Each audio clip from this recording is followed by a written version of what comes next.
Chapter 1. Francis Con. In the year 1483 of the Sea Circle, the New World, Hakinosu. This island, often referred to as the Pirate Paradise, instills dread in the hearts of countless naval commanders. It is a realm teeming with monsters, a crucible that all pirates of the sea aspire to conquer. There exists a saying among sailors: to reach the New World, a pirate who has not set foot on Hakinosu is not a true pirate. Upon the island of Hakinosu, there stands a boy with raven hair and dark eyes. Beneath his tousled locks lies a countenance marked by an air of cold detachment. He appears formidable, solitary.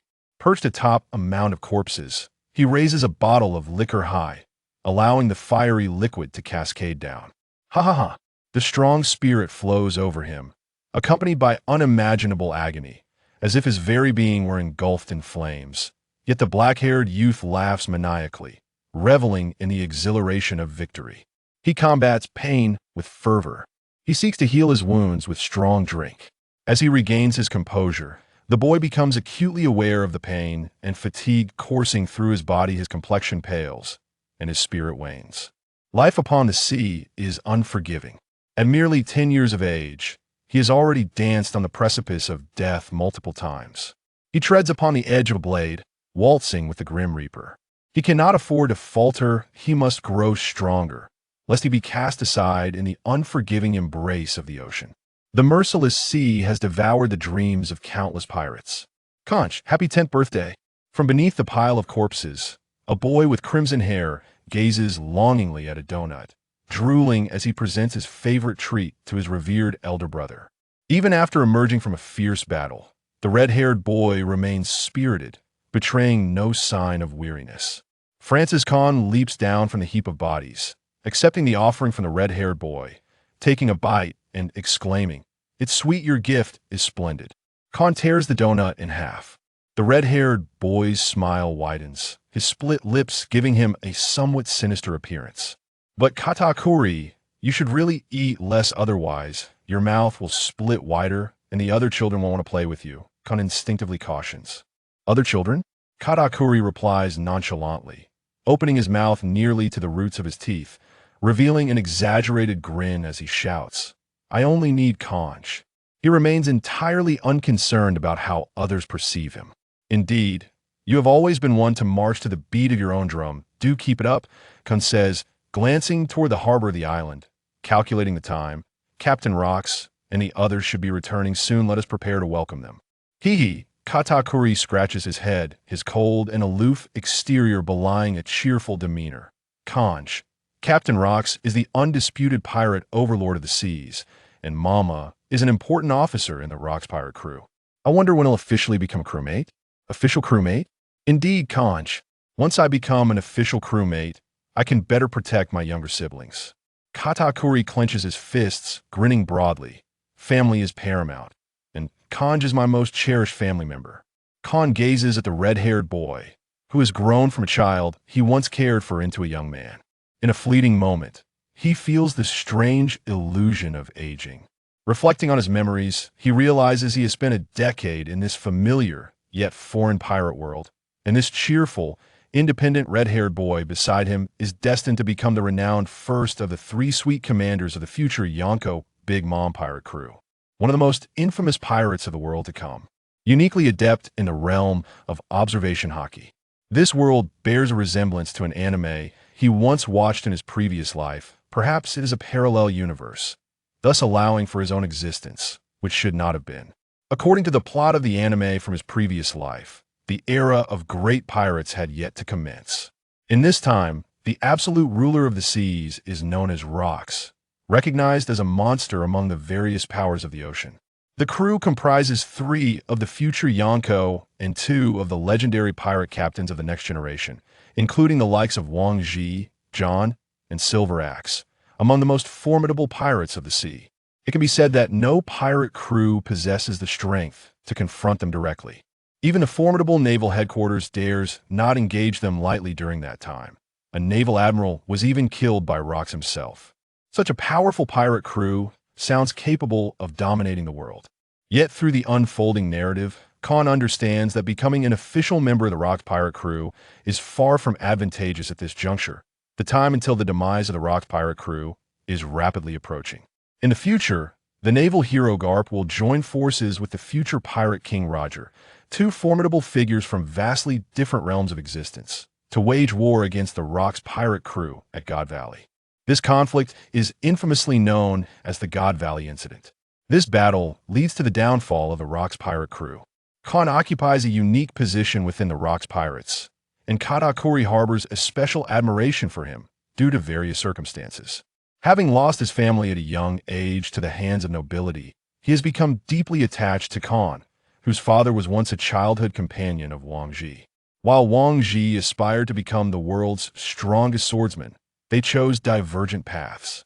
Upon learning of his friend's misfortune, Wang Ji unleashed his wrath, slaughtering the nobility in a bloodbath, single-handedly facing an army with his sword, and eventually discovering Khan, barely clinging to life, in a basement. According to Wang Ji, the moment Khan saw him, he smiled, thinking to take the child away.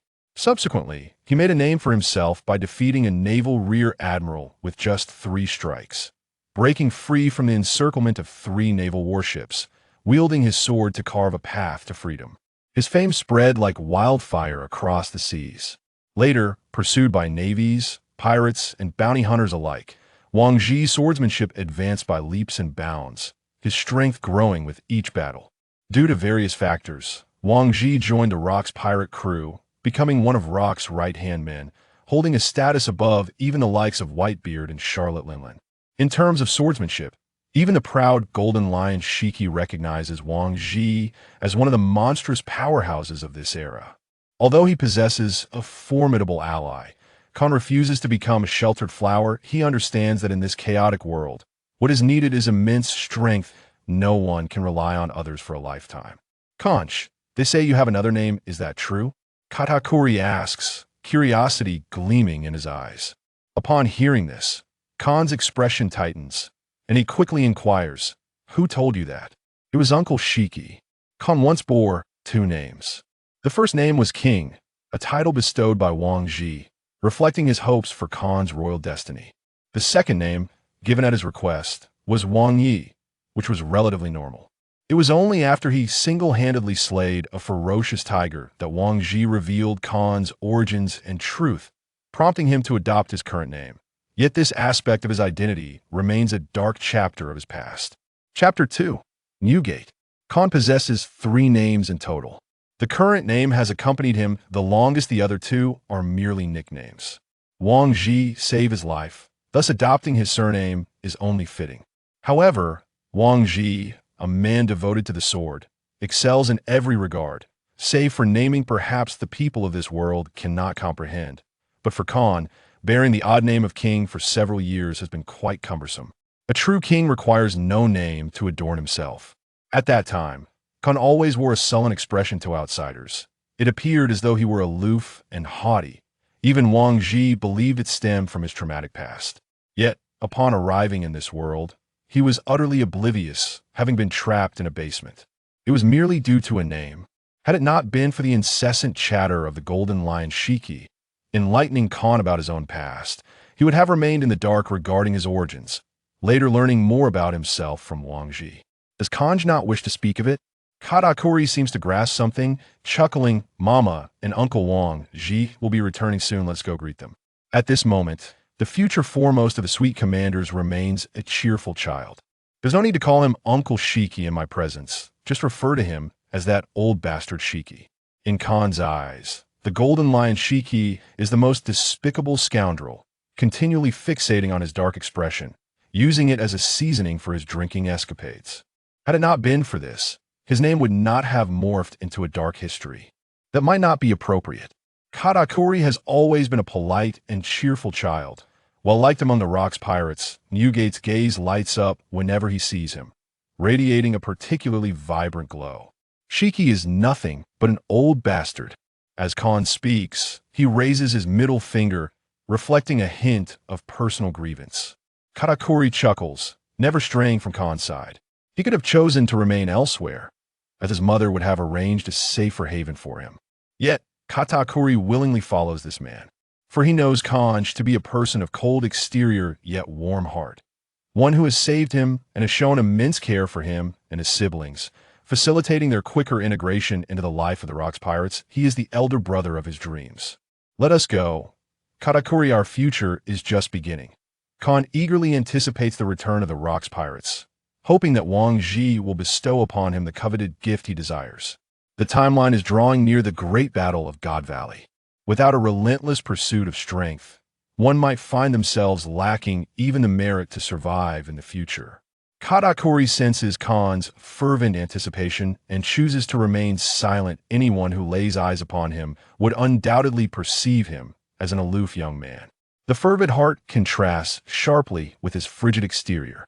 As they journey onward, Khan and Katakuri strive to project an aura of dominance, wary of any imbeciles who might approach them with ill intentions or inquire about their connection to the Rocks Pirates, eager to engage in combat. The pirate world is replete with fools, and their average intelligence would surely render them intellectually deficient in Khan's original realm. Hakanosu, an island long sought after by pirates, witnesses a steady influx of newcomers each day.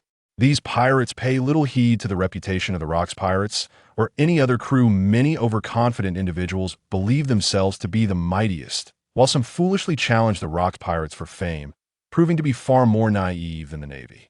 Most pirates are simply dim-witted. This includes the hundreds who recently fell to Khan and Katakuri, all deserving to be devoured by wild dogs and cast into the sea to feed the Sea Kings. It is nothing short of sheer luck that those imbeciles have survived until now. Arriving at the harbor, Khan stands with his sword drawn, his back turned to Katakuri, who wields a trident. The two entrust their backs to each other. In a world teeming with overconfident pirates, having a comrade one can rely upon is indeed a cause for celebration. Hakanosu, here I come. Ha ha ha. You lot, bring the ship closer. Can you believe there are two youngsters here? Has the threshold for becoming a pirate dropped so low? Lo and behold, there truly are two young ones. They seem promising. Perhaps they can be cultivated. At the harbor's edge, pirate crews continuously flood onto the island, as if it were crafted solely for their kind. Numerous pirates and crews gather, sizing each other up and observing their surroundings. Madness, cruelty, tranquility, gentleness, and more. These pirates exude various auras, yet they share a commonality. They arrive on this island with purpose. The Rocks Pirates are once again seeking to recruit talent. This time, they require a multitude of pirate crews to join, and any pirate can participate.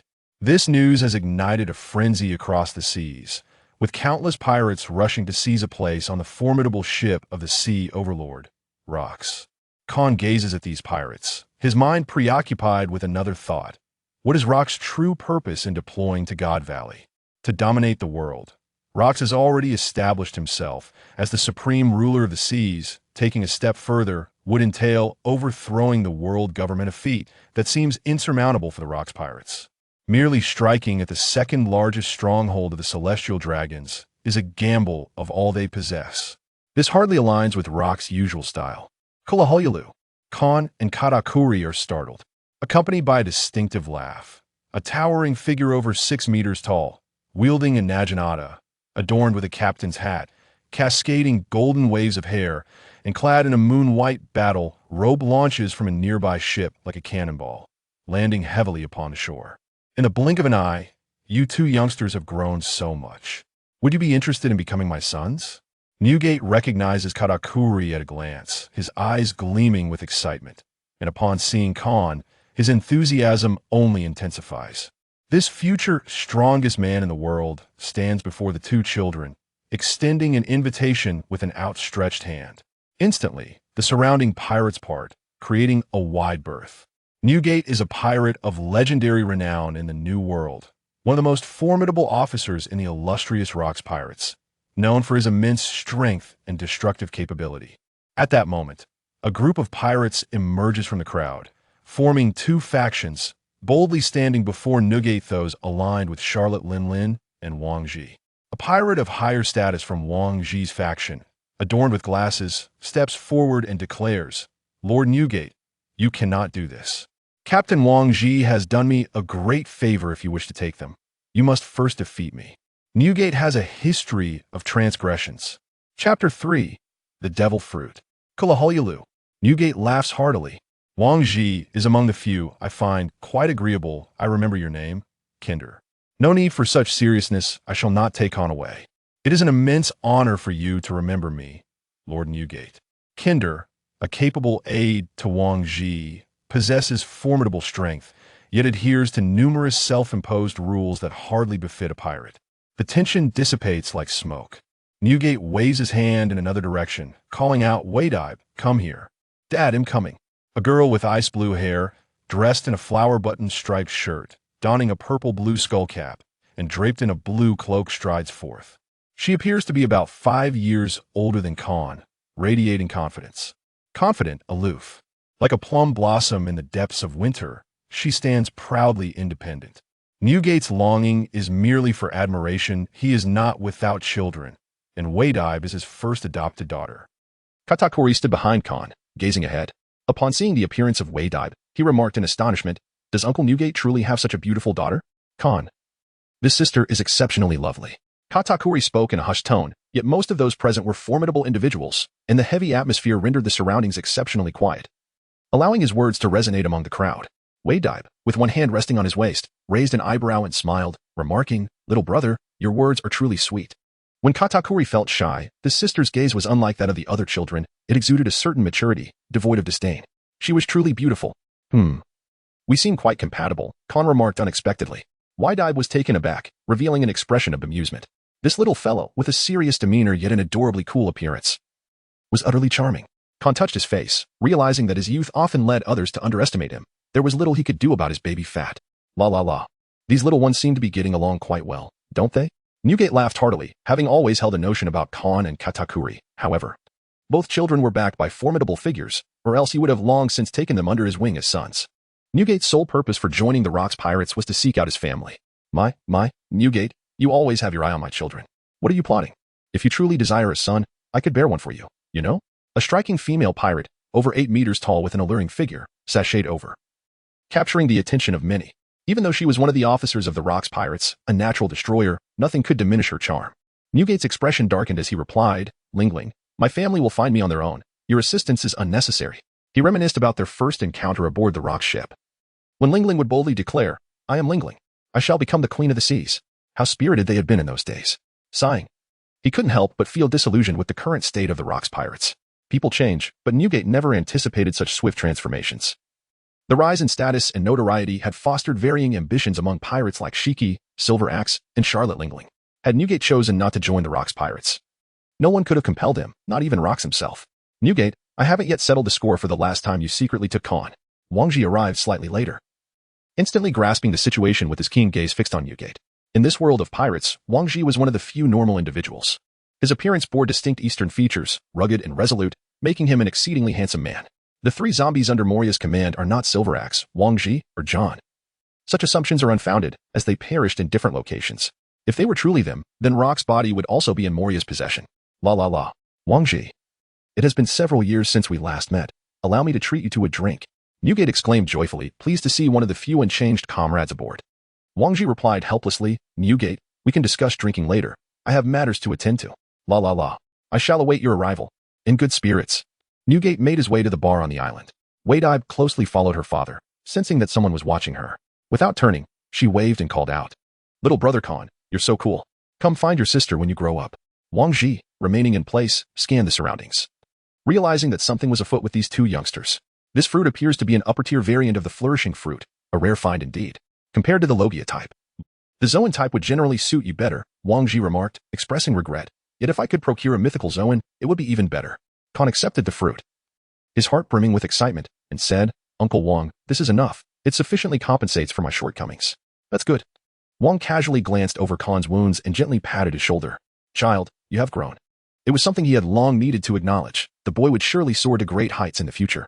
In this world exists a type of devil fruit known as the Sea's Secret Treasure, which grants its wielder an array of extraordinary powers. Moreover, the inhabitants of this realm are indeed quite peculiar.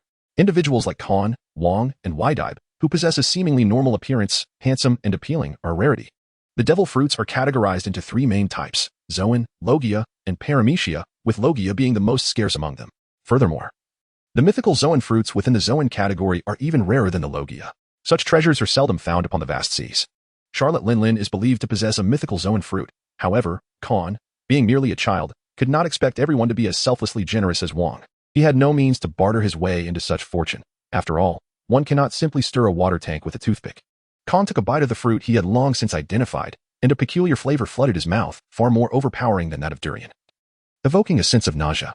This fruit, a superior variant from the bounteous fruit forest, had only half of its description remaining in the compendium, as if the other half had been deliberately erased. Following the description of the forest fruit in the compendium was a question mark, the origin of which remained a mystery. However, the provenance of the fruit compendium itself was elusive, and the demonic fruit equally so.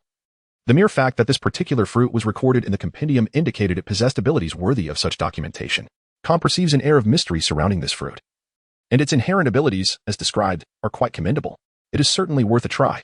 Chapter 4. Shiki vs. Newgate. At the moment Khan consumed the fruit, his physical attributes, including strength and constitution, surged to unprecedented heights, an inexhaustible vitality flooding through him, sweeping away his previous lethargy.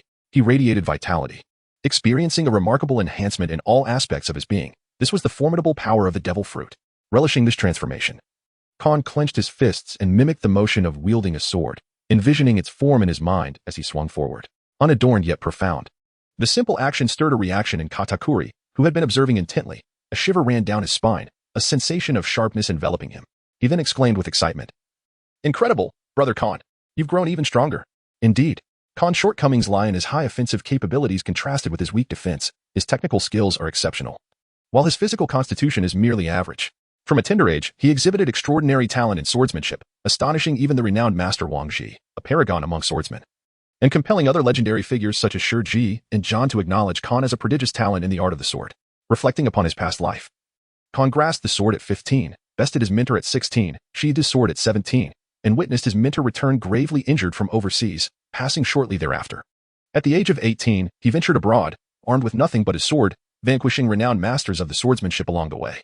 The overseas sword saints, unable to bear defeat, covertly dispatched mercenaries to confront Khan. In that battle, he achieved the remarkable feat of slaying 100 foes, securing his place in the annals of history. That year, he remained forever 18, unrepentant in death. Khan is a prodigious talent in swordsmanship. From the moment he grasped the sword, his mentor believed that the art of fencing would ascend to new heights because of him, rendering all others' efforts futile.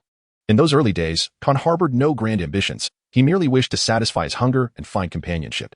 He envisioned a simple life with an ordinary girl, engaging in the occasional game of chess with his mentor, sipping tea, and listening to his mentor's tales, leading a life of simplicity.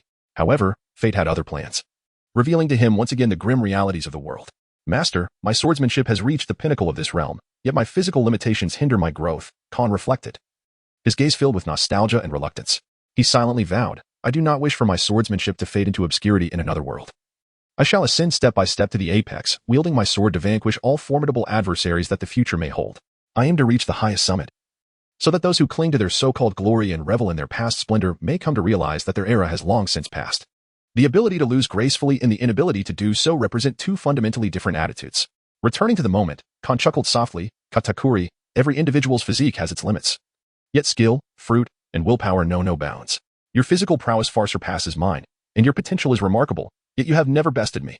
You comprehend your limitations, just as I have come to understand mine through you." Initially, there existed a significant disparity in their strengths. However, as the years progressed, Katakuri gradually began to apply pressure on him. "I still have a long way to go," Khan remarked, almost in self-praise. Katakuri, unable to contain his shyness, smiled and replied, "But Khan, you have defeated Uncle Shiki, Uncle Wang Ji, and Uncle John in swordsmanship."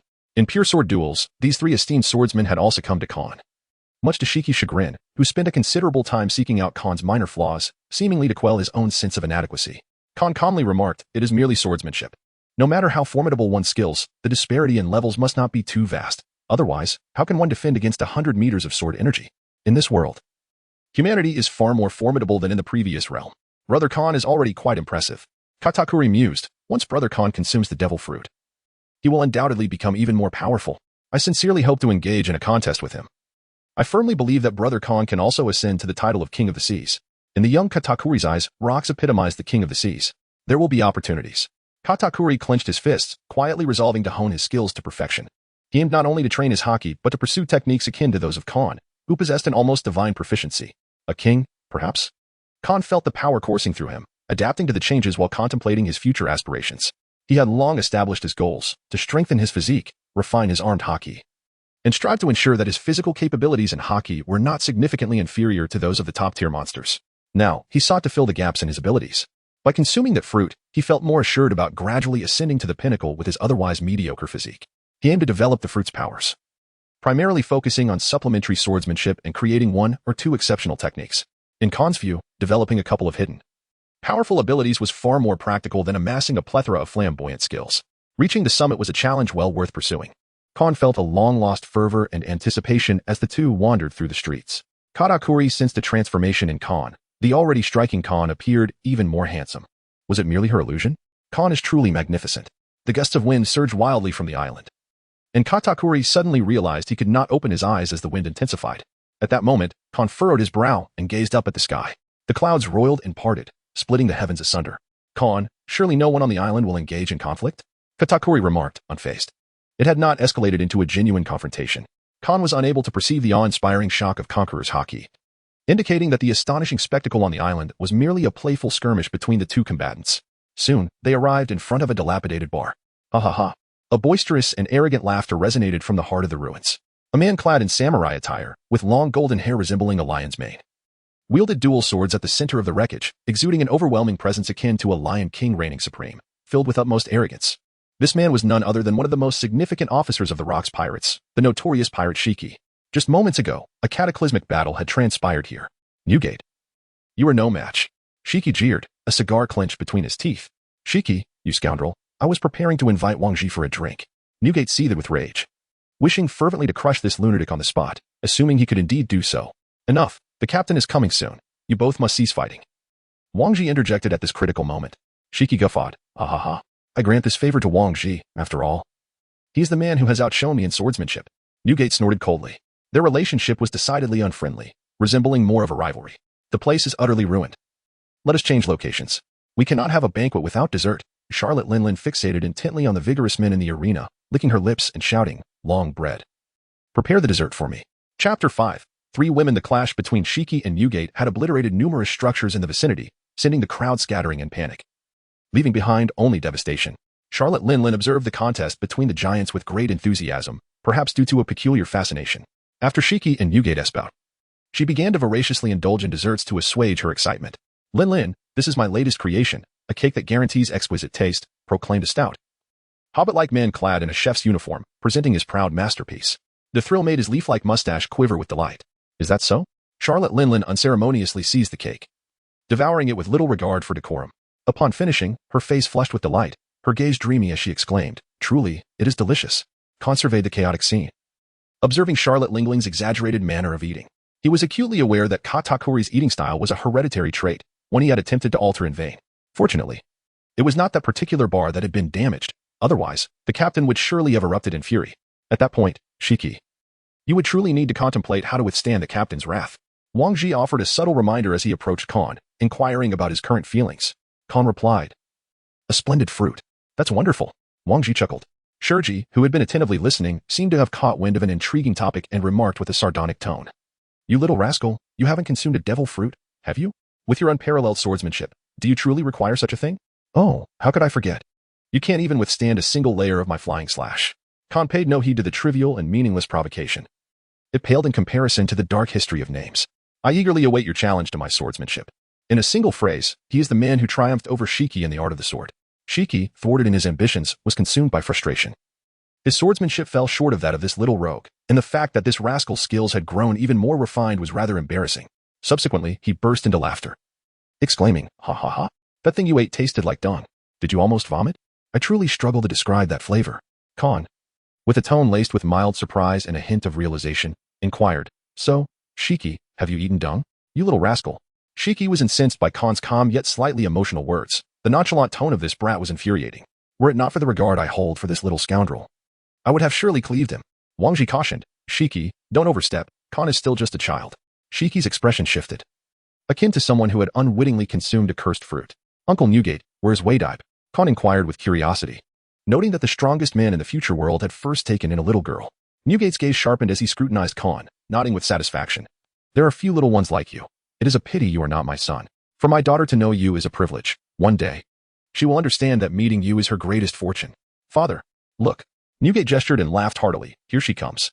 Wei Dai returned from afar, having purchased some small items. As Katakuri's face flushed with embarrassment, he swiftly concealed himself behind Khan, realizing that this sister was unlike any other. It was a reunion. Khan waved his hand, then pulled Katakuri forward, introducing him, Charlotte Katakuri, a remarkable man devoted to protecting his younger siblings.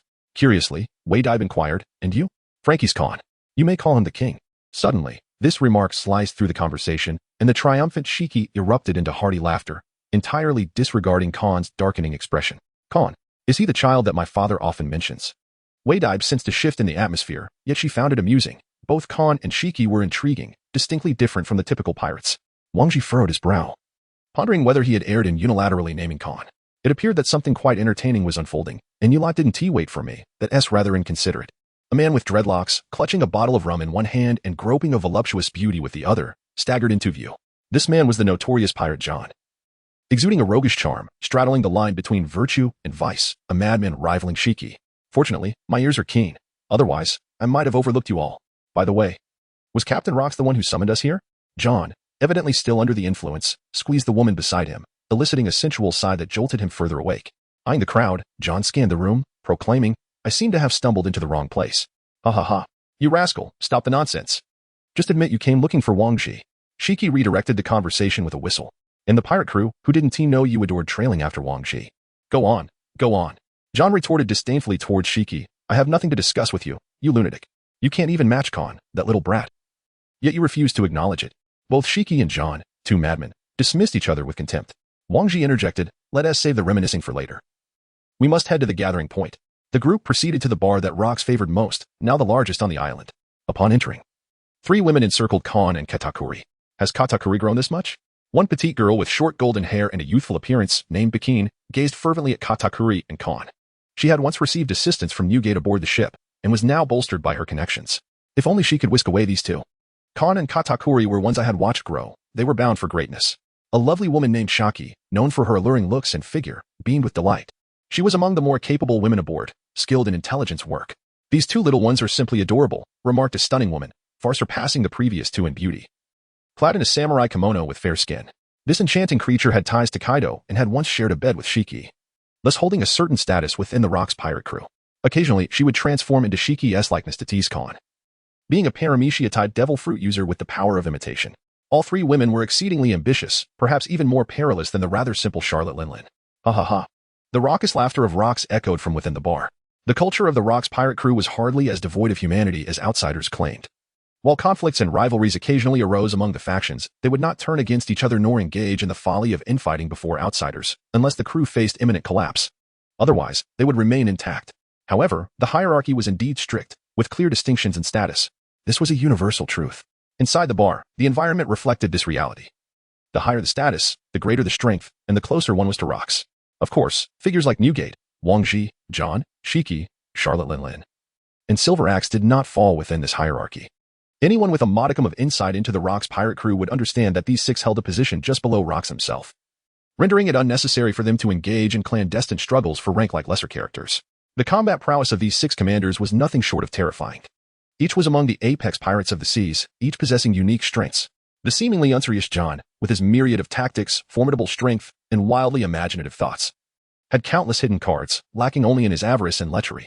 Khan utterly fails to comprehend the mindset of the pirate known as John, who seemingly takes pleasure in trailing behind Wang Ji. Charlotte Linlin, endowed with unparalleled talent, is dubbed the Natural Destroyer. At the tender age of 5, she laid waste to the giant village and vanquished the Elder Giant, revealing astonishing potential and strength. Whitebeard, heralded as the mightiest man in the future world, possesses unparalleled destructive power. Shiki, with his enigmatic abilities, stands as a supreme swordsman, exuding an overwhelming aura of dominance and defiance, destined to become the world's foremost swordsman. Wang Ji, the preeminent swordsman of his era, devoted his entire life to the art of the sword. The infamous Silver Axe, bearing the title of extreme evil. If one were to ponder who among the 6 is the strongest, Khan would hesitate to make a definitive claim, yet he is certain of the weakest Silver Axe. A formidable entity capable of rivaling the 3rd in command of the Roger Pirates, Jabba. This hints at the sheer terror of the Rox pirates. Of course, the nefarious deeds attributed to the Rocks pirates are not entirely unfounded. After all, the cultural literacy of the populace in this world is generally low, and the pirates, in particular, exhibit troubling moral character. Once they catch a whiff of blood, they resemble beasts. What Khan understood about Rocks was that he was not merely an astonishingly wise pirate, but also possessed a formidable intellect, shrewdness, and a wild, domineering spirit. Ha ha ha. Rocks laughed heartily while sipping rum. Oh, let me see. Has that little brat Khan grown up this much? Come here, come here. I shall make you a man. Wang Ji interjected, Captain, Khan is not of age to drink. What does it matter? Can a pirate truly be called a pirate if he does not drink? I foresee great potential in this lad. Rocks unabashedly praised the child, embodying his usual style of grandeur and confidence. A cup is fine. But too much will hinder my swordsmanship, Khan replied as he moved toward Rocks, surrounded by hostile gazes. Many pirates were watching with malicious intent. Some eager to witness a spectacle, new faces abounded, more than ever before. A few ignorant and fearless pirates specifically obstructed his path, eager for amusement. This little brat dares to claim he can drink? Ha ha ha. You slay me. Rocks teased, and the boy took it seriously. Have you ever been with a woman? TSK, TSK, TSK. The last time I seized a mother and daughter, I had a grand time flaunting it before the men. This pirate recalled vividly the sorrowful and desperate eyes of the voluptuous woman, and in a moment of excitement, he had stabbed her daughter. Unable to fully indulge in the experience. Yet, the impotent fury in the man's gaze brought him immense pleasure. He recounted the details with pride, eliciting uproarious laughter from the surrounding pirates, who danced in wild revelry. Suddenly, swish, swish, swish. Blades flashed, and bodies fell, carving a path through the chaos. Khan treaded upon the lifeless body of the pirate, still gasping for breath, as he made his way towards Rocks. The tavern fell into an abrupt silence. In the aftermath of this stillness, a horde of pirates surged forward, mercilessly tearing apart the despairing figure, stripping him of all he once possessed, leaving only a pool of blood behind. The lower-tier pirates reveled in their frenzy, their screams echoing in the air. This scene laid bare the grotesque nature of humanity. Strikingly authentic. Regardless of the world one inhabits, such occurrences are commonplace in the shadows. Rocks observed this tableau with a gaze that was either indifferent or perhaps numbed by familiarity. He had once detested such spectacles. Pirates ought not to be a band of jesters, yet he later realized that not all pirates mirrored his own ideals. The majority were laughable, foolish, akin to imbecilic fools. The lives of these pirates held no significance for him. In the absence of value, no one cares for the thoughts of the worthless. Rocks could not oversee every pirate. He only concerned himself with those he deemed worthy. Hence, countless pirates perished within the Rocks pirates, with only a few familiar faces remaining among the 6 major factions. The rest were utterly insignificant in his eyes.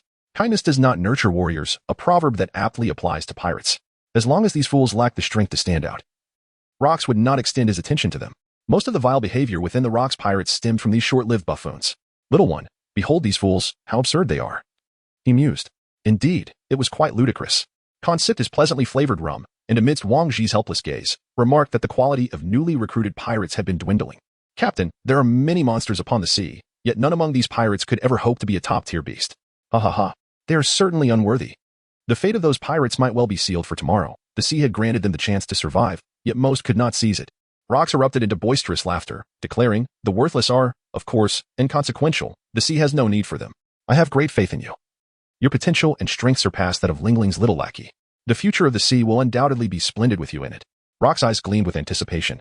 Khan's words seemed rather perplexing, leading one to ponder their possible connection to the Valley of the Gods. Hebehe.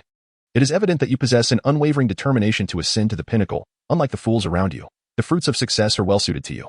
So do not let Wang Ji down, for he is indeed a remarkable man. Only the vast sea embraces us. Rocks cares for very few. Aware that within his pirate crew lie numerous Navy members, some of whom are even more reckless than pirates themselves.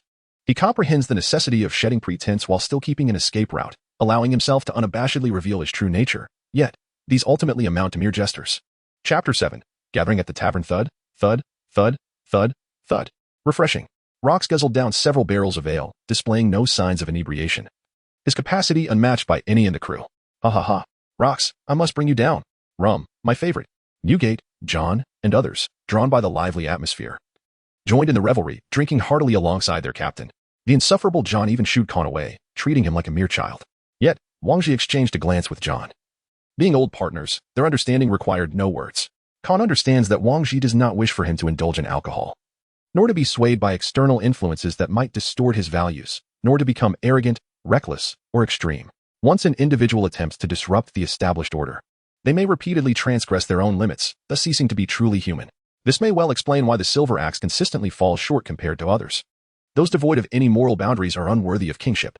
Yet, when numerous kings convene, each harboring their own pride. It is only natural that they cannot harness the strength of unity and instead engage in their own solitary battles. Khan has experienced death once, and in various aspects. He is transformed compared to his previous life.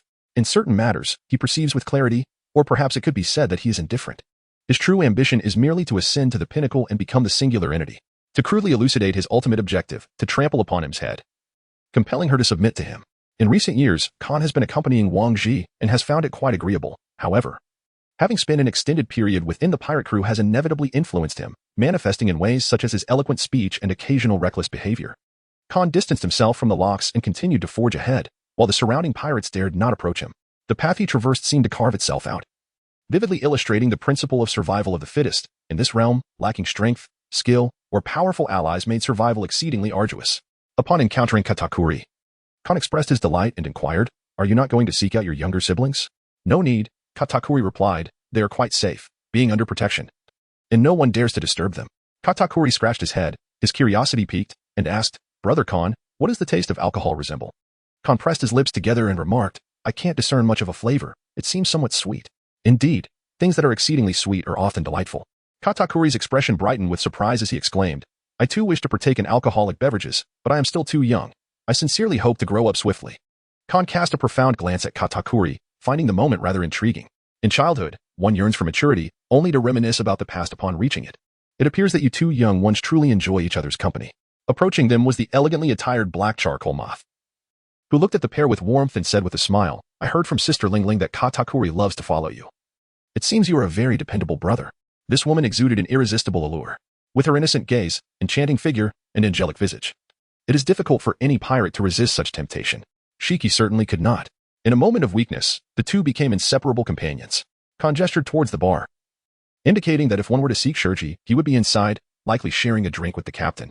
"Am I not allowed to come and find you?" Khan's younger brother inquired, his smile radiating like the morning sun, warming the heart. Khan cast a discreet glance at the woman, noting that in an era where the average size is GAD truly stands out as a refreshing anomaly, appearing far more pleasing to the eye than her counterparts. "I'm not small," Khan initially asserted with conviction, only to later inquire with curiosity, "Why has T. Kaido shown up? Is he not one of your supporters? Must you be so blunt, little one?" "Of course, Kaido cannot come. He is nearly drained of all strength. Charlotte Linlin is no ordinary female pirate. When she goes mad, she can consume everything in her path, and no man can withstand her onslaught. Even a creature as formidable as Kaido cannot endure prolonged oppression." Initially, she had intended to utilize the powerful Kaido as her shield, but he is utterly indifferent to his own fate. Having joined the Rocks Pirates, he has been rather reckless, provoking formidable foes. Had he not encountered Charlotte Linlin, he might have perished at the hands of the notorious Silver Axe before he could even rise in power. Not far off, Shiki observed the scene with amusement, finding the situation absurd for that woman who blindly aligned herself with the strong, ultimately becoming a mere appendage. The moment they choose to discard her, she will be rendered nothing. Yet, within the pirate community, the plight of women is indeed tragic. The number of strong females is vastly outnumbered by their male counterparts. Charlotte Linlin stands as an exception, having achieved the status of one of the most formidable pirates in history due to her unparalleled innate talent. In contrast, Kurizumi Mitsuki can be considered relatively fortunate. Khan and Katakuri are two remarkable individuals. Fortunately, I possess a unique skill set, excelling in the realm of intelligence. Shiki took a swig from her drink, yearning for a man to alleviate her inner emptiness and fill the long, lonesome nights. Among the formidable members of the Rocks Pirates, Wang Ji lacks romance. John is excessively libertine, Shiki is brimming with arrogance, and Newgate bears an unbearable weight. It is disheartening to consider that within the vast ranks of the Rocks Pirates, she cannot find a suitable companion. "Khan Katakuri," she called out. Instinctively, he felt an aversion towards the alluring woman before him, sensing only deceit and artifice, devoid of the genuine beauty and authenticity that characterized Sister Waydide. Khan and Katakuri have known each other for many years, and their mutual understanding is quite profound. Upon hearing the polite Katakuri's subtle disdain for Kinemon, Khan recognized it immediately, yet out of courtesy, he refrained from voicing it. Indeed, within the ranks of the Rocks Pirates, Katakuri is a genuinely respectful individual. Without hesitation, Khan grasped Katakuri's hand and turned, heading towards the direction of Waydide, deliberately ignoring Kinemon's slightly displeased expression. Observing the two scoundrels seeking out another troublemaker, Kinemon's smile gradually faded, revealing a hint of melancholy. In that moment, he appeared remarkably pitiful, evoking sympathy. There is a reason countless heroes have perished at the hands of beautiful yet treacherous women. Surrounding pirates stiffened at the scene. Where was that rascal Kaido? At the bar. The terrifying observation Haki of Rocks instantly felt the presence of Kaido, slightly wavering. He erupted into laughter, exclaiming, "Keek keek. Lin Lin. It seems you have a good rapport with that scoundrel Kaido." Captain Charlotte Linlin responded, I have always regarded Kaido as my own brother. John chuckled heartily. A brother of the bed, I see. Whitebeard, coughing incessantly, recalled how he had once delivered the news to Kaido, leading that rather unsightly brat to join the crew. Hey, you little brat, are you planning to become a pirate? Rox wishes to meet you. What say you? His words lingered in his memory. John, I'll kill you for this. Keek. Rox paid no heed to their conflict, exuding an overwhelming presence. Linlin and John, save your squabbles for outside the bar. If you must fight, do it away from here. Don't overdo it, or don't blame me for stepping in. Charlotte Linlin's eyes blazed with fury as she shouted, John, get out. The atmosphere could be described as a challenge. If you dare, step outside for a duel. Chapter 8, Con versus Wei died nearby the bar. The unfolding drama sparked discussions among the surrounding pirates. Many were newcomers, having just arrived on Hiskino Island that day. And the sight of a clash between two legendary pirates thrilled them immensely. A few rational pirates harbored quiet apprehension, hoping they would not be caught in the crossfire. Charlotte Linlin's childlike demeanor added an unusual twist to the friction between the two formidable pirates, and John felt embarrassed, expressing his refusal to step outside. Captain, that scoundrel John refuses to go out. I don't care. I'll tear this place apart. Rox felt a headache coming on. Linlin was impulsive and thoughtless. And when her fury erupted, she disregarded her status as captain or the potential consequences for her fellow pirates. She was undeniably a troublesome child. Forgive him. And John will bring you the most exquisite desserts in the world. Really? I wouldn't lie. Rox shot John a glare, and then added, of course it's true. All right, I forgive him. John covered his face, pondering where he might procure the world's finest desserts.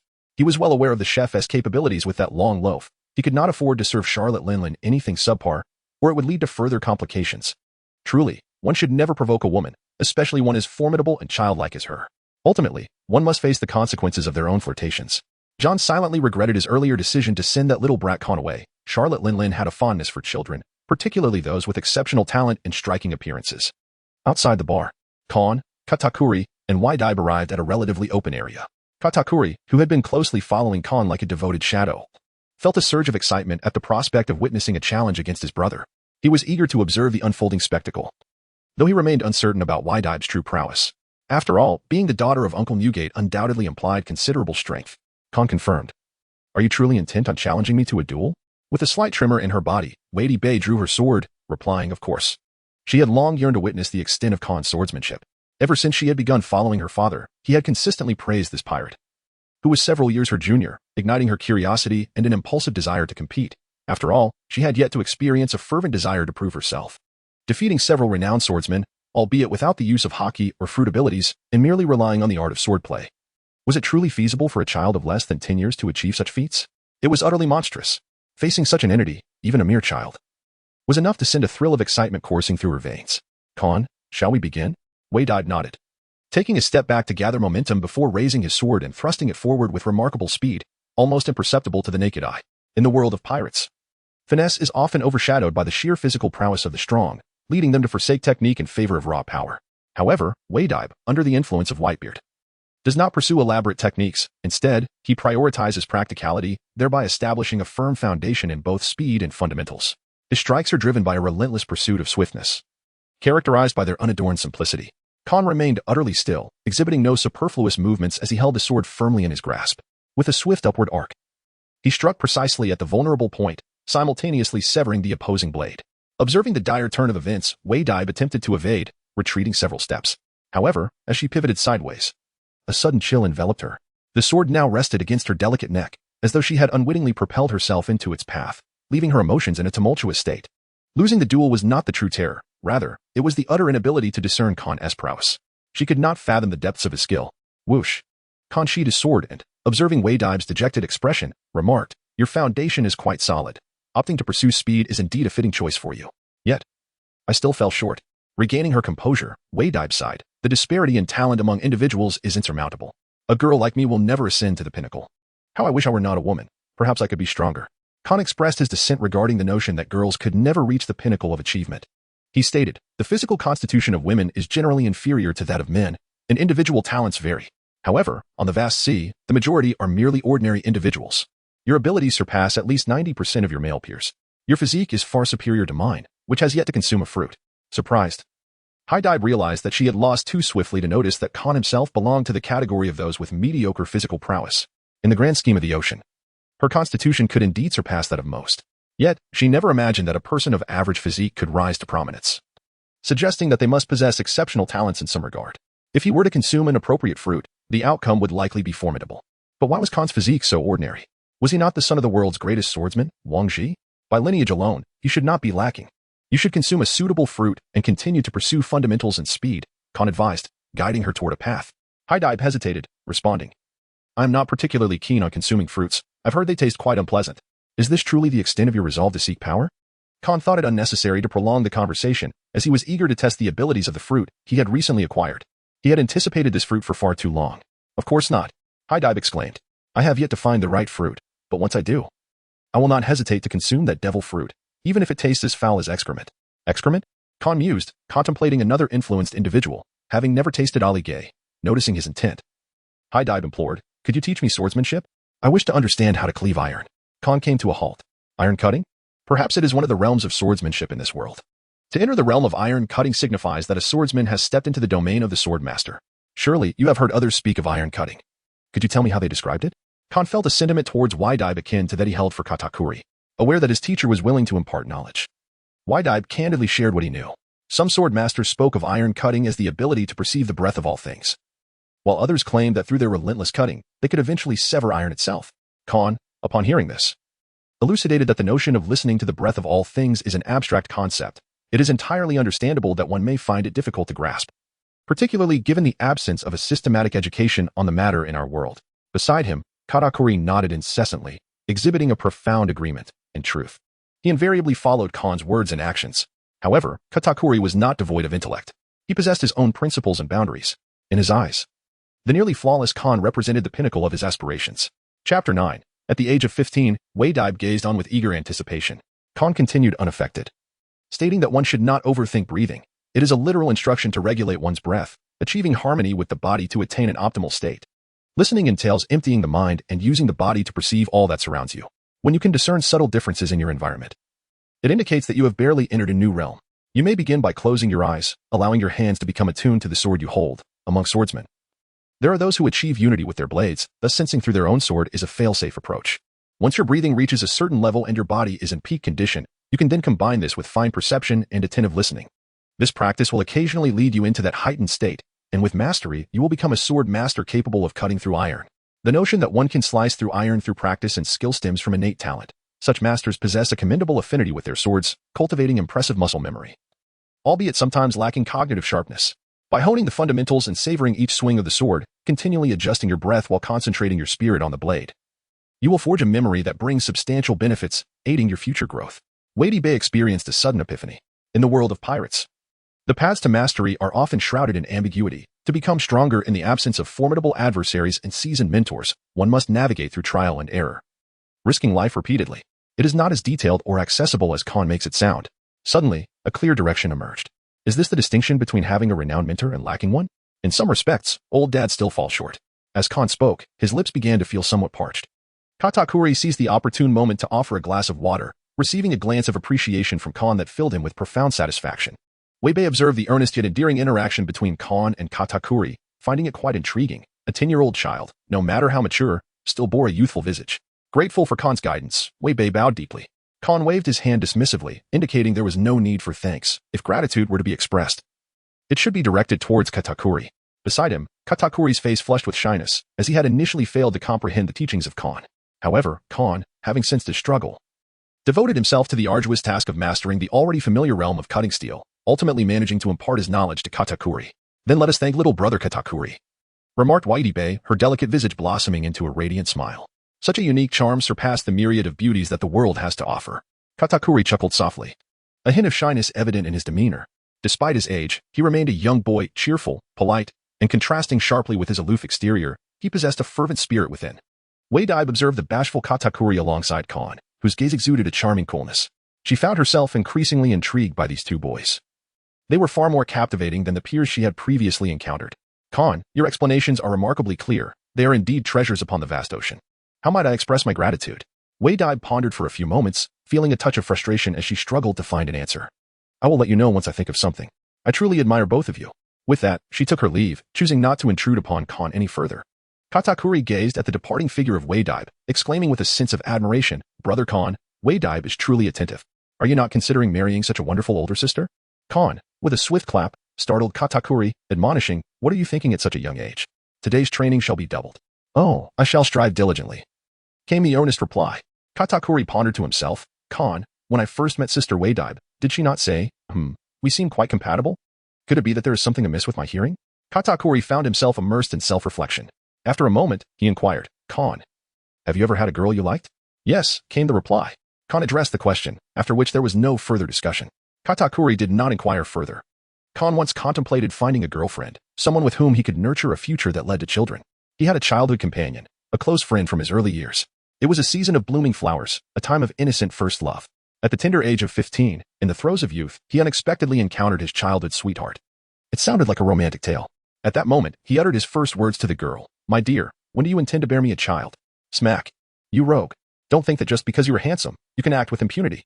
The girl, her face flushed with embarrassment, fled, leaving him in a state of shock. Who said first loves are always beautiful? At that time, his mischievous mentor was lurking not far away, nearly gasping for breath from laughter. Before Kon could express his feelings, the old man had said, "Girls are drawn to your good looks. Take the initiative and share your true feelings with her. Fear not. I am right behind you." In a fit of anger, Kon retorted, "You wicked old man. You've led me astray." The old man emerged from behind a tree, suppressing his laughter, and replied, "What you experienced was merely a severing of emotional ties. Without bidding farewell to the past, how can you concentrate on your swordsmanship? A woman will only impede your swiftness in drawing your sword. You have already accomplished the first step. I have faith in you. From now on, study swordsmanship under my guidance, and I assure you, you shall no longer face such humiliation. As long as there is food for me, there will always be enough for you." Thus, Kon began his journey of learning the art of the sword under the old man's tutelage. That year, at 15, the fleeting essence of youth slipped away forever. Katakuri turned his head and, with a hint of curiosity, remarked, "Brother, your complexion appears somewhat pallid." "Does it?" Kon replied, stiffly forcing a smile, attempting to convey that he was not unwell. Suddenly, a memory surged forth, stirring an uncomfortable sensation within him. Yet, Katakuri sensed that he had unearthed a deeper secret about Kon, intensifying his curiosity. The two of them arrived at the training grounds, a territory they had conquered together. On this island, they stood apart from the majority of lowly pirates, establishing themselves as formidable figures in their own right.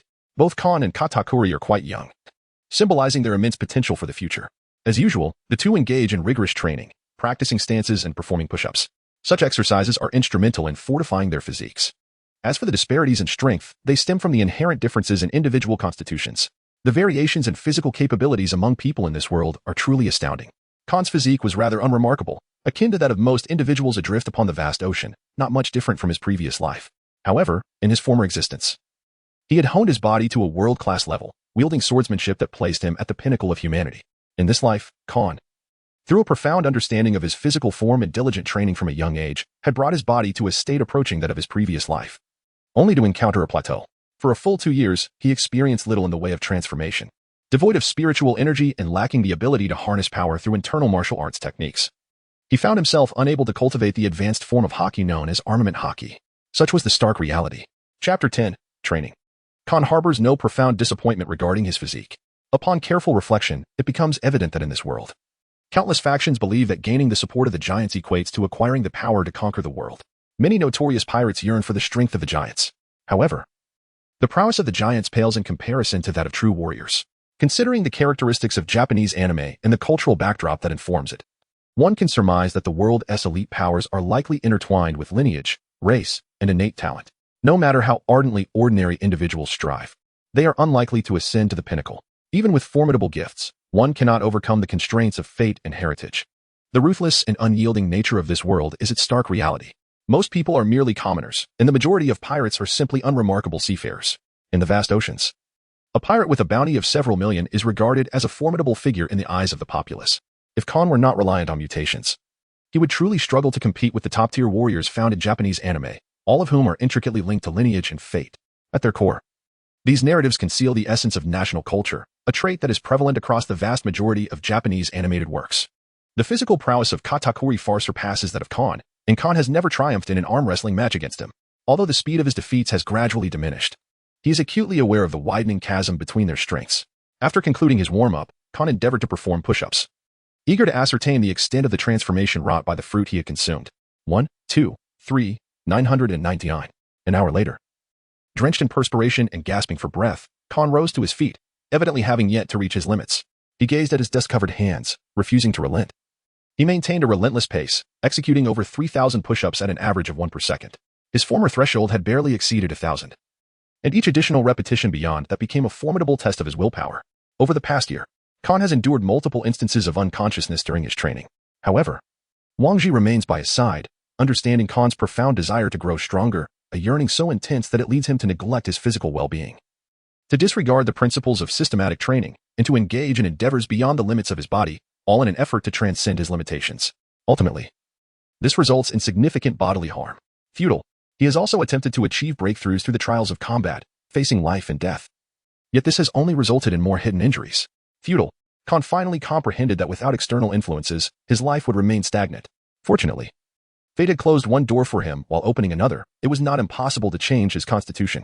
Until Wang Ji delivered the treasure of the sea into Khan's hands today, he had not abandoned his attempts to break through his limitations, engaging in fierce battles with pirates, hoping that life and death situations could shatter the confines of his physique.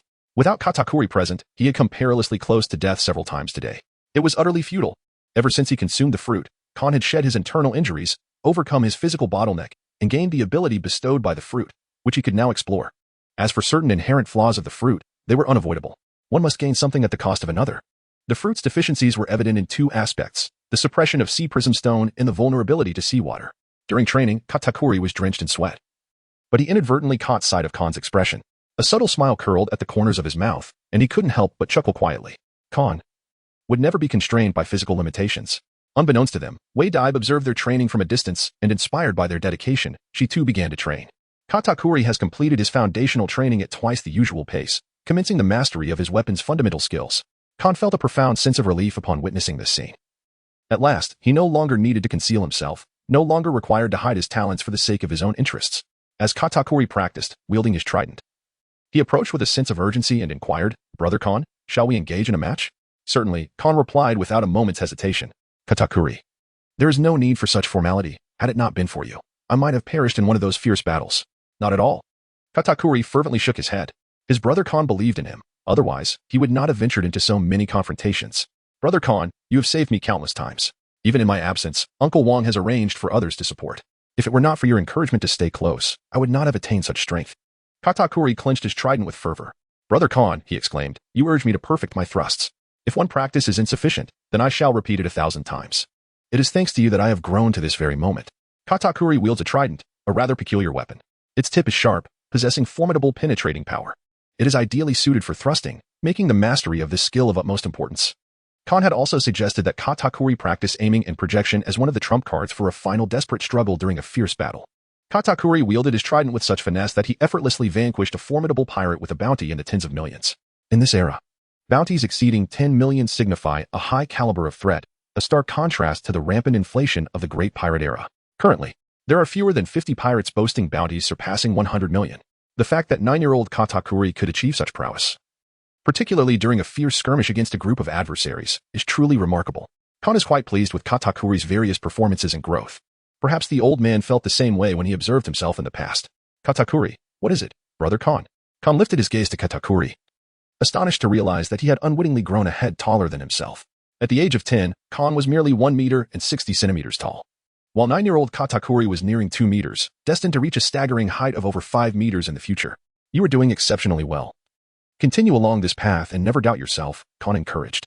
"I believe in you, Brother Khan, and I shall never question my journey," Katakuri proudly proclaimed, as if eager to showcase his progress to someone significant. "I have been diligently training in both the fundamental practices of throwing and stabbing."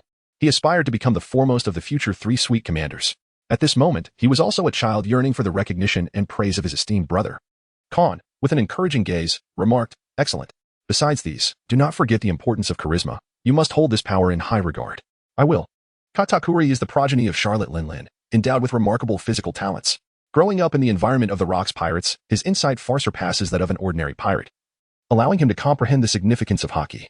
"After observing pirates for many years, I find it truly unacceptable for the rubber fruit to transform into the sun god. What I eagerly anticipate is the day when Luffy ascends to kingship, not the sun god. He must be challenged. Of course, I do not intend to disparage Luffy. The two will eventually confront each other, as dictated by the unfolding narrative. In truth, I refrain from criticizing any character. I merely harbor a dislike for the sun god. For destiny, and for lineage, I yearn to witness the audacious youth embark on his adventure to become the Pirate King." rather than witnessing the physically gifted Kaido being vanquished by the sun god. Chapter 11. Understanding Haki in this world. Haki is an immensely vital force that determines one's eligibility to become a top-tier powerhouse. Haki, akin to the great sea treasure of devil fruits, is classified into 3 types: observation Haki, armament Haki, and the exceedingly rare Conqueror's Haki. Among these, only Conqueror's Haki is innate, while the other 2 can be cultivated, allowing one to attain formidable prowess through rigorous training. Observation Haki sharpens the user's senses, enabling them to perceive information about surrounding beings and utilize it to predict and evade danger. Some exceptionally powerful practitioners of observation Haki can even foresee the future, listen to the voices of all things, and read the hearts of others. Notable figures representing this form of Haki include Katakuri, Roger, and the Red Count Rider. Armament Haki enhances both defensive and offensive capabilities, functioning as an invisible armor. It can be transformed into offensive power, allowing one to contend with devil fruit users and even interact with the physical forms of Logia-type fruit users. Key representatives of this type include Garp and Steelbone Kong. Conqueror's Haki embodies the qualities of a king. It is an innate ability possessed by only 1 in a million. Its wielder can use it to intimidate opponents, causing them to faint. The greater the strength of Conqueror's Haki, the more potent the intimidation and the broader its range. A more advanced application is the ability to wrap Conqueror's Haki around one's limbs, significantly enhancing offensive power while partially disregarding defenses. Elite powerhouses can master the wrapping technique. As observed in the latest developments of the storyline, Haki represents one of the most crucial potentials of the human body. To cultivate armament Haki, one must hone their physical form to a certain degree, while observation Haki relates to innate talent and specialized training. In matters of observation Haki, Katakuri possesses the most authority, being an extraordinary talent in this domain. The 2 engaged in a contest. Katakuri proved to be even stronger than Kon had anticipated, indicating that his hidden prowess exceeded mere conjecture. Ultimately, he emerged victorious. It is evident that I am no match for Brother Kon. Had this not been a sparring match, I would have perished long ago. After the battle, Katakuri reclined on the ground, devoid of any resentment, relishing the exhilaration of combat. Katakuri, there is no need to conceal your strength in my presence. The conviction and spirit of a true warrior hold great significance. Kon smiled, grateful for Katakuri's companionship during those days. Otherwise, I would have remained obstinately trapped in my own dilemmas, oblivious to the walls I was crashing into. Katakuri felt a tinge of shyness wash over him. It has been quite some time since I last beheld Kon smile, a radiant expression that exudes warmth. Over the past 2 years, this marks the first occasion they have truly relaxed. Kon activated his fruit ability upon himself, a soft milky light enveloping him, restoring his stamina and alleviating the minor injuries sustained during the contest. Is this truly the superhuman forest fruit? The hue seems rather off. Kon understood that any type of devil fruit would fundamentally alter one's physique, enabling its users to continually transcend their limits. It could be said that the devil fruit bestows upon the otherwise ordinary, constrained by their innate abilities, boundless possibilities. However, his own fruit, which appeared to be a variant of the prosperity fruit, seemed to possess the potential of a nurturing essence. If it could heal him, did that imply it could also heal others? Kon extended his hand towards Katakuri, and a milky light emanated from Katakuri's beings, instantly bestowing the effects of healing and dispelling negativity. The sight of Katakuri, lying on the ground, shuddering with a look of relief, was striking. Kon once again unleashed his power, observing the milky white luminescence gathering in his palm. Although it was not green, this peculiar hue and its capabilities appeared rather enigmatic. Was it not of the wood element? Could it be the essence of life? His fruit ability possessed a potential akin to that of a healer. Kon recalled a popular saying from his previous life: in team battles, one may lose, but the healer must perish. In this realm, there exists a similar unwritten rule. During skirmishes between pirate crews, the first targets are always the medical personnel. In these confrontations, the imperative is to eliminate the healers without delay. Once the medical staff is vanquished, the injured are left to await their fate, no longer needing to fight to the bitter end. Simply prolonging the struggle upon the vast ocean suffices. Many pirate crews have met their demise in this manner. For a pirate crew, physicians hold immense significance. However, the risks associated with being a doctor are considerable, and without a modicum of strength, one easily becomes a target for rival pirates. Kon pondered for a few moments, recalling that the future renowned Phoenix Marco also possessed such abilities. Thus, he found no reason to be astonished by the fruit's powers. At most, it was a matter of concealing his abilities before outsiders until he had gathered sufficient strength. Kon extended his other hand, the palm emanating a radiant emerald glow. One side gleamed in verdant green, while the other shone in a soft ivory hue, seemingly embodying 2 distinct forces. Indeed, the direction of this openness appears promising. Nearby, Katakuri sensed a transformation within his own being. His spirits lifted. He raised his thumb in approval, his eyes conveying a resolute pledge to utterly safeguard the secret. Kon smiled faintly. If his memory served him correctly, there remained a year until the Battle of God Valley, when the Rock's pirates would inevitably part ways. It was not that Kon lacked the desire to intervene. Rather, he was acutely aware of his own limitations. Furthermore, each formidable pirate was driven by their own convictions. not easily swayed by mere words as though they were children. Clearly, Rox had long since devised his own plans. The various high-ranking officers aboard the pirate ship had sensed the undercurrents as well, yet some matters need not be articulated. Was it not better to share an unspoken understanding?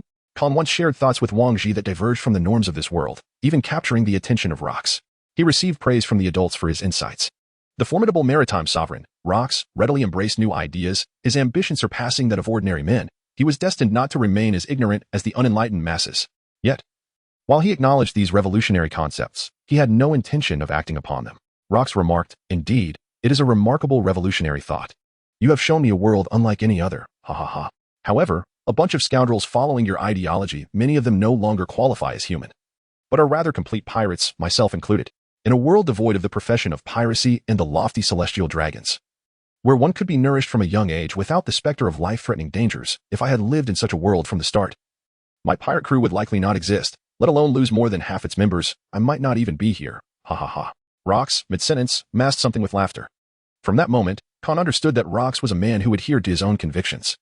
Those who stood at the pinnacle of this world were not absolute fools. Their successes were no mere coincidence.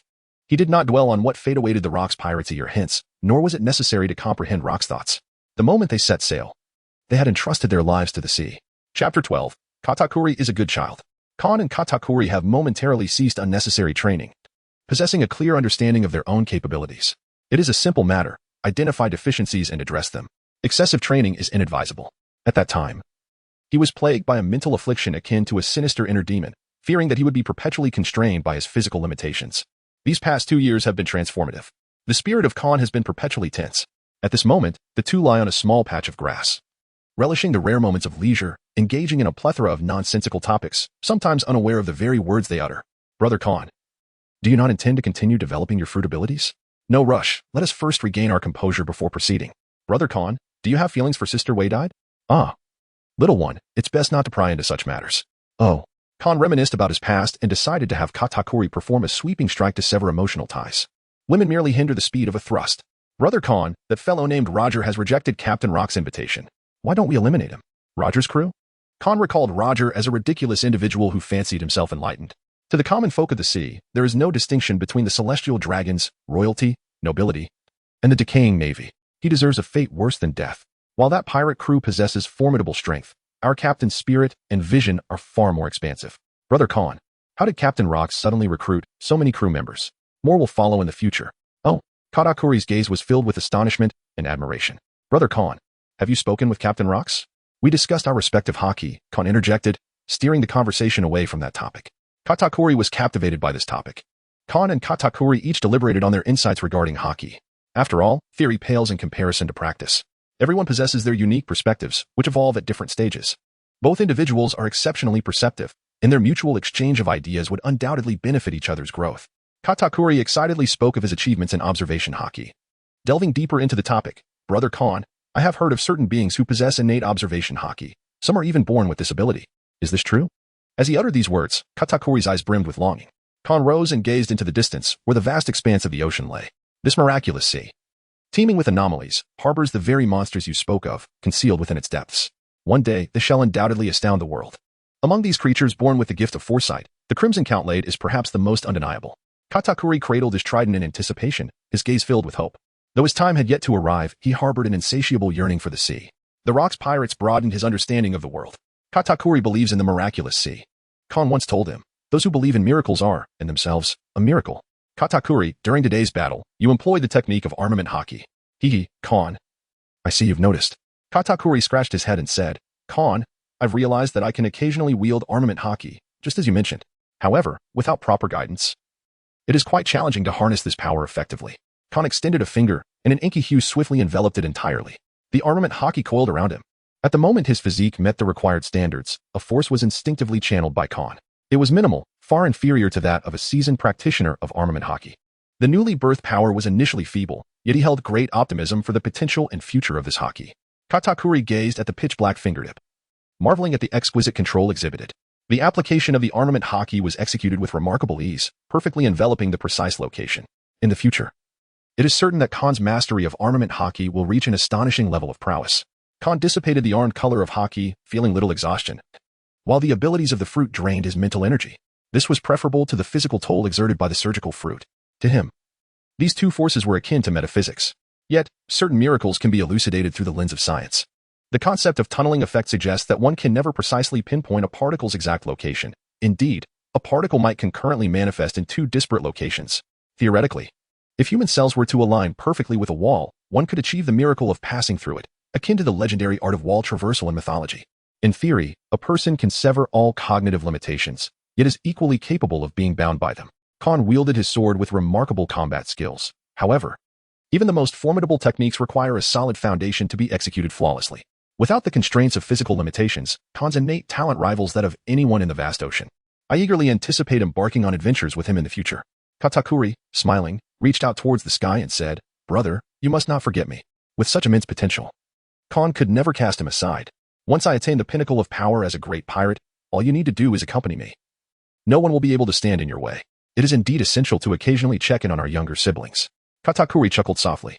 By that time, he would undoubtedly accompany Brother Khan without hesitation. The atmosphere was relaxed, and both of them relished the process of casual conversation, sharing stories and anticipating the future. This was their territory, where typically no pirates would dare to tread. Moreover, given the current circumstances on the island, the Rock's pirates were unparalleled. Any pirate bold enough to provoke a member of the Rock's pirates would meet a grim fate. The formidable figures were all present on the island, ready to eliminate any other pirates at a moment's notice. Katakuri chuckled, seemingly recalling something, and turned his gaze towards a certain direction. He took a deep breath and said, "Brother Khan, I can't believe Sister Whitey hasn't left yet. I have long intended to mention this, but I kept forgetting to tell you." Khan followed his gaze. "I had no intention of driving her away. Our acquaintance was merely superficial, and she was quite tactful. Had you extended an invitation, he would have continued speaking." But in that moment, a figure flashed past. Katakuri dashed out eagerly to invite Wadaibe, whether it was due to Khan's influence or his own desire to extend the invitation.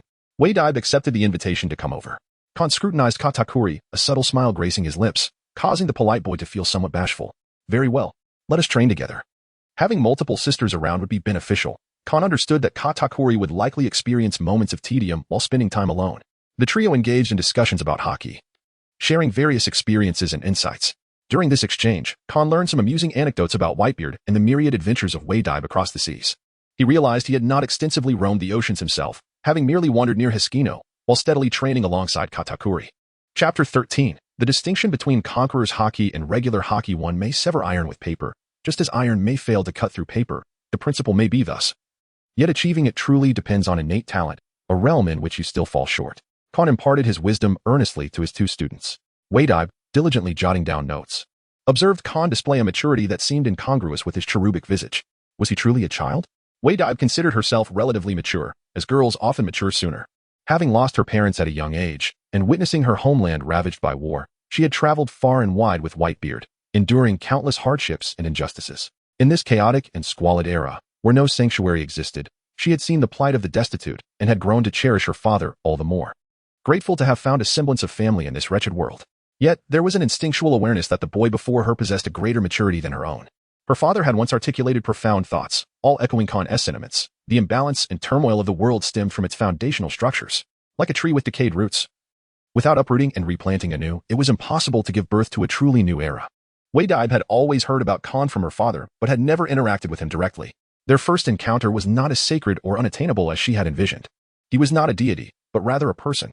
Khan extended his hand, gestured slightly, and spoke. "Do not fixate on me. Take a seat and refrain from standing." A myriad of question marks seemed to emerge above Wadaibe's head. Hearing the words of Khan, Katakuri sat up straighter, his posture becoming impeccably upright, as if in a silent competition with Wadaibe to determine who truly was the superior student. Perhaps, deep within his heart, there lingered a desire for recognition and reward. Khan observed as Katakuri obediently took a seat, and at last, the discomfort dissipated. With a height of 1.75 meters, the 10-year-old Khan stood at 1.6 meters, creating a noticeable disparity between them. Meanwhile, the 9-year-old Katakuri loomed at nearly 2 meters tall, towering over Khan by a head's length. All the students rose to their feet, diminishing the effectiveness of the lecture considerably. Khan found it somewhat challenging to encourage Wadaibe and Katakuri due to their stark height difference. The disparity was indeed awkward.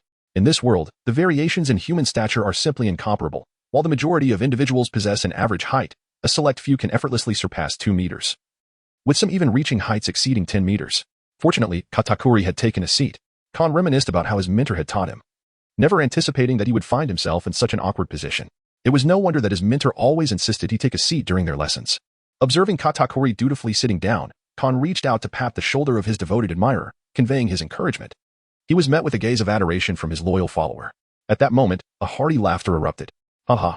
Wei Bei laughed heartily, bending at the waist and offering his shoulder, seemingly saying, "Come on, sister, make haste. Otherwise, my back will tire." Kon felt an uncomfortable sensation lodged in his throat, akin to a persistent irritation that demanded release. In that moment, he comprehended how the old man's exasperation, which once seemed so foreign, could manifest so vividly. After all, it was merely his baby fat that rendered him youthful in appearance, yet in every other respect, he was far from diminutive. Amidst the astonished, bewildered, and incredulous gaze of Wei Bei, Kon reached out to gently ruffle her hair, playfully disheveling it. The disobedient student was destined for a light reprimand. Following this act, Kon found his spirits considerably lifted. He was not the deity in Katakuri's eyes, but rather a being of emotion, thought, and humanity. In his heart, he discreetly assigned labels to his two students, the disrespectful troublemaker Wei Bei and the obedient good student Katakuri. In truth, he held affection for both. Perhaps due to the resonance with his own past experiences, Kon cleared his throat and, with a tone of earnest gravity, remarked, "I have imparted all that I can teach you. In truth, these lessons hold great significance for you. The sea is devoid of thought, treating us all with equal indifference." Both Wei Bei and Katakuri bore solemn expressions, fully grasping his words. The sea, lacking in consciousness, embraces all who venture into its depths, regardless of their status. Yet, it is also merciless, having consumed countless dreams and lives.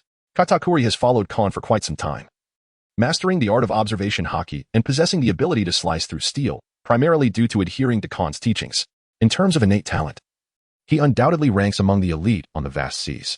Wei Bei has gained significantly, lost in contemplation without any defenses, absorbing the knowledge acquired today. Kon nodded slightly upon witnessing the performance of the two students. There are occasions when a teacher may reiterate a concept 100 times, yet some students remain utterly bewildered, as if the knowledge has been absorbed into a void. However, it was evident that Wei Bei and Katakuri were not among them. Kon is more inclined to offer some guidance to these students. "I have gained a deeper understanding of the art of swordsmanship and believe that I will soon master it. All thanks to you." Wei Bei, emerging from her contemplation, looked up at Kon and expressed her gratitude. "Teacher Kon, you have solidified my sense of direction for personal development. I truly do not know how to thank you. Perhaps you could consider marrying me?" Wei Bei was taken aback, her gaze vacant. "I was merely jesting. This is the most amusing joke I have heard this year, as John informed me." Kon coughed a few times, diverting the attention to John, for after all, many of the risque remarks and frivolous comments originated from John's lips. He did not intend to pursue the topic further, wishing to avoid any awkward situations reminiscent of his previous life. Wei Bei nodded, feeling that John was not a serious pirate and somewhat concerned that Kon might be influenced by him, as this young teacher had truly left a wonderful impression on her. Kon ceased to probe into Wei Bei and immediately exchanged a knowing glance with Katakuri, which was promptly met with an affirmative response. The two had been together for quite some time, demonstrating a remarkable synergy. Katakuri was acutely aware of Kon's intention to divert the conversation, yet he distinctly heard Kon's words resonate in his ears. Contemplating this, a thoughtful expression crossed Katakuri's visage. Wei Bei, Kon's magnanimity and spirit were unparalleled, marking him as the most promising among the conquerors of the Conqueror's haki. Captain Rocks had once proclaimed that the future strongest wielder of this power would be Kon. The admiration in Katakuri's eyes was nearly palpable, radiating an aura of unwavering faith. Each devil fruit possesses the potential to transform one's physique and capabilities. Thus, when an individual consumes a devil fruit, barring inherent weaknesses and flaws, their potential becomes limitless. However, the aptitude for Conqueror's haki is innate. Chapter 14. Discussion of the Rocks Pirates upon the vast ocean. Conqueror's haki is exceedingly rare, with only one in several million possessing this regal quality, which cannot be cultivated through effort. There are no weaklings among those who wield Conqueror's haki. Wei Bei's gaze grew distant, filled with yearning as she mused. Such a gift is natural. Each bearer is destined to become a significant figure in the future, and those endowed with Conqueror's haki are few and far between. Father possessed this formidable haki, and the aura he exuded was akin to a natural disaster. Wei Bei could scarcely fathom that the person whom Rocks referred to as the future strongest wielder of Conqueror's haki stood before her, as if witnessing the inception of a legend. A mere 10-year-old child. Was she indeed a witness to this moment?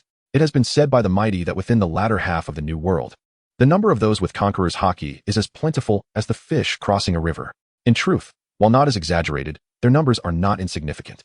Most pirates who penetrate the latter half of the New World possess considerable prowess, whether through strength or fortune. Those who make a name for themselves there are far from ordinary. This phenomenon can be likened to different levels and regions within a game.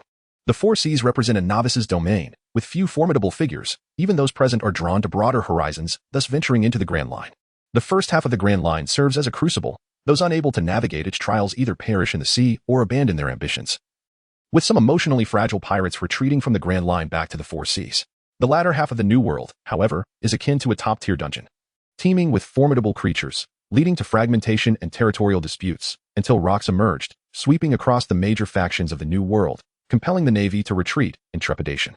Katakuri scratched his head with a sheepish grin and remarked, "I too possess the Conqueror's haki, yet it pales in comparison to that of Brother Khan."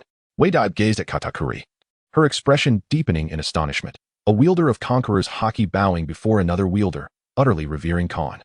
Such a spectacle was almost beyond her belief had she not witnessed it firsthand. Reflecting on the knowledge and teachings she had acquired that day, Waydibe experienced an epiphany. A person of such magnanimity and spirit could never harbor selfishness. He was unperturbed by the act of imparting wisdom to others, his casual demeanor signifying his grand vision and expansive heart. Conversely, a petty and selfish individual would dread the thought of others surpassing them, often resorting to ignoble schemes. Waydibe had encountered numerous sordid affairs upon the vast ocean. Those of limited ambition and spirit typically thrived only at the bottom rungs of society. Figures like Rox and Whitebeard were emblematic of boundless aspirations, possessing hearts as expansive as the sea itself. Such individuals are truly deserving of the title of king. It is the spirit, the vision, and the heart of a warrior that yearns for unrestrained freedom and the pinnacle of success. Generally, those endowed with the Conqueror's haki exhibit these attributes, or have once embodied them. These characteristics dictate the strength and weakness of the haki. Among them, spirit and vision are of paramount importance. Typically, bearers of this power are pirates. Waydibe covered her face in disbelief, exclaiming, at such a young age, "You already possess the heart of a true warrior, along with such formidable Conqueror's haki. If you have the opportunity to grasp what my father referred to as the Conqueror's haki flow, I can hardly fathom how powerful you will become. In a pirate crew, many wield the Conqueror's haki, and you should seek guidance from your seniors. They will undoubtedly impart their knowledge to you. Khan, my dear Minner, I recognize your exceptional talents. Yet having someone to illuminate your path could save you considerable time and conserve your energy." Waydibe's expression was playful, her tone markedly more frivolous. "Please, remove the little from that." Khan took a seat and replied, "Regarding the Conqueror's haki, I have sought counsel, but frankly, none of it has been particularly reliable." "What?" Both Waydibe and Katakuri exclaimed in unison, their astonishment palpable. Khan extended his hands and declared, "Our pirate crew consists of 9 individuals who possess the Conqueror's haki, namely Rox, Whitebeard, Shiki, Wangji, John, Charlotte Linlin, Kaido, Katakuri, and myself. Among them, Kaido and Katakuri themselves struggle to comprehend haki, let alone the Conqueror's haki. The others, however, have shared their insights. Rox and I believe it is rooted in conviction and determination, while Uncle Wong advised me to go with the flow. John, in his self-admiration, claims it is a matter of innate talent." Khan recounted these unreliable pirates to Waydibe and Katakuri. Within the pirate crew, many possess the Conqueror's haki, each harboring distinct perspectives, and their words bear a semblance of truth. However, if one were to blindly follow their path, mastering the Conqueror's haki might remain an unattainable dream for a lifetime. Upon hearing this, Waydibe inquired in astonishment, "Isn't the world's greatest swordsman your father?" Khan replied, "No. Uncle Wong saved my life and raised me since childhood. He evokes a feeling in me that is reminiscent of your father." Waydibe's lips curved into a slight smile, for indeed, true strength often bears commonalities. The longevity of the Rox pirates, apart from Captain Rock's unique charisma, also stemmed from the acknowledgement of various officers towards the pirate crew itself. There exists an inherent attraction among the powerful, a shared essence, a notion that Khan wholeheartedly endorsed. Waydibe's eyes gleamed with recognition. Though the Rox pirates have their flaws, they possess commendable qualities as well. Otherwise, my father would have long since taken me away from this crew. Khan observed the empathy displayed between Waydibe and Katakuri, fully aware that their discourse revolved around the merits of the Rox pirates and the reasons for their prolonged existence. However, he lamented the deplorable state of the crew's foundation. The inherent qualities and cultural standards of people in this world are exceedingly low. How many of the pirates venturing into the sea can be deemed exceptional? Most are merely misguided fools. Moreover, the presence of Silver Axe at the upper echelon serves as a blight, a figure akin to Blackbeard, whose ambitions are steeped in malevolence. He stands out as the sole prominent pirate among the leadership devoid of Conqueror's haki. The upper ranks tend to circumvent conflicts, each party tacitly aware of the underlying tensions. Khan had no intention of addressing the internal issues of the Rox pirates. The notorious pirates were far from foolish. It is a tragic and laughable folly to overreach one's capabilities, dreaming grandly without a clear understanding of one's own strength and position. Those who recklessly entangle themselves in greater whirlpools may meet their demise with equal carelessness. Waydibe took a seat, raising an eyebrow with a smile, and inquired, "Master Khan, as you proceed to develop your fruit abilities, shall I take my leave?" Khan gazed at the already seated Waydibe, pondering what he could possibly say. After all, you have taken your seat. Why inquire whether he intends to leave? His powers of observation are indeed keen, and his aptitude for perception is likely quite remarkable. Kon surmised that Wadib was indeed interested in connecting with him and Katakuri. The girl left a favorable impression on him, self-assured, poised, seemingly aloof, yet remarkably attentive and likely adept at caring for others. Chapter 15. Developing fruit abilities. The days leading to the demise of the Rock's pirates were drawing near. Rock's unwavering beliefs and steadfast determination were impervious to change. Not even his right-hand men, Wang Ji and Zhang, could alter his resolute purpose, at best offering mere suggestions for consideration. During this relatively tranquil period, forming a small team for oneself posed no disadvantage. Kon possesses an astute intuition when it comes to discerning individuals. The three of them hail from distinct factions, each backed by influential figures who hold significant positions within the Rock's pirates. Even in the absence of vested interests, he finds himself at ease in the company of Katakuri and Wadib. A green glow emanated from Kon's hand as he introduced, "My fruit is called the Sunsun fruit, also referred to as the forest fruit. It is an advanced variant of the prosperous fruit, and its specific abilities are yet to be fully explored." An advanced variant? That certainly sounds promising. I have heard my father mention the distinction between different levels of fruits. As for Wadib, being a girl of confidence, she displayed no shyness or pretentiousness. While speaking, she gently pinched Katakuri's bashful face, and their interaction was quite harmonious. She understood the origin of Katakuri's unique mouth and refrained from offering any admonition, instead appreciating the cherished quality of possessing a fondness for something. Kon engaged in a brief discourse with the two individuals regarding the three major systems of the devil fruits. Concerning these mystical fruits, the vast majority of people upon the seas remain oblivious, often harboring superstitions about those endowed with fruit-derived abilities, even perceiving them as embodiments of demons. However, the trio's differing living environments have granted them insights into many secrets of the ocean. They possess a far deeper understanding of the prominent figures within the Rock's pirates and other clandestine matters of the sea, distinguishing them from the blissfully ignorant common folk. Kon possesses a preliminary understanding of his fruits, which emit two distinct radiances. The first is a milky white glow, reminiscent of a nurturing presence, imbued with divine healing properties capable of dispelling negative effects. Initial examinations suggest its practicality is quite robust. The second radiance is a vibrant emerald green. While the precise extent of its powers awaits empirical validation, it is certain that it fosters vegetation and promotes the flourishing of all living things.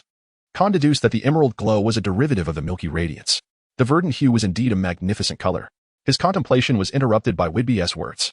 On the vast ocean, piracy was a rather monotonous profession. Spending years adrift with nothing but the endless sea, most pirates developed a penchant for raiding coastal towns, finding amusement in such pursuits.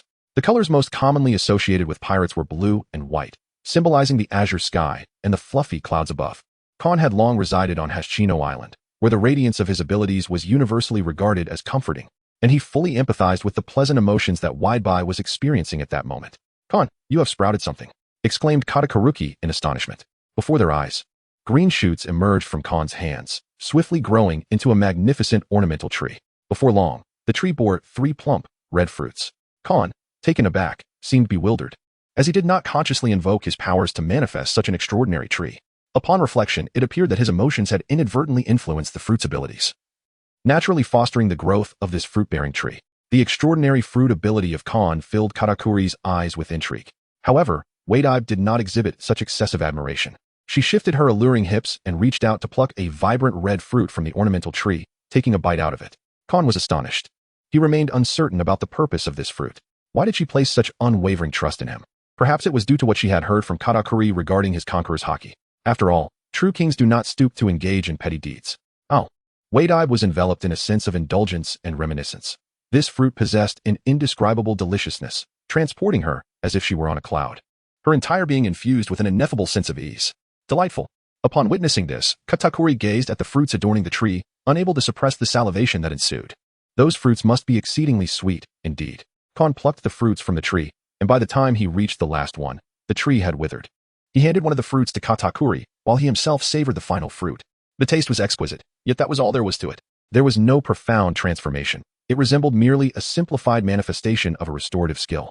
The potential of this ability remains to be further explored. Kon consumed the fruit and certainly grasped some vague concepts. Yet the abilities granted by the fruit and their development rely entirely on one's own efforts. There was no immediate comprehension upon consumption. This understanding might even be less comprehensive than the descriptions found in the fruit's illustrated guide. Consider Brook, who only discovered his powers after his demise. This is not surprising. It is entirely possible that one might initially perceive it as a paramecia-type fruit, only to later find it to be a mythical zoan. Wadib inquired, "Teacher Kon, Surely your fruit's abilities extend beyond this, do they not? The two of us, your great audience, are still awaiting your revelation. Khan cast a disdainful glance at the troublesome student and summoned his fruit powers upon the ground with a mere thought.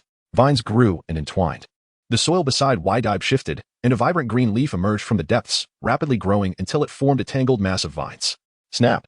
The vines lay lifelessly upon the earth, unresponsive to Khan's attempts to command them through his abilities or thoughts. Wide-Eyed effortlessly grasped the vine, perfectly suited in both thickness and length, and, unable to contain his amusement, exclaimed, "Ha ha ha, I can't take it anymore. Let me have another laugh at the vine born of my own powers." "Khan," Katakuri countered, "Brother Khan is the strongest." "Khan." Katakuri's expression was one of turmoil as he fixed his gaze on the vine clutched tightly in Wade-Eye's hand. Attempting to will this vine, which had brought shame upon his elder brother, to rise again through the sheer force of his stare, Khan unleashed his power once more. A new vine sprouted beside Wade-Eye, growing at a pace far swifter and more vigorous than the previous one. However, this thicker and longer vine unceremoniously fell flat. The expressions on the faces of the three seemed to be frozen in time, casting an eerie silence over the scene. In the fleeting moment it took for a crow to fly by, Wade-Eye regained his composure, trembling all over, laughter erupting in a delightful frenzy. Khan gazed at the two vines he had summoned. This phenomenon felt quite different from sword training. Could it be that he lacked the innate talent to develop fruit? Logically, the skills of vine growth and entanglement would prove exceedingly practical. In a duel, ensnaring an opponent for even a few seconds would grant Khan the opportunity to strike decisively and sever his adversary's head with his sword. Yet, what did the presence of two mere vines signify?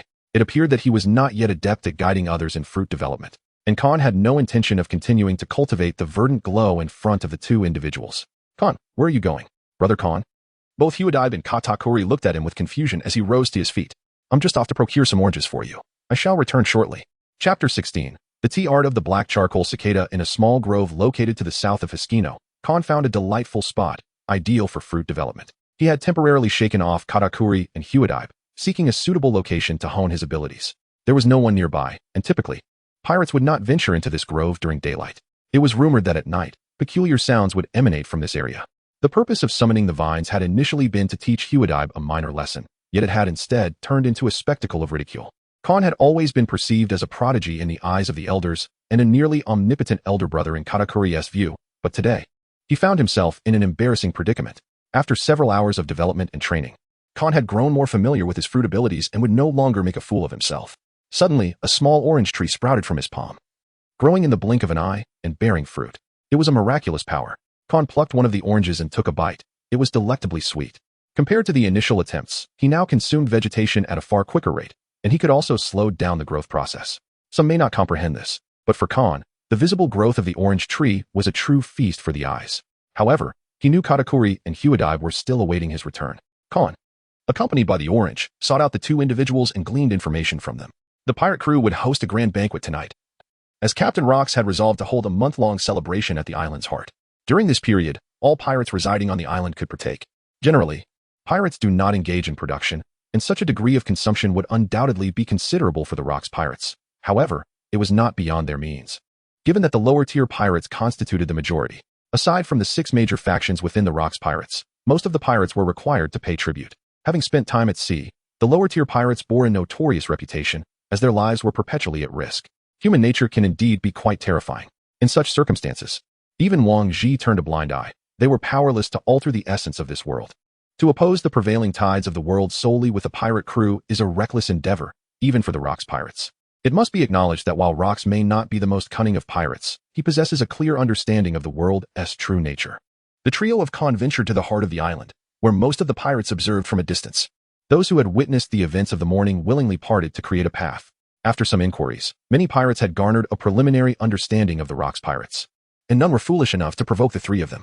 Khan, the captain, and their mother occupied the innermost part of the banquet. Katakuri gazed towards the deepest recess of the gathering and pointed, expressing his intention to proceed ahead, for his siblings were undoubtedly present. He felt the need to report his recent growth to their mother.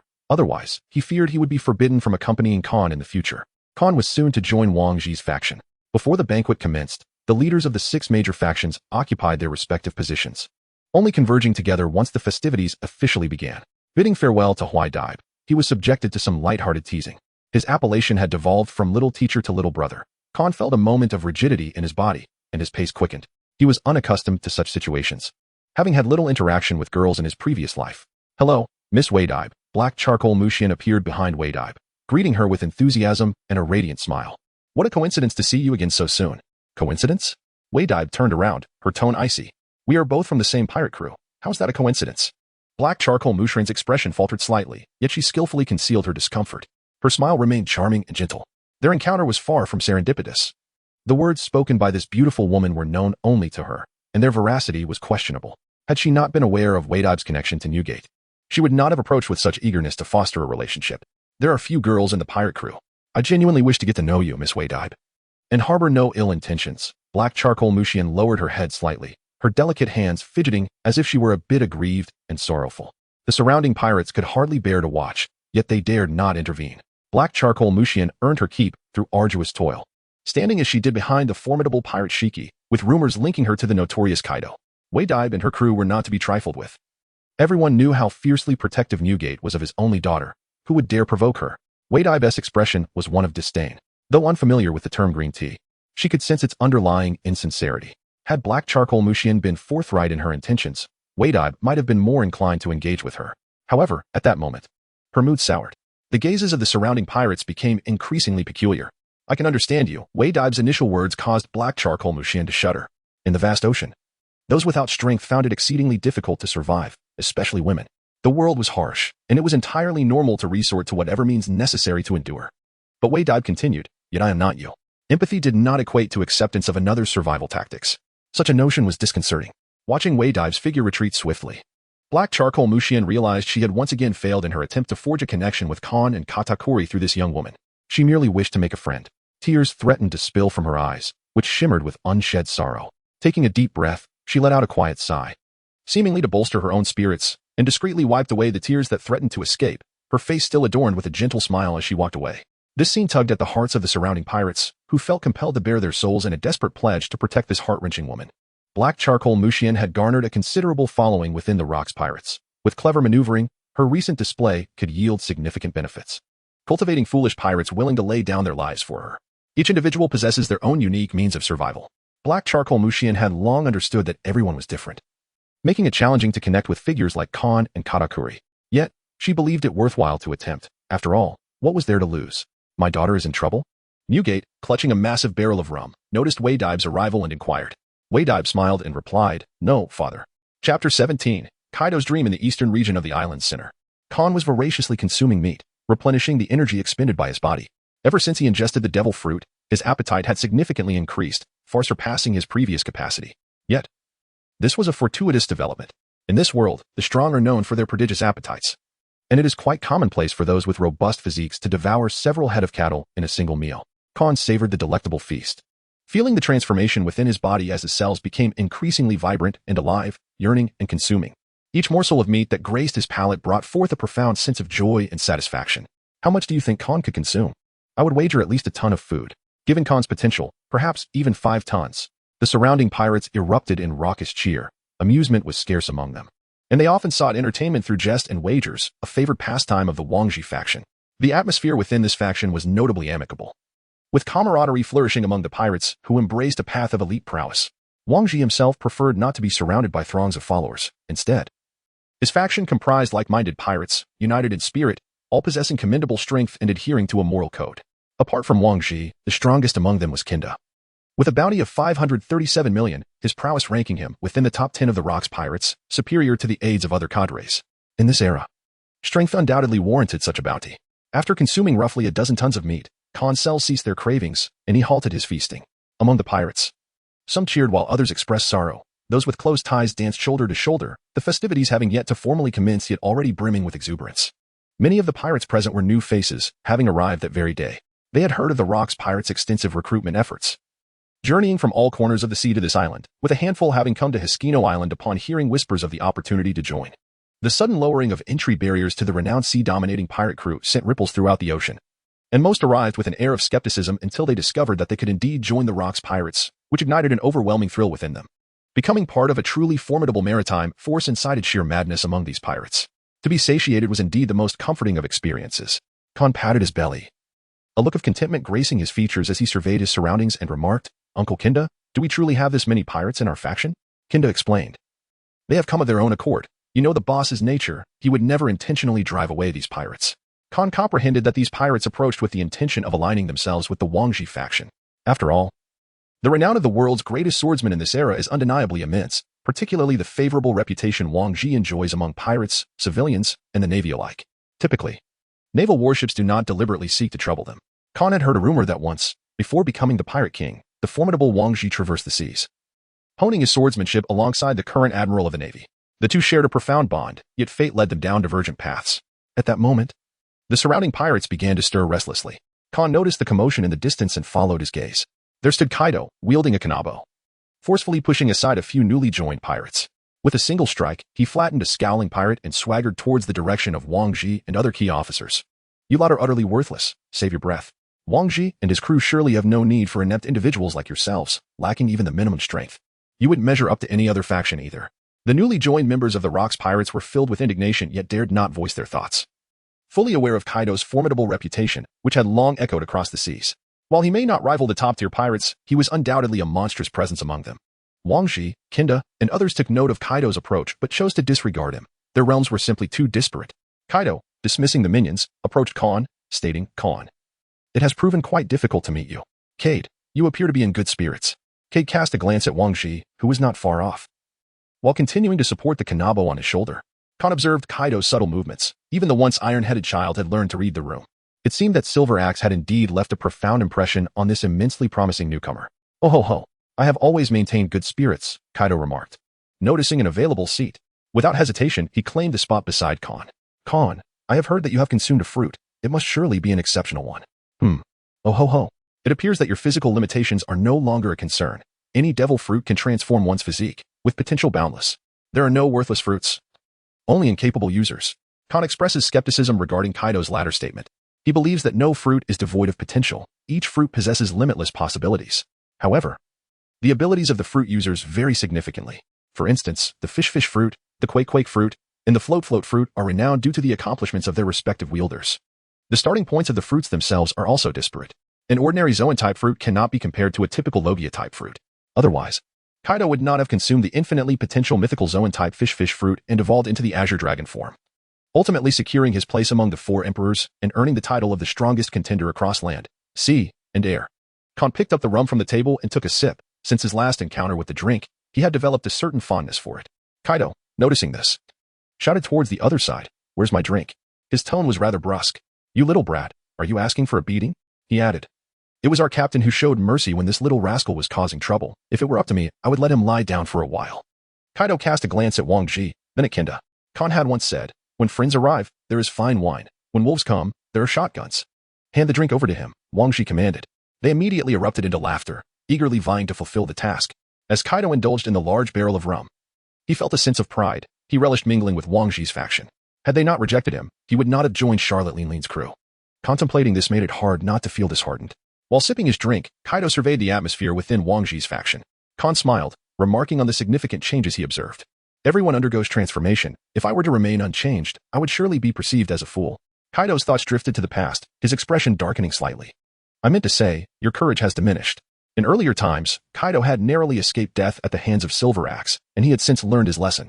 Wangji, known for his amiable disposition and unwavering loyalty, possessed formidable strength, earning Kaido's respect, particularly for Khan, who stood by Wangji's side. Whenever the opportunity arose, he would seek to engage with him. This moment was particularly auspicious as the bothersome child, Katakuri, was absent. Kaido suddenly inquired, Khan, do you have a dream? Chapter 18. My Rock's pirate crew has significant issues, Khan. Do you possess a dream? Khan's eyes widened in surprise as he chuckled lightly. Are you attempting to discuss dreams with me? Dreams? In this world, such notions are indeed a luxury. Typically, only the pirates venturing out to sea entertain such thoughts. Unfazed by the other's reaction, Kaido cleared his throat. He had heard numerous tales of Khan's exploits and some enlightening ideas that had profoundly moved him. No one is born to be exalted above others. There is no such thing as a deity. They are born free and equal. Who dares to claim superiority? Let them all be brought down. With his emotions carefully cultivated, Kaido proclaimed, I have a dream. Khan interjected, enough. Kaido's expression immediately darkened to an extreme. He had yet to finish his sentence when he was interrupted, a most unpleasant experience. Were it not for the fact that this individual was formidable and someone he had taken a liking to, he would have reacted differently. Thunderous and imposing, he inquired. Are you afraid? Khan gazed intently at Kaido, his earlier words evoking a sense of astonishment akin to that of an ordinary person encountering something utterly inconceivable. Though not an avid fan of the sea, he had indulged in a fair share of narratives and possessed a modicum of understanding regarding Kaido. One of the future emperors of the sea. A figure of madness, he sought to instigate a global conflict. His temperament oscillated wildly between deep sorrow and furious rage. Appearing rugged, he was, in truth, exceedingly astute, replete with cunning strategies. With a laid-back demeanor and an aversion to trivialities, he valued talent and eagerly recruited formidable warriors. His extraordinary ambition was marked by the presence of Conqueror's haki, among other traits. Yet, Khan could scarcely fathom that Kaido would utter the words, "I have a dream." In the Rocks Pirates, the highest-ranking officer he had minimal interactions with was Silveraxe, a pirate embodying the darkest aspects of piracy, a quintessential marauder. The infamous moniker of the worst was indicative of his nature. It became evident that many characters diverged significantly from the one-dimensional portrayals in animations, necessitating personal encounters to truly comprehend their essence. The Rocks Pirates were not as disjointed as Khan had envisioned, regarding the slaughter of comrades. The lower-tier pirates were akin to chives, persistently reaped time and again. The defining factor of a pirate crew primarily resided in its top-tier combat power and overall. It was not as fragmented as the Navy suggested. Khan once inquired of Rocks how he had managed to assemble a pirate crew. Rocks replied, I seem to recall telling them that together we would indulge in the finest delicacies and pleasures. What is mine is also theirs. We are the forsaken brothers and sisters of the world, free to sail with me and conquer these vast oceans, destined to become masters of the sea. Let us seek the greatest treasures the world has to offer." At that moment, Rocks raised his arm in a rallying call, and the multitude responded in unison. It was during this time that Newgate chose to join the Rocks Pirates. From that point onward, Khan never again questioned Rocks about opportunities for substantial wealth. It is likely that Rocks himself had not contemplated the future when he spoke those words. Yet history is replete with great figures who have risen from obscurity to usher in new eras. However, Kaido did take him by surprise. Khan extended his hand, gazing curiously at Kaido, and said, "Tell me about your dreams. I am listening." Kaido, perceiving this as an opportunity to sway his interlocutor, began to articulate his aspirations. "I believe that freedom and equality are the most vital elements in this world." Upon hearing this, Khan's pupils constricted in surprise. He was truly taken aback by the depth of Kaido's thoughts. "We must bring those who were born into nobility, those complacent rulers steeped in comfort, to the battlefield. That is the essence of equality and freedom. Only through war can the true value of humanity be determined," Kaido proclaimed, raising his spiked club high and roaring in fervor. Khan, 1,000 alpacas surged through his heart, a stark contrast to his own imagination. Indeed, one must not harbor excessive expectations when those lofty aspirations are unmet. A subtle sense of disappointment lingers. "Speak of your past," Khan added, though it is entirely permissible to remain silent. His curiosity about Kaido's history was piqued. A smirk crept across Kaido's lips. He was unperturbed by the prospect of recounting his past. It signified that he had captivated Khan, allowing their relationship to deepen. "Who do you intend to punish?" Kaido mused, tracing the bleeding scar on his body, a profound trepidation glimmering in his eyes. It was terrifying that a mere child had breached his defenses, leaving an indelible mark upon him, a swordsmanship so formidable that it nearly suffocated him with the sensation of being cleaved in two. Yet, he must grow even stronger. "Oh ho ho, Katakuri, do you only hide behind others?" Khan stood before Katakuri, asserting he will inevitably become a towering man. Kaido scoffed. It seems prudent for Katakuri to minimize his encounters with Kaido in the future. Khan's potential was indeed formidable. At such a young age, he had pierced Kaido's defenses, proving himself a worthy adversary in swordsmanship. "Isn't that so, Wang Ji?" "John, do not flatter him excessively," came the reply. "Ah. Yet you secretly take pride in it yourself. I understand. I shall remain silent. Kekakika, regardless of his potential to me. He remains merely a small fry that I could easily dispatch." "Oh," John laughed, pointing at Khan, jesting, "do you dare claim you could best him in a duel?" "Kekakika." Shiki interjected dismissively, "That boy is truly exceptional. He will one day be renowned across the globe, a veritable swordsman in the hearts of many." This esteemed future captain of one of the 3 legendary pirate crews offered a notably high appraisal. Kaido was taken aback. Shiki was known for his arrogance and madness, rarely deigning to either belittle others or elevate them. Thus, the commendation of this Khan was indeed alarming. As Kaido touched his still bleeding wound, he reflected on his own experiences. Astonished that so many eminent figures held such a high regard for Khan, perhaps surpassing his own prowess. Kaido hailed from the Wokai Kingdom, where he had become the strongest warrior by the age of 10. At 13, the king of Wokai, seeking to secure a place at the World Conference, sold Kaido to the Navy, yet Kaido managed to escape and was subsequently offered a bounty of 70 million berries. In moments of hunger, he would willingly fall into traps, indulging in a feast before making his escape once more. At 15, he joined the Rocks Pirates. As he recounted his past, a smirk danced upon Kaido's lips, his eyes ablaze with ambition.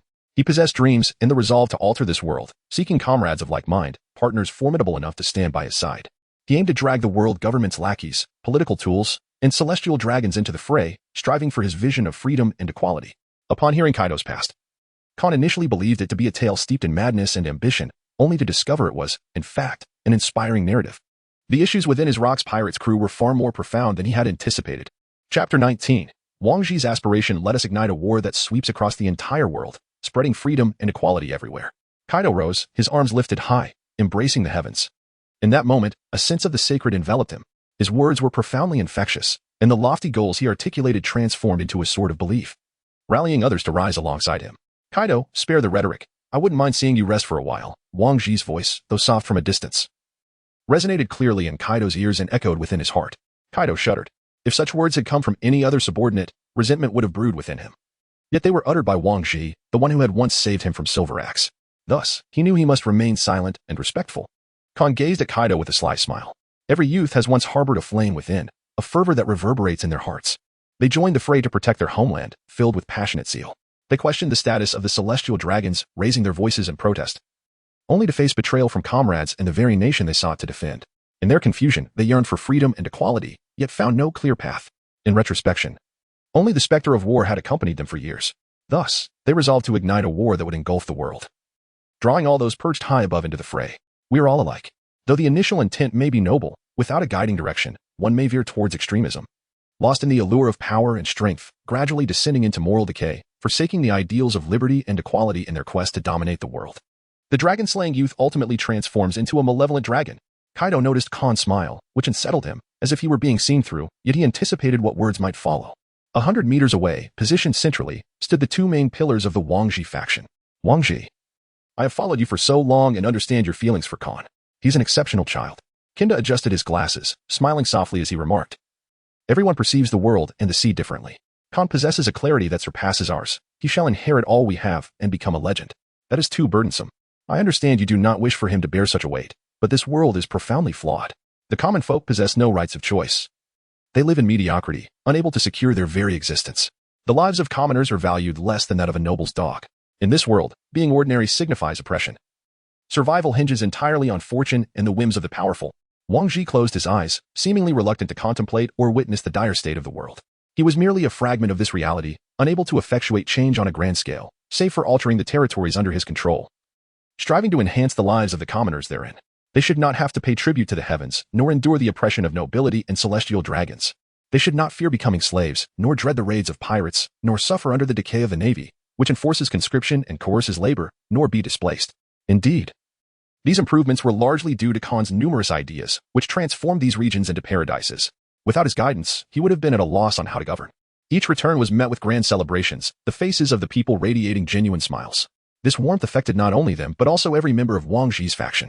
They struggled to articulate the sensation, yet it was profoundly comforting, as if filling a void within. Among the Rocks Pirates, Wang Zhi's faction boasted the highest overall combat power and superior qualities, far exceeding those of other factions, standing out as the most distinctive within the crew. Kinda, do you realize? I wish for every corner of the sea to reflect the lands we protect, where the common folk can smile from the heart, free from the torment of hunger. Wang Zhi, I understand. Your greatest desire is to witness a new world within your lifetime. Yet you are uncertain of what it will be like, and Khan has helped you envision that world. Wang Zhi fell silent. The moment Khan illustrated a new world, he was elated, momentarily believing that Khan's birth was a beacon for this realm, heralding a new era, a fresh world symbolizing hope for all. However, once Wang Zhi regained his composure, he recognized that Khan was still a child, having lost his parents at a tender age, enduring hardship alongside him for years. Was it truly just to place the burdens of responsibility and unattainable aspirations upon the shoulders of one who had yet to mature? Wang Zhi did not comprehend the term moral coercion, but he was unwilling to force the child into roles he did not wish to fulfill. He hoped Khan would lead a life according to his own desires, avoiding regrets in his journey. Wang Zhi casually uncorked a bottle of rum. Men have a penchant for liquor. Therein lies everything. Kinda observed Wang Zhi's subtle smile and gentle gaze, returning the smile. That man had been his guiding faith for many years. 100 meters away, Khan gazed toward them, murmuring, uncles also lead remarkable lives. The old man had once said, each person's life is unique. Some lead lives so extraordinary that they surpass the imaginations of ordinary folk, inspiring their deepest aspirations. You are indeed distinct, leading a life of simplicity, yet not like this old, useless man. Kaido, feeling entirely overlooked, could not help but interject. Hey, Khan replied. I am aware of your presence here. Kaido responded. Khan muttered to himself, Uncle Wang must have warned you just now, always worrying and treating me like a child. However, Uncle Wang is a good person. Boo-hoo, how infuriating. All I desire is a single answer from you. Kaido slammed his hand on the table, his expression sorrowful. Tears streaming down his face as he wept uncontrollably. Kon erupted into laughter, and Kaido, in an instant, transformed his tears into mirth. Embodying the epitome of contradiction, truly a capricious man. While your thoughts may be sound, your methods are indeed flawed. Once the laughter subsided, Kon's expression gradually turned grave. Would it not be fitting to encapsulate your sentiment with the phrase, "Do noble lords possess any intrinsic superiority?" Kaido's smile faded as he grasped the underlying message in Kon's words. If this world is rife with decay, nobility, celestial dragons, and royalty alike, and if the systems are rotten to the core, then let us rise. Let us dismantle them all and trample them underfoot. Make it clear that no one is born to reign supreme. The antiquated and conservative era you cling to has long since passed. As Kon's tone shifted, Kaido unconsciously adjusted his posture, lowering his demeanor. The glimmer in Kaido's eyes rivaled the intensity of the green light seen by Newgate upon meeting Kon. Were it not for Wang Ji's presence, he might have exclaimed, "This man understands me. He truly comprehends my essence." Chapter 20. Shock in that moment. Kaido let out an exaggerated wail, his sobs resonating with deafening intensity. This was his cathartic release, a man both reckless and flamboyant. A man still infused with youthful passion, albeit lost in confusion. At this juncture, Kaido was not yet the fearsome emperor of the sea destined to become a dragon of malevolence. He was merely a fervent youth. Bewildered yet spirited, his initial impetus for igniting global conflict stemmed from ideals of equality and freedom. He had been in search of direction, and it seemed that someone could now guide him toward it. You aspire to dismantle this unjust world, but do you know how to reconstruct a new order? Should this world remain embroiled in perpetual warfare? Kon posed a critical question. Kaido paused momentarily, then, regaining his composure, meekly inquired, "Is force not the solution to everything?" The law of nature dictates that the weak succumb to the strong. Yet, while force cannot resolve every issue, it is imperative to possess it, for strength begets influence. Kon, in his interactions with others, tailored his approach according to the individual. He held little interest in instigating a revolution in this world. Yet he recognized the inherent difficulty of ascending to greatness alone. Kon yearned for a stage where he could contend in a fierce battle against the world's strongest warriors. A stage where both sides would confront their fates driven by their convictions. Such a platform would be the epitome of excellence. He desired others to forge this stage for him. In the absence of strength, one might seek to live in solitude. However, once endowed with formidable power, one could alter the very fabric of the world. Kon no longer harbored the desire for a mundane existence as he did in his previous life. One could only wonder what expression his elder would wear upon learning this. No one understood the innate aura of an emperor better than Kon. His talent was ample. He merely lacked an opportunity. The world we inhabit is rife with filth, brutality, and madness. Indeed, in many places, it resembles a hellish realm. Living amidst conflict, one tends to resort to war as a solution, relying solely on this method, yet deep within, a sense of disquiet lingers. Kaido nodded vigorously, a look of profound realization in his eyes, his thirst for knowledge surpassing that of students in a classroom. Kon continued, stating that an individual's initial perception of the world is akin to a blank canvas, with the environment serving as a vast dyeing workshop and the soul as the brush, splattering ink to depict diverse lives and thoughts. No one is born with the ambition to become a pirate, rather, the inherent distortion of this world, with its overwhelming presence of malevolence, leads those who inhabit it to perceive the darkness far more than the light as they grow. When a moment arises that renders their existence untenable, what do you suppose they will do? The adage, "One who lingers with vermilion will become red," while one who associates with ink will turn black, is most fitting in this context.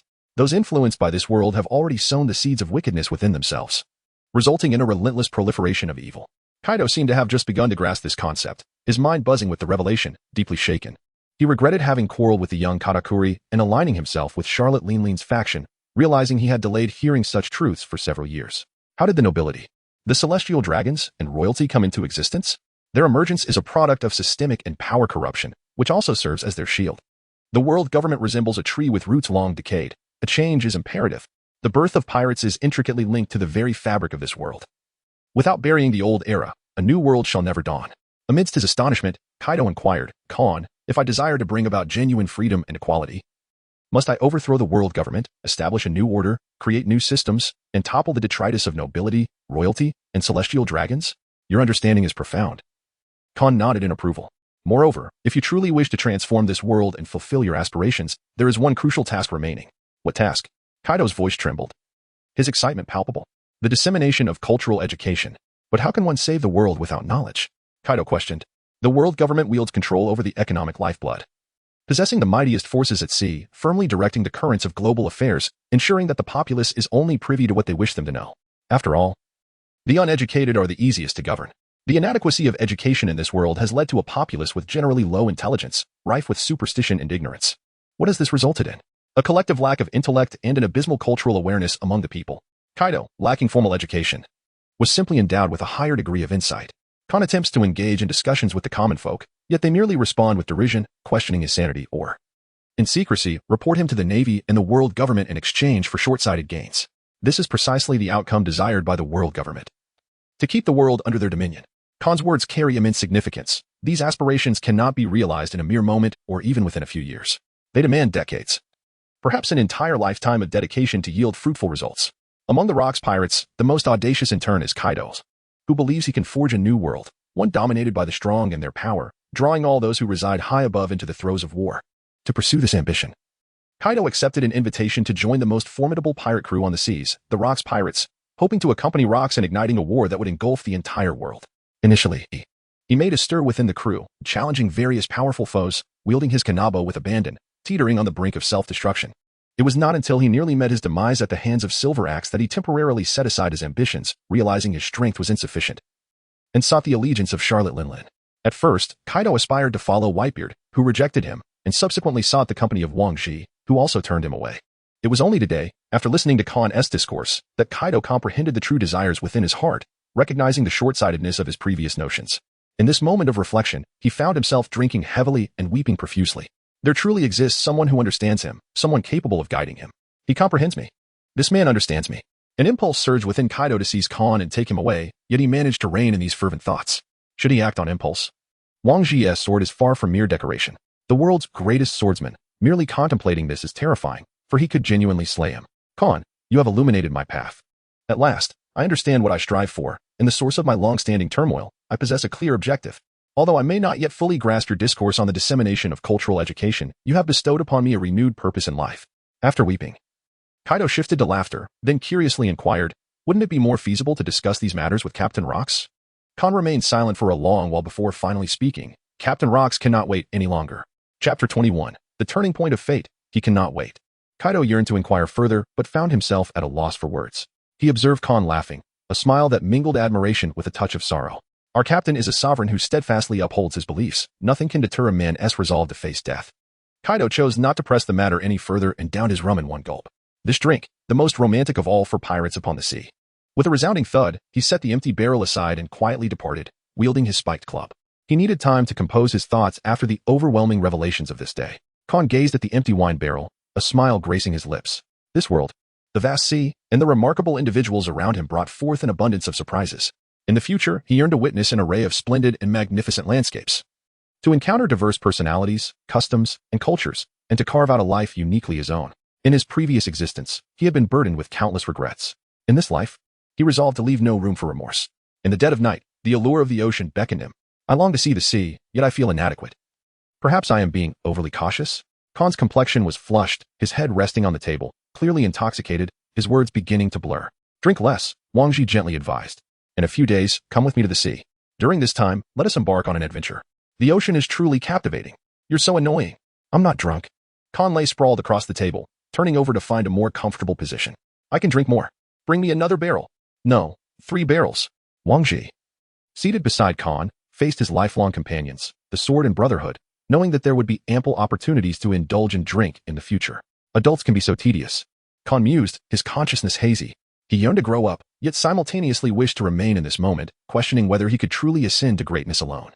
You will encounter many wonderful companions in the future, Wang Zhi thought, who will join you in adventures upon the vast sea, help you scale the highest peaks of the world, and become a king, pursuing your desires. Understanding that the ambition to surpass Rocks was a noble aspiration, Wang Zhi resolved to let Khan pursue his own path. Though the goals may prove challenging, they were indeed Khan's own wishes. As for changing the world, the dissemination of ideas would inspire a select few to take action. Wang Zhi draped a coat over Khan. Khan will grow into a remarkable man, Kender remarked with a smile, and he will carve out his own life and find his own companions. Indeed, Wang Zhi replied softly. Kender pointed in a direction. Shall we join the captain and the others for a drink? Wang Zhi shook his head. No need. We set sail tomorrow, and shall forego this banquet. So soon? Kender adjusted his glasses, acknowledging that the captain would likely make significant moves within the next year. You need not concern yourself, he added. We'll see. Ha. Boss. You never cease to amaze me. Don't sleep here, go rest at home. Wang Zhi, towering at least 3 meters with a robust physique, effortlessly lifted the smaller Khan. Kender understood his role, giving the captain a reassuring glance. confident that he would manage the crew's arrangements for their imminent voyage.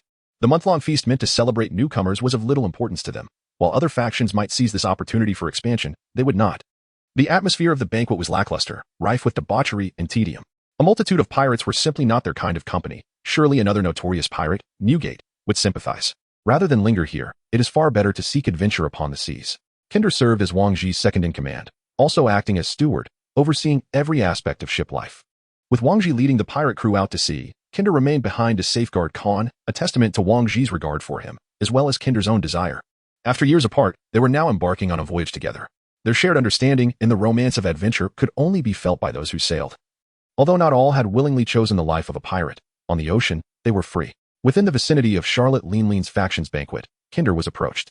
"Why have you come, Kinder?" Charlotte Linlin flirted, casting him a playful glance. "Did you sneak away from Wang Ji to seek me out? We could go have some fun right now."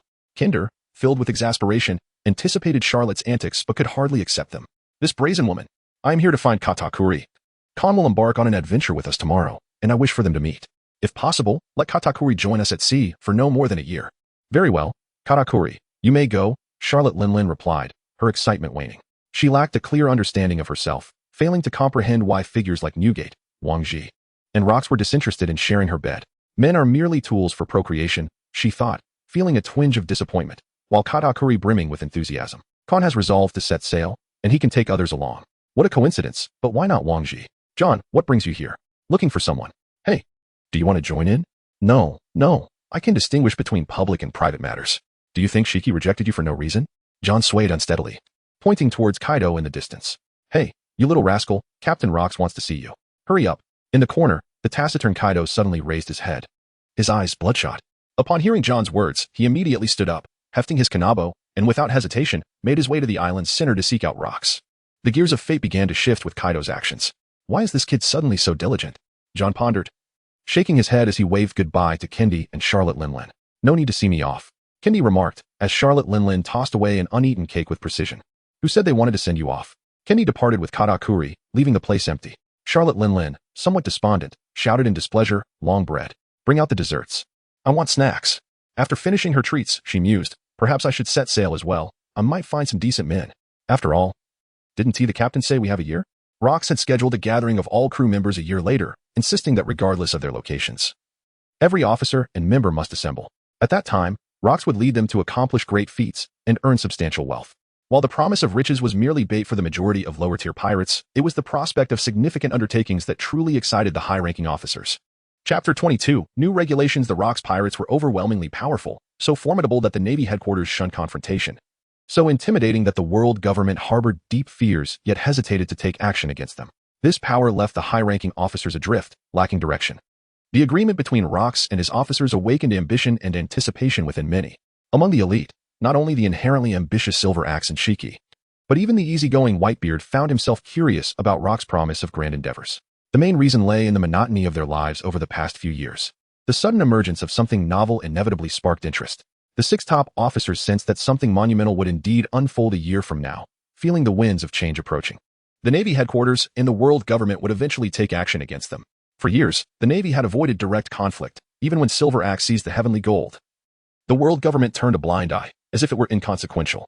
Losing Heavenly Gold was merely a loss. Recovering it this year did not exempt them from future collections. Failing to comply was tantamount to disregarding the world government. Many nations perished at sea, leaving civilians displaced. Since the theft of the Heavenly Gold, the inaction of the world government and the Navy headquarters emboldened the pirates under Silver Axe, further tarnishing the reputation of the Rox pirates. Across the seas, countless ambitious pirates, yearning to make a name for themselves, longed to join the Rox pirates. Rox seemed to have anticipated this, seizing the opportunity to publicly recruit and expand his crew. On the very first day, over 10,000 pirates seeking to join arrived at Heskino. Most of these pirates had embarked from the 4 seas, enduring numerous trials and tribulations before reaching the New World. Rox's astuteness exceeded the Navy's expectations. This news sent shockwaves through the Navy headquarters, prompting the Admiral to summon Steelbone Kong, Garp, and other key naval figures back to the headquarters for a council to address Rox's expansion. At the Navy headquarters, inside the Admiral's office, a man towering around 3 meters, languidly reclining with his legs on the desk, gazed forlornly at mounds of paperwork, lamenting, "When will this ever end? I should have followed Wang Ji to become a pirate instead of becoming the Admiral." It feels like the Navy headquarters is pitted against the Rox pirates, trying to balance the scales of power without regard for the lives of our soldiers. The world government is infuriating. The admiral retrieved a cigar from his drawer, placing it between his lips. I initially sought a safe haven. How did I end up as admiral? He had become a navy officer due to a lack of security.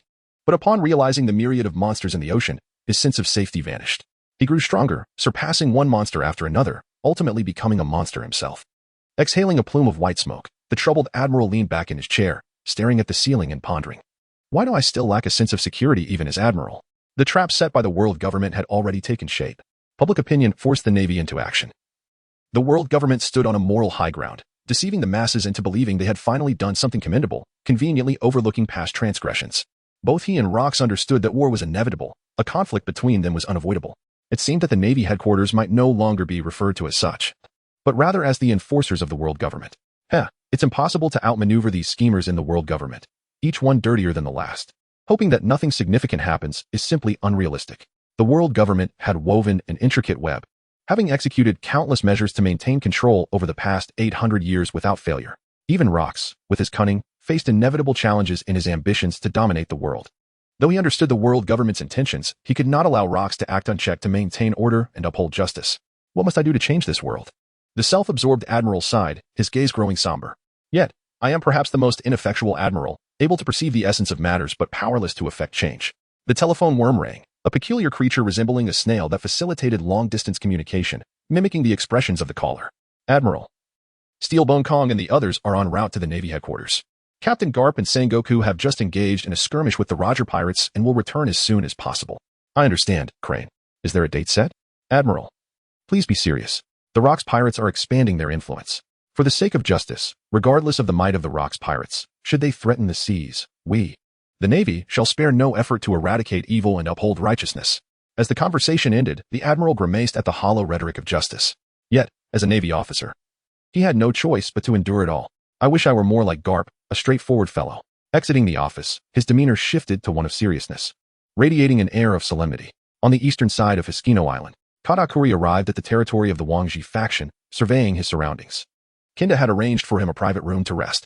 In another room, the old man reassured, I have someone taking care of me in this world as well. So do not worry too much. As Khan gradually drifted into slumber, his furrowed brow relaxed, suggesting he was immersed in a delightful dream. Wangji stood atop the rooftop, sensing the approach of another. Today, let Khan rest well. I shall arrange for Katakuri to occupy a different chamber, he remarked, gesturing towards the little ones, who needed a sound sleep to replenish their energy for the morrow. You have always been error-free. I cannot afford to falter, Wangji. Are you aware of the impending crisis facing the Rox pirates? Are you suggesting that the Navy headquarters will take action against us? It is not merely the Navy headquarters. Captain Rock's homeland has been devastated. Despite efforts to conceal the truth, the world government has uncovered the facts.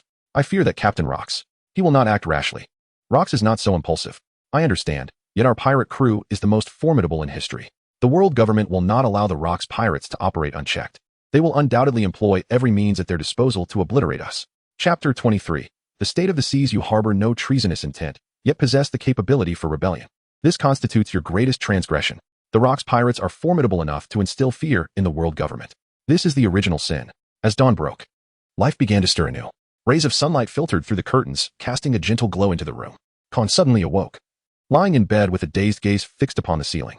The previous night had seen him indulge excessively in drink, leaving his mind still clouded with confusion. It is truly unwise to overindulge in alcohol. On the morrow, his head remained somewhat foggy. Khan exhibited a considerable degree of morning irritability. Merely observing his gaping mouth and the wisdom reflected in his eyes reveals that his consciousness has yet to fully awaken. This state of stupor lingered for a brief moment. Khan slowly emerged from the warmth of his cozy bedding, muttering to himself, I have truly become too complacent. I must refrain from consuming so much alcohol next time. If I end up stunted in growth as the old man warned, it would be a significant loss. As he spoke, his thoughts drifted. This is the world of pirates, and I am a pirate. While he rose and tidied his belongings, he pondered, yes, last night I drank with Uncle Wong and the others. I seem to have engaged in quite a lengthy conversation with Kaido, that impetuous fool. I wonder if it will lead to any changes, after all. That reckless buffoon currently possesses a rather high level of awareness. Although Kaido lacks formal education and is no intellectual, having grown up amidst the turmoil of war has granted him a profound perspective, enabling him to grasp Khan's ideas more readily than most. Fortunately, he has not veered too far astray. If Kaido were to become one of the 4 emperors in the future, last night's discourse would hold little significance. Perhaps even none at all. He had spoken at length about overthrowing the world government, establishing a new order and system, and promoting cultural education. truly monumental aspirations. Should they come to fruition, the seas would usher in a brand new era, with Kaido standing as one of the leaders of this new age. Having arranged his bedding, Kon approached the window and drew the curtains wide, flooding the room with light as the sun dispelled the darkness. It seems that Kaido is destined to be the next chapter in the protagonist's journey. Perhaps, after my arrival in this world, he has already been vanquished by the hero. Kon muttered to himself, uttering a few mundane remarks, before stepping out of the door and into the open air. He lifted his gaze to the sky, estimating that it was around 5 o'clock. The climate near the Hashino Sea was consistently warm, often rainy, with long days and short nights, where dawn broke rather early. The pirates inhabiting Hashino Island typically rose with the sun as well, for the early bird catches the worm. Surrounding the area were vast orchards, harmoniously complementing the houses, creating a unique landscape that distinguished Hashino Island. The fruits had yet to ripen. Observing the bountiful trees, Kon extended his hand, and a vibrant emerald glow emanated from it.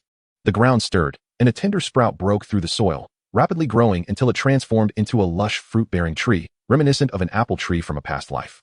Bearing a similar flavor. However, the tree before Kon, born of his abilities, exuded an intense aroma. It likely possessed properties to alleviate fatigue. Compared to the direct healing offered by milky white light, it consumed less energy, making it more suitable for revitalizing the team after battle. Kon surveyed his surroundings with an indifferent expression, confirming that this locale belonged to Wang Zhi's faction. He realized that he must have been brought here by Uncle Wang and his associates the previous night. On this island, Kon and Katakuri had claimed a modest territory together, where they typically resided. They often ventured to this area, yet most of their visits were merely leisurely strolls, gathering delectable fruits to savor elsewhere. Kon's swift mastery of the fruit's abilities is significantly influenced by the territory he occupies. Without a certain degree of familiarity and affinity with the fruit trees and plants, the powers of the fruit would not be easily harnessed or swiftly comprehended. Blackbeard's ability to wield the formidable powers of the Tremor fruit stems from decades of meticulous planning. He has long harbored aspirations for his father's fruit, engaging both overtly and covertly with Whitebeard, thereby gaining profound insights and understanding of the fruit's capabilities. In Kon's view, this world is quite intriguing. Strength is intertwined with knowledge, yet they do not entirely correlate. The depth of one's understanding of the world dictates the trajectory of their future. Similarly, the comprehension of a fruit's potential determines the strength of its wielder. In this realm, the majority are blissfully ignorant, leading to a fascinating outcome. Pirates venture into the seas, traversing to distant lands, often encountering countless formidable adversaries, far exceeding the numbers of the Navy's elite.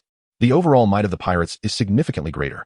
Should all the pirate strongmen unite against the Navy's strongest, they could potentially obliterate the entire world government, contingent upon their ability to coalesce as one force. However, such a scenario remains improbable. Prior to the Rock's pirates ascending as the sovereigns of the seas, they faced numerous formidable foes, engaging in direct confrontations and fierce battles.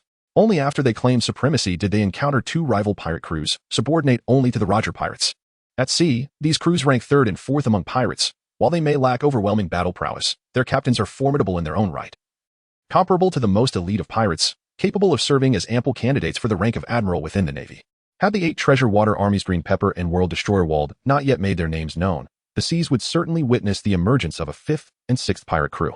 Kon harbors considerable concern regarding these two unfamiliar pirate crews, uncertain of the roles they might assume in the Valley of the Gods. These crews exhibit a profound wariness towards the Rock's pirates, maintaining a remarkably low profile upon the seas. It is rare for even the Navy to catch a glimpse of their presence. The situation leaves no alternative but for Rocks to intervene. A storm is brewing, and it is indeed a dire predicament. Had it been 2 decades earlier, the circumstances would surely have been far more intriguing. Kon, burdened by profound thoughts, rapped upon Wang Zhi's door. Shortly thereafter, the door swung open. Uncle Wang, are you meditating again? Kon stood outside the door, clutching his sword. This is my training. Wang Zhi ceased his meditation and gazed at Kon, remarking, your mind is quite chaotic. Do not allow those matters to disturb your tranquility. A child should embrace the essence of childhood. Wang Shu's mastery of the sword and his serene mindset truly complemented each other.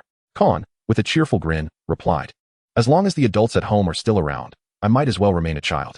Wang Zhi approached and affectionately ruffled Kon's hair. Come, today I shall take you out to sea. Will we embark on an adventure across the vast ocean? Kon inquired eagerly. Indeed, Wang Zhi affirmed, before adding, however, this journey will only include myself, Kinda, Jim the Navigator, and you, along with Katakuri. Is Katakuri permitted to join us? Did his mother consent? Kon questioned. She has given her approval. Chapter 24. No one understands Kon's greatness better than I. Kon discovered Katakuri at the training grounds, where he was fervently honing his skills. Their cultivation could be aptly described as a process of mutual intensification, a contemporary term that captures their relentless pursuit of excellence. Kon inquired, with the imminent voyage approaching. Why are you still training so diligently? Katakuri ceased his training, wielding a trident as he approached. Kon, I am aware that there is no training today.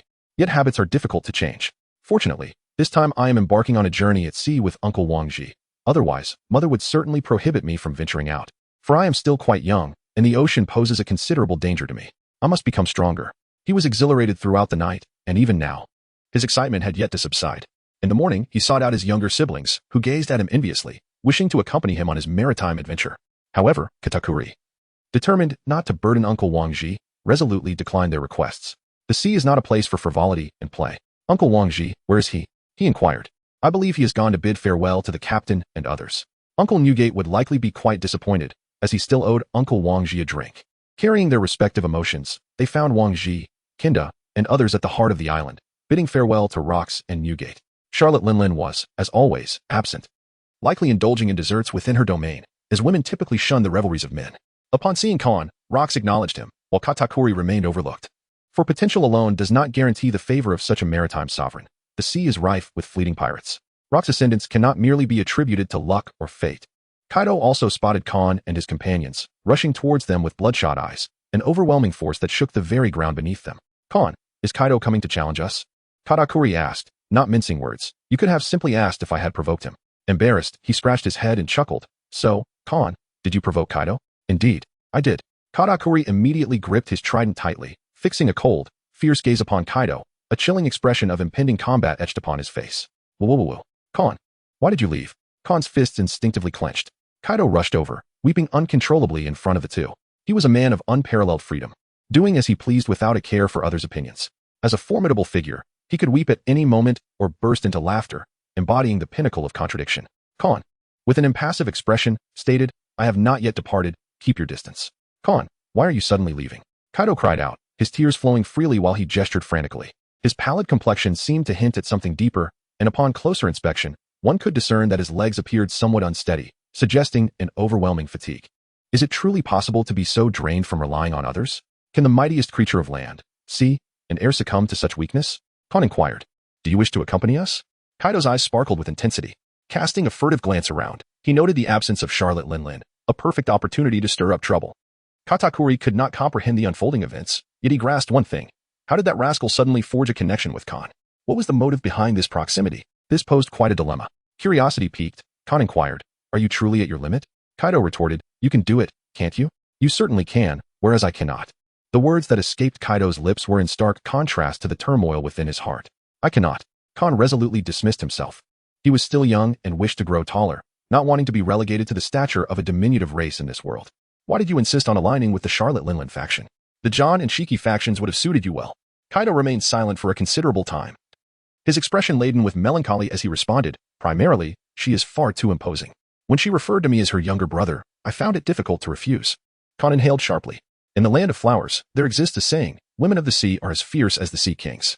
There is no error in this statement. Indeed, human males share a common trait of being attracted to distinctive women. The old man once said, those who find it difficult to be interested in women are either eunuchs or Taoist priests. Generally speaking, many eunuchs still harbor an affection for women. It is the transgender individuals who are truly indifferent to them. Katakuri gazed fiercely at Kaido, seemingly aware that being targeted by his mother was far from a fortunate circumstance. It served those men right who had initially approached him with such eagerness for their eventual fate. Oh ho. Khan, take me to the sea. Kaido finally uttered the words he had longed to express. Katakuri furrowed his brow and inquired. Kaido, what exactly are you scheming? Kaido retorted, you insolent brat. Do you comprehend the greatness of Khan? Katakuri suddenly erupted in anger, bellowing. No one understands the greatness of Brother Khan better than I do. You do not comprehend. I do. Kaido and Katakuri engaged in a fierce exchange of roars, their eyes fixated intently on Khan. As Wei Daib approached the scene to bid farewell to Khan, he was struck by the unusual atmosphere and pondered, what is happening here? The tension seems off. There appears to be some personal conflict between Katakuri and Kaido. Wei Daib then inquired with curiosity, are you here to see me off? Yes, he replied. What on earth is going on? Why are Katakuri and Kaido quarreling? Khan remarked, the reason for their quarrel lies with me. Wei Daib inquired, what? Khan intervened to prevent the quarrel from escalating between the two. The four of them sat together, while nearby, the notorious pirates Rox, Wang Ji, and John watched the intriguing scene with keen interest. Sister Wadey, I may not understand Khan as well as Uncle Wang Ji does, but he claims I fail to grasp the greatness of Brother Khan. Katakuri clenched his fists, feeling that this was sheer insolence. No one understands Brother Khan's greatness better than I do. Greatness? Wadey's gaze shifted to Khan. Do not listen to their nonsense. Khan felt an inexplicable shyness. As the atmosphere grew distinctly awkward, the two were arguing from entirely different perspectives. Kaido, however, showed no signs of embarrassment and boldly declared, "I conversed with Khan for a long time last night, and I also spoke extensively with Captain Rocks. No one comprehends Khan's greatness better than I do." The tension between the two was palpable as they struggled to restrain their impulses, both on the verge of physical confrontation. Should a fight ensue, Katakuri would undoubtedly be at a disadvantage, despite his rapid progress alongside Khan. The gap between him and Kaido was not easily bridged. Even Khan himself was uncertain of his ability to defeat Kaido at this moment. "Please refrain from discussing my greatness here," Khan remarked, casting a glance at Rocks, Wang Ji, and the others. John and Shiki were already laughing so hard that tears were nearly streaming down their faces. "I have come here to bid a temporary farewell." Chapter 25, Khan vs. Kaido. Khan and Kaido entered into a wager. The terms stipulated that neither combatant would employ weapons. If Kaido could incapacitate Khan within the span of a single hour, he would emerge victorious and could take Khan with him. Conversely, should he fail, Kaido would concede, pledging to follow Khan as a subordinate when Khan's strength surpassed his own in the future. Without a moment's hesitation, Kaido accepted the challenge. Having sought a reason to bind himself to Khan, victory would grant him the means to escape the clutches of Charlotte Linlin and safeguard his own interests. Kaido harbored no aversion to Charlotte Linlin's physique. As an apprentice crew member, he felt honored to receive her attention, despite his lesser prowess compared to the senior officers. However, their unique constitutions made conception challenging, and Charlotte Linlin's reproductive health was subpar. If this continued, in just a few years, he would be drained of vitality. Unable to realize his aspirations, Kaido was confident in his chances of winning. While subduing Khan within an hour posed a formidable challenge, the thrill of the endeavor invigorated him. Should he ever find himself surpassed in strength, he would not mind playing the role of a subordinate, aiding the illustrious Khan in their shared ambition to overthrow the world government and establish a new world. In every scenario, he perceived no loss. Kuhahaha. Though this impudent lad is merely an apprentice, his strength should not be underestimated. Jiahahaha. This brat. To abandon his most formidable swordsmanship in favor of grappling with Kaido? He shall surely be toppled. Khan will surely prevail. Oh, ho ho ho. Kaido, discarding his kanabo, rolled up his sleeves, his blood surging with excitement. Let the battle commence. Khan entrusted the sword to Katakuri for safekeeping while he engaged in some physical activity, adjusting his state and attuning himself to the fruit's powers. This battle served as a crucible for testing the evolution of his abilities and exploring avenues for swifter advancement. In stark contrast, the two figures faced each other. Kaido towered over 7 meters, exuding an imposing presence. An overwhelming aura erupted forth, saturating the atmosphere and asserting dominance in all directions, radiating outwards in an instant. Bang, bang, bang. 1, 2, 3 pirates fell to the ground in quick succession, with fewer collapsing as they approached the island's center. Numerous pirates, their consciousness fading, knelt upon the earth, while many more had already succumbed to unconsciousness. Kaido unleashed his Conqueror's haki with full force. Had Kaido's Conqueror's haki intensified? Rock sensed the shift the moment Kaido's haki erupted, casting a glance around and noting that a significant number remained unaffected by the wave of unconsciousness. Khan felt Kaido's overwhelming Conqueror's haki surging with fervor, his eyes gleaming with a fierce light. An even more astonishing aura soared into the heavens, a terrifying force reverberating through the air and tearing the earth asunder. Tables around them splintered, trees fractured, and the ground fissured, leaving a barren expanse within 100 meters. The two formidable energies clashed, altering the very colors of the sky and earth. The pure crimson aura of Khan clashed fiercely with the black-red aura of Kaido, revolving around the two as the epicenter, their formidable energy radiating outward. The clouds rolled above, and the earth trembled beneath. The confrontation of their auras ultimately engulfed the entire Hashino Island. The skies were scattered with clouds, the sea boiled with fury, and the creatures of land and sky fled in a frantic panic. Two forces, embodying the essence of sovereign might, collided with a ferocity reminiscent of a battlefield. A portion of the beleaguered pirates could not withstand the overwhelming pressure and succumbed to unconsciousness. In the fleeting moment of their haki clash, Kaido's will faltered, shifting from a dominion over all to a mere half, and ultimately yielding to Khan's relentless advance. Khan's haki surged forth, conquering territory step by step. With a guttural laugh, Kaido, unable to endure any longer, took the initiative. His colossal fist, enveloped in a gleaming black armor of haki, drew upon the full strength of his muscles, channeling power from his core for a fierce strike. The force of his punch tore through the air, creating a sonic boom that resonated with wild ferocity and terror. Bang! Khan summoned the power of the Conqueror's haki, enveloping his fingers and elbows with a thin layer of dark, crimson-tinged aura. With his arms crossed, he braced himself against the impending strike, his stance as steadfast as a mountain, firmly anchored to the ground. He bore the brunt of the blow, feeling its force reverberate through his body. A fierce grunt escaped him, and he spat a mouthful of bloodied phlegm, gesturing towards Kaido. In that moment, both warriors were invigorated. Adrenaline surging through their veins, their spirits ablaze as they unleashed a torrent of blows upon one another. Each punch landed with unyielding force. Evasion was not an option in this fierce exchange. A true man does not retreat. Rox cackled with delight. Ha ha ha. Khan's Conqueror's haki has yet to fully manifest. But the ferocity of this battle is quite pleasing to me. As he endures the onslaught, he seems to be honing his skills through this trial. Khan was felled time and again, only to rise repeatedly, instilling a sense of despair in Kaido that deepened with each passing moment. How infuriating. You must fall. As an intern invited by Rox, Kaido held unwavering confidence in his physical prowess, believing Khan to be no match for him. Yet, with each defeat, Khan stood up once more. Was this akin to performing sit-ups? Why could he not be vanquished? Alas, is my fist truly so feeble? Bang. Kaido, the time has come. I must set sail. Khan caught Kaido's final punch, his black and red arm, enshrouded in the armor of haki, shattered once more. The battle, which had endured for an hour, concluded with Kaido's defeat. Khan swayed slightly, feeling a tremendous drain on his spirit, his consciousness a blend of clarity and haze. As if his mind had been entirely vacated, plunging him into a state reminiscent of inebriation. The fruit's power, initially struggling to keep pace, gradually found a balance, enabling Khan to withstand Kaido's tempestuous onslaught. This battle proved invaluable. Kaido's assaults were remarkably effective, elevating Khan's mastery over his abilities to a new echelon. Indeed, combat is the most profound means of advancement. Meanwhile, Kaido, enveloped in solitude, pondered whether his prolonged association with Charlotte Linlin had influenced him. Regardless, he resolutely determined to possess Khan, this formidable man, even if it meant one day becoming his subordinate. As one of the future emperors of the sea, the strongest contender in land, sea, and air, he conceived a notion. In future encounters with such sit-up opponents, even without Khan's terrifying swordsmanship, he must ensure a decisive blow, denying his adversaries the slightest opportunity for recovery.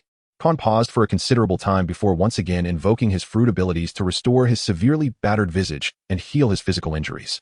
However, the exhaustion weighing on his spirit proved difficult to alleviate.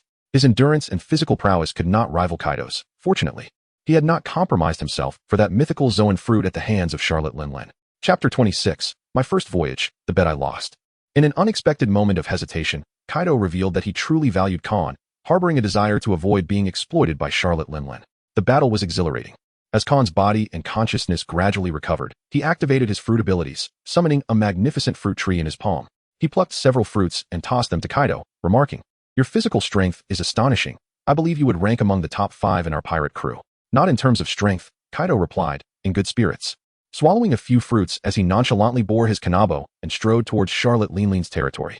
With a wave, he added, "When we meet again, I hope you have grown stronger. A remarkable individual like you cannot afford to perish too soon." Kaido emanated a sense of tragic grandeur, reminiscent of the lines. The winds howl coldly over the River. The valiant warrior departs and does not return. Khan gazed at his silhouette. There was no better target for honing his abilities than Kaido. He was far more suited for refining his fruit powers compared to Katakuri. It was indeed a bit hard to part with him. Wei-Dai tilted his head and remarked, "Why do I have the feeling he is heading towards his demise?" "Katakuri, haha. Remarkable young one. You've done splendidly, and it's quite possible you may surpass King Ji in the future." King Ji's lips curled into a slight smile. He relished hearing such words. It was indeed a stroke of fortune in life to witness an esteemed junior, whom he valued, potentially surpassing him. Katakuri and Wei-Dai exchanged words of encouragement, such as "well done" and "impressive," which were typical of camaraderie within the team. Khan indulged in a moment of self-admiration in front of Wei-Dai. Wei-Dai respectfully inquired, "Father, may I see them off?" Newgate laughed heartily. "Kula la la la. Go ahead, my dear daughter." The group prepared to set off. Khan, Katakuri, and Wei-Dai followed Wang Ji to the harbor. Upon the surface of the sea, a small boat floated, serving as their vessel for the forthcoming voyage. Wei-Dai inquired softly, "This boat seems rather small. Did Uncle Wang Ji not bring the crew along?" Hearing this, Kenda smiled and replied, "They shall not accompany us." "Ah," Wei-Dai nodded, waving his hand. "I shall see you off here. May you have a safe journey." Katakuri waved farewell, saying, "Goodbye, Sister Wei-Dai." Khan leaped onto the small boat, leaning against the railing, and beckoned with a finger. A thick and lengthy vine sprouted from the ground, rapidly coiling around Wade's body, wrapping several times around him. Wade jested, "This vine of yours is rather mediocre." Khan gazed into her eyes, realizing that for my sword, the mere moment of ensnaring an opponent suffices. After bidding farewell, Katakuri leaped onto the ship, his back turned to Wade-Eye, tears streaming down his face, as the sorrow of parting weighed heavily on his tender 9-year-old heart. It dawned upon him that farewells can indeed be a profoundly sorrowful affair. This voyage would take Khan and Katakuri away from the familiar shores and beloved faces, embarking towards uncharted territories and new acquaintances. Along the coastline, the tendrils entwining Wade-Eye bore clusters of pure white blossoms, a sight of unexpected beauty. Yet, the vines soon withered, and the flowers fell to the ground, transforming into heart-shaped tokens. Ah, how amusing. It is often said that girls in their formative years exhibit greater maturity than boys, and those of the sea even more so. Is this a mark upon me? Have I been outmaneuvered? Wade-Eye chuckled softly, turning back towards the island. The lingering fragrance upon her skin attested to the existence of the vines and flowers that had just been. Out at sea, the small boat set sail, navigating through the waves, propelled by the wind towards the horizon. As Katakuri's sorrow transformed into exhilaration with the voyage, it marked his inaugural journey into the sea. Like Kon, he had long yearned for the vastness of the ocean, but had never had the opportunity to truly embrace its expanse. Kon, this sea is immense, isn't it? Kon, the winds and waves feel so delightful. Kon, we have set sail. Katakuri was overflowing with excitement on the small boat, bouncing around with more enthusiasm than even Luffy had when he first set sail. Even a modest vessel could evoke such exuberance in a young man. Brother Kon, what is this curious creature? Katakuri inquired, noticing Kon fiddling with a being that bore a striking resemblance to a snail. Filled with curiosity, he approached and scrutinized it closely. Is this something one can consume? Katakuri made a slurping sound, fully aware of Kon's exceptional skills. In Kon's palm, the once carefree telephone bug instantly displayed a fearful, anthropomorphic expression, instinctively clutching the fingers of the person beside it, as if seeking salvation. Upon encountering the telephone bug, Katakuri was taken aback and exclaimed, "It can actually understand my words. This creature cannot possibly be a telephone bug, can it?" Indeed, Kon, while offering it sustenance, explained, "Uncle Wong just gave this to me, instructing me to treat it well. Wow, the telephone bug is quite expensive. Most people cannot afford it. I have heard from my mother that this wondrous creature can facilitate communication between two individuals separated by vast distances." Katakuri gently touched it with his finger, conveying his goodwill. "Little one, I apologize. I should not have mentioned consuming you." The telephone bug appeared to possess a unique ability to sense human emotions, swiftly overcoming its fear of Katakuri and affectionately nuzzling against him.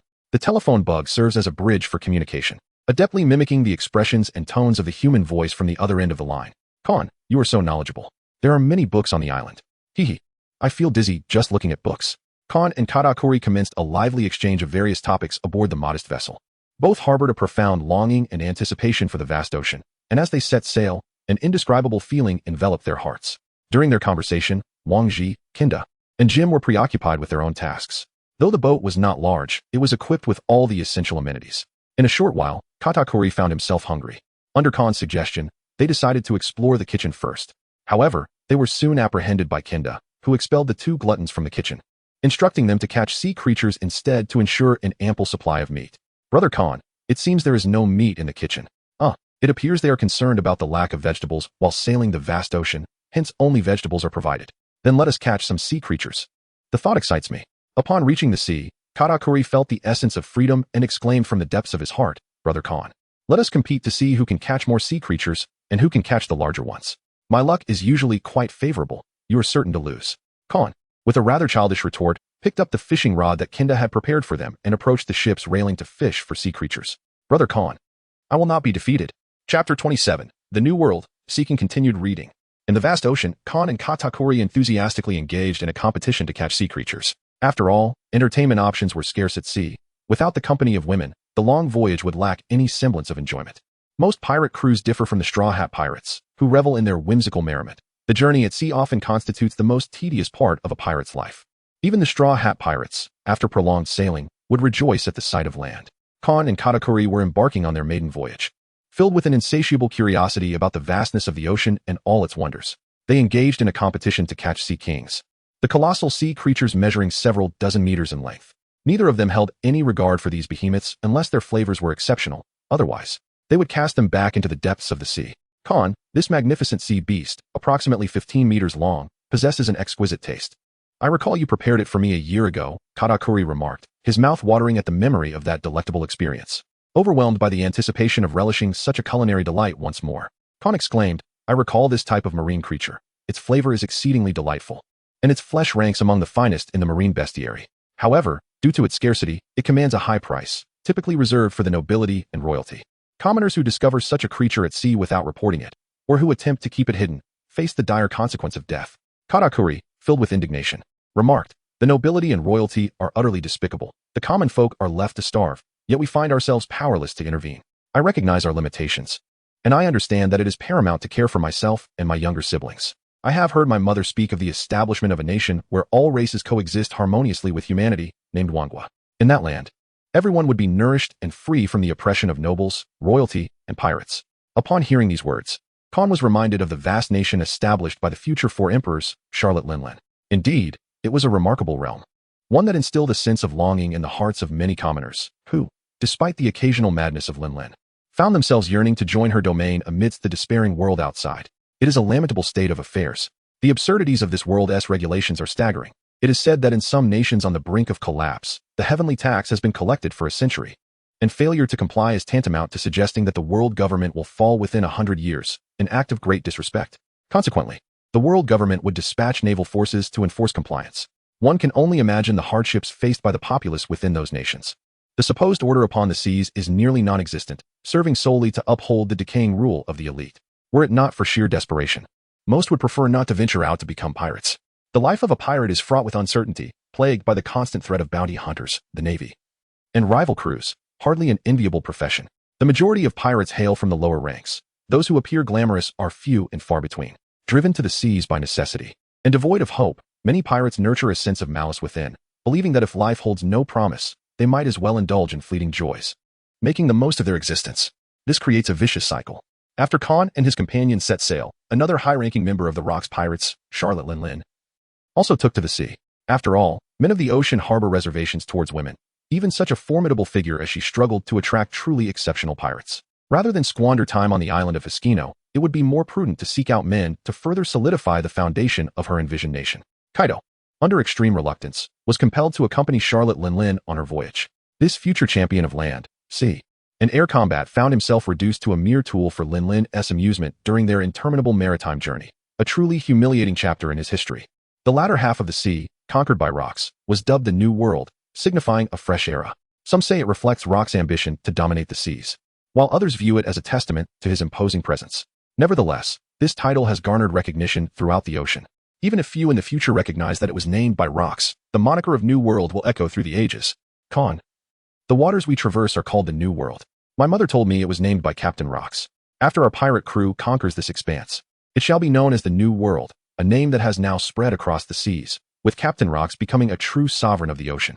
When it comes to audacity and deeds, the future pirate king, Roger, pales in comparison to Rocks, aside from reaching Laugh-Tale and proclaiming the existence of the great treasure, leaving behind a trail of chaos and descending into the abyss himself. In many respects, he even falls short of Shiki. Just before his demise, he uttered a grandiose statement, the veracity of which remains uncertain, igniting the great age of exploration. Roger's words serve merely as a prelude, a spark to a greater fire. Khan, I will prevail. Katakuri felt an immense force tugging at his fishing rod, a terrifying strength from the depths of the sea that threatened to drag him under, far surpassing the creatures he had previously caught. With a resounding crash, Katakuri collided with the railing, straining as he gripped the fishing rod, resolutely refusing to let go. Khan gently caressed the fishing rod in his hand. In such a short span of time, did he truly catch a sea king? With this rod specifically designed for catching sea creatures? Out at sea, the fortunate Kukuri reeled in a colossal sea king nearly 200 meters long, nearly capsizing their small vessel. Ultimately, Wang Ji took action. With a mere flick of his hand, the air was filled with a dazzling sword energy. That sea king was transformed into exquisite, flawless ingredients. Khan selected several prime cuts, leaving behind approximately hundreds of tons of exquisite sea king meat. Uncle Wang Ji's swordsmanship was truly formidable. The sea king was meticulously dismembered, providing us with enough sustenance for an extended period.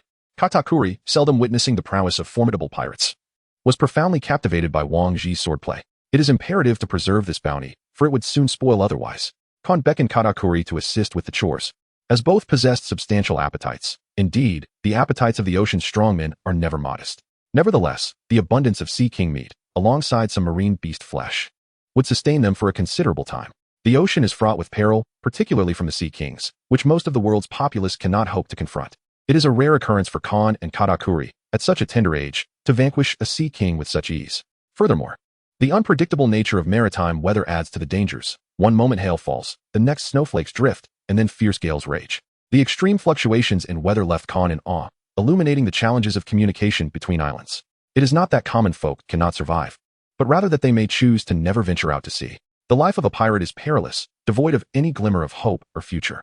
Most astonishing was their encounter with the undulating currents, which manifest in the New World, revealing signs of either ascension or descent in different regions.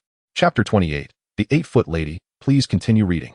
For 3 consecutive days, Khan and his companions navigated the vast ocean, encountering a multitude of peculiar weather phenomena along the way. Thanks to the seasoned navigator Jim, the crew continued their voyage across the sea with a sense of security despite the strange conditions.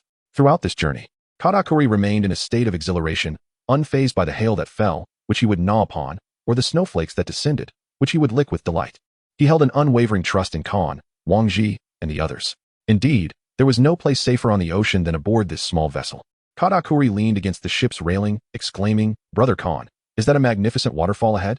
Khan gazed in the direction indicated by Katakuri, observing their small vessel being carried by the current towards the precipice of the sea's surface, as though they were situated upstream of a waterfall. "Katakuri, this is no waterfall." Khan was somewhat taken aback. The rare undulating current described in the book had manifested before him. "Little ones, you are indeed fortunate," he remarked. The seasoned navigator, Jim, who had weathered countless storms, remained unfazed. Encountering an undulating current in the New World is far from a fortunate fate. Typically, fleets that confront it face near certain peril. The term undulating current conveys its literal meaning. The sea surface transforms into a series of undulations. Khan and his companions found themselves on a small vessel, precariously perched upon a bulge in the sea's surface. A step forward would lead them into the abyss, while a step back would merely delay their descent into darkness. Should the ship plunge from its lofty position, the fate of those aboard would rest solely in the hands of fate. Fortunately, there have been instances of survival, for otherwise, such tales would not be chronicled in the annals of literature. The legendary Sky Islands, indeed, have been visited by others. They exist in reality, and the stories of these miraculous islands will be passed down through the pages of history. Khan gazed at the small vessel as it approached the breach, his heart calm. Those endowed with the powers of fruit feared the sea greatly. In such circumstances, most would feel a profound unease. The mere fortune of surviving a fall into the water did not guarantee one could ascend again. Fortunately, for them, this was not a significant concern. Suddenly, Wang Ji leaped from the cabin to the bow, drawing his sword. With a masterful blend of swordsmanship and sword aura, he cleaved the surrounding waters into countless shards. The small boat floated atop one of these fragments. As the larger volumes of water cascaded downward, they were formed into a passage for the vessel to glide down. Before long, everyone safely reached the tranquil surface of the sea. Katakuri exclaimed in astonishment. Khan could not help but be awestruck by the formidable power wielded by the strong in this world, a personal strength capable of overturning an entire nation. A vast expanse of sea shattered into fragments, reconstituting itself in midair. Such is the absurdity of power. It seems the swordsmen of this realm delight in grand moves, as if they were mere ordinary strikes. Days later, the group arrived at an island without a hint of suspense, Khan and Katakuri stepping onto the new land with differing emotions, both of whom had never formally ventured into the ocean before. The moment they set foot on the new island, Katakuri experienced a sense of unreality. Following Kenda's suggestion, the group went to procure their desired items, with plans to reconvene at an agreed time before proceeding to their next destination. Khan and Katakuri temporarily part ways. They do not need to be inseparably bound at every moment, as each has their distinct path of growth. The island outside Hashino resembles a temperate monsoon climate. The rainy season has yet to arrive, and the environment is splendid, teeming with life. The architecture and commerce appear quite commendable, suggesting that it is an island with a reasonably thriving economy. Amidst the ebb and flow of people, the common folk display little despair or apathy, indicating that the circumstances on this island are not overly dire. Khan took a moment to survey his surroundings, seeking a direction to investigate the specifics of the island while simultaneously procuring special nourishment for his telephone worm, nurturing it with care. The significance of the telephone worm is rivaled only by that of the life card. The life card enables familiar individuals to ascertain each other's well-being. Conversely, the telephone worm facilitates distant communication, serving as an exceptional platform for global interaction. This world possesses projection technology. Should someone succeed in enhancing the telephone worm, endowed with advanced scientific knowledge, there is a possibility of inventing a telephone worm internet, thereby connecting the entire world and fostering a sense of unity. Such innovation could significantly accelerate the development between islands. Khan does not believe that the world lacks intelligent individuals. Rather, it is devoid of those willing to take the first step and raise their voice. On the pristine and orderly streets, a piercing voice resonates. "How dare you cast your contemptible gaze upon me, you wretched creature? Do you take pride in your attractive eyes?" The sharp and acerbic tone draws glances from passers-by. Yet most merely glance and then return to their own affairs with indifference. I apologize. I apologize," a ragged little beggar repeatedly utters in a humble tone, fearful of inciting the ire of the noble figure before him. The incident stemmed merely from the beggar casting an envious glance at the well-dressed aristocrat, who perceived the gaze as a disgrace and unleashed a torrent of abuse. In this world, human life is as insignificant as chaff. Beat him senseless. Several individuals, likely guards, raised their fists and commenced their assault on the beggar, who could only shield his head and hunch his body to mitigate the blows. The onlookers remained largely apathetic and numb, with only a few displaying fleeting expressions of pity and some even applauding the cruelty. Khan observed the scene but chose to remain indifferent.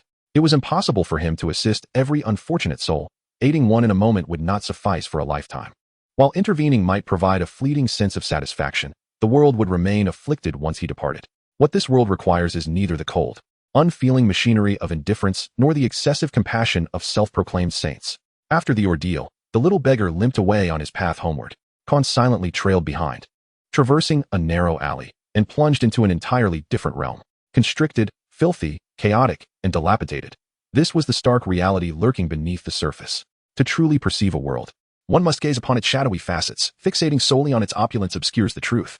The dark side serves as a microcosm, while the lavish fade is but a mere illusion. Khan inexplicably recalled this phrase. This island, as depicted in the books, is a rather prosperous place. The books are trustworthy, at least in their portrayal of its flourishing aspect. Khan discreetly activated his abilities, healing the young beggar, before turning to seek out places of interest. An hour later, he heard a voice. "Little brother, what are you searching for?" "I'm looking for something intriguing," Khan replied, feeling a fiery gaze upon him. He turned to see a woman, adorned with a black top hat, and clad in a white tuxedo, towering nearly 3 meters tall. Her aristocratic figure was complemented by a slightly pallid complexion, and she smiled gracefully at him. With a captivating glance and an enchanting smile, she exuded elegance and nobility. "Would you care to join your sister in some amusement?"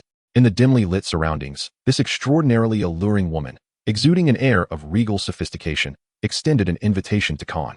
Her pristine white, low-cut gown accentuated her voluptuous figure, creating a striking contrast reminiscent of the tumultuous waves of the sea, while the mysterious depths of the ocean made one ponder why their gaze was so irresistibly drawn toward her. Compared to the opulent and eloquent noblewoman he had encountered earlier, this lady possessed a distinctly noble aura, radiating elegance and an unparalleled charm that was ever present. She was truly magnificent. In Khan's memory, she ranked just below the upper echelon of the pirate crew, namely Charlotte Linlin and a colossal female officer. In a world where the average size was G, this woman surpassed all expectations. "Who are you?" Khan inquired, scrutinizing the lady with a hint of skepticism. Their meeting had been entirely coincidental, and he had not intended to engage, yet she had taken the initiative to approach him. "Just call me Sister Miller," the towering lady said, bowing deeply with sincerity. "It is a pleasure to meet you, Madam Miller. What delights do you have to offer?" Khan asked, sword cradled in his arms, uncertain of her intentions, yet knowing that recklessly drawing his weapon was not his nature. Miller countered, "And what is your name?" Khan replied, "The King." Miller, with an expression of fascination and a blush upon his cheeks, remarked, "What a powerful name, and such beautiful eyes. Khan, this woman seems to have some significant issues. Come with me, little brother." Miller waved his hand. "You haven't mentioned anything entertaining. I'm here in search of intriguing places." Khan came here to explore whether there existed any unusual powers, for generally speaking, the darker aspects of an island often harbor some malevolent forces. These entities tend to conceal themselves deeply, and he had found none. Miller smiled gently. "Your attire is immaculate. A refined young man like you could not possibly be a resident of this island. You must have arrived from elsewhere, instead of venturing into the bustling city. You've come here, seeking to attend the recent underground auction, I presume. Allow me to guide you." "An underground auction? How fascinating." Khan remained lost in contemplation when a woman named Miller approached with graceful strides, effortlessly taking his hand and leading him in a leisurely walk. "Madam Miller, are you quite certain you will escort me to the auction? If your intentions are to abduct children, I shall not hesitate to alert the authorities." Khan chattered like a child, his heart tranquil as he discreetly surveyed his surroundings. Miller merely turned her head, bestowing upon him a gentle smile. "Oh, that would not happen." The bare expanse of her back revealed a vast expanse of delicate, fair skin, showcasing a perilous vulnerability and allure. Khan gently touched his back with his remaining hand, longing to give her a cupping treatment. Such a splendid back is a rarity. He had learned the art of massage and physical therapy from the elder, with the intention of preserving his physical condition, and for a period, he even pursued it as a profession. Khan was led by the hand through various dim, damp alleyways, winding through turns for the better part of an hour. Eventually, they arrived at a brightly lit establishment, a building that could be deemed luxurious, akin to a private club. "Is this place reputable?" Khan inquired of a figure in black as they were about to step through the entrance. "Why do you not answer? I asked you if this place is respectable." The two entered the building. A sentry in black questioned, "How could Madam Miller bring along such an ignorant little child?" Another figure chuckled, "You fail to comprehend the vitality of youth. That child does indeed possess a certain freshness, a prized specimen, leaving one uncertain as to whom to envy." Upon entering the interior, in stark contrast to the surrounding filth and decay, the opulence of the decor was truly resplendent, creating a complete separation from the outside world. The hall was sparsely populated, with most patrons donning masks, their demeanor suggesting lives of comfort and ease. Otherwise, they would not indulge themselves in such frivolity, seeking to enrich their lives and elevate their cultural experiences.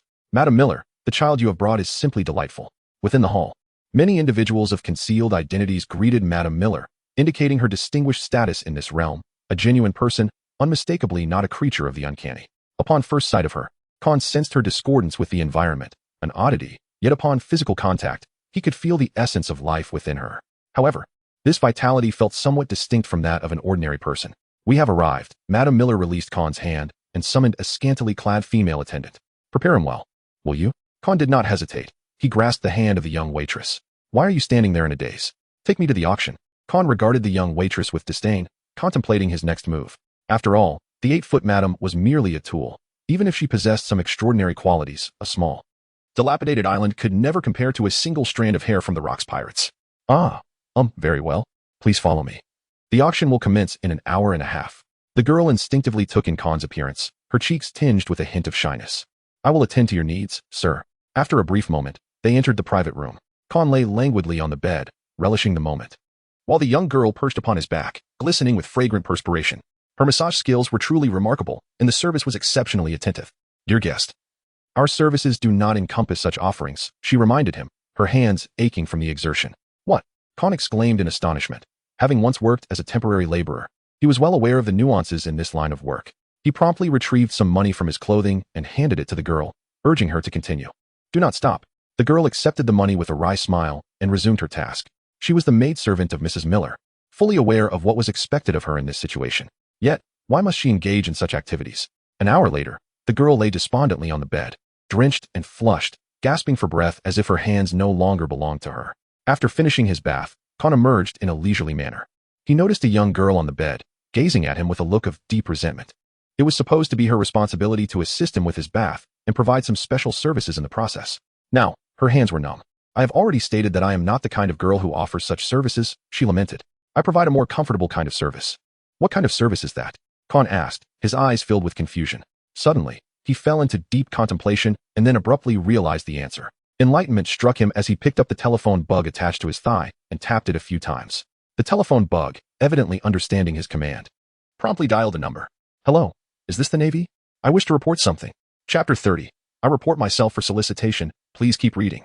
At the Navy headquarters. In the tranquil lounge of the Admiral, the sudden ringing of the phone jolted him awake from his slumber. In an instant, he located all of his office telephone bugs and lined them up. Where's that sound coming from? Which impertinent fool dares to call during my rest? He had clearly stated that the meeting would convene the following day once everyone had arrived. If it wasn't a call from Little Crane, he would ensure that the caller faced dire consequences. The somewhat unorthodox Admiral, his expression sour, searched for a considerable time before recalling a telephone bug he had not used in ages. Could it possibly be that telephone bug? One telephone bug materialized in the Admiral's hand, and he stared at this familiar yet long-neglected device. He stewed in his emotions for a moment before exclaiming, "Wangji, you scoundrel, you still remember to call me. You should have informed me back then. I would have resolved your issues. Now look, the world government has branded you a pirate, and I am powerless to intervene. You, a rogue, haven't bothered to call me even once in all these years. Is the Rocks Pirates that appealing? If you were to turn over a new leaf now, we could still be good friends." After monologuing for a while, the Admiral connected the call. However, after rehearsing his emotions, he found himself at a loss for words. Is the Navy truly this inefficient? Time is money. You Navy folks are utterly unreliable. No wonder many civilians do not trust you. You have earned it. At that moment, a voice from the other end, still immature, rang out. The Admiral was left bewildered, questioning, Who are you? You ask who I am? Are you even part of the Navy? I am indeed part of the Navy, he replied, feeling inexplicably guilty at the apparent dissatisfaction from the other side. As long as you are part of the Navy, I wish to report that someone is engaging in illicit activities at a legitimate venue. That is outside the Navy's jurisdiction. What? I must address this matter. Please elaborate. All right. This is how it is. You solicited? You are reporting yourself. Indeed. My noble character cannot tolerate such actions. The Admiral was taken aback, momentarily forgetting his duties as he continued to inquire. Such activities occur in legitimate venues? Aren't you a Navy operator? Be careful. I might report you to the Admiral. Will you address this or not? It is already difficult enough to survive at sea. They are merely trying to live. Why not leave them be? You sound like a decent member of the Navy. Very well. What is the reward for reporting? How much berries will the Navy provide me? You still want berries. Is that a problem? I am performing a righteous act, and I am not even entitled to a reward? Fine. I shall provide it. How old are you? I am 10. What? At 10, you should be playing in the mud. The Admiral advised, you are still young. Some things are beyond your grasp. Just forget it. I doubt you can provide a reward. The Admiral's mind was filled with mixed emotions. What is going on here? How did you manage to contact me? Who exactly are you? On the other end of the telephone bug, after enjoying a massage, a bath, and an array of services, Khan suddenly retracted all his wandering thoughts. He had left home at the age of 10 in his previous life, reporting his own father and earning his first pot of gold. Using the telephone bug was an opportunity to test its functionality. He had called the Navy to see what kind of person would randomly answer the call. However, the abrupt shift in the Navy representative's tone on the other end of the line had created a palpable tension in the room, causing the temperature to drop and leaving Khan momentarily stunned. This was not the presence of an ordinary Navy officer. Khan retorted, "Who are you?" "I am an admiral of the Navy." "An admiral, you say? Do you expect me to believe you are indeed Rox?" The voice on the other end of the phone made Khan question his judgment. Could this naval officer truly be serious? How could he have reached the admiral so easily? "I truly am an admiral." "Huh. And I am the notorious sea overlord, Rox. Are you the son of Wang Ji? Are you genuinely the admiral?" Khan recalled an unfounded rumor that suggested Wang Ji had once adventured alongside the admiral of this era during their youth. Perhaps during that time, they exchanged contact information? Silence enveloped the other end of the line. Khan fell silent. As he ventured forth, he habitually disguised himself as a child. It was not a complete masquerade. With adults at home, embodying the innocence of youth held no detriment. "You are remarkably astute. Is it not true that the son of Wang Ji is exceptionally gifted? Talents have all sought the path of piracy, while those who remain have taken up arms as naval officers. Were it not for the Navy's ability to coordinate their forces to dismantle the formidable pirates, the seas would have long succumbed to chaos. Today, the Rox pirates, standing alone, have instilled a sense of dread within the naval headquarters. Should conflict erupt, irrespective of the outcome, a comprehensive shakeup within the Navy's hierarchy is inevitable. I am not the son of Uncle Wang. I now recognize your identity. The child taken away by Wang Ji has matured. Do not harbor resentment towards the Navy. If there is anger to be directed, let it be towards the world's aristocrats. A child reared by Wang Ji would naturally refrain from harming the common folk. In those days, the nobility, driven by their self-serving interests, disregarded the lives of countless civilians, while the naval headquarters was tasked with suppressing the dissenting populace. That island was a scene of carnage, a stark portrayal of one of the world's many brutal realities. The majority of the nobility are far from virtuous, with only a handful possessing commendable morals, all meticulously documented by the naval marshal as a beacon of hope for justice. Khan had more to say, but the other end of the line fell silent. It seemed there was nothing more to discuss. Khan was not disheartened. Perhaps this naval commander once shared a complex relationship with Wang Ji, yet their differing positions bore distinct expectations and convictions. When encountering one another upon the vast sea, both would come to understand each other, sharing drinks and laughter, only to engage in fierce battles for survival. The same could be said for pirates. Even if they had once sailed together on a single ship in their youth, upon forming their respective pirate crews, a reunion would evoke nostalgic memories of their earlier days, filled with mirth, followed by a struggle to the death. It was a pity that he could not partake in the events of a bygone era. Khan set down the communicator, his gaze shifting to the bed, where a young girl stared at him with wide, beautiful eyes, seemingly taken aback by his earlier words. Chapter 31. A child at the helm? Please continue reading. Are you a Navy officer? No, I am a righteous youth. The girl's expression became particularly peculiar. Her body trembling uncontrollably, her face flushed crimson as she struggled to rise from the bed, leaning against the wall for support. Expecting a companion of similar age, she was instead confronted by a mere 10-year-old child. Her excitement surged, yet she felt compelled to maintain her distance. The girl had no desire to remain in that room for even a moment longer. Khan observed the emptiness of the room and casually pulled up a chair to lean against, displaying no signs of anxiety. Had they not mentioned an auction? Surely someone would arrive to summon him when the time came. That Lady Miller would never abandon him here so carelessly. Khan closed his eyes, enveloped in darkness. As his senses heightened, while honing his abilities, he emptied his mind, attuning himself to his surroundings, striving to transcend the limitations of observation hockey and allowing his perception to expand. Unlike armament hockey, the mastery of observation hockey demands a greater innate talent. Khan has only begun to grasp the rudiments of observation hockey, possessing a rather feeble understanding akin to one of the 6 powers, the paper drawing technique. However, unlike paper drawing, which relies on releasing all bodily strength to adapt to the fluctuations in air caused by an opponent's movements, allowing the body to become as light as paper and evade attacks with effortless grace, his observation hockey is predicated on sensing the moment an enemy strikes, preparing his body for anticipatory evasion. While this may sound impressive, in reality, Khan relies more on experience and instinct to excel. Currently, he has not yet reached the stage of expanding his observation hockey, rendering it less practical than the more versatile armament hockey. Nevertheless, should he attain a higher level of observation hockey in the future, it would undoubtedly prove advantageous. It stands to reason that mastering any form of hockey to a profound extent can forge a formidable warrior. In the room, lush vegetation quickly envelopes the space, with walls adorned by climbing vines, intermingled with the tendrils of Boston ivy, and embellished with delicate white flowers to prevent the greenery from appearing overly monotonous. Matters of seafood trading, auctions, and the sale of shellfish maidens swiftly fade from Khan's mind. He has indulged in the proper forms of service and has no interest in the frivolous. Harboring no desire to be considered a companion to others, he is merely 10 years old, still just a child. What to do? He reported us to the Navy. The girl leaned against the wall, confiding her concerns to her companions. A woman from the pleasure district scoffed, reporting to the Navy? If that were effective. The world wouldn't be in such disarray. To survive is a blessing. I would rather perish here. She spoke as if the Navy would intervene. Yet they only concern themselves with the nobility and the affluent. We, the commoners, receive no protection from them. Indeed, the Navy is the same. If they truly came, it would be as our guests. Why bring me here instead of to the auction? In this dimly lit basement, Khan surveyed his surroundings, noting numerous jars filled with resplendent gems. Shiki. Are they still stored? At this moment, Madame Miller, clad in a strikingly revealing red dress, swayed a wine glass in her hand, her gaze towards Khan imbued with possessiveness. The suppressed truth within her heart could no longer be concealed. This woman, whose demeanor had dramatically transformed into one of seductive allure, slowly drained the wine glass, licking her lips with an enticing flourish. You brought me here without inquiring whether I had reported you to the Navy? Khan sniffed the air. Detecting the scent of blood, was the glass filled with blood? Madame Miller parted her moist, enticing red lips, speaking in a manner that was particularly alluring. Well, the Navy shows no concern for the lives of us commoners. They disregard such trifles, focusing instead on upholding the interests of the elite. Khan, upon realizing the situation, shrugged and candidly stated, indeed, there is no auction. It is hardly surprising that the likelihood of an auction for such an island is exceedingly slim, especially considering that I happened to stumble upon it. The lips of a beautiful woman are utterly untrustworthy.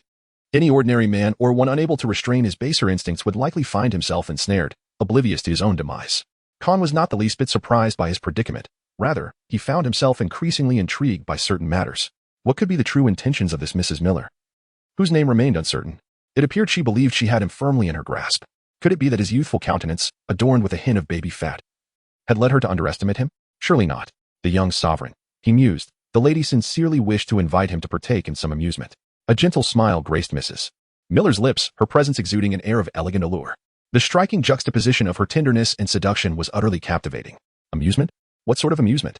Khan lifted the telephone bug affixed to his thigh high into the air. If it were an adult game, I would not hesitate to report it to the Navy. The informant would be an admiral. I ask you, would you be afraid? Oh, how terrifying. She chuckled. Yet did such high-ranking individuals truly cast a glance at the common folk? If it were he, Khan mused, he believed he might. He held a favorable opinion of that admiral and, upon noticing that the woman before him had not succumbed to madness, he selected a seat and sat across from her. Engaging in light banter with an intriguing individual proved to be rather enjoyable. Mrs. Miller observed Khan with a hint of surprise in her eyes, as though she had not encountered such an amusing little figure before. Her interest piqued, she remarked, you are still young, and your experiences are limited. I hope you never have to witness such things, such as the act of plucking out another's eyes? Khan interjected, gesturing towards the array of jars on the counter, each containing a singular, resplendent gem, the eyes of humans. Am I not correct in surmising that these jars are filled with human eyes? Are they not exquisite? Mrs. Miller crossed her legs, seemingly unfazed by the revealing nature of her attire. Through my artistry, their eyes have been transformed into the most exquisite of masterpieces, capable of eternal preservation, capturing the essence of perfection at that very moment. What led you to fixate on me? Khan inquired. I have a daughter, she replied, her voice trembling ever so slightly, as if she were suppressing something profound. She yearns to explore the outside world, often sneaking away to realms unsuited for her. Upon her return this time, she encountered a certain nobleman. A daughter? So she is a married woman? Khan pondered, understanding now the allure of her form. Khan gazed at Mrs. Miller's voluptuous figure and her gentle, elegant countenance. The allure of a married woman seemed intoxicating. No wonder formidable men succumbed. Fortunately, his willpower remained resolute. Do not act impulsively. Control yourself, he softly admonished, genuinely fearing that a single strike might end this womaness life.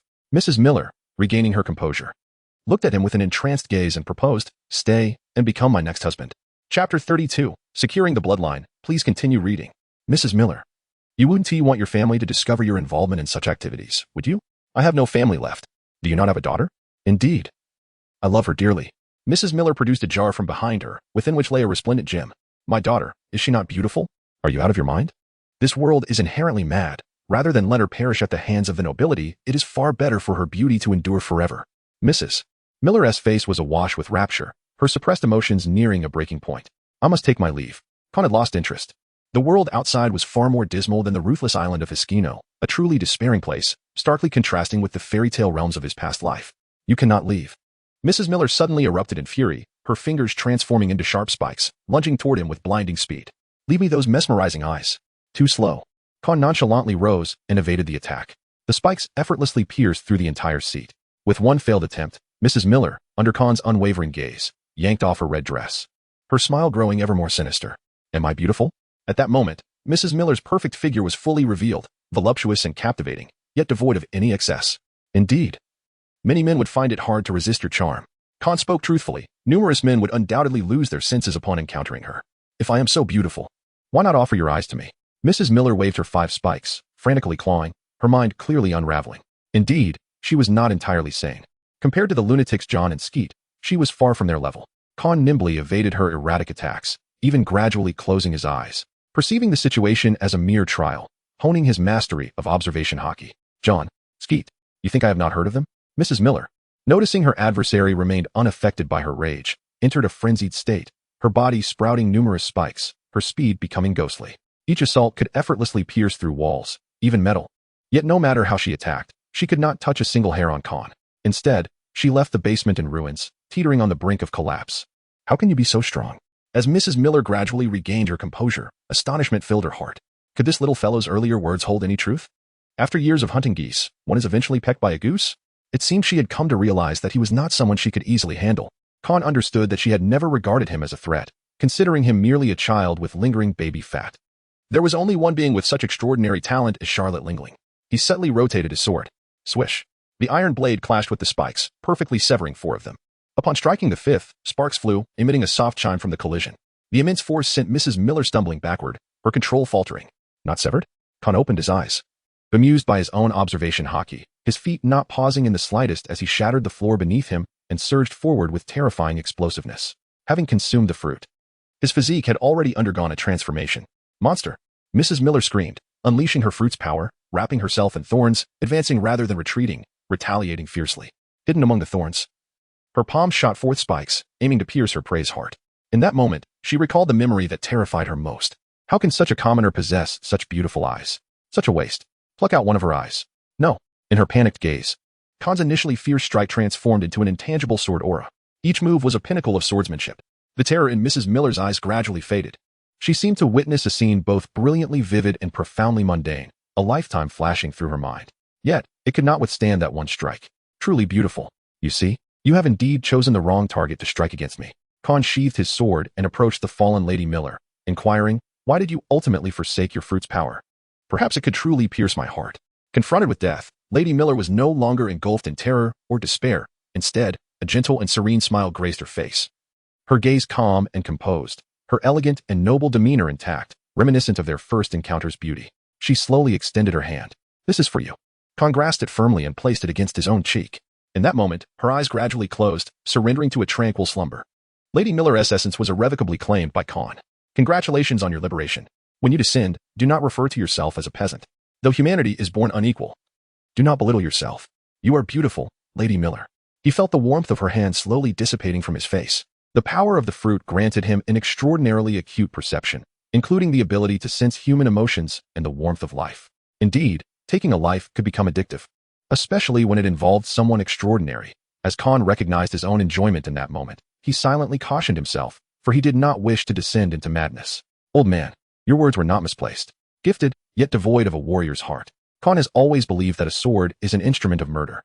Possessing such a lethal weapon inevitably stirs the desire to kill.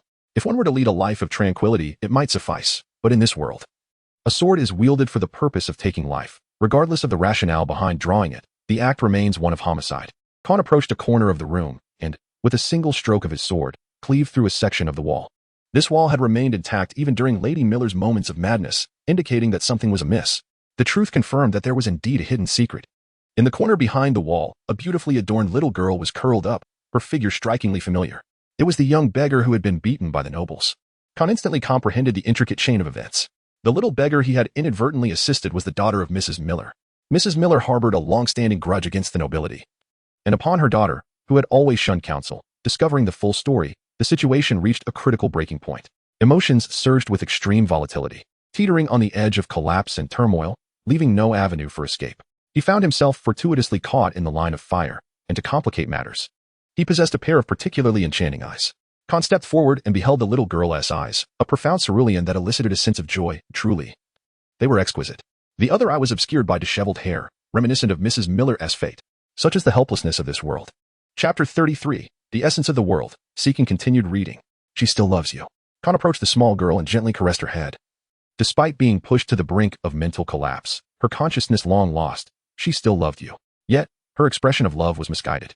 One should not be excessively humble in the presence of nobility. This world is gravely ill. I do not blame mother. The little girl lifted her gaze, acknowledging that her mother had always toiled relentlessly, striving to protect the inhabitants of this place. Why must we endure existence in such a world? Khan was rendered speechless. Is my mother dead? Yes, I killed her.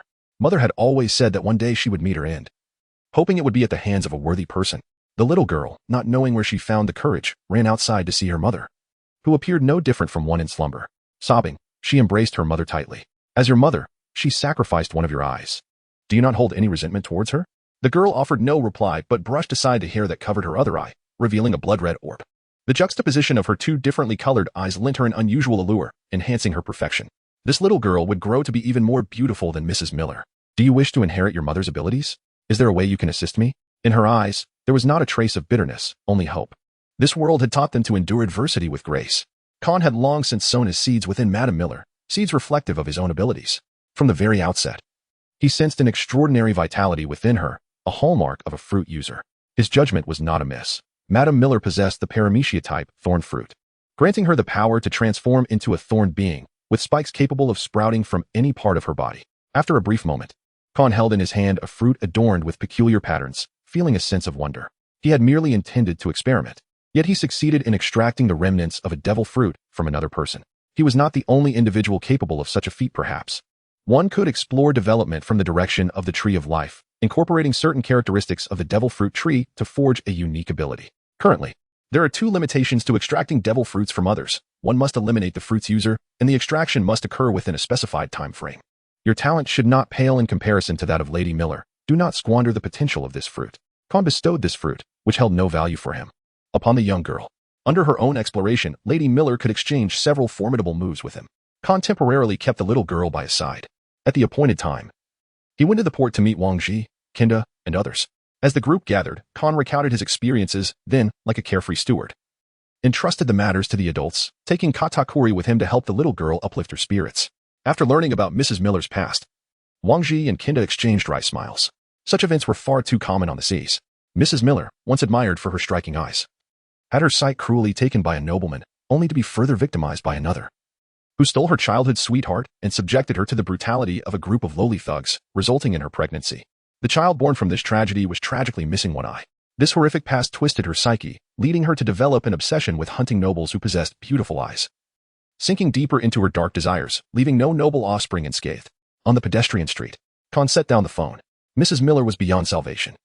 Death was the most merciful release. The torment of her rationality clashing with encroaching madness subjected her to relentless suffering. From the outset, she had targeted the eyes of noble maidens, progressing to the eyes of those with exquisite beauty, and ultimately, any pair of captivating eyes became a potential victim of her obsession. Cannibalism in its most grotesque form. Malevolence breeds malevolence, in an unending cycle. To what depths must this utterly repugnant world drive a person? To transform a once gentle and kind girl into this? Khan's mind drifted to the gentle and liberated smile that Mrs. Miller exhibited in her final moments, stirring within him a profound indignation towards the state of the world. Good deeds often go unrewarded, and it is difficult to suppress one's anger. Mrs. Miller epitomizes the tragedy of both her own existence and the era in which she lived. A woman who had been irrevocably twisted by her circumstances, she nonetheless safeguarded the peace of her surroundings. Who can discern right from wrong? It is merely a muddled account. Should Khan utter the phrase, "There is a reason for the misfortunes of the pitiful," it would undoubtedly echo the naivete of youth. Many individuals simply navigate through dismal conditions, forced to adapt to their unfortunate fates. In childhood, one remains blissfully unaware of the world's harsh realities, only to awaken to them in adulthood. Uncle Ken, I am curious about the fates of those two nobles. This matter is beyond our control. They are merely two nobles. Can someone as formidable as you not handle them?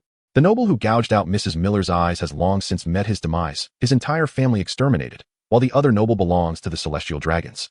A target too elusive to confront. What? Some celestial dragons relish roaming the seas to flaunt their nobility, wreaking havoc wherever they go. The island beneath our feet was once a tranquil haven, where commoners lived in contentment. Yet, in their bid to assert their dominion over the island, the celestial dragons constructed opulent districts and erected statues to commemorate their own so-called achievements. Mrs. Miller's childhood companion was chosen as a prized plaything, and in a bid to crush her spirit, the celestial dragons dispatched a horde to violate her. On the other end of the phone, Ken revealed the grim truth of the situation, forcefully shattering the island's original harmony under the guise of economic development. only to create a superficial prosperity that bore no resemblance to genuine progress. Khan's fist hardened. It turns out that certain things, preserved in the essence of humanity, are difficult for an ordinary person to endure. The call with Ken ended. Katakuri rushed over with a little girl, curiosity evident in his voice as he asked, "Brother Khan, what is her name?" "I do not know." Katakuri was taken aback, realizing that his brother was also unaware of her name. He turned to the little girl and introduced himself. "I am Charlotte Katakuri, 9 years old." The girl, astonished and hesitant, thought to herself, 9 years old, and looks like this? "I am Frankie Khan, 10 years old. May I ask for your name?" I am Mr. Lena, 6 years old," the girl replied, her hair covering one eye as she lowered her head. "You can just call me Lena." "Very well, Lena. The ocean embraces all. You will find what you seek." Khan invited. "Would you like to join us?" Lena shook her head, softly declining. "I cannot abandon this place. My mother is not here, and no one will protect them." Chapter 34, Navy Conference, seeking continued reading. At the Navy headquarters in Marineford, within the conference room, an urgent assembly convened, gathering numerous high-ranking officials. The meeting included seasoned admirals and vice-admirals, elite rear admirals, the new generation represented by Garp, Sengoku, Tsuru, and the yet-to-fully emerge talents like Zifa among the distinguished Navy personnel. Garp, Sengoku, and Tsuru are collectively known as the Iron Triangle. Kapu, brimming with impulsive fervor and formidable strength, enjoys immense popularity within the Navy. Sengoku, endowed with the rare Conqueror's haki, possesses an aura of dominion, embodying both might and sagacity. Tsuru, widely acknowledged for her exceptional strategic prowess, stands as a goddess in the hearts of many in the new generation of the Navy. Together, these three form a distinguished team of outstanding naval officers recognized by their peers at the Navy headquarters. In the conference room, Admiral Steelbone Kong had already arrived, while another admiral, stationed at God's Valley, could not attend.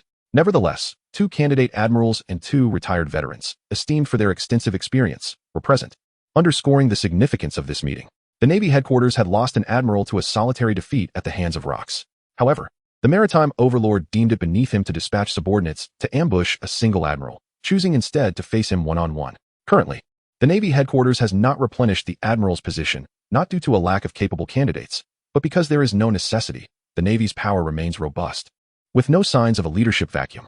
At this moment, the expression of the fleet admiral bore a hint of impatience. Steelbone Kong felt an unsettling gaze upon him, sending shivers down his spine. "Steelbone Kong, how have you been managing? Does that fool Kapu even realize we have a meeting today?" Cough, cough, cough.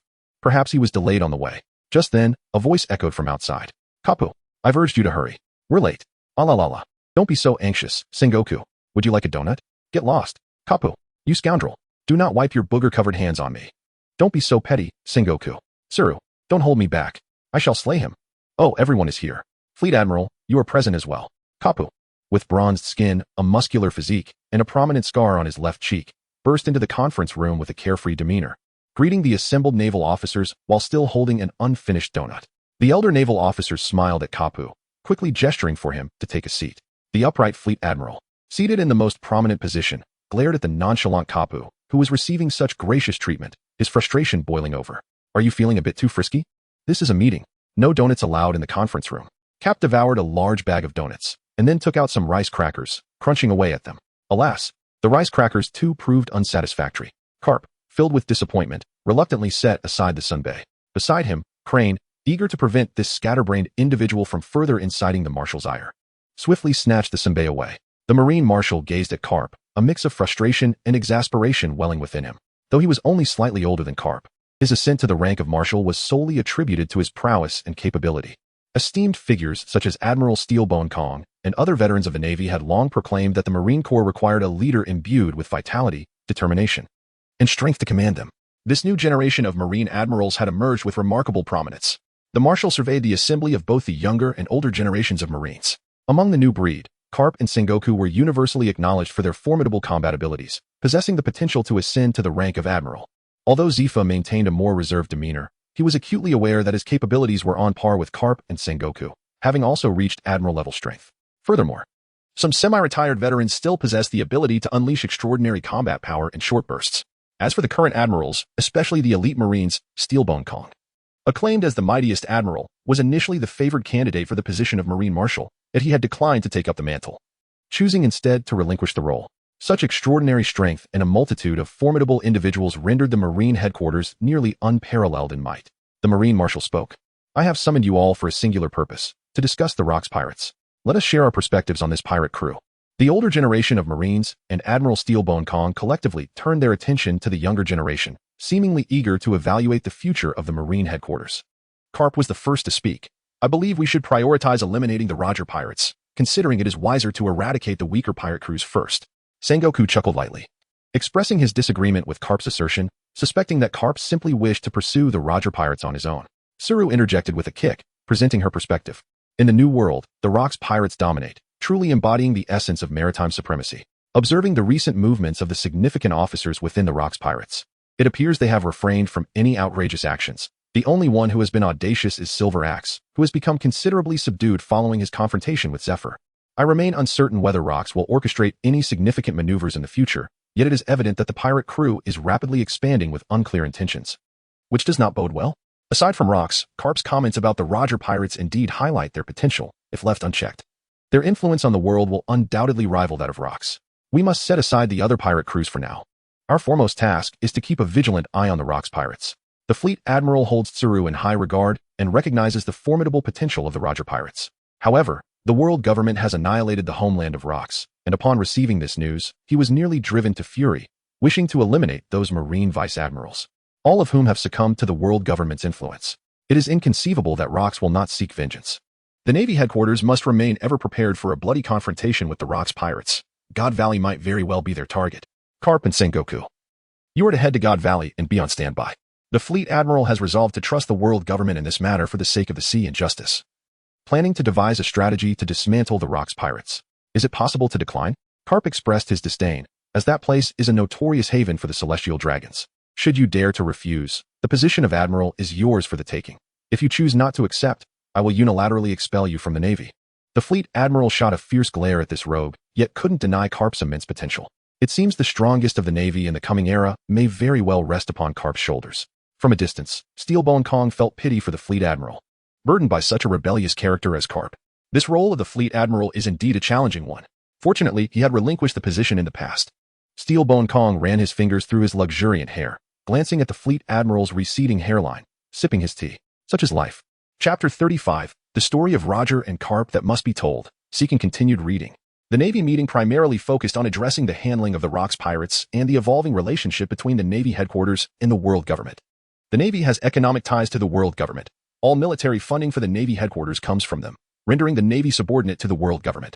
Nonetheless, the current era's Navy headquarters is notably powerful, and both the fleet admiral and many within the Navy aspire to establish a more equitable relationship with the world government to better govern the seas. During the meeting, Sengoku posed an essential question. Will the world government send assistance? What plans do we, the Navy headquarters, have with the world government? Regarding that plan, I am not entirely sure. The world government is still deliberating and refining it, requesting that we, the Navy headquarters, refrain from engaging with the Rocks pirates during this period. The fleet admiral lamented this sentiment, as they do not place their trust in us. The world government, perched upon the red line, has always viewed the Navy as mere tools. This reflects an extreme arrogance. For 8 centuries, the rulers of the world have gazed down upon the seas, commanding the world with their entitlement. Admiral, please have faith in the world government, Sengoku asserted, clenching his fists with resolve. Their actions must have sound reasoning. We, the Navy, can forever place our trust in the world government. The fleet admiral regarded Sengoku intently. This new generation of the Navy harbors rigid ideologies and unwavering loyalty to the world government. Should Sengoku ascend to the position of admiral in the future, he may maintain the lowest order of the seas, yet any hope for change seems improbable. However, both change and constancy hold their own merits. It remains uncertain whether the Navy's future will grow stronger, potentially gaining decision-making power before the world government. The prominent figures within the meeting room commenced a serious discussion. Should we provoke the Roger pirates if we choose not to engage the Rocks pirates? In a corner, Carp's expression suddenly brightened, eagerly rubbing his hands together. He truly had no desire to venture to the wretched God Valley, nor did he wish to become an admiral, subservient to the celestial dragons. Carp, you scoundrel. You are incessantly fixated on Roger. Sengoku could no longer contain his frustration. Is there nothing else of substance to discuss besides Roger? This is the headquarters conference room. Carp, behave yourself. Tsuru shot him a fierce glare. In recent times, Tsuru had blossomed, her figure voluptuous, her beauty striking, and her skin smooth and taut. A veritable paragon of loveliness. Kapu chuckled, realizing that his intention to secretly reclaim the senbei was in vain. Sengoku, you should temper your anger. What Kapu has stated regarding Roger indeed poses a significant threat. Tsuru possesses documents concerning the Roger pirates, meticulously compiled by her. These include the three formidable powers of the Roger Pirates and the comprehensive strengths of its members. During this period, the Roger Pirates had already risen to great prominence. However, they were still overshadowed by the Rocks Pirates, making it a prudent decision for the Admiral to focus his attention on the latter. Carp stifled a yawn, indifferent to the ongoing debate between Sengoku and Crane during that era. Instead, he found himself reminiscing about his first encounter with Roger. That year, Carp was not yet a member of the Navy, and Roger had yet to set sail. "I am Roger. Who are you?" "I am Carp." "Ah, Carp. I sense the sea calling us. Will you join me on this voyage?" "What? Set sail? I am destined to become a Marine Admiral." Upon realizing this, Roger took off running. "Do not flee. For the sake of justice, I shall ensure you join me in the Navy. Stop chasing me. I will never become a Marine." Kapu chased from dawn until dusk. The silhouettes under the setting sun embody the essence of youth. In the end, Carp was still outmaneuvered by Roger, silently vowing to capture that individual who yearned to venture out to sea, all in the name of his own justice. For 8 centuries, anyone who sailed without the permission of the world government was deemed a pirate. Years swiftly passed, and Roger emerged as the second greatest pirate of the seas, surpassed only by Rocks, while Carp ascended to become the strongest of the new generation within the Navy. Kapu's gaze was imbued with complexity. Had he captured Roger back then? Would the Navy have gained another jovial figure adorned with a straw hat? Roger remained unchanged. Meanwhile, on this very day, Mrs. Miller donned her usual pure white dress and black hat, seemingly preserving the elegance and nobility of her former life. The funeral commenced. In this chaotic and squalid area, reminiscent of a sewer, throngs of commoners arrived to pay their respects. Khan has just realized that the individuals he encountered that day were neither nobles nor members of high society. Rather, they were all brought hope, enriched in spirit, and nurtured in confidence through the assistance of Madame Miller. Regrettably, Madame Miller's long-standing inner demons remained beyond remedy. As for the two sentinels clad in black, they harbored a desire for Madame Miller's form, yet they also felt a deep gratitude for possessing such a vocation. Khan witnessed this scene unfold. Regardless of the motives that brought these individuals here, they all arrived. "From this point onward, I shall take charge." Khan stood upon the elevated platform, gazing down at the assembly of people below, as he proclaimed this place to be his domain. The funeral of Mrs. Miller was conducted with utmost simplicity. On the following day, after Mrs. Miller had been laid to rest, Khan visited her grave bearing a bouquet of flowers. Henceforth, the world would no longer know the presence of this elegant and noble lady, who, though not of noble birth, surpassed those of aristocratic lineage. As time passes, most will inevitably forget her. On the third day, Khan, Katakuri, and Reina arrived before the towering statue of the celestial dragon, which soared nearly 100 meters into the sky. For an island, it was indeed an astonishing feat of engineering. "Is that the detestable celestial dragon woman?" Katakuri grasped a spear, ready to pierce the statue with a single thrust. Khan thwarted him. "Today, you have pierced that statue, and henceforth, this island shall vanish from the map." How infuriating! Under the persuasion of Katakuri, he relinquished the harpoon he had specially purchased. Such occurrences are indeed disheartening. In this world, the status of the celestial dragons is unparalleled. Should any issue arise, even a mere statue could lead to the entire populace of an island being deemed non-existent by the world government. In truth, those of noble birth do not regard commoners as human beings. Katakuri is still young. Such experiences, when encountered frequently, can easily cultivate a dreadful mindset, causing one's heart to grow cold. Initially, figures like Wang Ji and Newgate aspired to be ambitious individuals. Even as pirates, they wished to contribute positively to the sea. However, reality dealt them a harsh blow. Newgate chose to seek out his family, prioritizing the protection of his own home. Wang Ji relinquished the notion of aiding all the suffering souls, intervening only within the confines of his capabilities. This world compelled them to adapt. The dreams they once cherished lay shattered beneath the weight of harsh realities. Chapter 36. 6 months later, Seeking continued reading. On this day, as Khan sheathed his harpoon, he vehemently berated the celestial dragons, successfully persuading the hot-blooded Katakuri to retreat. Before departing, he spat in the direction of the celestial dragon statue, a gesture that was eagerly mimicked by his young admirer. Katakuri was on the verge of expending all his saliva, his mood only slightly improved. The two of them held Lena's hand as they embarked on their journey home. The little girl's gaze now reflected a myriad of complex emotions. The fourth day, Khan and Katakuri have officially resumed training. Lena trains alongside the two of them. The esteemed masters Wang Ji and Kinda guide the training of the trio. On the seventh day, Khan, accompanied by Katakuri, ventured nearby, eradicating a number of nefarious individuals with great precision, severing their heads and impaling them upon tree stumps as a grim deterrent for those who might harbor ill intentions. On this fateful day, Lena boldly volunteered to assist in the grim task of affixing the severed heads to the stumps, an act requiring immense courage. On the 10th day, she urged, "Consume more." "I can hardly eat," came the reply. "These fruits have lost their value for both Katakuri and me." "Do eat more," she insisted. "Brother Khan, you are absolutely right. One must be well fed to possess the strength for training." On the 15th day, Khan and Katakuri journey to a nearby island to establish trade routes and forge a path for themselves. Khan, Lena is quite attractive, isn't she? And what about Weighty Baby? Weighty Baby is lovely, but Lena is also quite beautiful. You have a discerning eye. While Lena may rank among the most stunning, Weighty Baby is the world's sole ageless goddess, remaining enchanting from youth to old age. Even during the peak of the war, she appeared hardly different from a young girl. Unlike most beauties who lose their allure with age, one could assert that both Lena and Weighty Baby possess commendable grace and unique charm. On the 30th day, the dark underground forces of this island had been largely subdued by them, and Lena demonstrated remarkable progress. Her pace of learning and growth pleased Khan immensely. Even after their departure, Lena would be more than capable of managing the island, in terms of both strength and influence. No one on the island could rival this once timid girl, although Madame Miller once possessed greater personal power. She lacked the understanding to wield her strength effectively and transform human potential into productivity, not to mention the inner demons she faced. On this day, the 5 members of Khan are set to embark on another voyage. A month spent on an island is a considerable duration. I feel too feeble. Following you would only hinder your progress. I do not wish to perish in a state of humility. I suspect that the one secretly healing me with the power of fruit is none other than you. Am I correct in my assumption? I have witnessed the serene smile on my mother's face, and I long to depart this world with such tranquility. Yet, she is my mother, and thus my envy dissipates. Can mere existence truly be deemed happiness? I have never encountered anyone quite like you. Does a world as described by the captain truly exist? A realm more beautiful than the paradise I envision. I earnestly yearn to inhabit the world the captain has portrayed. Captain, when I grow stronger, will I be able to join your crew? This 6-year-old girl speaks with piercing sincerity, revealing the raw essence of humanity through her innocent words. Khan feared that remaining any longer would extinguish his hopes for this world, igniting a desire to alter its course. However, the weight of such responsibility loomed far greater than his aspirations to reach the pinnacle of success.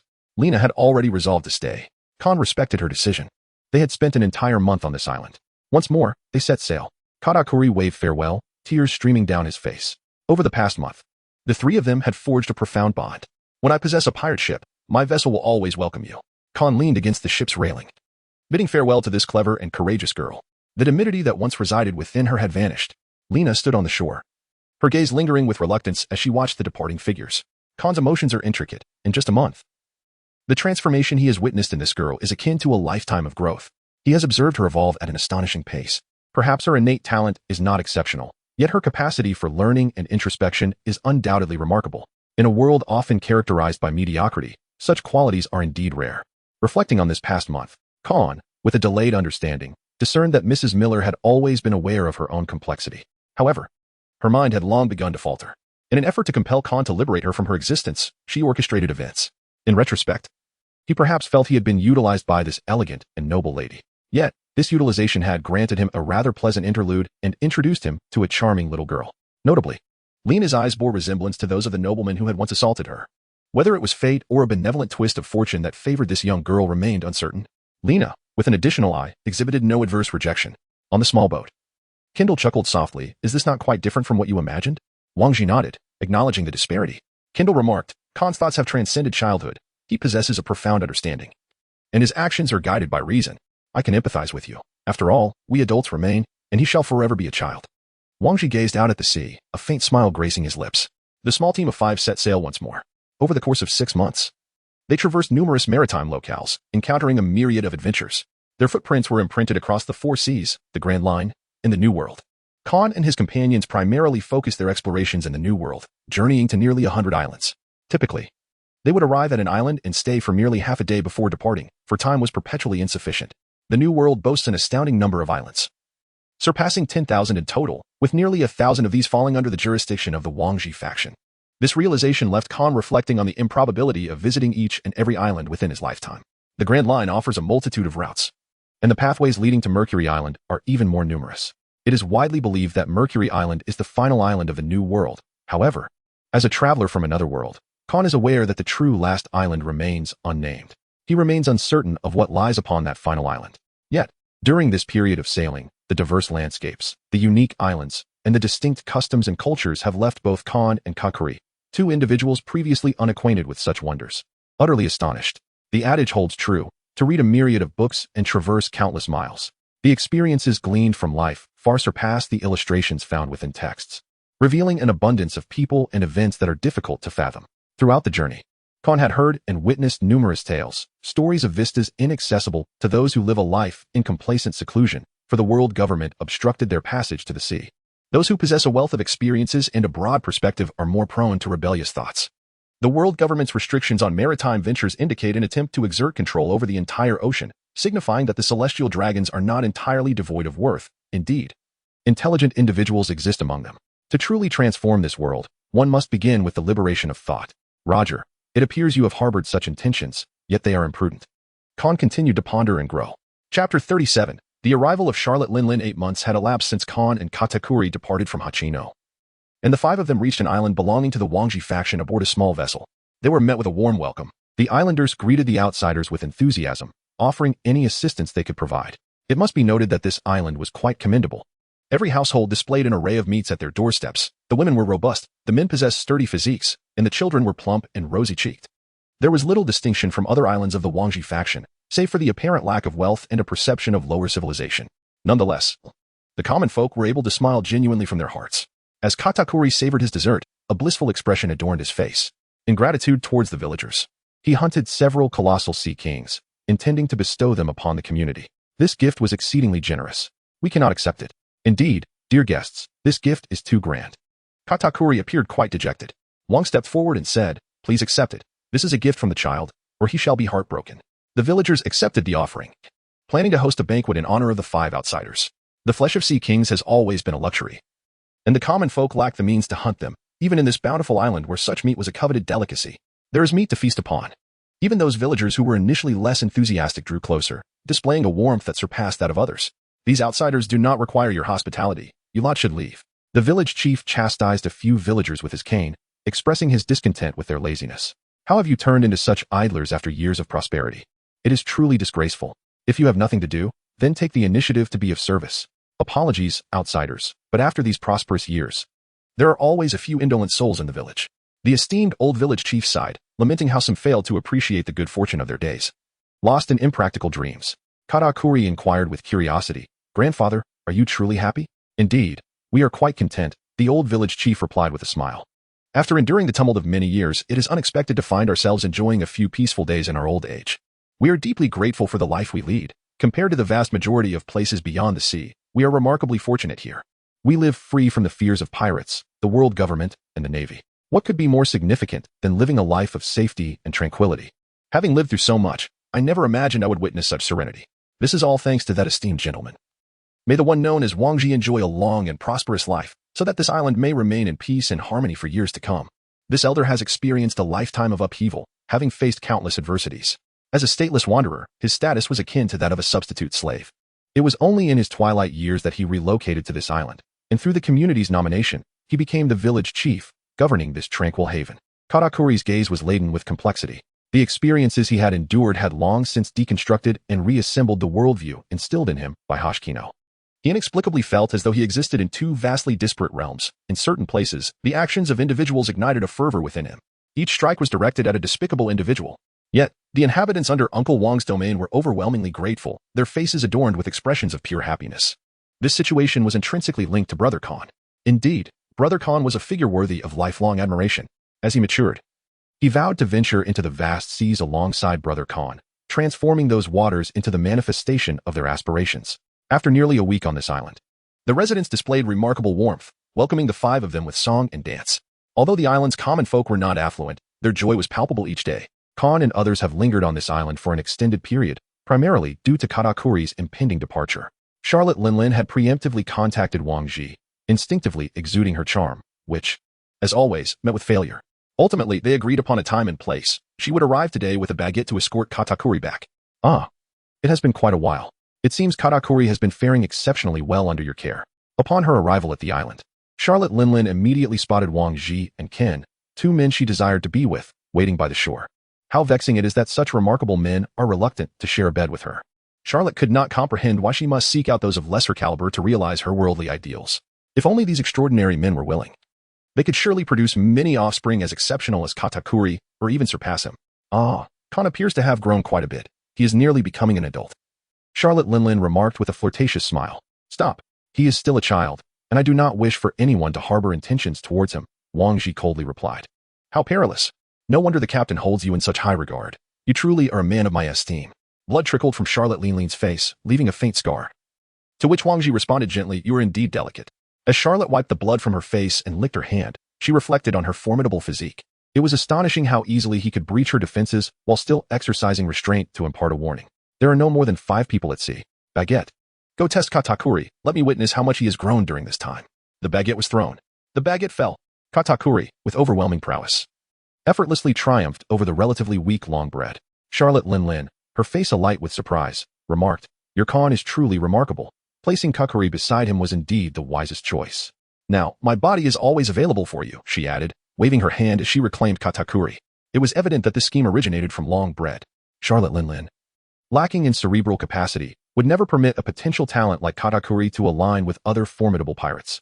While they might tolerate Khan, the diminutive figure in their eyes, as he could facilitate Katakuri's rapid development, the involvement of figures like Wang Ji or Kinda could lead to unforeseen complications. Thus, the strategy was to ensure Katakuri's growth while swiftly reclaiming him, maximizing their advantages. "Brother Khan, I shall take my leave," Katakuri bid farewell, stating they would reunite when the captain summoned them. That day is not far off. Khan gazed at Katakuri's departing figure. Chapter 38. Rox declares war on the world government? Requesting continued reading. After Katakuri's departure, Khan lost the motivation to venture towards further islands and chose instead to remain on this island with Wang Ji and Kinda, engaging in increasingly brutal training and gradually succumbing to the depths of extreme cultivation. Seizing the opportunity, Kinda, the steward and strategist of Wang Ji's faction, gathered the members together to prevent their strength from dissipating. The seas have become rife with undercurrents. Numerous skirmishes have occurred between the Navy headquarters and the Rox pirates, both sides exercising restraint, yet fully aware that such restraint will eventually shatter. The members of Wang Ji's faction congregated on this island, catching the attention of the Navy headquarters, yet no actions were taken. Within the Rox pirates, Wang Ji's faction boasts formidable combat power. In terms of overall strength and unity, they are undoubtedly the strongest. Among the faction, the 2 titans of power are Wang Ji and Kinda. One possesses astonishing strength, a swordsman whose skill eclipses that of his era, truly the world's greatest swordsman. The other balances capability with might. Kinda's contributions are significant to the faction's strength. The Navy headquarters holds Kinda in high regard, though his threat level is assessed accordingly, rendering a higher bounty unnecessary, as he poses little danger to the seas. Kinda's bounty stands without embellishment. Otherwise, given his threat level, it could easily surpass 1 billion. Wang Ji's bounty, however, is even lower than Kinda's. Set at 500 million since his debut, it has remained unchanged over the years, puzzling not only the Navy but many across the seas. It seems incongruous that a man hailed as the world's greatest swordsman, despite not engaging in heinous acts and posing minimal threat, would have such a low bounty. This has led to the proliferation of numerous rumors. One particular rumor suggests that the Navy admiral has a clandestine affair with Wang Ji and is secretly manipulating affairs within the Navy. Various conspiracy theories abound regarding this rumor, all laden with negative connotations towards the admiral, who remained silent, seemingly dismissive of the antics of these petty provocateurs. Khan was aware that Wang Ji and the naval marshal indeed shared a remarkable adventure upon the vast seas. However, their bond would never be swayed by personal sentiments. Both are formidable heroes of the ocean, possessing unwavering determination and conviction. They are 2 obstinate men, reluctant to alter their ways. The so-called conspiracy theories are utterly ludicrous and likely tied to the world government. Within the Rox pirates, aside from Rox himself, Shiki boasts the highest bounty, followed closely by Silver Axe, then Charlotte Lin, John, and only then do we find the penultimate Newgate and the least, Wang Ji. Silver Axe's bounty is exorbitantly high, purely due to his penchant for violence and mayhem, exhibiting a moral threshold far lower than that of other pirates. Shiki's bounty, second only to Rox, stems from a rather naive ambition. In the eyes of that formidable crew, he felt compelled to not be overshadowed by anyone other than Rox. Subsequently, he engaged in numerous confrontations with top-tier powers such as Zifa, Roger, and Garp, rapidly elevating his notoriety. The Navy headquarters had no choice but to take him seriously, resulting in his significantly inflated bounty. Khan regarded this behavior as rather childish. However, compared to the Silver Axe, Shiki's madness appeared far more palatable. The weak draw their blades against those even weaker, while the strong engage solely in combat with their equals. A month of intense training had honed Khan's physique to an alarming degree, as the foundation accumulated over the preceding 6 months erupted during this singular month. Even formidable pirates such as Wang Ji and Kinda cast admiring glances in his direction. Khan's physique had multiplied several times over. On this day, Wang Ji reassured, "Do not worry, he is exceptionally strong and can effortlessly hunt a lord-level ferocious beast." Yet, as he spoke, his gaze remained fixated on the dense forest, eagerly anticipating the emergence of a figure. A lord-level beast was comparable to over 50 million pirates, typically adept in armed color hockey, possessing formidable physical strength. Wang Ji uttered these words with calm assurance, confident in Khan's success. The faction members gathered around, awaiting the spectacle. None activated their observation haki, all yearning for the scene they had envisioned. Their anticipation was met with fulfillment. From a sparsely populated island, a figure gradually emerged from the depths of the forest, bearing a massive gorilla upon its shoulder. Upon seeing the crowd, it raised an arm high. A wave of cheers erupted. This gorilla was even more powerful than the average lord-level beast, not only mastering armed color haki, but also proficient in a set of staff techniques. Khan's ability to subdue it indicated his prowess exceeded their expectations. At merely 10 years of age, his physical fortitude was not particularly remarkable, yet he wielded such incredible strength. Kent chuckled softly. No one is qualified to engage Khan in technical prowess, let alone a mere beast. Wang Ji expressed his satisfaction. He still has a long way to go. Not far off, Khan waved his hand and called out, "Uncle Wang, Uncle Kent, have there been any significant news lately?" He had completed this stage of his training, focusing on armed color haki and physical enhancement, both yielding considerable results. His body had endured much during this period. It goes without saying that both the quality and quantity of his armed color haki had undergone remarkable transformation, expanding from a cup to a barrel. What once could cover only a small area now enveloped his entire upper body. Such a degree of armed color haki is unattainable for most. Yet Khan's formidable control allowed for an even distribution across his physique. The thin yet resilient armed color haki enveloped his upper body completely, thanks to his exceptional bodily command. In comparison to his physical strength, Khan was lacking. However, when it came to technique, he excelled. In the midst of Khan's hopeful gaze, Wang Ji's expression turned grave. Kent replied, "Recently, there have been significant happenings upon the ocean. Let us return first, we can discuss it later." Thus, they decided to depart from the island. For during this time, Khan felt as if he had nearly turned into a wild man. After Khan completed his training, he and his companions embarked on a voyage from the island plagued by feral beasts to another island inhabited by people. They boarded a pirate ship for their journey. Khan habitually leaned against the ship's railing. The expressions on Wang Ji and Kenda's faces, along with the subtle atmosphere emanating from the members of Wang Ji's faction, made it evident that significant events had undoubtedly transpired during this period. Quack, quack, a duck? Khan did not gaze towards the sea. The sound originated from above. He looked up and beheld a newsbird soaring through the sky. This peculiar aviant's voice was a result of its upbringing alongside ducks, leading it to believe that it was one of them, a misconception that persisted into adulthood. "Show me." Quack. Khan exchanged payment for the delivery of goods. He unfolded the latest newspaper he had purchased for 5 berries, where the boldest headline proclaimed, "Shock. Major news. The Rocks pirates have declared war on the world government." Chapter 39. The fate of the key officers of the Rocks pirates. Seeking continued reading. What transpired? Khan's eyes widened in disbelief. He had secluded himself from worldly affairs for a month, and now the Rocks pirates were on the brink of war with the world government? The devastation of the Rocks homeland weighed heavily on his mind. Khan was also aware that Rocks would inevitably confront the world government. However, given that the Rocks pirates had already declared war on the world government, it was only logical that Wang Ji's faction would hasten to unite with Rocks. As he continued to read on, Khan suddenly realized the truth. The insidious nature of clickbait titles. How could the news of this world succumb to such sensationalism? At present, Rocks has not declared war on the world government, let alone the entirety of his pirate crew. All of this remains mere speculation. However, it is indeed true that numerous events have transpired during this period. The likelihood of the Rocks pirates engaging in battle with the world government looms large. Khan is nearing the age of 11, and the year of the sea circle calendar approaches 1484. He returns to the nearby islands. Khan first indulged in a sumptuous feast, satiating his hunger, while the great gorilla bestowed upon the villagers of this island.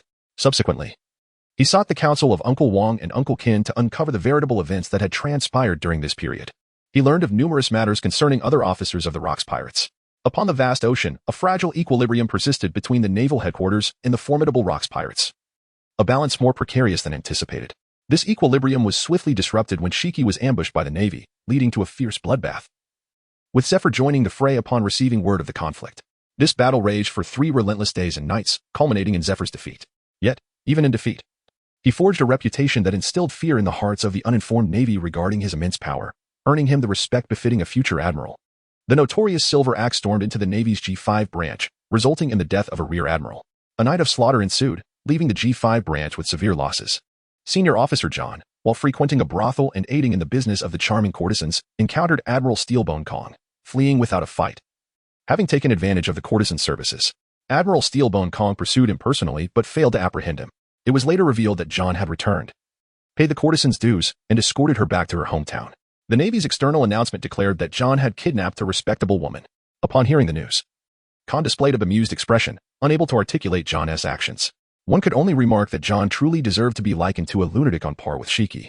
Charlotte Lingling had previously encountered members of the world government, utilizing her devil fruit abilities to siphon the lifespans of those government lackeys. Newgate, too, fell victim to an assault orchestrated by the world government. They clandestinely attacked the Newgate faction within the Rocks Pirates, employing despicably underhanded tactics. Aside from Whitebeard, all other members of the Newgate faction were utterly annihilated, as they were not particularly formidable. Enraged, Newgate rampaged across the seas, relentlessly pursuing his enemies and dispatching 6 CP0 members who rivaled Marine vice-admirals. Was this not an act of bullying the meek? Khan breathed a sigh of relief upon receiving this information. The role the Marine headquarters played in this incident was evidently one of a pawn for the world government, serving to test the fury of Rocks. Uncle Wang, has anyone come looking for trouble with us? Khan inquired curiously. No, Wang Ji replied. Fully aware of the events unfolding on the seas, the world government had reached a point where they deemed it necessary to eliminate the Rocks pirates. Kinda added, by gathering our members in advance, the Marine headquarters and world government would need to mobilize considerable forces to contend with us, necessitating careful consideration of the repercussions. Among the various factions within the Rocks pirates, Wang Ji's faction had taken action the earliest, for various reasons. The world government and Marine headquarters had temporarily refrained from targeting them. The other factions, to varying degrees, had encountered difficulties. Some minor officials had already been eliminated by the Marines or government lackeys. Newcomers to the Rocks pirates were rampaging across the seas, contributing to a chaotic maritime situation. The current state of the seas resembled a frenzied dance of demons. This turmoil had a profound impact on individuals of all standings, aside from a few regions. Most areas were rife with unrest. Nobles, royalty, and wealthy merchants feared becoming entangled in the chaos, jeopardizing their prosperous lives. Meanwhile, the common folk, enduring their own hardships, largely remained indifferent, living day by day as best they could. As Khan listened to the members of Wang Ji's faction discussing the situation in the maritime domain, a phone call suddenly came in. Khan's eyes sparkled as he dashed to another location, picking up the telephone bug that was hanging on his thigh. Upon connecting the call, he chuckled and said, "What a delightful surprise to receive your call. What a coincidence." A hoarse yet somewhat familiar voice came from the other end of the line. Khan was momentarily taken aback. Was it not Katakuri?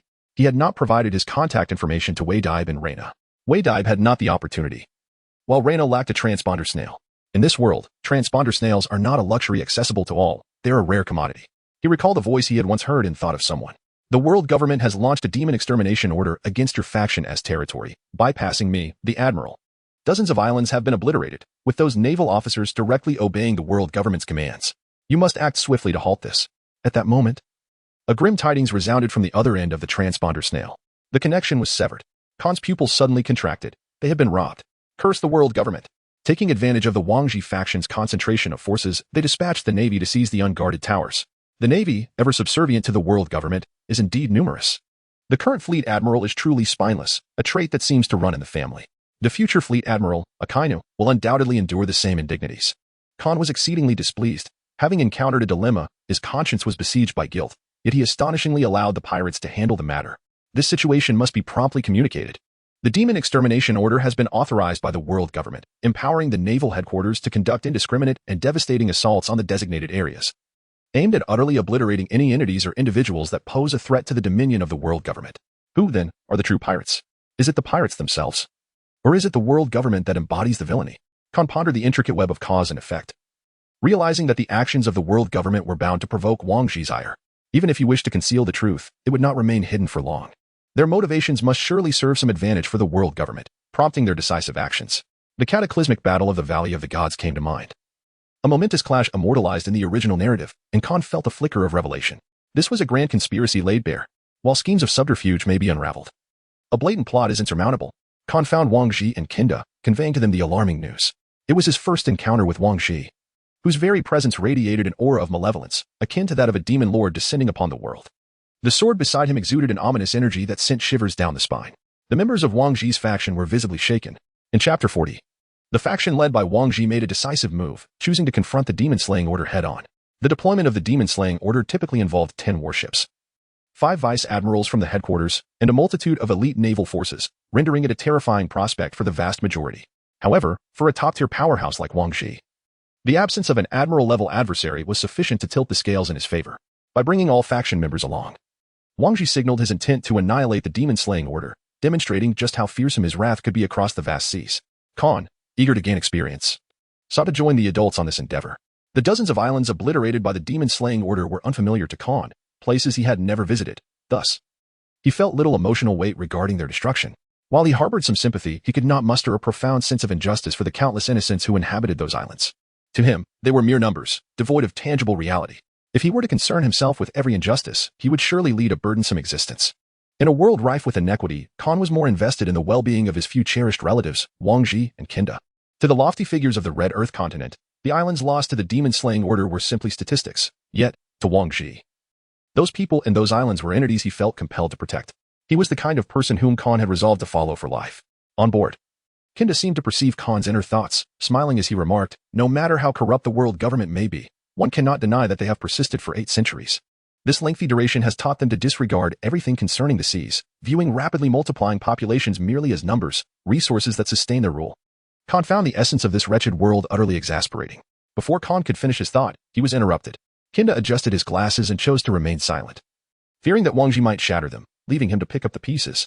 In the office of the Marine headquarters, the Admiral seethed with fury. Why initiate the demon-slaying order? Why bypass me, the Naval Admiral, in unleashing this order upon innocent civilians? The Admiral's anger towards the world government reached a boiling point. With this incident, it seemed likely that Wang Ji would follow in the footsteps of Rox and engage in a bloody battle to the end. The world government was not merely orchestrating a trap for the Rox pirates. They were ensnaring the Marine headquarters as well, fearing that the Navy might slip from their grasp. Should both sides engage in a desperate struggle, it would be the world government that reaped the greatest rewards. You and the Navy are merely a facade. The inhabitants of those islands have long been influenced by pirates. Is it wrong to eradicate them in the name of justice? Must we be so ruthless? You, as the Naval Admiral, should not question our decisions. The world government has maintained order in the seas for 8 centuries. Each of us understands this ocean better than you do. We desire its betterment even more. The Admiral conversed for an extended period with the 5 elders on the other end of the transponder snail. Finally, he hung up and slumped into his chair, demoralized. As he painted a rosy picture for himself, he felt disillusioned with the world. Once, he had believed in such ideals, only to later realize that empty rhetoric was abundant. Yet real change in the seas remained elusive. After 8 centuries of governance, the world government had shaped the seas into their current state. Had it not been for the need to maintain the dwindling order, he would not occupy this position. Some matters were beyond his control. In the New World, the entirety of Wang Ji's faction mobilized, advancing toward the next target of the demon-slaying order. A great battle loomed. Khan leaned over the ship's railing. He had never witnessed such a somber atmosphere among Wang Ji's faction, a conviction and murderous intent unlike any other. "Captain, trouble approaches," a crew member exclaimed. Having received intelligence from the Navy that the fleet of the demon-slaying order was dispersing, now targeting even more islands, Wang Ji's gaze grew increasingly frigid. The crew felt an unsettling shift. The demon-slaying order was brazenly provoking their captain. Regardless of whether this incident was connected to the Navy, it was intolerable for them. "Captain, many of those islands bear our footprints, and the people there are kind. I simply cannot bear it. Let us annihilate those Navy scoundrels. Fools. Our priority now is to prevent the demon-slaying order from continuing its destruction of islands. We will settle the score with them in due time." Wang Ji's faction was small but composed entirely of elite members. They had adventured together across the seas, forging deep bonds and creating beautiful memories on many islands. To honor those cherished places, they had gifted their pirate flag as a symbol of protection, driving away the loathsome nobles and royalty while selecting those of high moral standing. They established economic and cultural exchanges among the islands, fostering collective development and significantly enhancing productivity. Under the ideologies and strategies proposed by Wang Ji, Kinda, and Khan, they transformed these islands into paradises, creating an idyllic haven in the New World that evoked envy from many parts of the sea. Now, one by one, the islands faced obliteration. Each member harbored a burning fury, yearning to engage the fleet of the demon-slaying order in a frenzied battle until not a single opponent remained. "Captain, should we operate separately? I can no longer hold back. We must hunt down each fleet we encounter." Khan could not contain his words. "We lack the immense power of the world government and the Marine headquarters. Acting separately makes us vulnerable to being picked off one by one. There aren't many Navy ships from the demon-slaying order. Each one is a product of looted resources." Kinda concurred. "The lessons learned by other officers just recently remind us to take them on one at a time." Agreed. Wang Ji, typically mild-mannered, now radiated an aura of fury, his sword exuding a formidable presence. The collective murderous intent and resolve of the crew materialized into a tangible force, visible from above as a formidable pressure that coalesced with their battle spirit. On the seas, apart from the Roger pirates, only Wang Ji's faction could manifest such an extraordinary display. "Captain, not far off is a warship. We are unsure if it belongs to the demon-slaying order." The lookout began, but before he could finish, the assembled intent of the crew grew even more terrifying, with many exuding a palpable aura of bloodlust. Khan sharpened his iron sword, his emotions fluctuating. Influenced by the atmosphere, he yearned for a grand endeavor, to stain the blade in the blood of his foes. The motives of his enemies, whether they aligned with piracy or not, were of little concern to him. He merely wished to exert himself within the bounds of his capabilities. Khan was acutely aware of the absence of Wang Ji and of himself. This singular realization was sufficient. Chapter 41. Bring the warship alongside. In a new world, 2 warships traversed the vast ocean. These vessels were not ordinary. They were specially designed for the execution of the demon extermination order.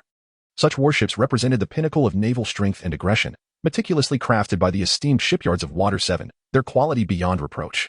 They posed no challenge against common sea creatures and were ideally suited for bombarding islands.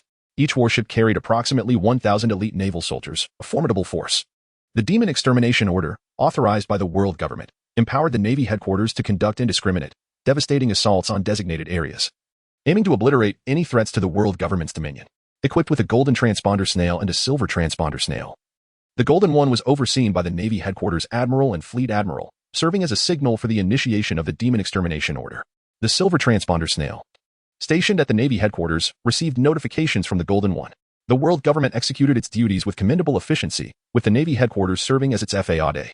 When advantageous, they adhered to protocol. When it suited them, they acted on their own volition, treating the Navy merely as an instrument for executing orders.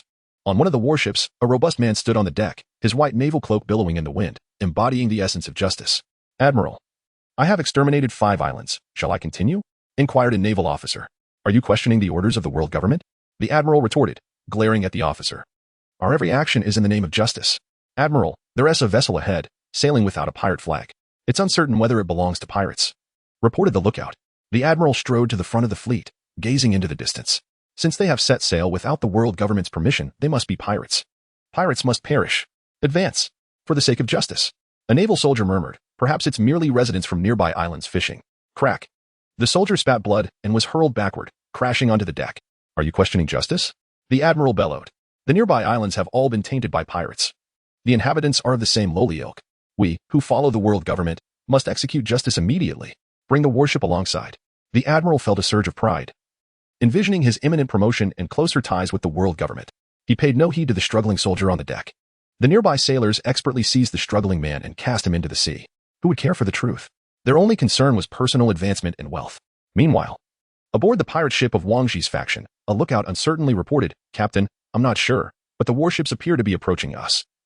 They seem to have set their sights on us. Such audacity. Our restraint does not imply weakness. Wang Ji's fury ignited further among his crew. His expression darkened. His voice icy as he declared, have I been too merciful? Why must my territory suffer their devastating onslaught? They choose not to confront Shiki or Silver Axe, but instead target me. I have caused the demise of so many. Kinda, witnessing Wang Ji's escalating madness, urged, Wang Ji, this isn't your fault. No one desired this. Annihilate them. Wang Ji coldly commanded. Kinda adjusted his glasses and shouted to the crew. Did you hear what the captain said? Arm yourselves. We shall obliterate them. With the captain's decree, they resolved to engage in fierce battle. Annihilate them. Khan gazed at Wang Ji's silhouette, his heart heavy with an indescribable sorrow. It pained him to witness the once valiant and chivalrous Wang Ji reduced to such a plight. He lifted his gaze. Their pirate flag was not hoisted. Perhaps this was a contributing factor, yet one must not overlook the adversary's inherent tendency to prey upon the weak and shy away from the strong. Uncle Wang's words held considerable merit. Sure, Ji, the territory of Silver Axe was not inferior to that of Wang Ji, yet it was Wang Ji's domain that suffered the consequences. In terms of strength, Wang Ji was by no means a weakling. His prowess undoubtedly surpassed that of Silver Axe. Among the upper echelons of the Rock's pirates, the 2 most unfortunate individuals were none other than Whitebeard and Wang Ji. This is a blatant case of targeting the innocent. Thus, let the world government and the Navy brace themselves for the wrath of the innocent when they finally unleash their fury. Khan discovered the Jolly Roger and, amidst the fervent preparations of the enraged crowd, discreetly hoisted the pirate flag once more. As he watched it ascend slowly, he began to comprehend why pirates cherished their flag. It represented belief, symbolized their existence, and embodied the last vestige of freedom that had yet to become known. It was, in fact, quite absurd. Such a distorted notion could only arise in a world so cruel. He hoped for a future devoid of pirate flags. On board the warship, a lookout called out in alarm. It's bad, sir. They VE raised the pirate flag. The admiral, a naval vice-admiral, smirked with satisfaction and commanded, increase speed and bombard them. The lookout hesitated, his voice trembling with fear as he reported, Sir, that ship belongs to the Wang Ji faction. I recognize the leading figures on board, Wang Ji, Kinda, and other notorious pirates. Suddenly, silence enveloped the warship. The vice-admiral trembled, his tone filled with agitation as he demanded, Why didn't you say so earlier? The lookout meekly replied, I didn't see anyone at first. They hadn't raised the pirate flag.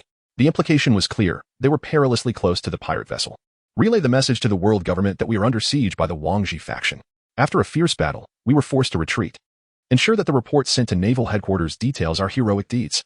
The Naval Information Officer paused in confusion for a moment. ISNT survival more important? Quickly, redirect the fleet. The officer sighed in relief, yet the Vice Admiral urged, "What are you still doing? Turn the fleet around and leave this waters immediately." The naval personnel sprang into action with remarkable efficiency, demonstrating their high operational standards without any delays. From now on, our update times will be set from noon to 1 o'clock and from 8 to 9 in the evening. Chapter 42, The Terrifying Power of Wang Ji. ZFA arrives. Please continue reading. Khan ascended the sail with agility, standing tall and gazing into the distance at the warship. At that moment, the lookout shouted with urgency. The Navy is altering the course of the ship. They intend to flee. Wang Ji leaped lightly to the bow, his sword poised with an aura both grand and imposing. The weight of his intent as formidable as a mountain. The air brimmed with murderous intent and ominous energy. The overwhelming presence of the Conqueror's Haki erupted, transforming the very heavens and earth into a vivid crimson hue. The fierce sword intent gradually melded with an indomitable force. In that instant, Wang Ji epitomized the demeanor and might befitting the title of the world's greatest swordsman. The onlookers held their breath, fixated on the bow of the ship, fueled by wrath. Wang Ji drew his sword with fervor and, with a simple yet decisive swing, unleashed a blade of energy. Before the sword's aura could fully manifest, the sea parted in a dramatic display. The sword descended, and the sword energy surged forth. A torrent of sword energy cascaded like a celestial river, flowing endlessly. With a single stroke, he carved open the world. The sword energy surged forth, unrelenting. The clouds above scattered, and the ocean was cleaved, revealing an unfathomable abyss. Khan was left in a state of astonishment. In the face of absolute power, technology appeared merely ostentatious. That strike was nothing short of breathtaking. Meanwhile, aboard the warship, the Admiral's eyes widened in terror as he gazed ahead. Every sailor on the deck felt an overwhelming presence akin to a mountain, accompanied by a chilling aura of impending death. The moment the overwhelming Haki was unleashed, the Navy personnel fell like rice stalks before the autumn wind, collapsing in disarray. The Admiral's gaze was fixed in despair upon the distant pirate ship. Its speed was undoubtedly no match for that of the warship. Yet, the vessel's velocity would not grant him escape. It was an undeniable intuition that he would perish here. No, he was not ready to meet his end. A bright future awaited him, and he could not succumb here. Otherwise, all his efforts would be in vain, and he refused to abandon hope so easily. The Admiral instinctively concentrated all his strength to activate the iron body technique of the Rokushiki. The flow of his blood and the movement of his muscles had never reached such unprecedented speed, quickly endowing him with a hardness akin to steel, impervious to blades and bullets. The sole drawback of the iron body was its immobility. However, a select few practitioners of Rokushiki could still maneuver while utilizing it. And he was among them. Shave, one of the Rokushiki techniques. Its principle lies in rapidly striking the ground multiple times in an instant to generate explosive reactive force for swift movement. He, in a moment of unleashed potential, struck the ground hundreds of times in rapid succession, abandoning his fellow soldiers and vanishing from the deck in an instant. The Admiral did not wish to employ Haki for defense. His opponent was simply too formidable. Moreover, Haki was more suited for combat, in terms of survival. The iron body was far more appropriate. However, as the Admiral stepped off the warship, he realized he had not evaded the range of the sword's aura. His blood felt as though it had congealed, rendering his body immobile. What was happening? Could the combination of sword pressure and Haki exert such terrifying force? He could only watch in despair and horror as the sword's aura swept past him. At that moment, this Vice Admiral recalled a well-known tale circulating within the Navy headquarters. It spoke of the naval officers involved in the pursuit of Wang Ji, who were reluctant to discuss the events of that year.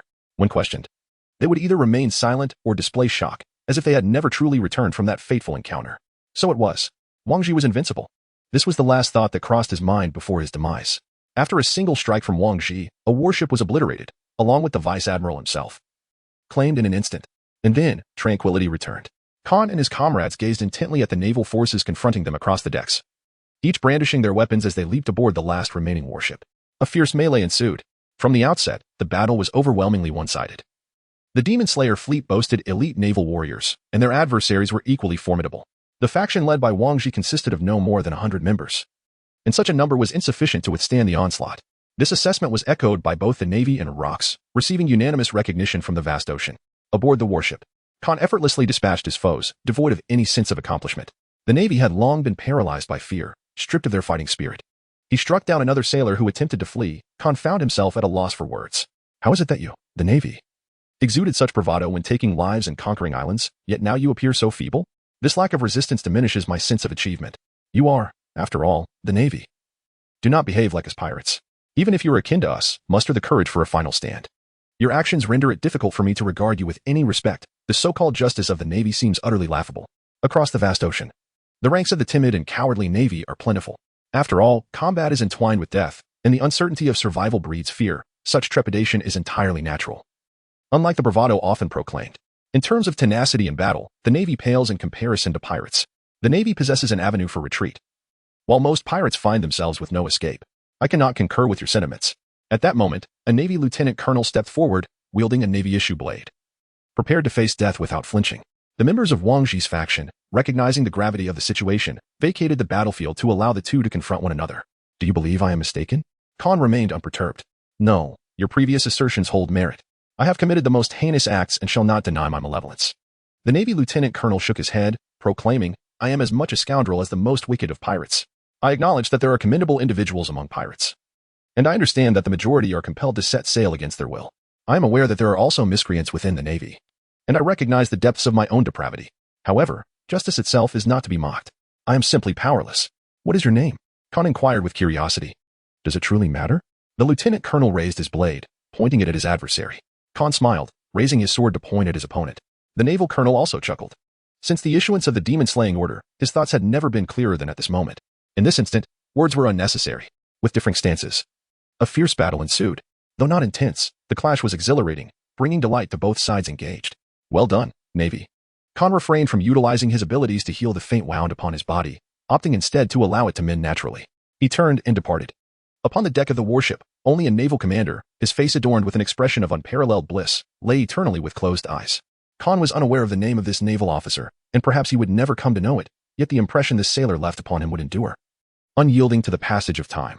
In this battle, they emerged victorious, with not a single sailor escaping, not even those who plunged into the sea. The perceptive abilities of a top-tier pirate are no trivial matter. Not a soul among them perished. Khan's injury was the most severe.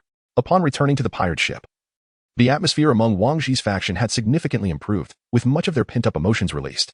This was the reason Wang Ji had left behind a warship. The lookout shouted, Captain, comrades, another warship has arrived. Chapter 43, The Naval Iron Triangle. In imminent battle. Captain, comrades, another warship has arrived. This announcement captured everyone's attention. Although the previous two warships had somewhat quelled their simmering fury, it did not mean that their anger had dissipated entirely. This warship would also meet its doom. Khan ceased his action of polishing the sword, preparing to engage in the impending battle. The distance between both sides grew ever shorter. Khan narrowed his eyes. On the warship, the foremost naval officer appeared somewhat familiar, as if he had been seen somewhere before. The leader, draped in the naval coat of justice and adorned with golden-rimmed glasses, with a head of purple hair, was none other than Admiral Zephyr. The lookout shouted. Khan could hardly believe that the young version of Zephyr would consent to, or even partake in, this massacre order. Wang Ji gazed intently at Zephyr, who stood not far away. The malevolence and murderous aura surrounding him seemed less pronounced than before.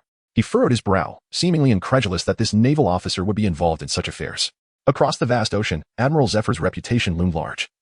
For a pirate of the high seas, knowledge of such a figure is almost universal, and many pirates with a flicker of conscience deeply admired his deeds. Yet, amidst the tumultuous waves, mercy towards one's enemies is an inadvisable course of action. Khan possesses a deeper understanding of this merciful Navy officer than those around him. He leaves a remarkable impression as an exemplary instructor and a teacher, embodying the true essence of justice within the Navy. Zephyr, in this world, is a man of integrity. Yet his fate unfolds tragically. The capricious weather of the new world shifts abruptly as pouring rain begins to descend upon the two approaching parties. Large droplets pelt against the faces and bodies of everyone present. The fierce winds whip through Khan's hair, causing it to scatter wildly, while his garments rustle in the gusts. To prevent his long hair from obstructing his vision, he ties it back. He eagerly anticipates the impending battle. Zephyr, wielding the combat prowess of an admiral, will soon rightfully ascend to that esteemed rank in just a few years. Reflecting on Zephyr's life, he became a Navy petty officer at the age of 28 and ascended to the rank of admiral by 38, a truly extraordinary trajectory. It is no surprise that such a formidable naval figure exists. As for his defeat at the hands of Shiki, even the future pirate king, Roger, and the future strongest man in the world, Whitebeard, may not be able to contend with Shiki in a one-on-one confrontation. This does not diminish Zephyr's formidable strength. Wang Ji, I have long heard of you. You are quite a commendable man. On the warship, Zephyr, adorned with gold-rimmed glasses, breaks into a smile, yet laments, alas, you are not a Navy officer, but rather a pirate. He then shifts his gaze to another notorious pirate. I have also heard of you, Kinda. Your spectacles are quite remarkable. Your glasses are impressive as well, Kinda replies. The two engage in a light-hearted exchange, a common occurrence among true warriors who share mutual respect amidst the vast ocean. Wang Ji inquires, did you partake in the demon-slaying order? Zephyr responds, how could I possibly be involved in such matters? I am here to thwart their actions. The Navy admiral had been discreetly assigned this mission. Wang Ji is convinced. This Navy officer exudes no false benevolence nor hypocritical righteousness. If a confrontation is necessary, I do not wish for such occurrences on my territory. This is not the conduct expected of your Navy. It seems he has been schooled by pirates. Zifa, feeling a headache coming on, scratches his head. The demon-slaying order has obliterated dozens of islands, where the inhabitants have committed no wrongdoing. Wang Ji's eyes cloud with sorrow as he points to 2 warships. These vessels have annihilated at least 3 islands. If the Navy and the world government truly intend to confront the Rocks pirates, I implore you to refrain from employing despicable tactics. Should there be any survivors from these islands, they will harbor resentment and evolve into the next generation of pirates. If a battle is what you desire, I am prepared for one. Wang Ji has long accepted his inability to alter the world. The filth of this reality exceeds his imagination. Hope is a scarce commodity in this realm. The Navy headquarters merely serves as a FAAD and enforcer for the world government. Zifa fell silent. Before his arrival, he was only instructed to prevent the actions of the demon-slaying order, yet he never anticipated the extent of such horrific events. While such occurrences abound across the seas, he finds it difficult to acclimate. Zifa's anger boils within him. This matter I shall address personally. As for you all, have I encountered you previously? Indeed, you have. Who speaks? Zifa, at a loss for words, finds himself at an impasse. Zifa lifts his gaze, encountering the sight of a child. Khan, perched at a vantage point, raised his hand and gestured towards the approaching warships in the distance. We sincerely hope to avoid an encounter. Could you, upon your departure, take that warship with you as well? If successful, we would indeed be spared any confrontation. Zephyr adjusted his glasses and glanced backward, his observation hockey detecting several familiar faces. It became evident why Wang Ji, Kinda, and the others had been so cautious, maintaining a certain distance and perpetually on guard against him. It was, after all, their arrival. The Navy's acknowledged Iron Triangle. The speed of the warships was remarkable, surpassing that of ordinary vessels. Before long, 2 warships and a pirate ship crossed paths upon the ocean. The 2 warships swiftly assumed a surrounding formation. Ha ha ha. It seems our arrival is perfectly timed. We've caught a big fish. Karp exclaimed, munching on rice crackers. His eyes gleaming with excitement as he observed Wang Ji and Kinda, eager for the challenge. Surrender without struggle, you vile pirates, Sengoku declared fiercely. Suru shot a disapproving glance at the 2 men, then turned her gaze towards the pirate ship. Wang Ji? Indeed, we have hooked a significant catch. But our purpose here is not this. We aim to halt the ongoing slaughter initiated by the demon-slaying order. Cap suddenly froze, a realization striking him as he slapped his forehead. Of course, we must hurry to thwart the demon-slaying order. Our purpose in emerging from the Valley of the Gods was precisely this. We cannot leave. Sengoku shouted vehemently. Cannot leave? The marshal informed me that the demon-slaying order is indiscriminately slaughtering the islands. With each passing moment, the tragedy escalates. Khan was in a state of agitation. Her rational mind insisted that this was the opportune moment to resolve the issues with Wang Ji's faction. Yet her emotions urged her not to overlook the lives of the innocent civilians, particularly since she had received that clandestine order from that fool. Khan began to regret having confided in Sengoku about this matter. This operation should not have involved Sengoku. She could have managed it alone. The world government's directive was unequivocally correct. Those civilians are blameless, but if we forfeit this opportunity, we will be unable to sever one of Rock's arms. Sengoku's complexion flushed with determination as he asserted, severing one of Rock's arms will enable us to eradicate the Rock's pirates entirely. This will better uphold the stability of the world government and maintain order upon the seas. This is for the sake of justice. Cap, the Crane did not refute. They exuded their respective auras, fixating on the crew of the pirate ship. A fierce battle was imminent. Chapter 44. The Unleashing of Khan's Conqueror's Haki. The Naval Iron Triangle reached a consensus. They decided to seize this opportune moment to eliminate the members of Wang Ji's faction, striving to eradicate Wang Ji and sever one of Rock's arms. It appears that a confrontation is unavoidable. Otherwise, I shall find it difficult to account for my actions. Wang Ji. Zephyr spread his hands, acknowledging his helplessness. Khan was acutely aware of the urgency of the situation and promptly notified Kinda, instructing them to summon Zifa, as he had a plan to address the matter. Kinda furrowed his brow, initially inclined to decline the request. However, Wang Ji acquiesced. Khan chuckled, perceiving himself as a child. And it was he who held steadfast belief in his own abilities. Uncle Wang is truly a captivating and charismatic pirate. Kapu inhaled deeply, clenching his fists as an immense wave of armament haki surged forth. Initially, a pitch-black aura enveloped him, then it flowed over his fists like liquid, gradually enveloping his entire arm and body, compressing into a 3-inch thick flowing surface. It coursed throughout his being, resembling a layer of solid, flowing ebony armor. The quality and quantity of Karp's armament haki have reached a formidable level. The combat prowess during this period is no jest. The flowing armor enveloping his body exemplifies the advanced application of armament haki, referred to as flowing sakura in Wano. To wield flowing sakura to such an extent, Karp undoubtedly stands as one of the foremost masters of armament haki in this era. When fully cloaked in armament haki, the energy expenditure can be staggering. One can only imagine what will transpire in the next 10 minutes, as King Luffy will soon realize. However, for Carp, even with his haki at full throttle, he is capable of engaging in prolonged, high-intensity battles. King, let us battle. True to his reputation, Carp immediately challenges the strongest opponent. Iron Fist, Rampage. Countless fist shadows erupt like cannonballs, tearing through the air and producing a series of sonic booms. Cap was utterly serious. Wang Ji accepted the challenge. Wielding a sword whose blade was steeped in obsidian darkness, transforming into the form of a black blade. The flowing armament of the sword was adorned with intricate crimson patterns, exuding an otherworldly allure. The Conqueror's haki entwined with the armament haki flowed seamlessly upon this blade, a perfect amalgamation. The momentum of the sword and the intent to kill coalesced into one. At this moment, Wang Ji stood as the world's preeminent swordsman. With a swift swing, he unleashed his blade. The sword's aura radiated in all directions, forming an impenetrable net. The clash of sword energy and fist force nullified each other. Behind Wang Ji, it seemed as though a sword brimming with lethal intent materialized, poised to sever all, ready to cleave the rabid dog before him into a mere salad. Behind Kapu, it seemed as though a monstrous, several hundred meters tall, ravenous mad dog emerged, intent on devouring everything in its path and tearing its prey to shreds. The sword light descended from the heavens, instantly transforming from a blade piercing the clouds into a celestial river of stars. Surging forth majestically from the horizon to engage in a fierce battle with the howling behemoth, the clash of sword and fist resounded. In that fleeting moment, time and space appeared to come to a standstill. Boom, boom, boom.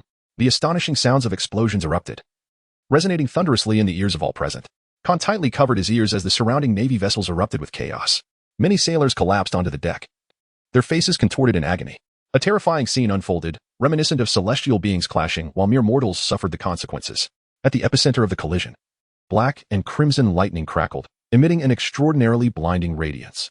A powerful shockwave radiated outward, sweeping across all directions. The sea roiled in tumult, surging and frothing, summoning towering waves that blotted out the sun, akin to the arrival of the apocalypse. The breathtaking spectacle left onlookers in awe. Wang Ji and Carp were locked in a fierce battle. Each move they executed was terrifying in its own right. The disparity between top-tier warriors was negligible, and determining a victor would require time. Currently, only Rox appeared to be an enigmatic entity that had subtly transcended the realm of top-tier strength, capable of effortlessly vanquishing a less formidable opponent. As the two engaged in combat, they gradually moved away from the battleground, fostering an unspoken understanding, mindful of those around them. Kapu is the consummate master of the six forms, effortlessly executing the moonwalk as if it were a mere trifle. He could ascend to the heavens with the grace of stepping on a staircase, even if it were simply left foot meeting right. Wang Ji stands as one of the few formidable practitioners of technique in this world, traversing the ocean's surface as if it were solid ground, untouched by the water. Representing the two foremost powers of the Navy and the pirate factions, they each employ their unique methods to venture further into the unknown. On board the warship, he and Sengoku gazed vacantly at the receding figure of Kapu, initially intending that one of them would accompany Kapu in a joint assault against Wang Ji, aiming to subdue him swiftly. After all, the greatest prize of this endeavor was none other than the world's preeminent swordsman, Wang Ji. However, he and Sengoku quickly averted their gazes, as users of devil fruit abilities, despite their mastery of the six forms. Engaging in battle with a top-tier adversary at sea posed an insurmountable risk. Assisting in the fray could very well hinder Kapu instead, rather than offering futile aid. It would be more prudent to remain and eliminate the remaining members of Wang Ji's faction in one fell swoop. For the sake of justice, for the world government.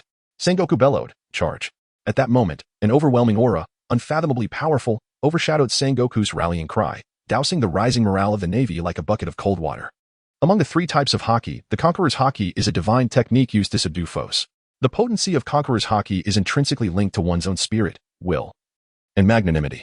Khan's Conqueror's haki is a formidable power recognized by numerous pirates. In an instant, the Conqueror's haki was fully unleashed. A tremendous aura spread in all directions, momentarily freezing everyone in place. The Navy soldiers fell one after another, with even a dozen members of the Wang Ji faction succumbing to its might. Among the Navy, only the most elite could withstand the pressure without fainting. The pirate ships and Navy warships spiraled out of control, careening towards nearby areas. The Navy's triangular fleet and Wang Ji's pirate vessels advanced in the same direction, while Zifa's warship veered uncontrollably in another. On the warship, Sengoku and Crane observed the dwindling numbers of their navy, their expressions reflecting shock. Without engaging in battle, their ranks had already been reduced to just over 30. These remaining sailors were mostly of commander rank. Gritting his teeth, Sengoku surveyed the enemy, whose numbers were double their own, and sounded the charge once more. He personally targeted the strongest pirate, Kinda. Their clash was not one that could determine a victor swiftly. However, without Crane's presence, the remaining 30 Navy soldiers would likely be overwhelmed by the members of the Wang Ji faction through sheer superiority. With Crane, the Navy could endure a little longer. Aside from Wang Ji and Kinda, the Wang Ji faction boasted over a dozen notorious pirates with bounties nearing or exceeding 100 million, and none of the pirates, aside from Khan, had bounties lower than 10 million. This was despite their low-key approach and avoidance of trouble. Sengoku had the upper hand in his battle with Kinda, while Crane suffered in silence. In another direction, laughter erupted. Wang Ji, your swordsmanship is truly remarkable. The Navy's justice coat was tattered, and Karp bore several sword wounds. Yet he grew increasingly exhilarated with each exchange. In contrast, Wang Ji successfully parried every attack, the terrifying force from Karp's punches reverberating through his body. Causing his internal energy to boil, prolonged combat would inevitably lead to internal injuries. Neither side gained an advantage. The Navy headquarters has someone as powerful as you. It seems this generation of the Navy is exceptionally strong, Wang Ji remarked, his expression a mix of mockery and disdain. With both the Navy and pirates exhibiting such strength, it was no wonder the world government felt unsettled. Wang Ji, when fighting, refrained from discussing trivial matters. Karp exclaimed, tugging at the iron chains binding him. He forcefully lifted a massive iron ball, comparable to a warship, launching it skyward. Then, with a powerful spin, he aimed to hurl it at his opponent. This move was a derivative skill of the fist-bone meteor, possessing immense power. Employing it in a team battle could yield extraordinary results. Take this gigantic iron ball. Karp released the iron chain, only to find the enormous iron ball had vanished, his eyes widening in shock. Where's my iron ball? Wang Ji evaded Karp's chain attack, secretly astonished by this clumsy giant. Did he not realize the weight of the iron ball in his hand? In terms of sheer strength, he could likely rival the likes of Captain and Lingling, with a power level that could be counted on one hand among the seas. No, it certainly did not exceed 5. Gripping his sword, Wang Ji recalled the numbing, tearing sensation he felt with every prior encounter against Karp. Kapu's physical form may not rank among the mightiest, yet his sheer strength undoubtedly stands as the most formidable within the Navy, even among pirates.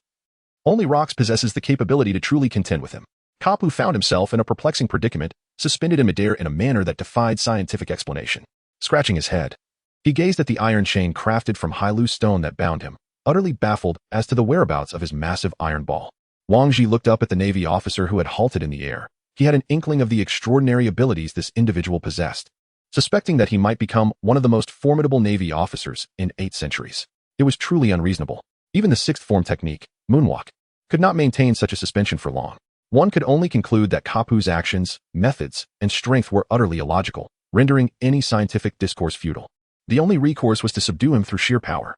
Wang Ji, did you just sever my iron chain while I wasn't looking? Kapu inquired, pointing at the smooth cut on his chain. Indeed, Wang Ji replied to the rather oblivious individual. How could you do such a thing? I hadn't even thrown it yet. Kapu exclaimed, marking the first time someone had interrupted his casting. In the past, those pirates would merely gape in astonishment as they watched him launch the iron ball. Even when facing formidable foes, they would wait for him to release it before attempting to catch it, albeit most failed to do so. Showing more decorum than this world's foremost swordmaster. As one of the few rational beings in this world, Wang Ji found himself utterly fatigued by the sheer number of irrational individuals. He had severed the high-loose stone chain, causing his opponent's unlaunched iron ball to plummet into the sea. Was there anything wrong with that? Wang Ji struggled to comprehend the thought processes of these people. After years traversing the seas, it was customary for most devil fruit users to introduce their fruit's name and abilities before engaging in battle. He would often find their introductions tiresome and, in that interval, would dispatch them with a single strike. Was that so unreasonable? From his experience with Khan, Wang Ji was convinced that the issue lay not with himself, but with the world and its inhabitants. He remained ever vigilant against the risk of being assimilated by this peculiar reality. Let's cease this trivial discussion and continue fighting. Waha. Wang Ji, you are absolutely right. I will surely defeat you. Wang Ji clenched his jaw to avoid being drawn into the reckless exuberance of his opponent, focusing solely on vanquishing him without distraction. Defeating this Navy officer would pave the way to other battlegrounds. Boom, boom, boom. Enormous columns of water erupted from the sea as two figures engaged in a furious clash, the sounds of their collisions echoing throughout the vicinity. As the protracted battle ensued, Wang Ji realized that defeating this Navy officer in a short span of time was an impossibility. The Navy headquarters would undoubtedly produce an exceptional entity in the future. It was no wonder that after Captain Rox single-handedly subdued a Navy admiral, there had been little reaction from the Navy headquarters. The new generation of Navy forces was remarkably strong. Aside from Kapu, who he was currently battling, the other 3 he encountered today, Sengoku, Zephyr, and Crane, were equally impressive. With the new generation of admirals already well-trained. As the stalemate dragged on, Wang Ji began to feel a sense of urgency. Kapu sensed that his opponent's thoughts were elsewhere, and he immediately exclaimed in anger, "Are you daring to be distracted while fighting me?" Wang Ji chose to disregard this abnormal individual, his mind preoccupied with thoughts of whether Khan and Kinda had managed to escape and if they were safe now. This infuriated him. Fury of the Iron Fist. Fury of the Iron Fist. Fury of the Iron Fist. All of Cap's punches were deftly intercepted by Wong's straight sword, which proved utterly indestructible. Kapu relished the opportunity to engage in combat with formidable adversaries, especially one who bore the illustrious title of the world's greatest swordsman. The prospect of indulging in an exhilarating battle filled him with joy. As for the subsequent endeavor to thwart the demon slaughter order, he regarded it as a trivial task. However, when that formidable opponent appeared distracted during their clash, Kapu felt a surge of anger. He had painstakingly departed from the desolate God Valley and traversed a great distance, only to be met with such treatment. Did this imply a lack of respect for him? In terms of fame and prestige, the youthful Kapu of this era paled in comparison to the likes of Wang Ji, John, Rox, and the renowned Skeleton Kong, who were legends of the sea.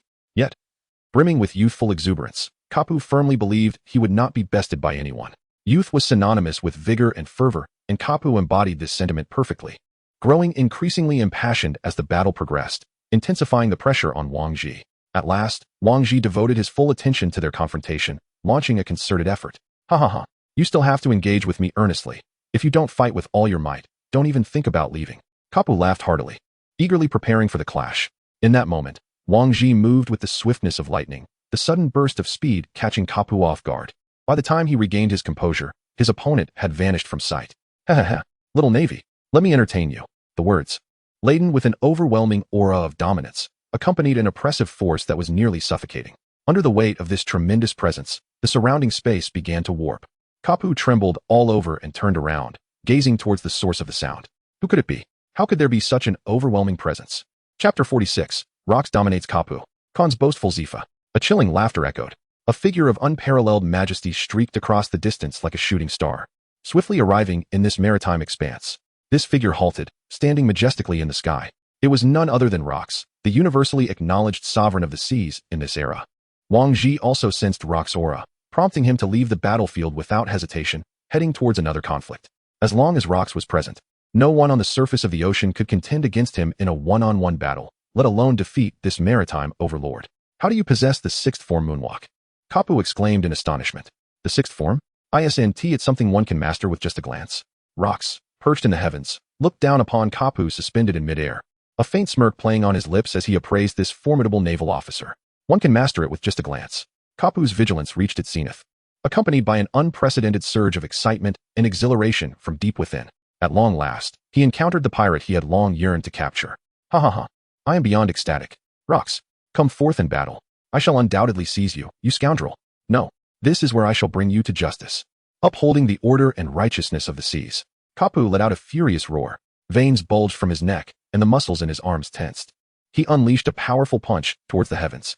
With the form of armament hockey, flowing cherry blossom, his fist struck fiercely upward, sending shockwaves through the air, as turbulent gusts surged violently upward. The explosive force of Karp's fist was sufficient to rend the heavens asunder and disperse the clouds. Rox stood firm in the sky, neither evading nor flinching. The intense shockwave generated by the punch was entirely absorbed by his flesh. What? How could he possibly withstand my punch with mere flesh? Karp was taken aback, his eyes widening in astonishment. Yet, this only heightened his excitement. Such a formidable opponent exhilarated him to the utmost. Kapu unleashed a powerful punch towards the sea. The sheer force of his blow caused the water's surface to dip, sending waves soaring skyward, reaching heights of several dozen meters. Indeed, it was not that I was too weak. Ha ha ha. Rox found it quite amusing. His opponent was formidable, and he would not underestimate him. Countless pirates had met their demise in the treacherous depths of the ocean. With his hockey fully activated, Kapu's entire being was enveloped in an immense expenditure of power. In contrast, Rox wielded his hockey as though it were inexhaustible, enveloping himself in a thick layer of armor while simultaneously radiating a unique aura of dominance. The hockey circulated throughout his body, forming a suit of armor with extraordinary effects. A surge of intoxicating energy erupted from Rox, igniting a fervor within. Let us see if you can withstand this punch, Rox declared, taking the initiative for the first time. With a single, electrifying strike, he propelled forward, shattering everything in his path, air and space alike, into mere fragments. Unrivaled strength. Merely witnessing his attack was enough to elevate his team's morale and suppress that of his adversaries. Absolute power. Terrifying speed. Indomitable charisma. He was the sovereign of this era, Rox. With just one punch, Kapu felt an overwhelming pressure. Realizing he could not withstand the force behind it, gritting his teeth and clenching his fists, he resolutely charged forward. Defeat was acceptable, but retreat was not an option. Fist against fist. Cap was sent flying hundreds of meters, spewing a mouthful of blood in midair before crashing into the sea. Rox hovered above, exuding an aura both divine and demonic, as he calmly declared, "Your sense of justice is utterly fragile." In an instant, a figure leaped from the surface of the ocean. Despite being human, the disparity in strength between himself and rocks was staggering. Though he had exerted considerable energy battling Wang Ji, it did not imply he could not unleash his peak power. The spirit and body of Carp have endured a dual assault. Justice shall never falter. Cap was like a mad dog, lunging forward once more. On another warship, all the Navy personnel besides Zephyr had fallen. Compared to the elite forces led by the Navy's Iron Triangle, the sailors on his ship were formidable but utterly powerless against the overwhelming and terrifying Conqueror's Haki. It was far stronger than any user of the Conqueror's Haki he had encountered before. It was likely that few in the vast ocean possessed a Conqueror's Haki as potent as that of this child. How wonderful it would be if the Navy could possess such strength. At this moment, Khan stood on the warship, facing Zephyr. "Boy, what is your name?" Zephyr inquired. "Frankie's Khan," Khan replied with composure. "You boarded the warship alone, thinking you could defeat me in a one-on-one duel?" Zephyr asked, curiosity evident in his tone. "I had no intention of fighting you," Khan said, sheathing his sword and leaning against the railing of the warship. "If I continue in this direction, I will soon reach the next island." "The next island?" Zephyr adjusted his glasses, somewhat perplexed and not inclined to act immediately. "Do you realize you are guilty, boy?" "Guilty of what?" "Having killed so many Navy personnel, do you dare to claim you are innocent? They deserve to die." "What did you say?" Zephyr rolled up his sleeves. "Zephyr, I have heard of your name, and I wish to ask you, what is the justice of the Navy? Do you truly understand what justice resides in your heart?" Zephyr felt a sense of deja-vu. "Wait, do not come here to lecture me. I am here to stop the Demon Slayer order." "But what are you doing?" Khan's calm rhetoric rendered any rebuttal futile. Sweat beaded on Zephyr's forehead as he nervously replied. "You have rendered the Navy entirely incapacitated. I wish to intervene on the island, yet I find myself powerless. Is that your justification? You are merely making excuses. You could easily leap into the sea and personally steer the warship to the next island to thwart them. You simply choose not to devise a solution, opting instead to seek refuge in excuses." With a relentless barrage of words, Khan left Zephyr utterly defenseless. "The justice of your Navy should be for the common folk, those who lack the strength to oppose tyranny, those who once led lives of happiness. Now utterly devastated by the ravages of war, it should not be wielded as a shield for the world government." The term people etched itself deeply into Zephyr's mind in that fleeting moment. Could it be that your Navy is merely a purveyor of empty rhetoric, a mere lapdog of the world government? Absolutely not. Do not rely solely on words. Take action. "Yes," Khan urged. "Consider your current actions." With a sudden plunge, Zephyr, still struggling to grasp the situation, leaped from the warship to push it himself, guided by Khan's direction to avoid missteps. "Excellent. You are the one I admire most within the Navy," Khan proclaimed, standing atop the ship's railing. As Zephyr surfaced, he sensed something amiss. Yet thoughts of the fate awaiting the island's civilians under the demon-slaying orders fueled his urgency. He pressed on, quickening his pace. Khan stood upon the railing of the warship, savoring an orange, occasionally tossing a few pieces to Zephyr. Chapter 47, I blossom amidst the carnage. Just like a flower in the dawn, Khan perched upon the railing of the warship, reassured. "Do not worry, it is harmless. I merely fear for your stamina." Zephyr retorted.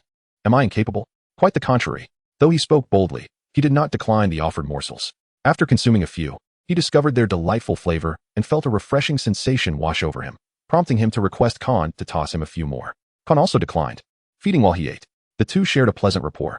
The Navy bullies the honest among pirates, and Khan, as a pirate, bullies the honest within the Navy. This is quite reasonable. Khan extracted a map of the maritime region from his pocket. Although he did not fully comprehend it, he was aware that he was not far from the next island.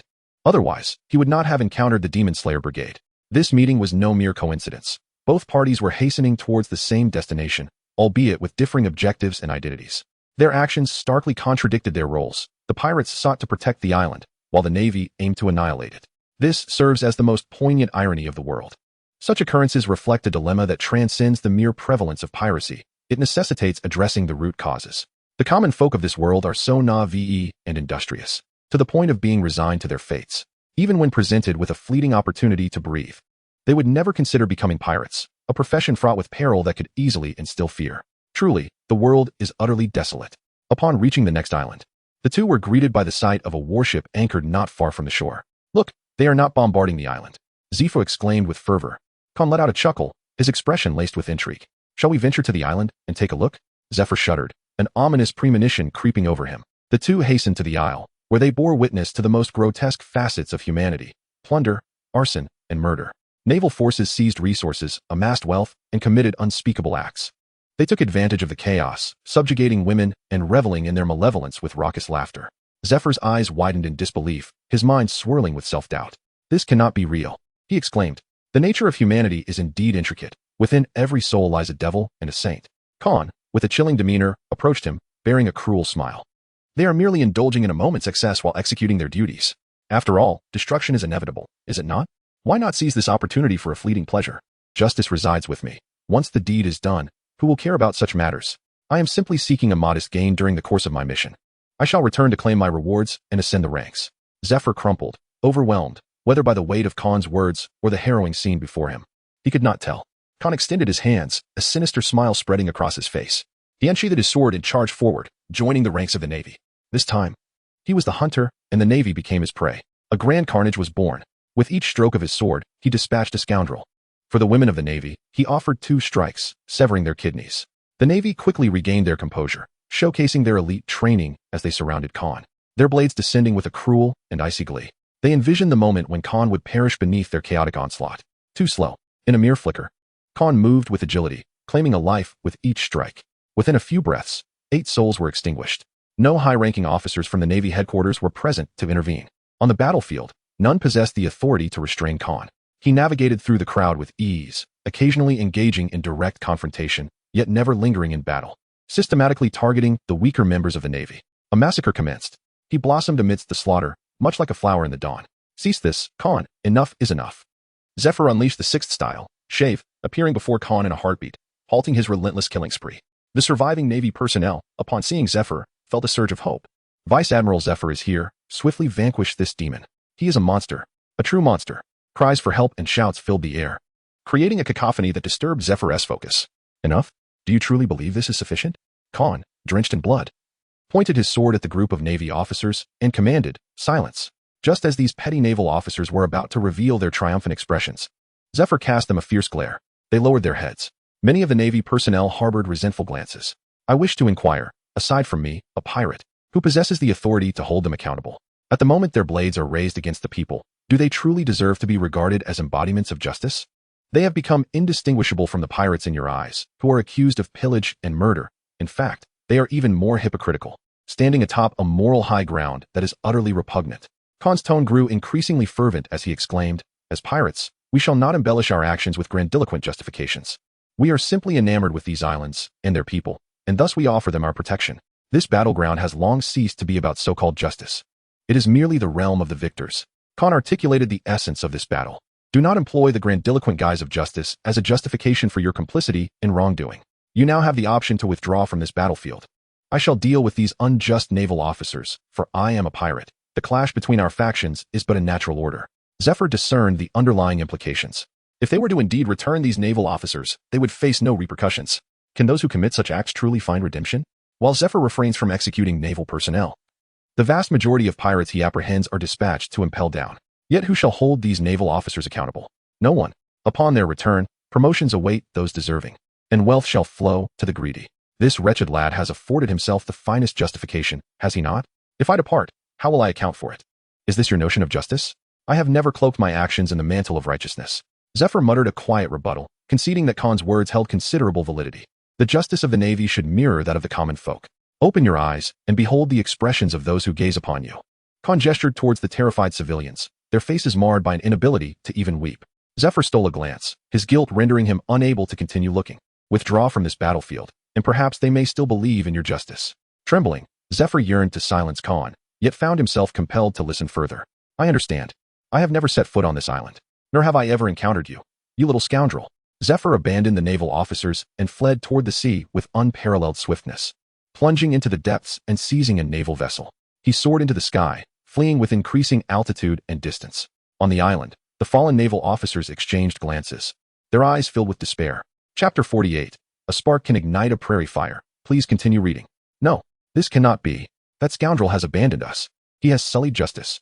Khan dug at his ears, bemused by the blatant hypocrisy of humanity. The words of this naval contingent were a desecration to his senses. Yet, such behavior was to be expected. The majority of the world's navy merely existed to pass the time, not to fight for any noble cause. They shouted slogans solely to secure a moral high ground. The caliber of these sailors paled in comparison to the mercenaries he had encountered in his past life. To liken naval soldiers to mercenaries would be an affront to the latter, who at least performed their duties for remuneration, devoid of pretense or artifice. As silence descended, Khan paused mid-sentence, gripping his sword, astonished by the audacity of a naval officer who menaced an elderly man with a knife to his throat. A sinister gleam in his eyes. The other sailors cheered, mimicking this display by threatening additional civilians, their faces alight with excitement. "You all adapt to your new roles quite swiftly," Khan remarked, his voice cold and laced with subtle mockery. "Navy? Pirate? These identities have shifted countless times in the past. What is justice? This world knows not true justice. It only recognizes the victor's claim to power." They brandished the notion of justice with their lips. Yet such Navy personnel often exhibited the most nefarious traits. The likes of Zifa were exceedingly rare. Aside from his excessive compassion, no other flaws could be found. "I bear no ill will towards you. You possess your own means of survival. However, when you invade my territory, plundering and ravaging islands, I cannot suppress the urge to annihilate you." Khan's expression grew ever colder as he proclaimed, "I belong to the Wangji faction, and I can no longer restore this island to its former state. The only assistance I can offer is to eliminate you all." The terrified civilians, suddenly united in their resolve, turned their gazes toward Khan, collectively shouting, "Eradicate these fiends. I no longer wish to live. Please, put an end to them." "Did you hear their pleas?" Khan gripped his sword and charged forward, a palpable aura of murderous intent enveloping him. "They command me to exterminate you. Come forth. Flee. Revel in your madness. Show me your mettle." The naval officers were momentarily paralyzed by shock. Many dropped their hostages, unable to linger a moment longer, and fled for their lives. Some, in a desperate panic, killed their captives, only to realize Khan was unfazed, prompting them to hastily escape towards the coastline, where they believed safety awaited them in the sea. Upon returning to naval headquarters, they would undoubtedly report that wretched naval officer, Zifa. Among these sailors, a scant few attempted to rally their peers, issuing commands in hopes of uniting them. Yet, the majority were preoccupied with their flight. What chance had they of being heard? Khan wielded his sword with lethal precision, each strike inflicting grievous wounds upon the naval officers, eliciting anguished cries, lamentations, and desperate screams from the survivors. "No, please, save me. We are comrades," they pleaded. "I do not wish to die. I do not wish to perish. Do not approach me," they shrieked. "Ah, mother, I am terrified."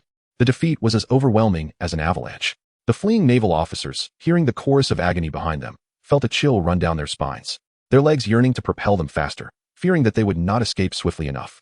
As Khan pursued his prey, his hair, clothing, and shoes became saturated with thick, foul-smelling blood, resembling a true demon from the depths of hell come to claim the lives of these sailors. The relentless chase echoed with screams and wails. On the island, the few surviving locals raised their weapons, their eyes gleaming with bloodlust, and their faces contorted in rage, charging at the maimed sailors to unleash their pent-up fury. After a cacophony of cries, some of the populace returned to their homes with vacant expressions, while others continued to follow the trail of blood, intent on eliminating the remaining sailors. They had lost all sense of the meaning of their existence, driven solely by the desire to eradicate this group of sailors and find a semblance of solace for their tormented souls. On the shore, the sea lay tranquil. Shadows fell upon the beach as figures collapsed. They screamed and lamented, gazing helplessly at the ocean. Many sailors reached out, only to discover the shore was a mere illusion, the sea tantalizingly out of reach. The closest sailor extended his hand, mere centimeters from the water's edge. Despair filled the eyes of all the sailors as their blood stained the waters along the coast. A solitary figure, drenched in crimson, sat upon a rock by the sea, gazing into the abyss. Among these sailors were those of considerable strength, yet their spirits had shattered, rendering the outcome uncertain.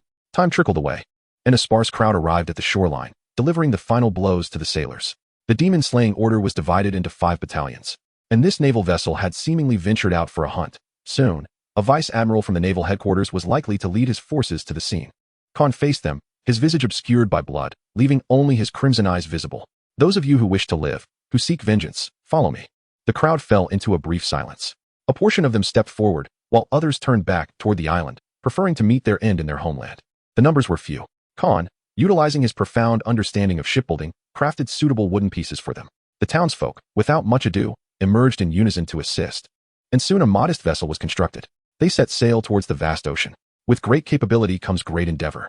Khan was acutely aware of his position. Remaining still at this juncture would only lead to demise. Not all naval officers were as reasonable as Zifa. In fact, if it were not for Zifa, any other naval officer would not resort to dialogue as a weapon when faced with insufficient strength. He would not undertake anything without a semblance of assurance. It was illogical to engage in a life-or-death struggle against a vice-admiral from the Navy headquarters. Khan did not believe he stood a chance. Moreover, this situation was instigated by the Navy, and he could only strive to do his utmost. Before long, amidst the sound of cannon fire, the entire island was engulfed in flames. One thing was certain, such extensive bombardment would leave no survivors on the island. On a small boat, the surviving citizens gazed mournfully at their burning homeland, weeping softly. They understood they were now homeless, destined to live as refugees upon the sea. They resolved that it would be preferable to become pirates. They had made up their minds to follow their own deity. In Khan's eyes, the reflections of the flames danced vividly. Chapter 49, The War of Buddhas, Achieving Enlightenment. In the sky, Zephyr raced forward, carrying a warship. Soon after, he sensed two formidable auras colliding, one particularly overwhelming, sending shivers down his spine from a distance. Looking up, he wondered if this was the clash of Conqueror's Haki. Had Sengoku engaged with someone? What kind of monster possessed such immense power? Zephyr accelerated towards the source, arriving at a deserted island. Upon arrival, he beheld a terrifying figure battling Sengoku, alongside the fierce skirmish between the navy and pirates on the sea. Without a moment's hesitation, he recognized who was attacking Sengoku. It could only be the infamous sea overlord, Rocks. Sengoku, I'm coming. Sengoku, who was being mercilessly beaten by Rocks, suddenly heard this heavenly voice and immediately responded, Zephyr, hurry and help me. How dare you speak while fighting me? Rocks' Conqueror's Haki nearly manifested as a tangible force, inflicting real damage upon everything in its vicinity, the overwhelming aura coiling around his fists. Boom. A crack echoed. Sengoku, having consumed the human fruit, mythical Zoan type, in the form of the great Buddha, had already entered his Buddha state. The sound just now was the cracking of his golden body. Sengoku's formidable Haki could not withstand the penetration of Rock's punch. Zephyr, without a moment's delay, joined the fray, teaming up with Sengoku to confront Rocks. Though both were powerful, their synergy was lacking. In the heat of battle, Rocks dominated them with sheer might. Zephyr was astonished. He glanced at Sengoku, whose head was battered and whose Buddha form was on the verge of shattering. He understood why Sengoku had been so delighted to see him arrive. Had they not been fighting on this deserted island, Sengoku might have been defeated by Rocks. Zephyr was well aware that Sengoku was a devil fruit user. Engaging Rocks at sea could lead to disaster if Sengoku were to fall overboard, as the outcome would be immediately apparent. Fortunately, he had heeded that young man's advice, upholding what he believed was the justice of the civilians, and had made it here. Otherwise, the navy would have suffered a grave blow. Meanwhile, Wang Ji and Kinda had subdued the remaining naval forces, including the widely recognized goddess among the navy, Vice Admiral Tsuru. The captured Tsuru forced a bitter smile. It was not due to a lack of capability. She was merely a staff officer. Engaging the world's strongest swordsman and so many formidable pirates left her with no chance of victory. Tsuru surveyed the 30 or so captured naval officers around her and deduced that Wang Ji had no intention of killing them. She also noted that none of Wang Ji's crew had perished. Boss, this female naval officer is quite beautiful. Boss, you've never had a woman. Let us take this female naval officer back and make them come after us. Get lost. Our boss is not that kind of person. Let me handle it. Enough. The more you talk, the less sense it makes, Kinda interrupted. I know everyone has just been through a battle and are not in top condition. But we need to act swiftly to stop the demon slaughter order. Every night, islands are being destroyed by it. Wake up. You've been sleeping long enough. Shouldn't it be your turn to take over for us? No more sleeping. Let us go after the navy. On the pirate ship, the dozen or so pirates who had been incapacitated by Khan's Conqueror's Haki began to awaken. Upon realizing their predicament, their faces turned crimson with embarrassment. They had made fools of themselves. Subsequently, they eagerly took on the tasks at hand, intending to spearhead the charge against the naval forces involved in the demon slaughter order. Having resolved the issues among his crew, Kinda turned to Wang Ji and asked, what should we do next? He may have been the brain and steward of the faction, but Wang Ji was the leader. There were certain boundaries Kinda believed should never be crossed. He could offer suggestions, but could not make decisions for the leader. I will find Khan. You all go stop the demon slaughter order.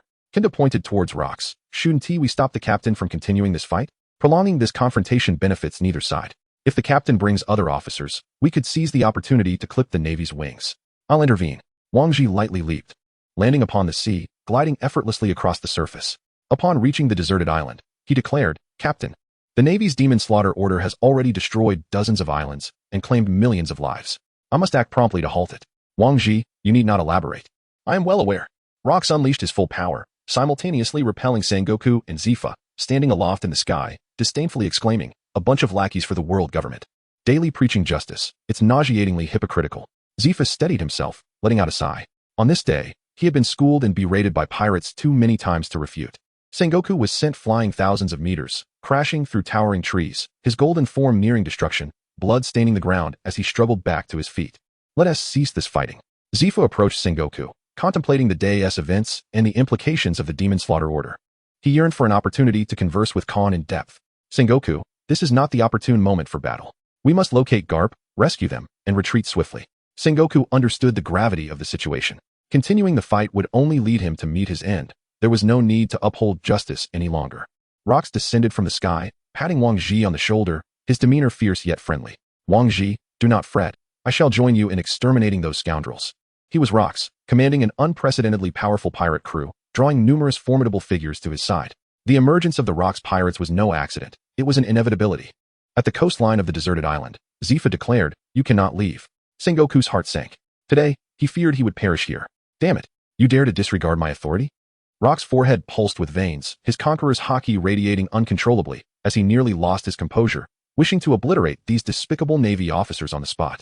Zephyr, with a nervous adjustment of his golden-rimmed glasses, swallowed hard and explained, "What I mean is that releasing Crane and the Navy would be beneficial for both parties."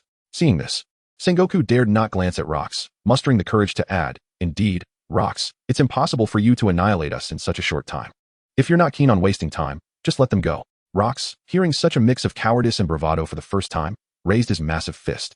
Sengoku, catching a glimpse of this, instinctively cradled his swollen head, not wishing to endure another pounding from Rox. If it continued, he might genuinely find himself in a state of enlightenment. Chapter 50. Carp, how have you turned into a pig's head? Please continue reading. Rox tightened his fist, extending 3 fingers, declaring, "I shall grant you merely 3 minutes. Zephyr quickly interjected, "Carp is already on his way. We possess the power to fight. Did I permit you to speak?" Rox Conqueror's haki surged forth, nearly manifesting into a tangible force, crushing Sengoku's spirit like weeds in the wind. Zephyr. Sengoku. Damn. Rox retracted his aura, irritated, "Your very presence vexes me. I can't help but feel compelled to strike you a few times." Sengoku's gaze became vacant. Zephyr coughed awkwardly. His face flushed. How could it be Sengoku's misfortune? Nevertheless, it was a relief that he himself was not the target. The imposing demeanor of this maritime overlord was simply too terrifying. "Wang Ji, you take the floor." Rox handed the authority to his side. Wang Ji turned to Zephyr, asking, "Where's Khan?" Rox immediately retorted, "You dare lay a hand on a child? Come, let me play with you." Sengoku's complexion turned pale. "Surely, he wouldn't be the one to take a beating again? Calm down. I haven't harmed Khan. That boy was released." Zephyr hurriedly clarified the situation, bowing his head to the pirates, pleading, "I hope you can grant me this favor. Continuing the fight benefits neither side." Rox appeared before Zephyr with astonishing speed, startling him greatly. "Haha." Rox laughed heartily while patting Zephyr on the shoulder. "You are far more agreeable than him.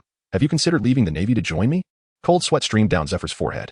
If it weren't for the absence of malicious intent from Rox, the mere proximity would have compelled him to retaliate immediately. Was the aura of this maritime overlord truly so formidable? Who would dare challenge him one-on-one? "No, I am a Navy officer. I have my own principles." Zephyr promptly distanced himself from Rox. His agreement with Khan did not signify a wavering of his stance. "We are indeed pressed for time. Leave the demon slaughter order to us. Return and inform him that I do not wish for any other Navy personnel to be involved in this matter." Wang Ji looked at Rox and asked, "Captain, may I release them?" "Haha, consider it yourself. You need not concern me." Rox waved his hand dismissively from the beginning. "I never bound you 6. You possess ample freedom to determine your own destinies. The sea shall acknowledge your decisions." "Release them," Wang Ji commanded. Members of his faction began untying the Navy personnel, loosening their restraints.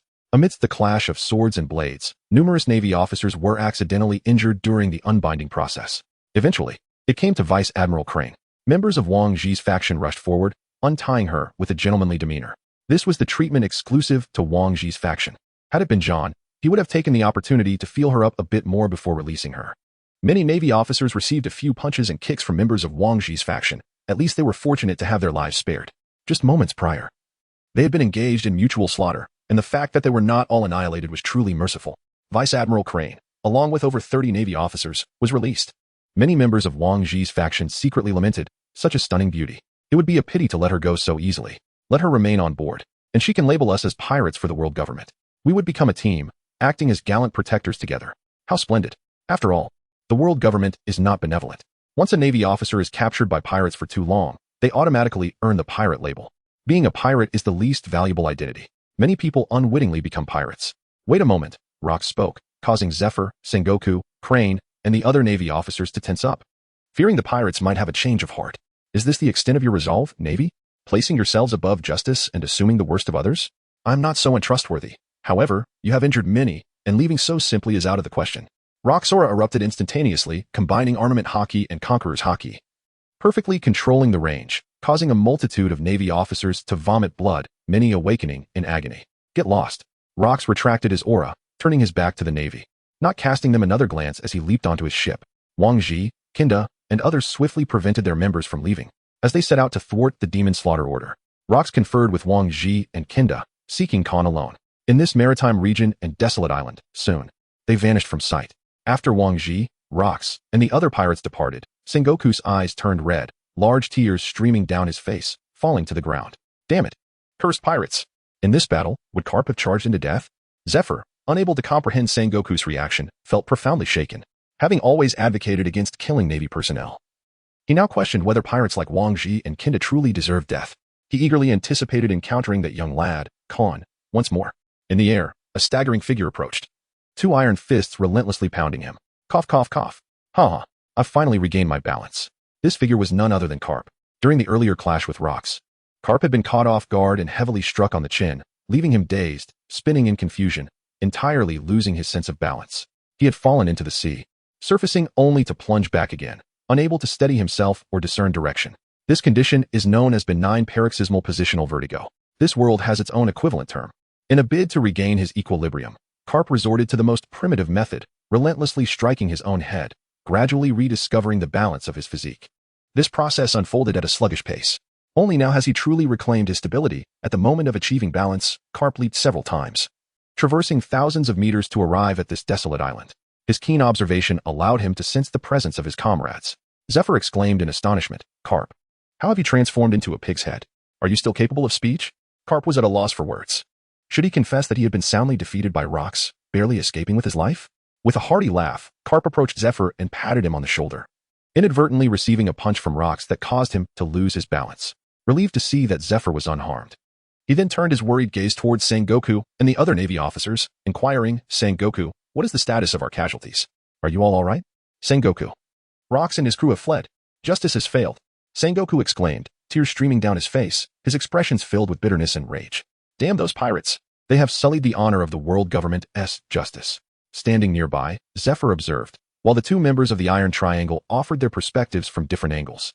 In comparison, Carp's evident concern for the safety of his comrades resonated more deeply with him than the mission itself. Chapter 51, Sengoku, have I been abandoned? On the warship, only Carp, Zephyr, Tsuru, and Sengoku remained conscious, as the rest of the Navy had succumbed to the injuries dealt by Rock's final assault. With even those who had briefly awakened quickly falling back into unconsciousness, Zephyr took the initiative to step forward, shielding Sengoku, and began to elucidate the events that had transpired. He spoke candidly, leaving no detail unmentioned about the day's occurrences. Cap was silent for a moment, so enraged that he could scarcely articulate his thoughts. In a fit of fury, he exclaimed, "I shall eliminate that group of Navy officers. However, it is imperative that I first report this matter to the Marshal. The pirates have already intervened, and considering Wang Ji's character, he is indeed worthy of trust. If those Navy officers perish, let it be so, they have forsaken justice. At least they would meet their end at the hands of a great pirate, thus preserving some semblance of honor. Kapu has no intention of pursuing further. It seems pointless, devoid of any significance. He deeply regrets having engaged in such a contest. The justice of the common people is the very justice that the Navy ought to uphold." Cap raised his head to the sky, reflecting on the disheartening realization that he was outperformed by a mere pirate known as Khan. It was a moment that called for deep introspection. Transforming the people's justice into the justice he currently enforced was indeed a worthy endeavor. Zephyr sighed, lamenting the countless islands that had likely fallen prey to the Demon Slayer fleet during our feudal battles with the pirates. The world government had circumvented our navy, unilaterally instigating this massacre, likely with the intent of inciting the Rox pirates to wrath. Zephyr, what nonsense are you uttering? The world government can never err. There must be a reason behind their actions. Sengoku retorted emphatically. Kazan, why did I not see you so spirited just now? Zephyr refrained from arguing with Sengoku. Avoiding disputes with those who are unreasonable can spare one a great deal of trouble. Never mind, as long as we are unharmed. Kazan pulled Zephyr behind him, indicating that there was no need to pursue them any further. Crane, please gather the lightly injured Navy personnel. We shall prepare to return to the naval headquarters. Are we truly returning like this? Sengoku bellowed. What other choice do we have? Kazan shrugged his shoulders. Kazan, you scoundrel. I shall report you to the world government. Kapuk picked at his earwax, gazing at the weeping Sengoku, his irritation growing with each passing moment. How infuriating it was to witness such dramatics. Why did he not exert himself from the beginning? They had merely suffered a defeat. Surely, they could reclaim victory in the next encounter. Their lives were not at stake. Why had he never perceived this individual as so loathsome before? It seemed he had always found him rather disagreeable. Had it not been for their shared cohort, he would have been disinclined to acknowledge them at all. Carp has long since settled down, with children of his own, and even the most exquisite beauty appears rather ordinary in his eyes. When confronted with a beautiful woman who engages in wrongdoing, he indiscriminately eliminates her. In their daily lives, they are colleagues, and the Navy has conferred upon them the moniker of the Iron Triangle, where their partnership is characterized more by collaboration than camaraderie. Each time they charge into battle, it is invariably Carp who leads the charge, Sengoku, on the other hand, is responsible for picking up the pieces during conflicts. Occasionally, Sengoku assists Carp, assuming the role of the primary combatant. The discord between them is profound, with significant points of contention. Were it not for his daily fade of ignorance and the restraint imposed by Sengoku, they might find themselves in conflict on a daily basis. Carp has always embodied the archetype of a wise fool. While the triad is referred to as such, it is Carp who truly serves as the linchpin of this trio. Possessing extraordinary martial prowess and a mind as clear as glass, his gaze then shifts to Zephyr, finding him increasingly agreeable. Particularly resonant is the notion that the justice of the Navy is rooted in the justice of the common people. This sentiment strikes a profound chord within Carp. They, the Navy, are not mere lackeys of the world government, nor are they solely dedicated to upholding its interests. Their genuine aim is to protect the common folk of these vast seas. As long as one is willing to safeguard the innocent, irrespective of their status, and has not engaged in malevolent deeds, they can find understanding and acceptance. Ha ha ha. Kapu placed his hand on Zifa's shoulder, bursting into hearty laughter. Zifa, I never expected you to resonate with me so well. It's unfortunate that your talents were discovered too late. Becoming a sergeant at the age of 28 is quite a delay. Thankfully, our fleet admiral has elevated your position. Come, let us return for a drink, to foster our camaraderie and delve deeper into one another's lives.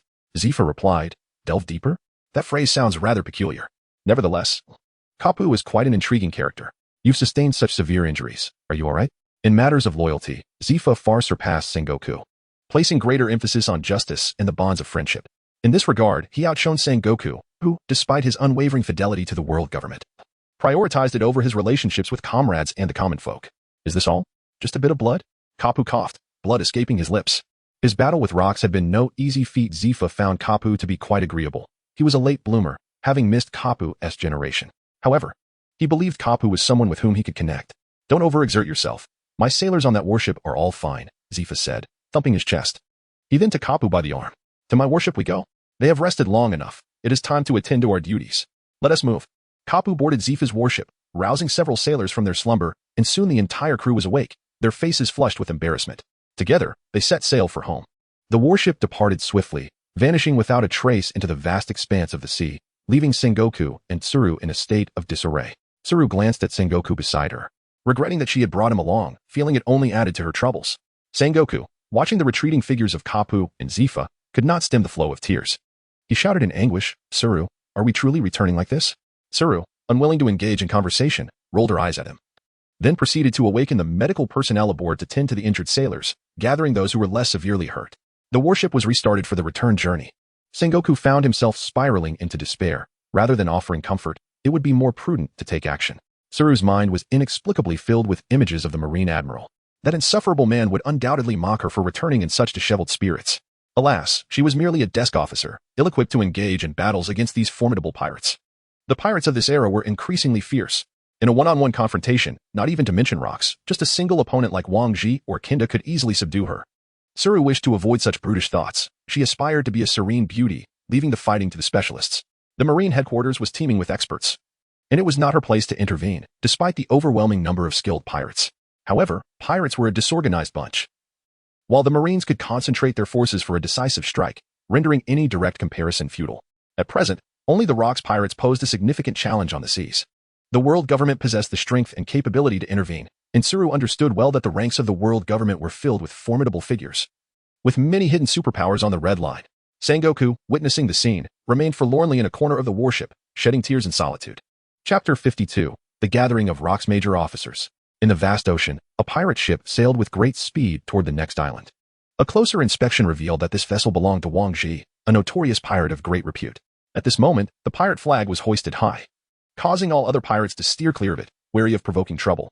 Many lesser pirates were relieved that they were not being targeted, while some less renowned pirate captains proudly introduced their subordinates to the world's greatest swordsmen, relishing the bragging rights it afforded them. In the tumult of battle, they had escaped from the world's foremost swordsmen. Across the ocean, no pirate crew dared to confront the Rocks pirates directly. Even one of the 6 top officers of the Rocks pirates would require the strength of the Roger pirates to consider challenging them, lest they invoke the wrath of the entire Rocks crew and face annihilation. Wang Ji and Kinda stood anxiously at the bow of the ship. Khan, a remarkably capable young man, would undoubtedly be fine. He was intelligent and rational, and they believed he would resolve any issues with the Marines on that island swiftly. Without lingering, Kinda was uncertain whether he was reassuring Wang Ji or himself. The intelligence provided by Zifa was insufficient, leaving them uncertain if Khan would encounter danger. Should he run into a rear admiral from the Marine headquarters, his fate would be uncertain. After all, Rear admirals were no pushovers. The captain had already hastened ahead. Khan was mature enough not to falter during such a crucial moment. Wang Ji smiled faintly, confident in their safe return. Kinda nodded, affirming, indeed, they will return safely. We must stop the demon slaughter order. After sailing for a while, Wang Ji and Kinda's pirate ship happened upon another pirate vessel. They were greeted by a familiar face. Well, it's good to see you. Charlotte Linlin called from the bow, flashing a charming smile. Wang Ji and Kinda had little inclination to engage with this childlike woman. Almost forgetting, Charlotte Linlin tapped her head, reached into her collar, and produced a signal flare. She aimed it at the sky and fired, a signal specifically for the assembly of the Rocks pirates, designed to facilitate quicker meetings among the major officers on the battlefield. At that moment, a pale and fatigued Kaido staggered out from the cabin. This future king of combat across land, sea, and air had endured undue pressure during this period. Kinda exclaimed, Khan? Wang Ji's expression shifted. Uncle Wang, Uncle Kinda, are you all right? Khan waved from Kaido's shoulder, inquiring. Wang Ji and Kinda exchanged glances. Khan is fine. They exhaled, releasing a portion of their worries. The matter of the demon suppression order remains unresolved, and they cannot fully relax. Those islands, those civilians, reside within their territory, and they must not permit the world government to wreak havoc. Wang Ji, Kinda, and others took the initiative to board Charlotte Linlin's ship for the first time. Seizing Khan from Kaido's shoulder, and commenced a thorough inspection. He appeared in excellent health, with no issues whatsoever. Uncle Wang, Uncle Kinda. There is no need to worry about the demon suppression order. Everything has been resolved, Khan remarked while gesturing towards Charlotte Linlin, reminding Kaido not to move too much. As he was on the verge of being jostled off, Kaido looked rather pitiful. He too wished to remain still, but his body felt weak, rendering him unsteady. The entire force dispatched by the world government for the demon suppression order was annihilated, and I even single-handedly took down a naval warship, Khan declared with childish pride. Even among pirates, there exists a sense of righteousness. Charlotte Linlin licked her lips and smiled, saying, in the vast ocean, those devoid of morality have no right to survive. Meanwhile, several high-ranking officers hurried from all directions. The first to arrive was Shiki, who flew in alone, laughing boastfully, ha ha ha. The lackeys of the world government are nothing but a bunch of useless fools. I single-handedly took down a naval warship. Kulalala. Wang Ji, you need not worry. We have dealt with the demon suppression order. Newgate stood aboard John's ship, accompanied by his remaining family, including his beloved daughter, Whitey Bay. Don't steal my lines, Newgate. This is my ship, John complained, leaping excitedly on the deck, waving his arms. Wang Ji, I've done you a great service this time. You'll have to share the treasure with me in the future. Hee. Though I, Silver Axe, have committed many wrongdoings. I understand that most of you dislike me. However, every pirate crew requires someone to play the villain, and I am that villain without the need for pretense. On another ship, Silver Axe, axe in hand, wore a cold expression and spoke in a somber tone. I hold great admiration for Captain Rocks. I never anticipated a favorable outcome for myself, so my assistance to Wang Ji was merely a matter of convenience. The top-tier pirates are generally well-educated individuals. Aside from Charlotte Linlin, even the future fool, Prince Yamato, possesses a certain level of cultural sophistication. Those who ascend to the pinnacle undoubtedly possess capabilities in specific areas. The actions of the other officers stirred a subtle sense of gratitude within the two. Such camaraderie among pirates is quite rare. Akin to the bonds formed in the martial world, where a debt of gratitude may be repaid with one's life. The people of this world are not overly complex. Individuals of various identities have their own circles. These top-tier pirates, part of the same crew, share a sense of belonging, especially with the formidable Captain Rocks, whose magnetic personality fosters a sense of allegiance, albeit with distinct pride and combative tendencies. Where is Captain Rocks? Charlotte Linlin inquired, perplexed at not seeing him. Wasn't it agreed that we would hold a meeting? The other senior officers shared her confusion. They had come to assist Wang Ji upon hearing of his predicament, motivated by his loyalty and the comfort he exuded in his dealings. In the past, Silver Axe had been saved by Wang Ji, who, at the time, did not fully understand Silver Axe and simply extended a helping hand without expecting anything in return. This is why Kaido has managed to survive until now. During this period, Rocks gathered a new wave of pirates and summoned various senior officers, ultimately calling upon them to discuss significant matters, apparently concerning lucrative opportunities, although they initially dismissed it. The recent frustrations had left Shiki, Newgate, and other prominent pirates eager for the Captain's orders. Where is Captain Rocks gone? Haha. Should I take charge instead? Get lost. Get lost. Who do you think shouted get lost? Chapter 53, The Naval Forces in the Five Elders Conference. Please continue reading. Where did Captain Rocks go? Kulalala. We cannot afford to waste time here. The world government will not miss the opportunity to ensnare us all. Who among you wishes to engage in a duel with me? The crowd responded. The strong looked down upon it, while the weak dared not approach. Captain Rocks set out to locate Khan. Kinda addressed their confusion. Most pirates present turned their gaze towards Kaido, startled at Khan upon his shoulder, fearing that he had made too many enemies during his time aboard the ship, and that they would collectively seek him out for retribution. If that were the case, he might as well dig his own grave. Khan leapt down, bidding farewell to Kaido and Katakuri before departing the vessel alongside Wang Ji and Kenda. This ship was perilous. Charlotte Linlin noticed an unsettling glint in her own eyes. They arrived at John's pirate ship. Khan, as always, leaned against the ship's railing. Compared to Charlotte Lingling's pirate crew, John, with his irreverent demeanor, instilled a greater sense of reassurance. His speech was both amusing and melodious. Every individual aboard the vessel was exceptionally gifted. Khan has the opportunity to acquire fascinating knowledge, such as the various considerations and regulations regarding the Oriole, as well as the customs and traditions of different regions. John possesses an abundance of wisdom. The crowd waited for a quarter of an hour.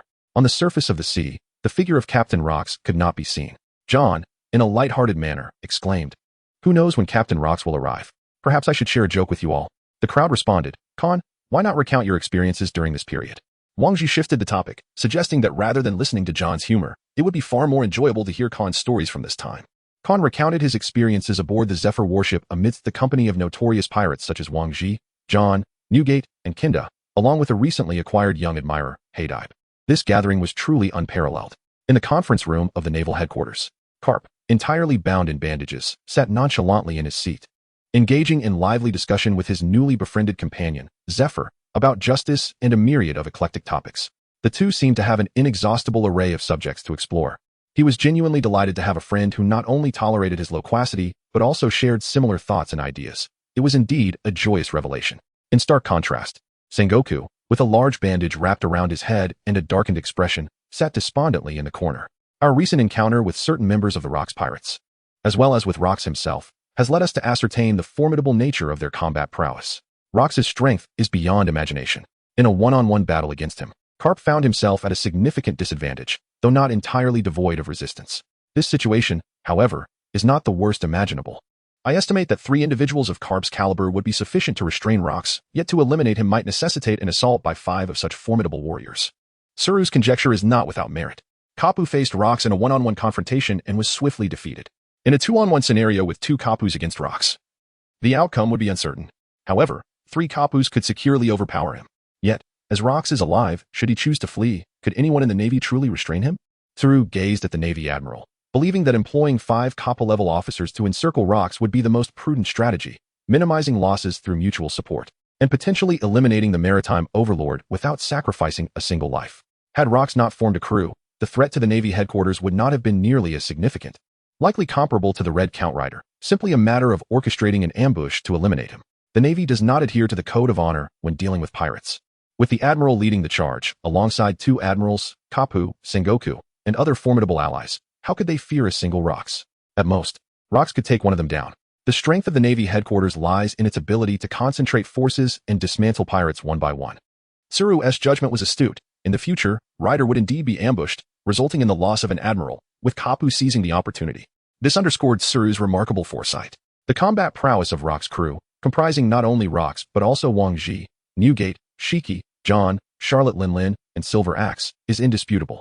Each possesses the strength to contend with an admiral. Standing beside the Navy Admiral, Suru reported the specifics of the operation.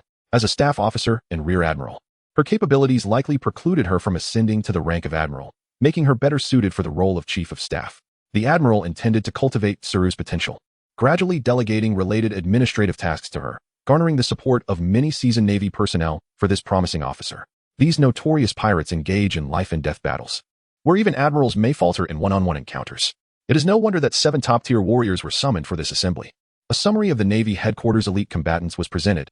The admiral himself, 2 admirals, with 1 stationed at God Valley, 2 candidate admirals, who remain under the headquarters command without guarding Holy Mary Joa, along with Kapu, Sengoku, and Zephyr, 3 semi-retired veterans, totaling 11. While this may seem advantageous in numbers, the 3 veterans have surpassed their prime and cannot sustain prolonged combat, making them vulnerable against top-tier opponents. Furthermore, the Navy headquarters requires adequate strength for its own defenses, rendering it impossible to allocate such forces to confront Rock's crew. Fortunately, the world government has promised assistance, deploying 3 significant forces to aid them. During the meeting, various strategies to counter the Rock's pirates were discussed. At Holy Mary Joa, in the Elder Stars conference room, the 5 esteemed celestial dragons, who hold a position above ordinary celestial dragons, convened as the Elder Stars, the highest leaders of the world government and its backbone. The golden-bearded Elder Star remarked, "Now that the Rock's pirates have clashed with the Navy headquarters, it is time for our plan to commence. The fluffy-bearded elder star added. The D family, including Kapu, Rox, and Roger is indeed intriguing. They have turned the seas upside down. It is time to ensure Rox is eliminated before he poses a threat to our control over the Navy headquarters. The long-bearded elder star asserted. We must further tighten our grasp on the Navy headquarters to confront the destiny foretold by that esteemed individual. The beardless elder star questioned. Will Joy Boy truly return within 50 years? The curly-bearded elder star affirmed. That esteemed individual is never mistaken, yet it seems the seas harbor an even greater variable, regrettably. We remain oblivious to its nature. Chapter 54. A shocking news to the world. Breaking news. The notorious Rox pirates have destroyed 10 Navy warships and slaughtered numerous righteous sailors. This shocking event has reverberated throughout the globe. The infamy of the Rox pirates escalates, with discussions of this calamity echoing across the New World, the Four Seas, and the Grand Line.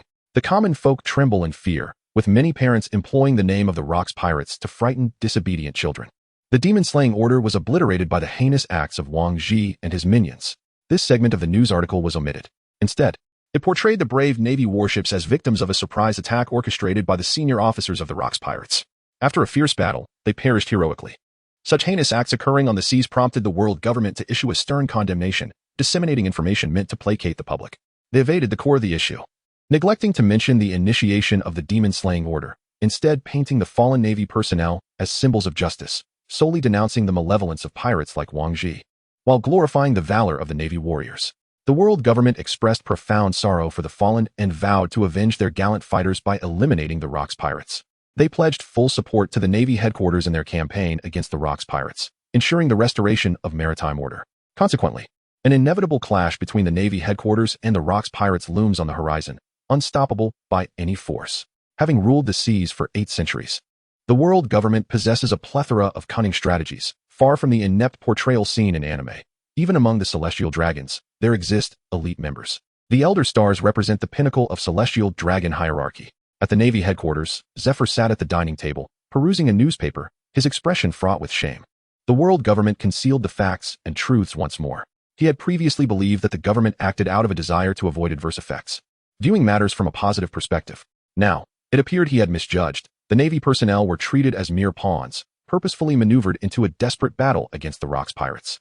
Kapu, what do you propose we do? Zephyr pondered aloud. Do not dwell on what we cannot change. Rather, focus on what we can achieve.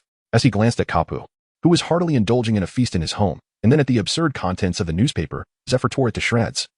Contemplating. If that young lad were here, perhaps he could devise a solution in ways we have yet to consider, even defying the world government?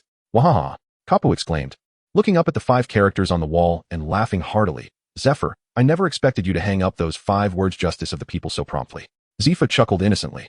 He had once experienced moments of moral confusion and had questioned the integrity of the world government. That day, he witnessed a scene so startling that it left an indelible mark on his consciousness. He was subsequently enlightened by pirates, absorbing thoughts and ideas from a young pirate named Khan that he had never fathomed before. It became evident that justice is, in essence, quite simple. Each individual harbors their own interpretation of justice, yet at its core, it ultimately revolves around the welfare of the masses. It is the common people who embody the justice that the Navy ought to uphold. On an uncharted island. At this moment, Khan is in the company of Wang Ji and Kinda, having cast Kaido aside. He is disinclined to engage Kaido in discussions of lofty ambitions or ideals of world transformation. Instead, he converses with Wadaibe, touching upon matters of hockey, the pursuit of strength, and recent events. Khan learned from Wadaibe that Newgate had recently been particularly despondent. He was increasingly concerned for Wadaibe's safety, fearing the loss of his last remaining family member. At present, the year is 1484 in the Age of the Sea, the very year when the Battle of the Valley of the Gods transpired. Rumors regarding Roger's arrival at Mercury Island had circulated as early as the previous year. It was evident that Roger had discovered that this island was not the final one, and he was undoubtedly seeking any information that might lead him to the ultimate island. Khan is contemplating the gathering of 4 historical markers, which would lead to news of reaching the final island. How did Roger come to know of this? Such information cannot simply materialize out of thin air. Roger was the first. He must have acquired this knowledge from somewhere, prompting him to seek out the 4 historical markers. Ultimately, he reached the final island and became the Pirate King. Khan! Katakuri rushed over, flustered, clutching a newspaper. Khan's gaze fell upon the newspaper, prompting him to inquire. Is there significant news unfolding? The paper contains information regarding our pirate crew, Katakuri replied. Remove the newspaper and incinerate it, Khan commanded. Katakuri scratched his head in confusion, questioning. Why is that, brother Khan? Khan reclined in Wang Ji's embrace, his legs draped over Kenda's shoulders. while the surviving girl from the island personally attended to him. She fanned him, offered him fruit, and massaged his weary limbs. Upon hearing Katakuri's bewilderment, he elucidated. The world government manipulates public opinion, ensuring that the ignorant masses of the sea are only privy to information they wish to disseminate, thereby facilitating their control over the ocean. I need not speculate. It is certain that the world government occupies the moral high ground, vehemently denouncing us, the sordid and nefarious pirates, while extolling the virtues of the Marines. How utterly despicable! We were merely endeavoring to thwart the demonic edict that threatened to annihilate the islands. Katakuri remarked, his face a mask of indignation. One's position and identity dictate the perceptions of the majority. With the world government orchestrating the narrative, the ignorant masses will, of course, follow in their wake. Khan has witnessed the grandeur of prosperous eras. He truly despises the governing methods of the world government, which have rendered the world unrecognizable. Do not conceal your thoughts, you must have some. Ken chuckled and said, at this moment, you are the adult. Share your thoughts with us. Uncle Ken speaks so melodiously. Khan rose to his feet and took a bite of the impeccably peeled orange offered by the young girl. A wave of reflection washed over him. The insidious allure of hedonism felt undeniably delightful as it enveloped him. Lacking the prowess and capability to influence the dynamics of the premier battlefield, nor the means to alter Captain Rock's convictions, he nonetheless harbored intentions to counteract the machinations of the world government. Khan spoke with conviction. Isn't the world government fond of engaging in battles of public opinion? Let us employ an even more sophisticated strategy of rhetoric, turning the tables on them and unsettling those lofty individuals. Khan retrieved the den mushy from his thigh, for all was contained within it. Chapter 55. Turning the tables on the world government. I have already dispatched Kaido to seek answers, and I trust results will soon follow. Khan raised the den mushy high. He could not thwart Rock's conviction, nor did he possess the might of the top-tier warriors. Yet, he resolved to undertake whatever actions lay within his reach, clearing some obstacles in advance for his own ascent. In this world, the den mushy is a rare entity. Endowed with comprehensive capabilities, it can emulate human tones and expressions, facilitate live broadcasts, and perform both eavesdropping and counter-eavesdropping. Most crucially, the den mushy possesses video recording functionality. Previously, Khan had meticulously documented the Navy's nefarious deeds within the den mushy. We are waging a war of public opinion against the world government. Let us strip them of a portion of their support. Even if we cannot shake their foundations, we can absolve ourselves of some blame, allowing many of us to see our paths more clearly, can we not? Katakuri clapped his hands and exclaimed, Brother Khan, that is truly impressive. The understanding of thoughts. Wangji chuckled softly. Public opinion? It is indeed a fascinating term. The phrase war of public opinion is quite vivid. Kinder raised a crucial point, stating that waging a war of public opinion necessitates the assistance of newspapers, for newsbirds serve as the swiftest vessels for disseminating information across the vast ocean. However, no renowned newspaper dares to oppose the existence of the world government, unless we resort to coercion under the identity of the Rocks Pirates. If we were to proceed in such a manner, the world government would undoubtedly employ every means to suppress the flow of information and obliterate that newspaper. Would such actions truly prove effective? Kenda could not help but voice his skepticism. Khan glanced at Ken and continued, Uncle Ken makes a valid point. His considerations are quite thorough. However, I am confident that my approach holds a chance of success, provided that Kaido can locate that individual. What individual, you may ask? A journalist from a reputable newspaper, endowed with considerable skill and the courage to speak the truth. Khan reminisced about certain memories from the past, in the shadowy world. A future will herald the emergence of a news agency president who profits from journalism and fears not the world government. This president, still in the bloom of youth, embodies boundless potential, yet the future remains elusive. Kaido, Charlotte Linlin, and John all lent their assistance in the search, particularly John, whose extensive network of connections renders the task of finding a talented individual far from arduous. On this day, John's triumphant laughter echoed in Khan's ear. Hey, you rascal. Come here and see. I found everything for you. Khan approached John, leaping up to pat him on the shoulder, commending him for a job well done and encouraging him to keep up the effort. John stood momentarily stunned, his expression one of bewilderment. What had transpired? Captain Rocks, your meeting may be delayed, Khan interjected as he circled around John to reach Rocks, waving to capture his attention. Ha ha ha. First, tend to your own affairs. I am quite curious about what you will accomplish. Upon finding Khan unharmed, Rocks, displaying an aura reminiscent of simplicity and detachment from desire, followed John to seek out the individual Khan had mentioned. His demeanor mirrored the calm that precedes a storm, hinting at the release of long-suppressed emotions that was soon to come. Captain Rocks, you need not confront the world government and the Navy headquarters so hastily. I possess a strategy that may enhance your chances of success. I have already prepared everything necessary. The world government has crafted a splendid stage for me, and I intend to repay them with a grand gesture, Khan stated. Rocks shook his head and then jested. I know you are worried about Wangji. Fear not. I have informed those 6 individuals that should I falter, They are free to depart at any moment. No one shall voice a word of dissent. Khan felt a sense of helplessness. He could be quite obstinate at times. Locating this peculiar birdman was no small feat. John approached, sipping rum with a gloomy countenance. Can't you utter something to lift my spirits? Khan, the compliments I just expressed were entirely directed at you. Are you not pleased? John, ha ha ha. It is indeed my merit to have captured such a rare treasure. Kaido, wielding a spiked club in one hand and pointing at himself with the other, said, Khan, allow me to remind you that we are the ultimate partners. You must not forget our pact. Pact? Khan's head was adorned with a multitude of question marks. In a fit of rage, John forcibly dragged Kaido away. Though Kaido possessed considerable physique and strength, the disparity in power between him and John was monumental. Rendering him incapable of retaliating, he was bound to endure a beating. Please excuse my impolite behavior, a gentlemanly albatross, donned in a suit and a top hat, interjected.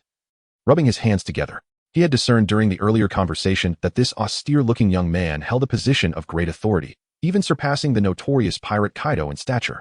The surrounding environment was also readily apparent to him. The headquarters of the Rocks Pirates? The individual whose terrifying presence had nearly suffocated him moments ago was none other than Rocks himself. Since he had not been killed, he decided to embrace the risks that accompany fortune. Pray tell, what do you intend to do with me? The albatross introduced himself. I am Morgans, merely an ordinary news reporter. I trust one have not offended your esteemed selves. Do you wish to possess an exclusive report on a major news story? To achieve overnight fame? Khan's words were laced with temptation. Simply tell me whether you desire it or not. Yes, Morgans replied without a trace of hesitation. After all, in 18 years, I could still rise again. I wish for you to broadcast this news, Khan stated. Morgans, taken aback, exclaimed, do you have evidence? Khan raised the telephone insect, and the recording was indeed valid. Morgan was unable to contain his excitement, almost snatching the device from Khan's hands, yet his reason prevailed. The Demon Slayer Order, the truths concealed by the world government, the nefarious deeds of the Navy, each was a monumental issue. Once these stories were broadcasted, he would achieve fame across the seas, counting riches until his hands ached. You ought to be aware of the implications this news will have for you. Khan shook the telephone insect. Rest assured, after this, no one will be able to apprehend me, not even the world government. Morgan's gaze followed the telephone insect's movements. I offer you an exclusive report.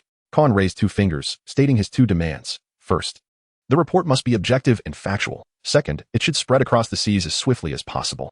If you perform well, there may be opportunities for future collaboration. You can trust me. These 2 points are exceedingly simple for me. Morgan did not underestimate Khan due to his youth, bowing his head in deference, declaring, I shall be your eternal friend. Is it conceivable that someone wielding significant influence within the Rocks Pirates could be merely a simpleton? Chapter 56, Khan's Ultimate Card. The sea in turmoil.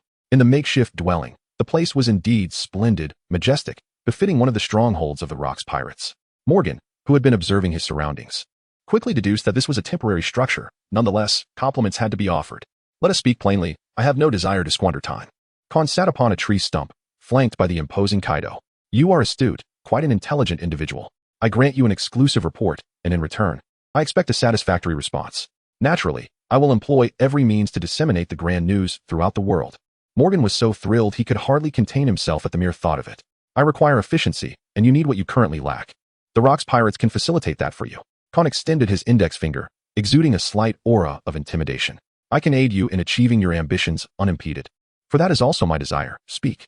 Morgan perceived within this child something more formidable than Rocks himself, an outlook and potential capable of genuinely overturning the world.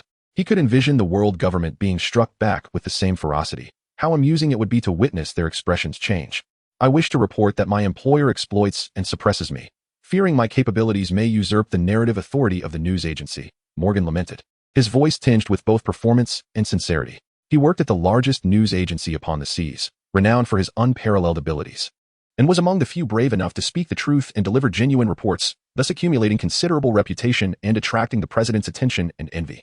The president of the Economic News Agency was inherently inept, relying on sycophancy towards the world government to secure his position, terrified that someone might usurp his place. Morgan was capable, powerful, and young, qualities that made him despised by many. A day later, the president of the Economic News Agency knelt before Morgan, clutching his thighs in a plea for mercy, hoping for his life to be spared. At Khan's behest, Kaido struck the back of the president's head with a blunt object, rendering him lifeless, his eyes bulging in a grotesque display. Morgan imagined a dramatic scene of retribution, further deepening his respect for Khan. As long as he refrained from uttering falsehoods and provided him with exclusive grand news, he would comply with any request. Morgan smoothly inherited the news agency, leveraging his formidable abilities, cunning, and extensive connections to swiftly seize control of the Economic News Agency. He felt no pride in this achievement. With the assistance of the Rock's pirates, failing to accomplish this would warrant his own demise. Moreover, he harbored ambitions for the agency, intending to seize the presidency sooner or later. Khan's support merely allowed Morgan to ascend to the presidency ahead of schedule. On the second day of his control over the Economic News Agency, an avalanche of weighty news and photographs disseminated across the seas, reaching the Grand Line and the New World, penetrating most regions of the world.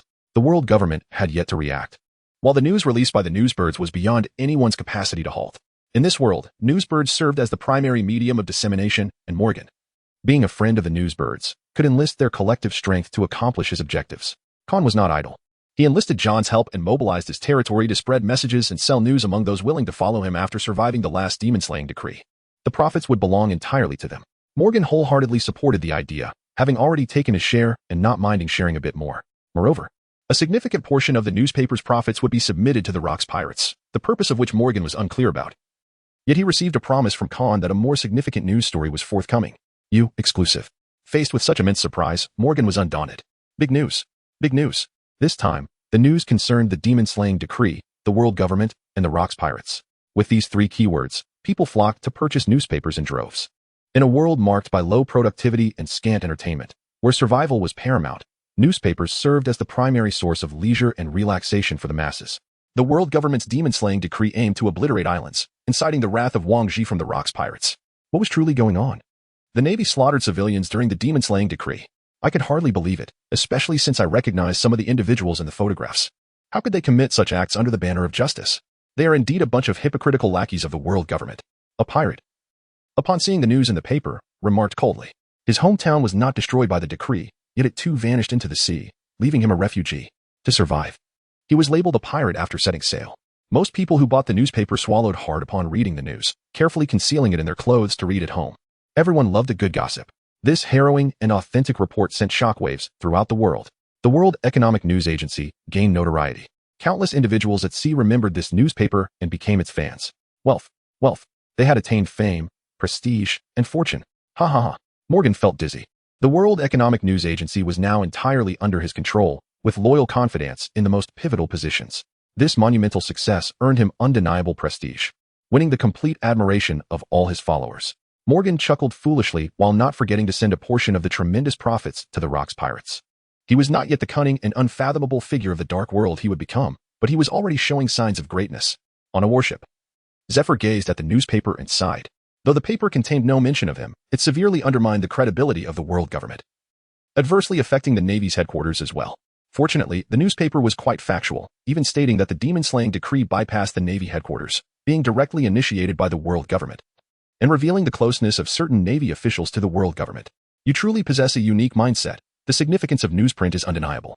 I now recognize that the most dangerous individual within the Rock's pirates is you. Standing at the bow of the warship, clad in the Navy's justice coat, he gazed out at the sea, resolute in his quest to fulfill the people's justice. Chapter 57. Return to Hiskino for a conference. Seeking continued reads.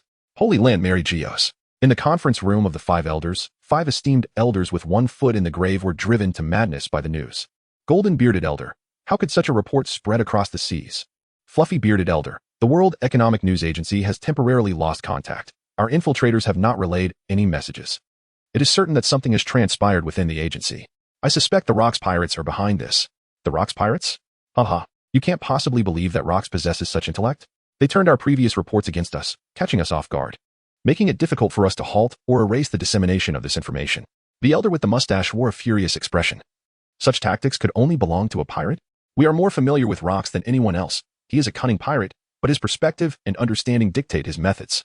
The elder without a mustache, clutching a sword. We must swiftly mitigate the impact. The recent reports are detrimental to our world government. The elder with the 3 long mustaches. Those islands are covertly collaborating with pirates and disrespecting the celestial dragons. Let's divert attention with this pretext and gradually diminish the repercussions of this incident. The ignorant populace won't focus on it for long. They are already weary from merely surviving. A few days later, near the Hiskino Sea, pirate ships filled the horizon, seemingly endless. The island of Hiskino was brimming with pirates of stature and influence. Rocks once again gathered a multitude of pirate pawns. The quality of these assembled pirates was average, but their sheer numbers were astonishing, primarily due to the banquet held over half a year ago. Now, Rocks could summon pirates from all corners of the sea with a mere message.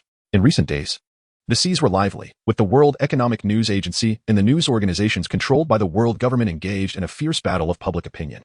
Both sides exchanged blows, employing various tactics. One must admit that Morgan is indeed remarkably capable. With his recently acquired news agency, he outmaneuvered the world government's controlled media, disseminating the concealed truths of the demon-slaying decree more widely and profoundly. Many who had visited Wang Zhi's territory shared their experiences, claiming those islands were akin to paradise compared to the hellish conditions elsewhere. Seizing the opportunity, Morgan personally visited numerous islands within Wang Zhi's domain, conducting on-site investigations and publishing additional news articles. He had all the advantages: timing, location, and support. The world government, relying solely on deceit and falsehoods, found itself utterly defenseless. The common folk were not entirely gullible. Morgan presented various compelling pieces of evidence, rendering the world government's claims absurd. Among the populace at sea, those who believed the reports from the World Economic News Agency far outnumbered those who trusted the world government's narratives, resulting in a significant blow to the authority the world government had built over the years. Morgan delighted in his playful rivalry with the world government. Khan has not placed significant emphasis on this matter. The current war of public opinion merely serves to irritate the world government, though it may yield long-term benefits. In this realm, however, power is paramount. The world government possesses the greatest strength and influence, wielding a formidable fist. Their abysmal governance has endured for 8 centuries. Yet they continue to maintain their grip on a world order on the brink of collapse. This precarious situation persists primarily because the liberation of thought is yet to commence. With the populace constrained by their own limited intellect, there are those who have initiated change. Ultimately, the tides of time will inevitably overthrow the towering edifice of the world government, which governs the seas with its oppressive methods. Khan could confidently proclaim, "I am capable." Indeed, he undoubtedly surpasses them in strength, especially on the island of Iskino. Khan slowly opened his eyes. As he stirred beneath the covers, he encountered 2 peculiar yet soft objects. Startled, he swiftly threw off the blankets, revealing 2 identical, unclothed young women before him. Khan pulled the blanket over himself once more, and the remnants of his morning irritability swiftly dissipated. A throbbing headache plagued him. Fortunately, his clothes remained intact. He recalled the events of the previous night. Damn John. He had audaciously enveloped Khan's room with his Conqueror's hockey. Left with no choice, Khan allowed the 2 maidens serving him to share his bed. But why were they unclothed? After some inquiry, he learned that the girls found the room excessively warm and feared that their perspiration would disturb his slumber, prompting them to remove their garments. The climate of Iskino was notoriously sweltering, and last night, John had sealed off Khan's room for a considerable duration using his hockey. It was no wonder it felt stifling. These 2 maidens were rescued by Khan from an island along with Kaido, and he had been entrusted by their father, on his deathbed, to take care of his daughters, ensuring their survival. It was akin to a form of servitude. Dress properly and stay closely behind me. This island is fraught with peril, Khan advised. The maidens, only slightly younger than Khan, obediently trailed him, never straying far from his side. Occasionally, they gazed at him with a mix of admiration and complexity in their eyes. Haha. Wang Zhi, let me tell you, your boy last night was quite the adult, with John embracing him on either side, he remarked, disregarding Wang Zhi's darkening expression as he recounted his exploits from the night prior. Bang, bang, bang. John deftly intercepted an ambush, grasping the assailant's fist with his palm, teasing. My reflexes far surpass yours. The physical capabilities of individuals vary greatly. The surrounding soil shifted ominously. Tendrils erupted from the ground. Whoosh, whoosh, whoosh. John unsheathed his rapier, severing all the vines that sought to ensnare him. The disparity in strength between the 2 parties was overwhelmingly vast.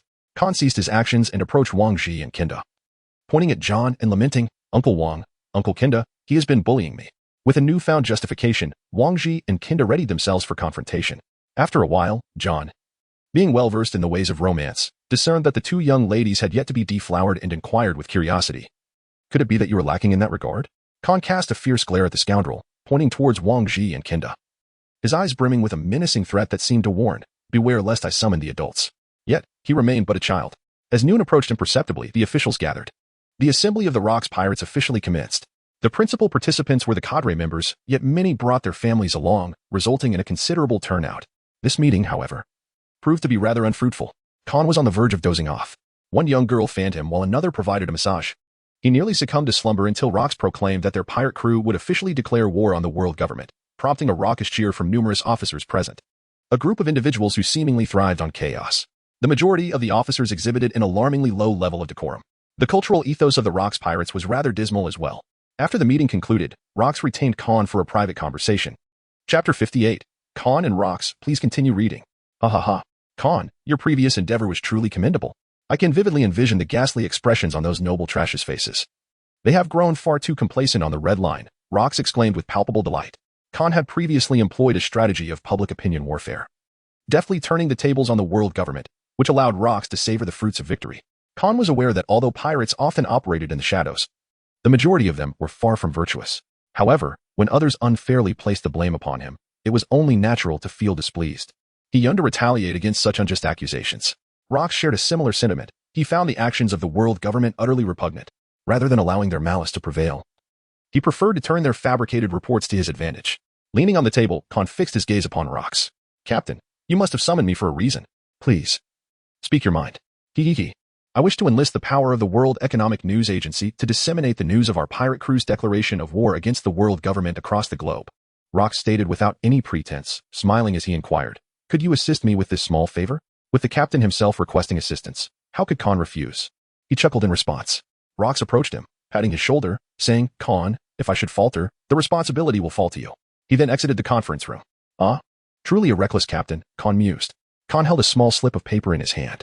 Is this a shift in will? If there are no words of his own, Kaido appears to be the more fitting choice. Khan leaned back in his chair. The World Economic News Agency had entrusted everything to Rocks. Those privy to the details were few and far between. Rocks indeed provided him with both overt and subtle assistance. Khan's most profound impression from the meeting was the fervent and avaricious gleam in the eyes of the numerous pirate officers. The Rocks pirates had undergone an alarming expansion during this period, growing from a mere 30 officers to over 100. Most of the attendees at the meeting were drawn to the banner of Rocks, each harboring their own interest in joining the crew. A few were extreme devotees of Rocks, such as the infamous pirate Silver Axe.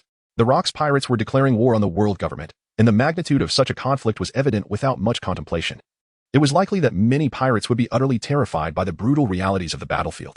Khan, unlike other traversers, possesses a remarkable psychological resilience and formidable combat prowess. He does not require a period of adaptation. His chances of survival in the throes of war are significantly heightened.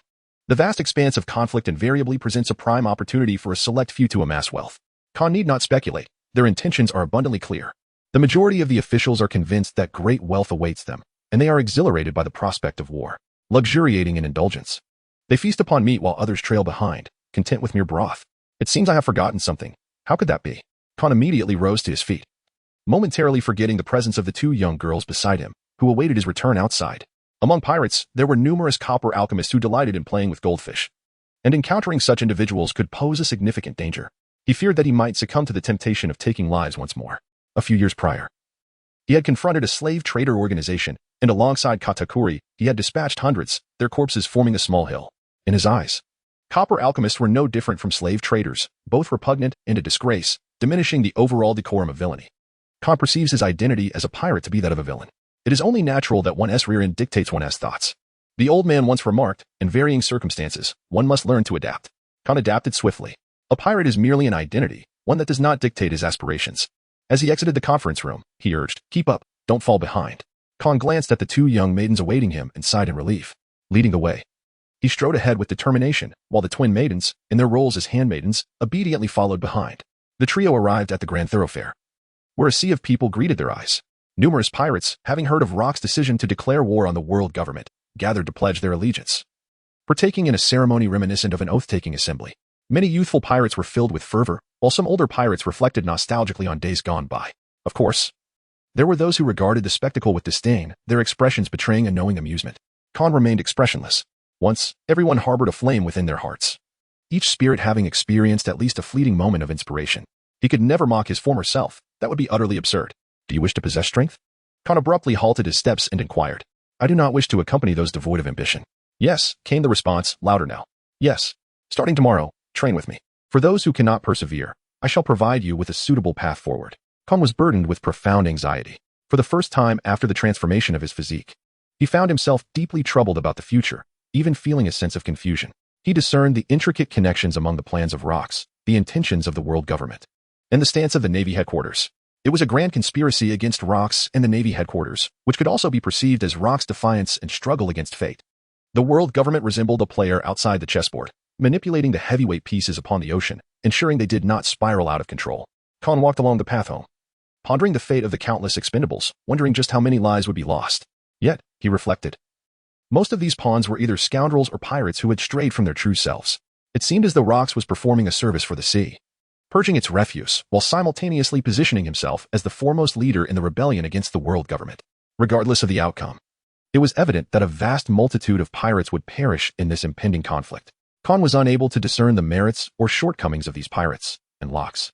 Even less so, simply allowing them to perish in their quest to overthrow the world government, which could at least be deemed a contribution to the sea. Is this what one might call the repurposing of scum? It seems he might contemplate such a notion for his future as well. Thus, does this imply that Locks possesses exceptionally lofty aspirations? Khan found himself increasingly perplexed. It seemed he could assist Morgans with the materials for his next report. The following day, a significant revelation emerged. The Rocks pirates declared war on the world government, issuing a proclamation that they would fight for the future of the seas, overthrow the world government, and establish a new order. This monumental news sent shockwaves across the globe. The entire crew of Rocks had declared war on the world government. They resolved to abolish slavery and reject the identity of the celestial dragons as descendants of the gods. Under Morgan's formidable influence, this declaration became widely known across the seas, evoking a myriad of emotions: fear, confusion, excitement, and madness, unfolding everywhere. The might of the Rocks pirates was well recognized, and many speculated about the impending confrontation between the Rocks pirates and the world government. Who would emerge victorious? What role would the Marine headquarters play? The world government learned of this critical news even earlier. The relationships within the Rocks pirates were exceedingly intricate. The Marines, the world government, and various factions had all, to some extent, embedded their pawns within the group, and the upper echelons were fully aware, merely waiting to see whose pieces were better concealed and whose clandestine maneuvers were more numerous. The five elders convened once again to advance their agenda, urging the Marine headquarters to confront the Rocks pirates directly while manipulating several news agencies to stoke the flames of conflict and further escalate the situation. In this struggle, as the clam and the snipe fought, the fishermen stood to gain. They monitored the developments closely, ensuring that events remained under control and minimizing losses. In the New World, on an obscure island, Roger exclaimed, "Incredible news has transpired. That madman Rocks has chosen to confront the world government head-on." A robust man, clad in sunglasses and wielding twin axes, held a news report aloft as he shouted.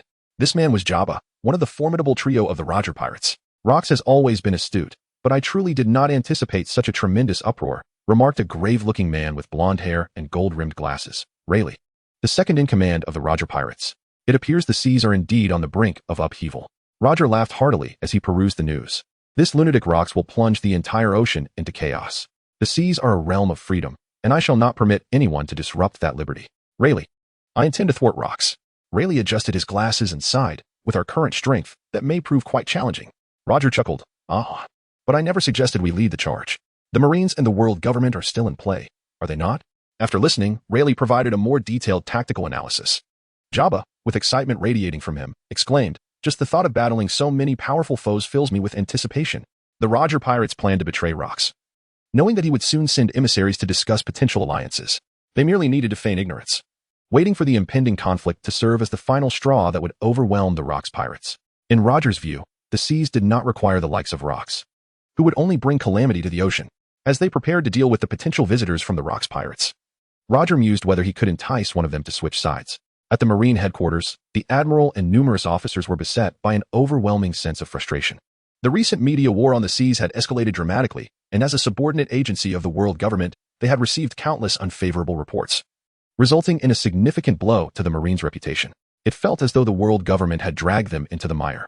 The Marines, as the face of the world government, were now suffering under the weight of public scrutiny, even facing fearful glances from civilians.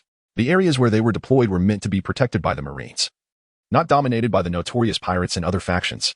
The Marine headquarters yearned for a decisive victory, a resounding triumph, to restore order to the seas, reaffirm their commitment to justice, and reassure the anxious populace, while also instilling fear in the hearts of nefarious criminals.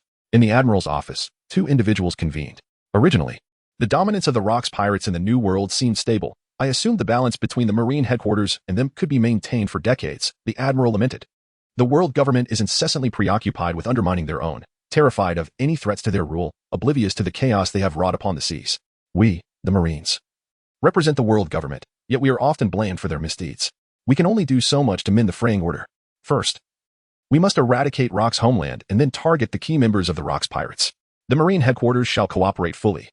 But it is outrageous that they bypassed my authority to launch a purge in Wang Ji's territory. Is this the conduct of a reasonable individual?" In the face of such turmoil, the Admiral felt powerless, grasping only to firmly maintain his stance to prevent the situation from deteriorating further. A confrontation with Rocks was inevitable. He harbored no desire to see a pirate rule the world. The Admiral muttered under his breath, "I could govern the world far better than the world government does." Suru, seated quietly, listened to the Admiral vent his frustrations. She had played the role of confidant for many years, but this time, she could not suppress a laugh. You wish to rule the world? I would prefer Rox to take the helm. From my analyses over the past few days, this formidable Sea Lord possesses the capability to alter the world. The Admiral pouted. Rox is cunning, but he could never possess such wisdom. There must be a mastermind aiding him. Suru's laughter rang like silver bells, mocking the deities in the eyes of ordinary Marines. The tension in the Admiral's expression dissipated as he too joined in laughter. On the island of Ischino, a significant event unfolded. Morgans, returning to the island, was nearly agog. His eyes wide and his mouth agape. What had he witnessed? The esteemed celestial dragons were not only captured by the Rox pirates but also treated like dogs. Some were bound to pillars and whipped, others were forced to crawl on the ground, serving as mounts for others, and some knelt, using their mouths to receive urine. The pirates were treating the celestial dragons in the very manner they had imposed upon others. Morgan swallowed hard, his expression growing increasingly exhilarated, evolving toward a perverse delight. Was this the treatment the celestial dragons deserved? It seems that these haughty celestial dragons are experiencing such inhumane treatment for the first time. Following 2 consecutive exclusive reports, he has garnered both fame and fortune, establishing a solid foundation worldwide. This time, Morgans has once again sensed the scent of a significant scoop. Merely capturing a few photographs of the celestial dragons could ensure the newspaper's tremendous sales. The celestial dragons themselves are an enormous focal point. The very first time he heard the term hotspot was from Khan, and he found it quite appealing. Isn't journalism all about creating hotspots? Morgans felt a profound connection with Khan, lamenting the missed opportunity of not engaging in journalism. Fortunately, he is indeed a journalist. Chapter 60, Morgans. In the ongoing 3-month war, Morgans surveyed the mistreated celestial dragons. Just one more exclusive report would further elevate his influence, of course. He would subsequently attract the attention of the world government, risking potential persecution. He needed to maintain a low profile, perhaps adopting several aliases to evade the world government's grasp. As a competent head of a news agency, he understood that one alias was simply insufficient. Morgans was reluctant to become entangled with the world government. Such a course of action would not befit a responsible member of a news organization. As for the plight of the celestial dragons, which he knew was orchestrated by the Rox pirates, what concern was it of his? He sought out Khan, who was training the twin girls. Lord Khan, are these all your handiwork? Not me, not me, Khan quickly denied. I understand, Morgans replied with a sly grin, inquiring, Lord Khan, could you enlighten me on what Lord Rox intends to do with these celestial dragons? Katakuri, come here. Khan instructed, adding, you may ask him anything you don't comprehend. Before departing, he counted the number of people present, 5 in total. Without further ado, he declared, you're in luck. Morgans felt an electrifying thrill coursing through him as he trembled in anticipation. Khan tossed him an orange peel, stating, to prove his words are true, Rox will execute these celestial dragons live before all the people of the sea. Morgan's mind erupted in a cacophony of excitement. Insanity. It is truly happening. The live execution of the celestial dragons. It can be broadcast.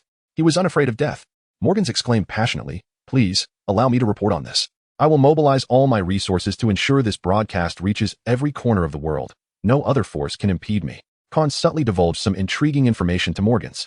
It is believed that the forthcoming vast ocean will present numerous captivating circumstances. All necessary preparations for public opinion have been meticulously arranged. And it remains to be seen how far Lox can advance.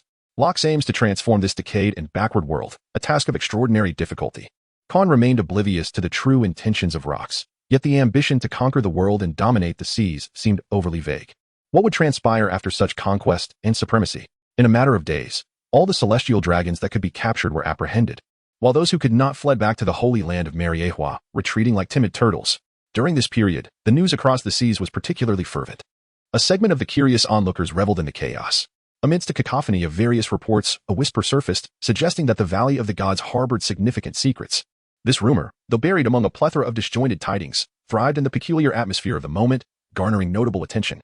Indeed, this rumor was quite clandestine. Upon reading this tidbit of information, Khan stifled a yawn. The whispers circulating through the alley speak of a great secret in the Valley of the Gods.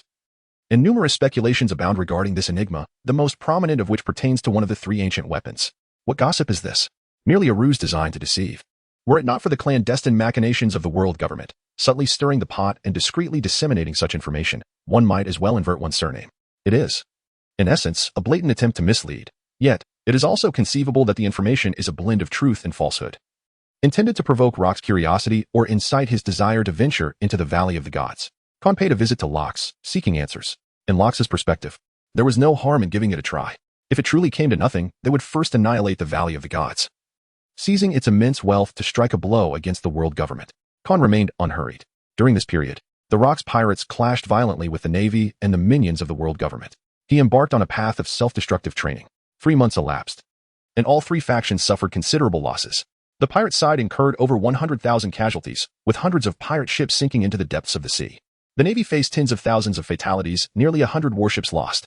The world government also suffered heavy losses, with tens of thousands dead, and organizations such as CP-8, CP-6, and CP-2 nearly obliterated.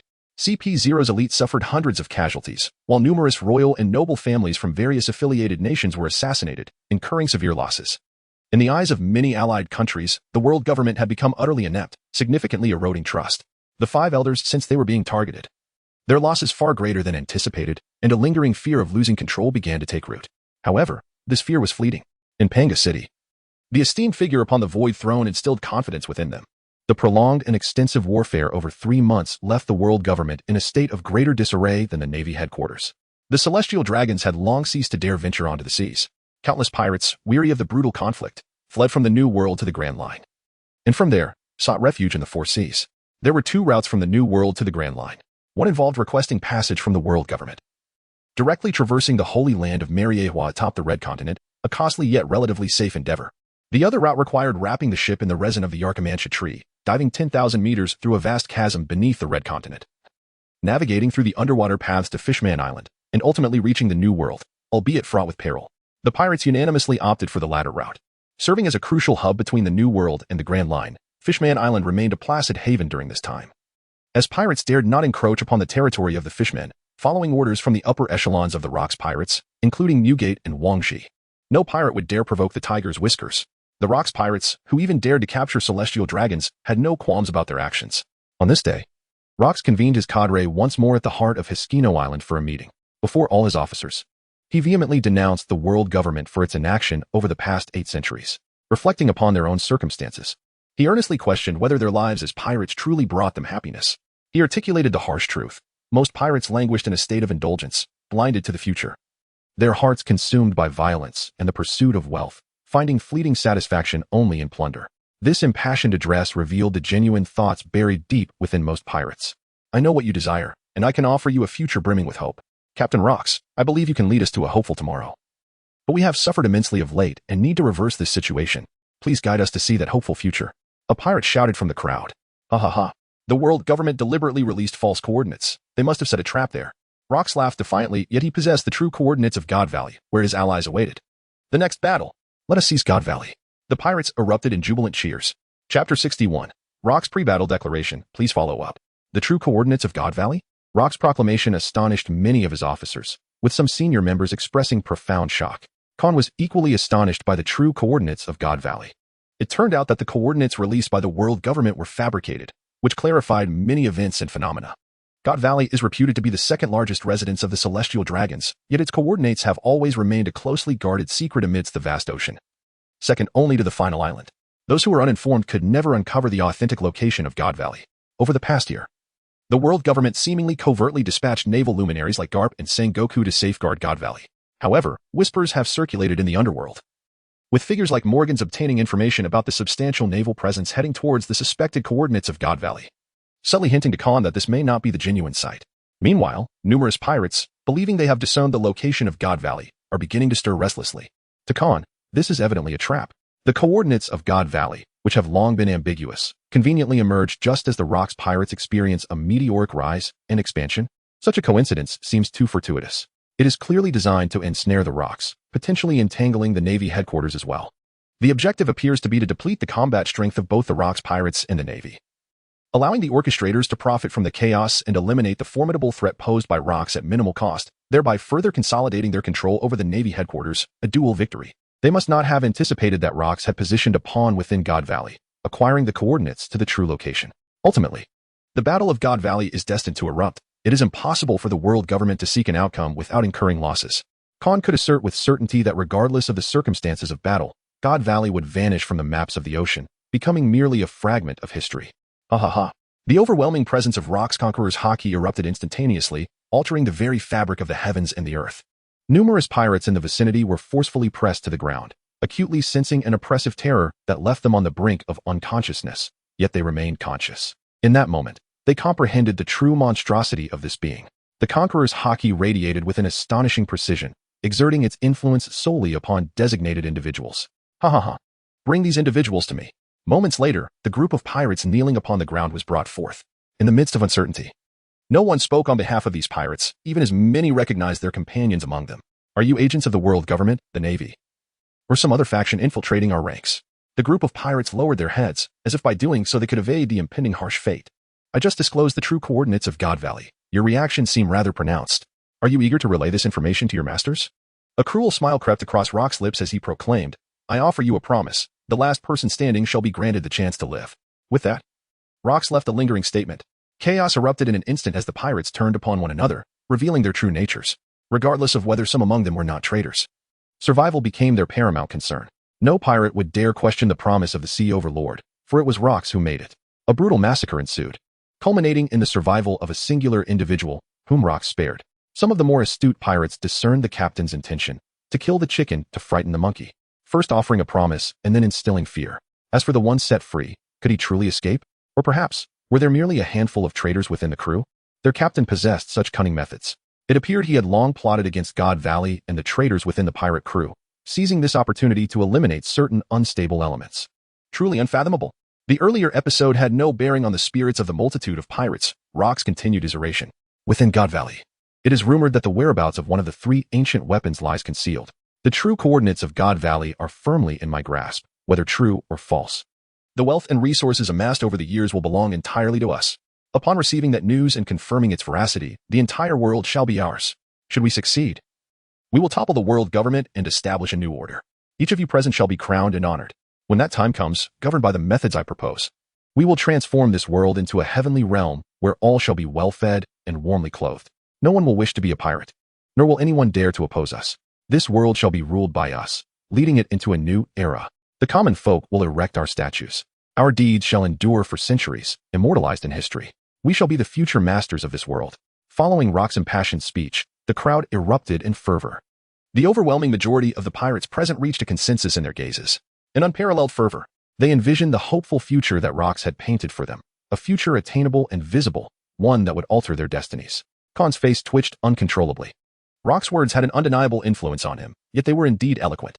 Just before the great battle commenced, such a declaration could undoubtedly bolster the pirates' fighting spirit and mitigate potential risks.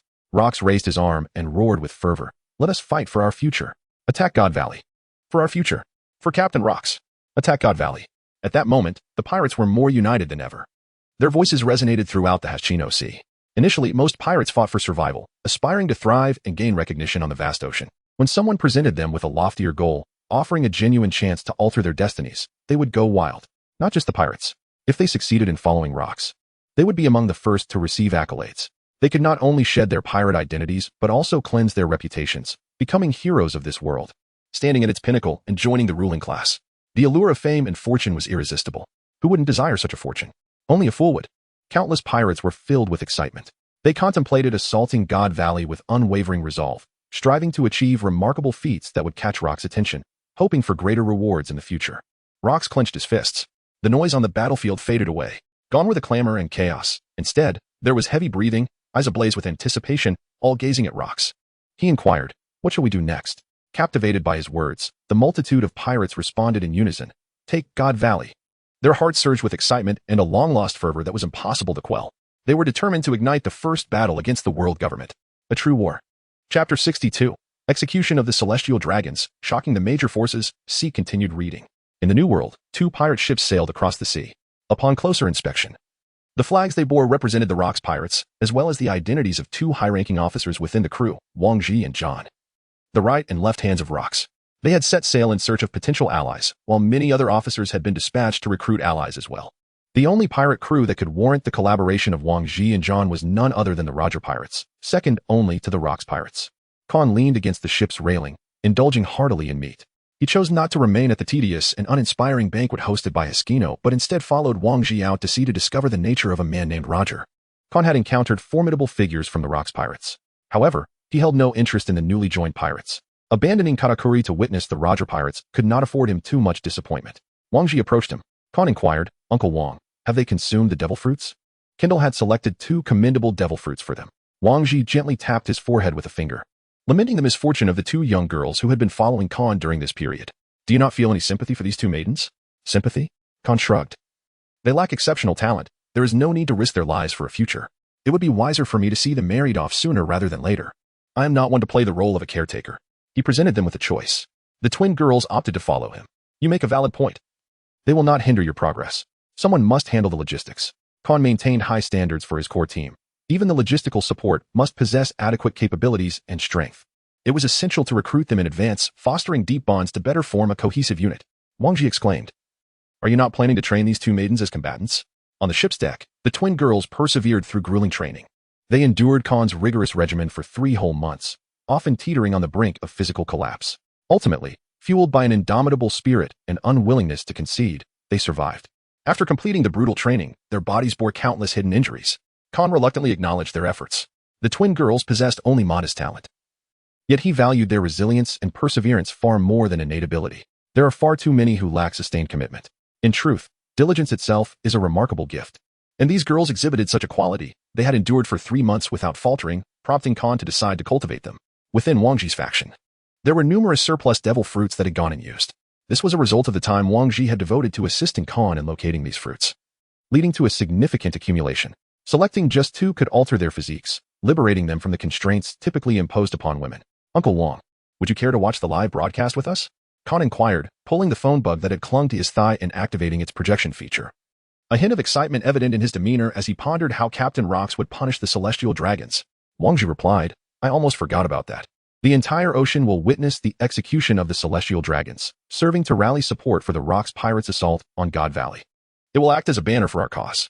This proposal was also influenced by Khan, who believed that Wang Ji's prot-gs were more remarkable than Rox himself, and he felt confident that they would surpass Rox in the future. Aha. Let me join you for the live stream. John, having leaped aboard the ship at some point, positioned himself beside the two, casting a glance at Khan. Killing the celestial dragons, how thrilling. Our captain is truly formidable, wouldn't you agree? Indeed, Khan exclaimed, raising his thumb in approval. Our captain is wise and valiant, epitomizing the essence of a maritime sovereign today. How can this could boast so much? John remarked. Most pirates in the Hiskino faction were awestruck by Rock's various undertakings. With few paying attention to Khan, John was one of the rare exceptions. Wang Ji stated coolly, let us watch the live broadcast. Khan and John watched the live broadcast with unwavering eyes. Under Morgan's deft manipulation, the live rooms across the globe had been brewing for a long time, captivating the attention of countless individuals. Within the live room, Morgan skillfully orchestrated the atmosphere. Khan felt drowsy until Morgan suddenly shouted, announcing the shocking live broadcast, the execution of the celestial dragons. The news reverberated through the Navy headquarters, the world government, pirates, and civilians alike, leaving various factions and individuals in a state of disbelief. Who are the celestial dragons? They are the world's aristocrats, exalted beings residing on the Red Line, with no one above them in social standing on the surface of the sea. Each one is a descendant of the 19 royal families from 8 centuries ago, who proclaim themselves as the descendants of the gods. The common people perceive them as untouchable. The celestial dragons frequently descend from the Red Line to wreak havoc across the seas, enjoying the utmost privileges afforded to them. It is rare for anyone to openly confront them. Few dare to even strike a celestial dragon. Should anyone take action against them and be discovered, a marine admiral would personally intervene. Yet now, they heard what? The celestial dragons are to be executed, publicly and in full view of the entire ocean. How utterly insane. A monumental shift is imminent. Many recalled the last news report, which stated that Rox had denied the noble status of the celestial dragons in their claim as descendants of the gods. Could the abolition of slavery truly be on the horizon? Rox has garnered substantial support and faith from the populace. Even the celestial dragons are to be executed before the eyes of the world. Who can speak more truthfully than Rox? The world government? That is but a farce. Following Morgan's revelation of the Demon Slayer Order and the concealed truths, many began to harbor doubts about the world government. I promised to overthrow the world government, abolish slavery, and refute the status of the celestial dragons, Rox proclaimed as he patted a celestial dragon, who lay prostrate like a dog. Did you see this, world? These wretched celestial dragons are utterly worthless. They are but incompetent beings who bring ruin to the seas. I shall execute them to fulfill my promise. And then I will advance upon God Valley to liberate its slaves. I vow to make this world better than it was under the world government's rule. His oratory skills and charisma were undeniable. Khan listened intently to Rock's speech through the broadcast, fully aware that many would remain skeptical. Yet, even if one additional soul believed, it would be a glimmer of hope. Rox had begun to unveil his thoughts to the world. This represented a nascent movement for ideological liberation. As Khan watched the broadcast, his appetite for ambition grew. He mused, Captain Rox has forgotten my initial words. Rather, he chooses to forge the most favorable conditions for himself in the most appropriate circumstances. Just look at these 2 speeches. There is a hint of an art student's longing in them. The first speech painted a grand vision to mitigate the risks associated with piracy, uniting the fledgling yet formidable pirate crew as one. The second speech, directed at the entire ocean, called for the execution of the celestial dragons, garnering public support while striking a blow to the authority of both the world government and the celestial dragons, thereby amplifying his influence and potential impact on the future. Khan is certain that the chaos among the forces at sea is palpable, particularly within the world government, which is undoubtedly filled with trepidation. Out at sea, he chuckles with delight, relishing the sheer absurdity of the situation. Only he would dare to undertake such an audacious act. Morgan, quicker than Khan, has already vacated Hiskino Island, evading the world government and keeping his distance from the Rocks pirates. Khan is a kindred spirit. I can sense that opportunities for collaboration will abound in the future, and I intend to secure exclusive reports on Khan. Morgan clutches a newspaper, a smirk on his face, as he observes a throng of fools fixated on Rocks, oblivious to the formidable man lurking behind the so-called maritime overlord. For the sake of an exclusive report, I shall assist you in your ascent. With your remarkable growth and prowess, the world shall soon be aware of your presence. In a globally broadcasted live stream, Rocks issues a command. The pirates, already chosen to strike against the celestial dragons, stand ready, honored to have been selected. They raise their blades high, and with each stroke, heads roll. The camera captures the demise of every celestial dragon. Witnessing this, countless minds at sea momentarily falter. Are they dreaming, or have they lost their sanity? Amidst profound shock and self-doubt, many awaken to the grim reality, inexplicably exhilarated, though they cannot fathom the source of their excitement. This is a pivotal moment in history. The celestial dragons are not the so-called descendants of gods. They are mortal and can be slain. Before Rocks, they are as swine. They do not merit such elevated status. Freedom and equality are the true pursuits of the sea. No one is born to reign supreme. Who among you will join me in battle for our destinies? Rocks' rousing words resonate deeply, stirring the hearts of many. Fight. Numerous voices echo across the ocean. Rocks has indeed slain the celestial dragons. Next, he will liberate the slaves from God Valley. I must follow that man. No one shall deter me from setting sail to join the Rocks pirates for a grand endeavor. Countless pirates, along with those unable to survive and the destitute, venture out to sea, heading toward the new world. Many pirates, initially intent on seeking refuge in the four seas, turn their ships around, heading for Hiskino in pursuit of wealth and glory. This day is destined to be extraordinary. On Hiskino Island, Rocks grins, as though envisioning the gathering of yet another formidable crew of pirates to lead them into battle against God Valley, exhausting the Navy and the dogs of the world government. An emergency meeting convenes at Navy headquarters, ever vigilant against the Rocks pirates. During this period, the frequency of meetings at Navy headquarters exceeds 100, with numerous naval commanders opting to remain there. Meanwhile, the 5 elders of the world government, residing in Mariewa, are in a frenzy.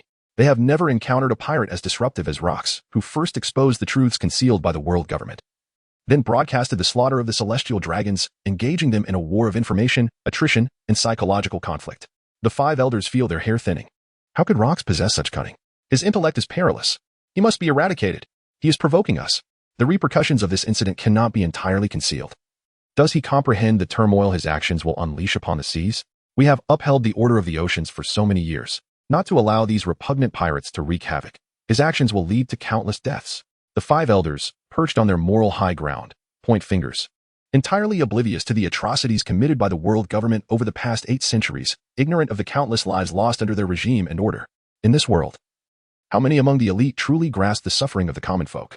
The new world awaits. Khan followed Wang Ji and John as they arrived at an island.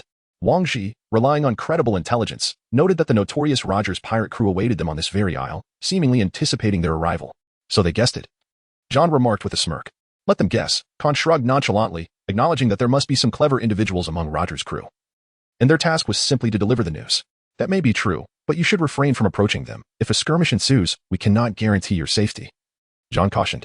Worry not. The formidable ones are preoccupied with you all, and I shall only target the weaker foes. Khan retorted mischievously. If I find myself outmatched, I shall promptly take my leave. Am I not correct, John? Everything you have taught me remains etched in my memory. Wang Ji furrowed his brow. John quickly clarified. Wang Ji, I assure you, I have not led him astray. He has chosen to learn from me of his own volition. Khan, unperturbed by the situation, posed a rhetorical question. Is there a distinction? John sought to articulate his thoughts, but was interrupted by Wang Ji, who insisted, the task is of utmost importance. On the island, the group stumbled upon the revelry of the Roger pirates. Wang Ji and John cautiously unleashed their Conqueror's haki, for entering unknown territory necessitated a display of strength.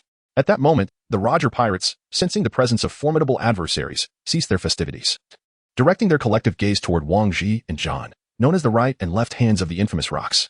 What is it then? Nasal hair or a beard? Khan's attention was abruptly captured by Roger amidst the celebration, whispering to himself. Every powerful figure present was acutely aware of his words. Ha!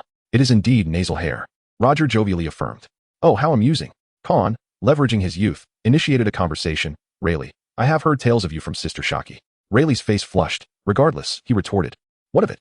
She has never shared any significant intelligence regarding your rocks pirates, and more than once, I nearly fell into the clutches of your captain. As an intelligence officer, one must adhere to professional ethics. Con, direct as ever, declared, Uncle, we have come to seek your alliance. Chapter 64, Shiki. Quite lubricious, please continue reading. Ha! Roger chuckled like a child. Is Rox sending a child to negotiate with me? John seized Con by the collar, pulling him back. Addressing Rox with a rare seriousness, he stated, the negotiation is between you and Wang Ji. Moments later, the atmosphere, under the influence of the Roger pirates, transformed into a fade of merriment. The crowd was divided. The Roger pirates continued their celebration. Roger, do you aspire to become the pirate king and conquer these seas? Con inquired. Haha. Conquering the seas is a dream every man of the ocean harbors.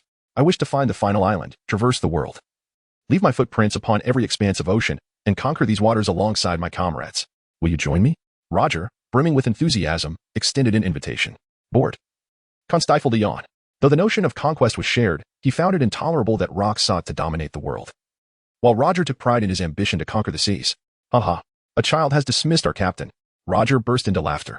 Who would have thought our captain would face such a day? The atmosphere among the Roger pirates was one of unbridled joy, starkly contrasting with the heavy burdens and suppressed emotions borne by Wang Ji, Kinda, and other pirates, whose smiles were rare and deeply felt. Con found it rather peculiar. He felt an irresistible impulse to join in the foolish laughter. Had he lost his mind? John was puzzled. Hadn't Roger already reached the final island the previous year? It had even been reported in the newspapers. Indeed, the newspapers were utterly unreliable. He cautiously inquired, I heard you have reached the final island. Among the first to do so. I am curious about what lies there. What do you think should be there? Rayleigh, savoring his rum and adjusting his glasses, replied. There is nothing there at all. Are you certain you are not jesting? On the last island, there is absolutely nothing? John, I have told you, there is nothing. Just as before. You are so suspicious. I wonder if you even doubt your own captain, having dealt with you on so many occasions. I advise you to keep your mouth shut. Rayleigh, you have crowned yourself as the king of the underworld. I must admit, I envy you. You are as shameless as that insufferable Scipion. John, who does not know your name across the seas? Though my title as king of the underworld is illustrious, it pales in comparison to yours, taking advantage of innocent women without compensation, utterly shameless. John wore a playful expression, retorting slyly, Rayleigh, Shiki, quite lubricious. A remarkable aura of menace radiated from Rayleigh. Con, who was merely an observer, found the banter between these two notorious pirates quite entertaining. He relished the spectacle. In this world, words translated into the language of his own realm. John was undoubtedly a talent. Shiki, quite lubricious, elicited laughter from many pirates aligned with John. The Roger pirates could no longer maintain their cheerful, foolish smiles, their expressions darkening considerably. Con understood that both parties were acutely aware of the situation. There was nothing to discuss. The alliance was merely a pretext. Deep down, Rox was undoubtedly concerned that Roger might betray him. How can you be so certain that Waterstar is not the final island? Con casually broached the topic. When we reach that island, we will discover that it is not the ultimate destination, for there lies a hidden island amidst the sea, the true final island. Roger's face lit up with anticipation. I must find that island. To become the Pirate King? What a magnificent adventure. Will you join me? I shall embark on my own, Con remarked, casting an exasperated glance at the future Pirate King, encouraging him to learn from experience. Last year marked the birth of red-haired Shanks and Buggy, as well as the year Roger's crew arrived at Waterstar. By the coast, Roger beamed, Wang Ji, come aboard my ship. His laughter was radiant. Having extended this invitation countless times, Wang Ji decisively declined. Con, while savoring the oranges offered by the young girl, remarked, Roger, I hope not to see you in the days to come. Please refrain from involving yourself in the battles between our pirate crew and the Navy, as well as the world government. One must not forsake their position as a pirate. We shall undoubtedly cross paths again. Roger's words conveyed that no one could confine him. Con leaned against the ship's railing, turning his gaze outward with a keen and watchful eye. He refrained from speaking further, choosing instead to memorize the visage of each member of the Roger pirates. Roger, the exuberant pirate, wore an unrestrained smile upon his face, exuding an unparalleled sense of freedom.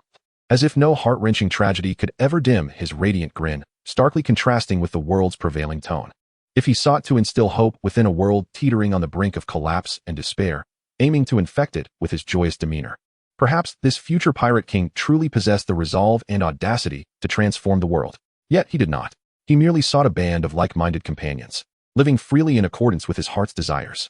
Even in his final moments, he uttered a declaration that stood in stark contradiction to his own actions, thus heralding the dawn of the great age of pirates.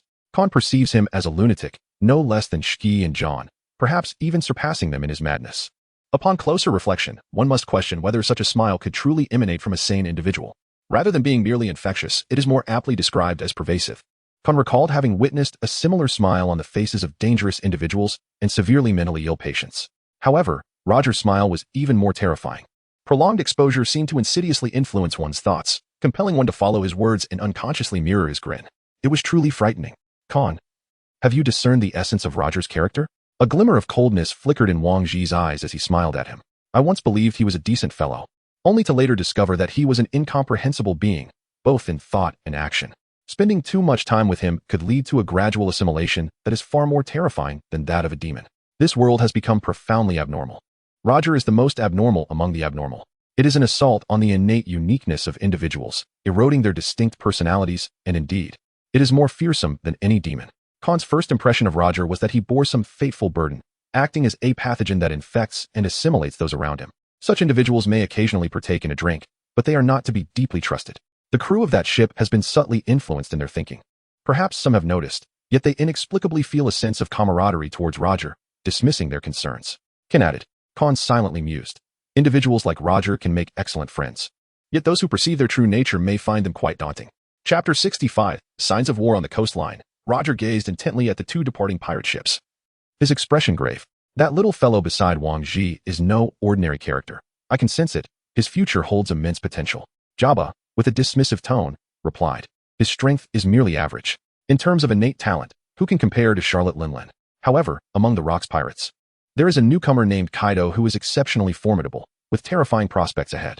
Rayleigh adjusted his glasses, a glint of danger flashing in his eyes as he smiled. The fact that Rock sent his right-hand man signifies a warning for us not to interfere. The Roger pirates were least afraid of threats. They knew that the Rocks pirates would be cautious around them, and they must find an opportune moment to strike decisively against Rocks.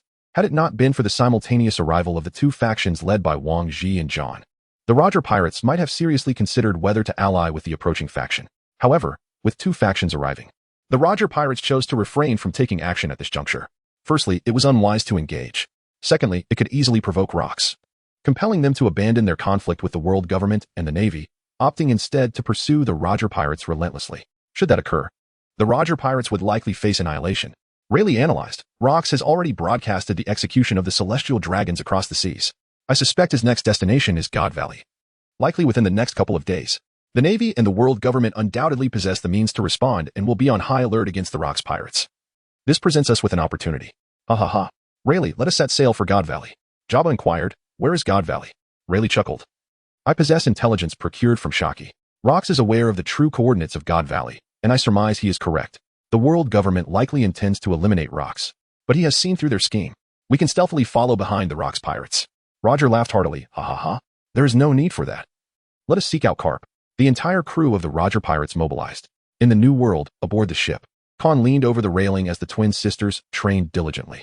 John, animated and full of energy, regaled himself with various amusing anecdotes and tales from his adventures across the seas. John, I find you far more agreeable than Roger, one remarked. Is that so?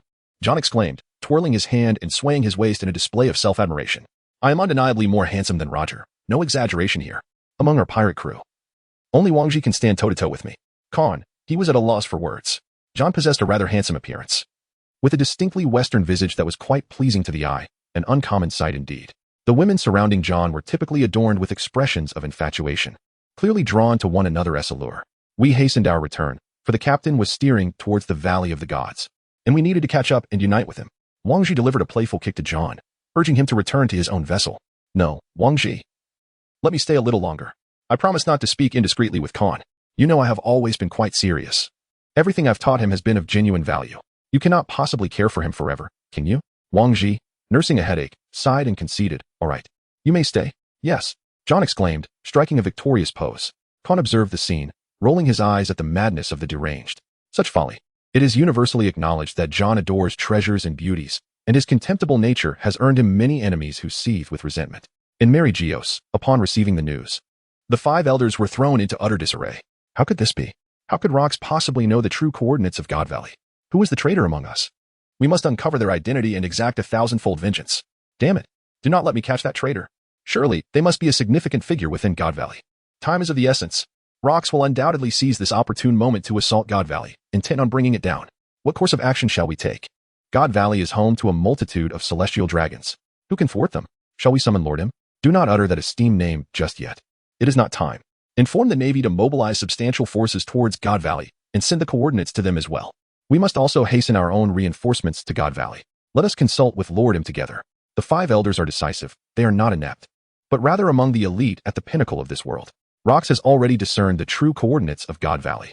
Regardless of the veracity of this information, the 5 elders surmise that Rox will capitalize on this opportunity to strike at the celestial dragons, rallying support from all directions. This will undoubtedly form an exceptionally formidable pirate fleet.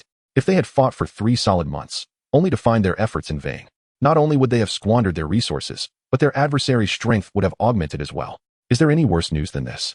The 5 elders cannot afford to gamble further. They must swiftly eliminate Rox and dismantle his pirate crew. As for the Navy headquarters, they should aim to deplete its strength, maintaining its power at a manageable level, thus achieving their goal of retaining eternal control over the Navy. The 5 elders sought counsel from him and, upon learning that God Valley could be relinquished, reached a consensus to take decisive action. One must sacrifice the child to trap the wolf. The 5 elders plan to use the entirety of God Valley as the stage for Rox's funeral, a funeral unparalleled in history, a privilege granted only once in 8 centuries. The Navy headquarters received word of Rox's impending assault on God Valley. In the conference room, chaos ensued among the naval officers. Rox claims to possess the true coordinates of God Valley. What then is the location that the world government has tasked us with guarding? This is clearly a ruse, designed to ensnare Rox, perhaps. Even we in the Navy have been kept in the dark. The conference room was in disarray. This incident was of monumental proportions. The 3-month-long conflict had significantly drained the resources of the Navy headquarters, and yet the world government had delayed in dispersing salaries until Rox executed the celestial dragons, causing a stir across the seas. The world government immediately provided the Navy with substantial funds, even issuing year-end bonuses, a significant financial outlay. Clearly, they expect the Navy to act. Many naval officers felt compelled to express gratitude to Rox for slaying celestial dragons. In the eyes of the Navy, none held a favorable impression of the celestial dragons. Chapter 66, All-Out Assault. Please continue reading. In the conference room of the Navy headquarters, the Admiral received a phone call, vociferously berating the 5 elders on the other end and demanding additional resources and economic support, including compensation for fallen naval personnel. At this crucial juncture, he succeeded. Within 3 months, all fallen naval officers would receive their due compensation, and prior to resolving the Rox situation, all valiant casualties would also be compensated accordingly. The world government promised to disperse the compensation for the fallen naval officers over the past 3 months, along with an additional sum as potential compensation for those who may fall heroically in battle. Altogether, this constituted 4 tranches of compensation, in addition to various resources. The world government had indeed loosened its purse strings. After conferring with the 5 elders, the Admiral shared this good news with the officers in the conference room. Cheers erupted throughout the room. The Admiral, seated at the head, wore a smile. This was all he could offer. The world government would not tolerate his existence. The 5 elders likely fantasized about eliminating him countless times, a thought that brought him joy. Ha ha ha. The Admiral laughed heartily. Most of the naval officers believed their Admiral was simply overjoyed, and they too could not contain their mirth. This was the first time in years. No. It was the first time in centuries that the Admiral secured such prime resources. Typically, fallen naval officers received no compensation whatsoever to obtain even a modicum of support. One needed to attain the rank of captain, and only at the rank of admiral could one enjoy special treatment. It was under such circumstances that many naval officers preferred to revel in the 4 seas, stirring trouble and reaping rewards, rather than face the front lines. Only a fool would engage in fruitless endeavors. Suru gazed with a complex expression at the admiral, who was secretly quite unprincipled, witnessing him genuinely smile for the first time. In the corner, Sengoku observed the scene with a complicated expression. He had always been loyal to the world government, firmly believing in its mandates, and had risen to his current position through reliable task completion. Those who questioned the government, even comrades, became targets of his ire. Even now, Sengoku remained devoted to the world government, yet it seemed he could also pursue his own ambitions outside of mere obedience to its commands. For the sake of the Navy headquarters, for the people, he sought to enact justice. He wished to instill what he deemed righteous in the seas, taking the world upon his shoulders. The Admiral noticed Sengoku's transformation and sighed inwardly. Sengoku harbors the resolve and conviction to change the world. Yet his loyalty to the world government runs too deep. It became clear to him that rather than loyalty to the world government, it was loyalty to the order of this world. This marked the greatest divergence between him and Karp. No one is without flaw. Kapu is far more troubled by Sengoku than by Zifa. While Zifa lacks a certain ruthlessness, he has subtly found his direction during this period. In the future, he may be entrusted with significant responsibilities. Perhaps the next fleet admiral of the Navy will emerge from either Sengoku or Zifa. I made a mistake last time, Sengoku whispered as he stealthily approached Kapu. What did you say? Kapu exclaimed, cupping his ear loudly. I couldn't hear you. I said I was wrong last time. My judgment was insufficient, and I should have prioritized the mission to stop the demon slaughter order, Sengoku continued, suppressing his discomfort. Ha ha ha. Kapu laughed heartily, patting Sengoku on the shoulder. As long as you admit your mistake, we're still good friends. Zifa, allow me to introduce you to Sengoku, my peer. This fellow is rather rigid in his thoughts. The world government is like his father, constantly nagging me about how the world government is the rightful authority over the vast seas, while everything outside of it is deemed illegitimate. Sengoku's fists clenched. He longed to give Kapu a good thrashing. The latter's carefree demeanor irked him to no end. Upon reflection, he could not tolerate Kapu's nonchalant behavior. Throughout this time, Sengoku's mind was consumed with Zifa's words. A mere pirate possesses such profound awareness. Perhaps he could be of use. It seemed there was still no bounty placed on that little pirate. Sengoku smiled. His sense of justice differed fundamentally from Akainu's unwavering righteousness. As he ascended to the pinnacle of the Navy, he would inevitably uphold his own brand of justice. The Navy meeting continued. Most of what needed to be said had been articulated, and the necessary tactics were discussed. Although circumstances had changed, the actions taken during this period were undeniably beneficial. The fleet admiral rose, bowing deeply to them. On behalf of the civilians and the sea, I thank you for your efforts during this time. All Navy personnel stood. Their gazes fell upon the fleet admiral, who raised an arm and bellowed, to uphold the justice of the Navy. I ask you all to accompany me to the Valley of Gods. Within the conference room, the spirited young Marines were ignited with fervor. The elder Marines nodded in satisfaction, their faces illuminated with kind smiles. Tsuru observed quietly, sighing to herself. How peculiar it was for such a carefree individual to suddenly adopt a serious demeanor. In but a moment, the conference room became sparsely populated. Admiral Kong remained at the Navy headquarters. Should the fleet admiral not return, he would become the next fleet admiral. Gazing at the now empty conference room, Kong sighed, his eyes reddening. The children have all grown up. I have watched them mature. At the Navy headquarters, Marineford, by the port, stood Zifa, Kapu, Sengoku, Tsuru, the fleet admiral, 3 veteran Marines, and 2 prospective admirals, with the exception of Admiral Kong, who was guarding the Navy headquarters. All combat strength of the Navy was present here. In the Valley of Gods, a Marine admiral stood guard. Such unprecedented scale could only be rivaled by the treatment afforded to the Rocks pirates. Carp, Zephyr, Sengoku, and Crane, the new generation of naval leaders, stood resolutely behind the fleet admiral, exuding an aura of vigor and determination, their spirits and martial fervor coalescing into a singular force. Numerous naval fleets set sail. And at this moment, the morale of the Navy reached unprecedented heights. The young sailors were eager to confront the pirates, yearning to prove their mettle. Haha, Rocks. Wait for me. Carp clenched his fist. Sengoku, a loyal and capable minister with a profound sense of duty, bore the weight of the world upon his shoulders. He embodied the essence of many from the fallen dynasty. In times of turmoil, he was often helpless to stem the tide. This foreshadowed future events. Sengoku remained steadfastly loyal to the world government, dismissing any doubts from his comrades. In his youth, he was an idealist, with a character that aligned well. It must be noted that Sengoku harbored ambitions akin to the Conqueror's Haki. He sought to reform and save the world, yet the world government was deeply flawed, and its legitimacy was questionable, possibly originating from usurpers 8 centuries prior. In his younger days, Sengoku ascended rapidly through the ranks by fulfilling the world government's tasks, having committed numerous unsavory deeds on their behalf. This unconventional fleet admiral, when the moment demanded, led by example and took personal initiative. Unfortunately, such a person could not find acceptance within the world government. Chapter 67, Departure to God Valley, seeking readers. During this period, the movements of the Rocks pirates captivated the hearts of all on the seas, prompting various factions to remain vigilant. The ocean appeared tranquil, yet beneath the surface, turbulent currents swirled, heralding an impending storm. The last broadcast by Rocks stirred all powers, and the entire ocean watched with bated breath as Rocks, after executing a celestial dragon, directly led a multitude of pirates to set sail. Without a doubt, the discerning could easily surmise the destination of the Rocks pirates, the legendary God Valley. This revelation sent shockwaves through the various factions, akin to disturbing a hornet's nest. The pirates, like sharks sensing blood, converged upon the scene, with many inspired by Rocks rushing forth. The entire ocean was thrown into chaos. The 5 elders, through their informants, established contact with the Roger pirates. The 2 parties were communicating via a din-din mushy. Roger, you wouldn't want to idly watch as Rocks truly dominates the seas and conquers the world, would you? His actions will incite riots and chaos. Haha, I understand. Rayleigh snatched the din-din mushy from Roger, casting him a look of trust in his comrades. This is Rayleigh. I shall converse with you henceforth. The Dark King Rayleigh, what do you wish to discuss? Tell us how to reach the final island. I believe your world government must possess some knowledge. It cannot be entirely ignorant. After a long silence, the voice on the other end finally spoke. I never anticipated you would uncover this truth. Waterstar is indeed not the final island, but very few can reach it. As for the last island, there are no markers, and none can find it. I have disclosed all I could. If you wish to prevent Rox from dominating the seas, you must seize the historical texts he possesses. Otherwise, should Rox succeed, you too shall face dire consequences. The Roger pirates, who had initially planned to betray the Rox pirates, were intrigued by this proposition. Rayleigh, representing the Roger pirates, half-heartedly agreed. Roger, did you hear? We need to find the historical texts to reach the final island.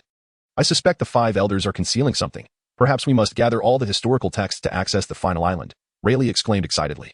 Haha, let us, in true pirate fashion, seize all of Rox's historical texts. We shall find the final island and conquer these seas. The members of the Roger pirates erupted in cheers. Let us unite to thwart the Rox pirates from conquering the world. Another round of cheers followed. The Roger pirates hastened their pace, stealthily trailing behind the navy. In Marineford, within the 5 elders' conference room, the golden-bearded elder inquired, is it truly wise to disclose this to the Roger pirates? The fluffy-bearded elder replied, there is no issue. Roger will undoubtedly move to obstruct Rox. They are among the most unusual members of the D clan on the seas, and Roger is the most extraordinary among them. The long-bearded elder added, the matter of the historical texts has become apparent across the seas. The vast majority cannot comprehend them, let alone realize that they need to gather 4 pieces to find the route to the final island. Roger cannot accomplish this. The beardless elder with the sword retorted. No one has been able to gather all 4 pieces in 800 years, nor has anyone reached the final island. I refuse to believe Roger can achieve it. The mustached elder concluded, let us not be alarmist. In God Valley, the Rox pirates are destined to fail. The 5 elders invested heavily, revealing the whereabouts of one of the 3 ancient weapons to eliminate Rox. Yet Rox turned the tables, choosing to abandon God Valley and bury its secrets forever as his own funeral. In the New World, on a small island, Lena exclaimed, huh? Brother Khan, come here. These 2 little ones are entrusted to your care. They shall be your subordinates from now on. Nurture them well.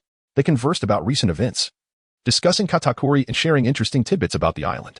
Khan's nurturing of the twin sisters pales in comparison to that of Lena. The twin girls possess remarkable resilience, capable of enduring hardships and persisting through challenges. In contrast, Lena not only shares the twins' tenacity but also possesses innate talent and intelligence. She is a thoughtful young girl, younger than the twins, and her potential is even greater. The consumption of the superhuman thorn fruit, when skillfully developed and utilized, promises to yield exceptional results. During that month, Khan laid a solid physical foundation for Lena by nurturing her talents extensively. Unlike his approach towards the twin sisters, he did not subject her to grueling training. There was no necessity for it. Lena possessed an innate resilience, akin to a blade of grass thriving in the wind. He did not harbor the peculiar notions of Gung Sherlang, who believed that a girl learning martial arts or swordsmanship would inevitably falter. Instead of offering support, he relentlessly undermined her, which could squander even the most exceptional gifts. Do you no longer want us? During this period, you will learn alongside Lena. And I shall return from the Valley of the Gods shortly. Khan boarded the vessel, departing from the island. John jested, you rascal, your last words are rather troubling. Such remarks may render your return exceedingly difficult. I have witnessed far too many pirates, steadfast in their vows, only to succumb to the depths of the sea. Never to return. Khan exclaimed, Uncle Wang, Uncle Ken. John retorted, you little rascal, are you unable to handle this? 2 pirate ships sailed forth in the direction left by Rox. Khan leaned against the ship's railing, savoring the gentle caress of the sea breeze. They had successfully acquired the coordinates of the fabled God Valley. The next step was to launch an assault on this enigmatic locale. As the Rox pirates navigated their course towards God Valley, a multitude of pirates would undoubtedly join their ranks, eager to partake in the spoils. God Valley symbolized immense wealth, being the 2nd largest residence of the celestial dragons. In contrast to the overtly renowned Holy Land, Marineford, God Valley shrouded itself in deeper mystery. Whispers across the sea suggested a connection between God Valley and one of the 3 ancient weapons, piquing the interest of many. This truly was an extraordinary stage set for momentous events. John unsheathed his rapier, his eyes alight with fervor, declaring with grand enthusiasm, you've stirred quite the commotion. We shall all be etched into history. Just the thought of it sends shivers of excitement through me. Khan gazed intently at John, perhaps truly exhilarated. Yet the majority of the pirates were indeed filled with excitement, relishing the transformation they had wrought upon many aspects. Nevertheless, the Battle of God Valley was destined to commence. Khan recalled a saying from the old man, you think you have altered history. In reality, you have merely become part of it. Chapter 68, The Navy's Interception. Please continue reading. The Rox pirates were mobilized in full force. Rox, Newgate, Silver Axe, and other pirate leaders accompanied the main fleet, receiving pirates and various powerful figures arriving from all directions. Charlotte Linlin and Shiki, as the vanguard, ventured ahead to scout information and observe the movements of various factions. Both of these top-tier leaders of Rox possessed the ability to fly. Shiki, a paramecia-type user of the float fruit, had the unique capability to soar with pirate ships and, more alarmingly, even transport islands. For this assault on God Valley, Shiki planned to lift several islands into the sky above, intending to drop them later to assess the strength and numbers of the top-tier warriors in God Valley. Knowledge of oneself and one's enemy is the key to victory. Shiki considered himself quite astute. Charlotte Linlin activated her fruit ability, summoning Zeus, who lounged in swimwear atop the clouds, basking in the sun. Showing little regard for the scouting mission. In the vast ocean, few monsters posed a threat to her life. Hey, Shiki, would you like to come up for a visit? It would be quite delightful. Charlotte Linlin teased as she floated near Shiki's pirate ship. The crew aboard the ship dared not glance in her direction. Having heard tales of Charlotte Linlin's ability to manipulate life and seize lifespans, she was undoubtedly one of the most formidable beings. Standing at the bow, Shiki savored the grandeur of the rising winds and billowing clouds, suddenly hearing her words. He shifted his gaze to Charlotte Linlin, his eyes widening in astonishment. Unable to look away, Charlotte Linlin's figure was indeed striking. Shiki had a penchant for voluptuous forms. Her appearance was equally captivating, radiating allure. He nearly stumbled forward. This lion-hearted man repeatedly cautioned himself not to fall for her charms, reminding himself that he could not afford to lose composure and join the ranks of the foolish. Come on now, a man should not be indecisive, that's a woman's folly. Don't you wish to test the waters with me? Charlotte Linlin lured him again. Shiki shivered at the thought. Why had Captain Rox allowed this woman to accompany him on a reconnaissance mission? He tactfully declined, stating, this is a critical period. We must not act rashly. We can discuss it later. The pirate ship redirected its course, distancing itself from Charlotte Linlin. Shiki hurriedly leaped from the bow, seeking out Kineman, who was indulging in desserts, and, amidst Kineman's bewildered gaze, he hoisted him onto his shoulder and dashed back into his quarters. Subsequently, Shiki cloaked the entire room with haki. After a considerable time, Shiki emerged from the room, a satisfied expression gracing his face as he returned to the ship's bow. Charlotte Linlin, feeling disinterested, ceased her attempts to entice Shiki. Having spent so long with the Rox pirates, she found herself unable to seduce any of the capable men, save for an immature Kaido. Was this her fault? Was she not beautiful enough? Or was her figure lacking? Charlotte Linlin cupped her ample assets in her hands, knowing they could captivate men, and took out a mirror to admire her bewitching figure. She couldn't help but muse, it is certainly not my fault. Those wretched men are the problem. I would bear their children, yet they fail to recognize beauty. With looks like mine, they should be clamoring for my attention. It would be so pleasurable. At that moment, Shiki's boisterous laughter echoed. Ha! A mere naval branch dares to obstruct me? How amusing. With his dual sword style, Shiki crossed his blades, unleashing a strike. A sword energy, stretching hundreds of meters, crossed in a fierce X. His swordsmanship was renowned for its overwhelming dominance, suppressing all foes with absolute force. A single burst of his cross-shaped sword energy could effortlessly cleave through a warship. Captain Shiki is simply incredible. Long live Captain Shiki. Long live the Rox pirates. At the instant Shiki unleashed his sword energy, the pirates aboard the ship erupted in cheers. Hearing the praises of my fellow pirates fills me with joy. Shiki reminisced about a past event. In that year, given this young man's time, strength, renowned blade, fruit, and physique, nothing was beyond his capacity to sever. It was akin to a true injury. He recalled his first sword duel with that insufferable Khan, his expression one of utter disbelief. He had actually lost. Defeated by a mere boy in swordsmanship. If only he had known that sheer force could blow that brat away. Fortunately, he was not the only one to suffer defeat. After that, for a considerable time, whenever he encountered weapon-wielding pirates, he would typically use a lion's roar or unleash devastating sword energy to eliminate those adversaries. Such displays attracted the attention of many unsuspecting pirates, who deemed Shiki overwhelmingly dominant and uniquely charismatic. Those in the know would often laugh heartily at the spectacle. For instance, John, who couldn't help but feel unsettled by Shiki's antics. Suddenly, Shiki furrowed his brow, turning around to find his sword energy thwarted by a naval officer. Aside from his previous encounter with Zephyr, he had not faced many formidable opponents recently capable of blocking his casual strikes. This one seemed to possess the strength of a naval rear admiral, likely an elite commander, a worthy adversary indeed. In this era, the disparity in strength between elite naval commanders and prospective vice admirals was minimal, representing a pinnacle generation within the Navy. Shiki cracked his neck, grinning menacingly. State your name. I do not slay nameless foes. The naval officer, clad in a coat of justice, took a deep breath, realizing he could not retreat now. He turned to his comrades on the warship and inquired, "Are you afraid?" "Not at all," a spirited group of naval officers shouted back, unaware of the formidable opponent they faced. "Then let us uphold justice together." The officer, reminiscent of his younger days, sighed and bellowed, "We shall fight to the death. This foe shall not steal my glory. He belongs to me," Shiki proclaimed with unrestrained arrogance, laughing boisterously. The lion-hearted warrior, dual swords in hand, prepared to rend his prey with the utmost ferocity. Chapter 69, Arrival at God Valley. Please continue reading.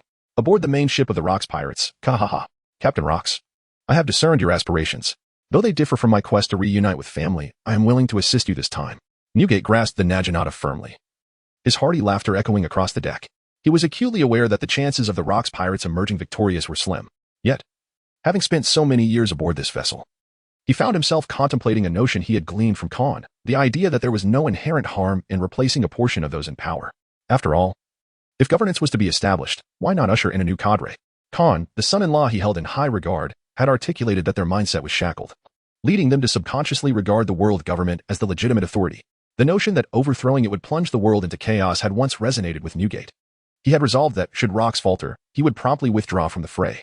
However, under Khan's influence, Newgate found himself intrigued by the possibility of aiding the pirate crew in their quest for dominance over the world. The weaker pirates were likely to perish in God Valley. Yet he felt a connection with individuals like John and Wang Ji, familiar faces who would welcome his input. At the very least, he aspired to prevent the world from descending into its current state of turmoil. Don't forget the orders I have bestowed upon you. Rocks bellowed from the bow of the ship, a wild laugh punctuating his declaration. This is the first command I've ever given you. Beside Newgate stood his only family member, Whitey Bay, who had accompanied him into this great battle, affirming his resolve. On the other side of the ocean, John leaned over the ship's railing, gazing into the vastness of the sea. Khan, do you think the common folk will rally behind us? He mused with a teasing tone. It would indeed be quite amusing if the civilians chose to support the pirates. Khan leaned over the ship's railing and retorted, John, do you think it will happen? Most likely not. Khan frowned, gazing intently at John. Hey, don't look at me that way. Why do you always treat others as if they're fools? Or perhaps it's just that I feel you underestimate me. John, pointing at himself, narcissistically declared. A person as astute as I am cannot be lumped together with the ordinary. I do not regard you as a fool. I am merely astonished by the rapidity of your intellectual growth. Everything you say is indeed correct, Khan nodded. The populace of the sea is largely ignorant. They are oblivious to what is good or bad, whether it benefits them or not. With a mere nudge from the world government, they would swiftly turn their weapons against us. The influence of the world government over these waters is profound. For 800 years, the common folk have been deeply eroded, imbued with a sense of subservience, believing the world government to be the rightful authority and unassailable power, while we are perceived as the ignorant challengers of this divine mandate. Challenge the divine mandate? He wishes to topple it. In Khan's eyes, the world is gravely ill, far more so than any final dynasty he has known. Haha. John laughed heartily. I believe I understand your motives. Regardless of how the world government influences matters, those who have truly experienced the reality will inevitably trust in our words. Khan added, you have not expressed the complete truth. I have sown a seed within each of them. There will inevitably come a day when it takes root and flourishes. When the blade of the world government descends upon them, they will awaken, they will enlighten the next generations. And they will recall the ideas they have gleaned from the broadcast during this time, prompting profound contemplation. Of course, your words hold merit, at the very least. There will be a portion of individuals who believe in us and stand by our side. Khan gestured towards the nearby waters. Look, they are arriving. A new world. Vessels from all directions converged, proudly displaying the new emblem of the Rock's pirates. As the sun dipped below the horizon, the sea turned crimson, the ships appeared red, and the flags fluttered in a scarlet dance. In that moment, John felt an unprecedented surge of awe. He beheld the spectacle, embraced Khan beside him, and erupted into joyous laughter, his spirits soaring. Khan struggled to emerge, his face a mask of shock as he gazed at John. Could it be that this notorious pirate had become a fool? Days later, the entire cadre of the Rock's pirates assembled at the designated location. They gathered in unison, accompanied by an uncountable multitude, pirates and individuals of various backgrounds. Most of this contingent recognized the significance of the impending battle, while others sought to profit from the chaos. And some aspired to join the Rock's pirates in pursuit of glory. Many possessed sharp minds but were regrettably uneducated. Even more were absent, for had they all come, the scene would have been truly tumultuous. Khan surveyed the vast throng, a sea of dark figures, the spectacle undeniably grand. The common folk of this world indeed exhibited a lack of intelligence. Having received no education and living in such dire circumstances, their thoughts reduced to mere survival, causing their intellect to regress. Ha ha ha. I've dealt with some oblivious Navy officers who dared to obstruct our path, John exclaimed. Captain Rocks, do exercise caution against the ambush of the Roger pirates. Those scoundrels will undoubtedly seek an opportunity to strike us. With a flamboyant leap onto the main ship of the pirate crew, John's steps were imbued with a certain grace. Roger is utterly unpredictable. He is a complete madman, and anything he does is considered normal. Ha ha ha. He's indeed Roger, a most hypocritical fellow. Rocks boisterously laughed, his spirit formidable. Seizing the opportunity, Khan unleashed his abilities, secretly sprouting a few oranges for himself. However, he was swiftly lifted by Wang Ji, and together they leaped onto the main vessel of the pirate crew, being pulled alongside Rocks. To his dismay, that scoundrel John snatched one of his oranges. Rocks, with casual indifference, took one for himself. Upon witnessing Rocks' actions, Shiki felt compelled to partake as well. Thus, one after another, the oranges vanished. Khan sank into contemplation, turning his thoughts to the enigmatic figure of Roger, a being of both thought and action, whimsical and elusive. He embodied the essence of freedom upon the vast ocean, a pirate whose nature defied comprehension. Thus, any utterance or deed from Roger could hardly be deemed surprising, for he was indeed a peculiar member of the D lineage. This lineage, amidst the seas, was categorized as eccentric. Everyone could perceive within Roger the reflections of their own desires. The five elders discerned only rebellion. What Khan beheld was the viral entity. Wangji perceived the incomprehensible. Locke saw the hypocrisy. Riley witnessed freedom. Everyone was subconsciously infected by Roger's smile. Another day passed. Under the leadership of Locke's, the entire crew of the Locke's pirates arrived at the Valley of the Gods under the cover of night. This location served as the second largest settlement for the Celestial Dragons, one of the most enigmatic places across the vast seas. Our pacing is not particularly slow. It is merely a name we have chosen, accompanied by the current trend of mindless pacing in online literature, where after 100 chapters, chaos ensues. We too wish to change the title of our work, yet the editor has not responded, and it has been nearly half a month. In truth, there are numerous significant foreshadowings laid out in the earlier chapters. We do not wish to spoil the plot. The Valley of the Gods will unfold as a remarkably complete narrative, serving as a pivotal beginning for the myriad events to come. Some elements must be elucidated. However, upon reaching the Valley of the Gods, the tempo will become considerably brisker. After all, the readers are correct. Money holds great importance. Let us pursue wealth.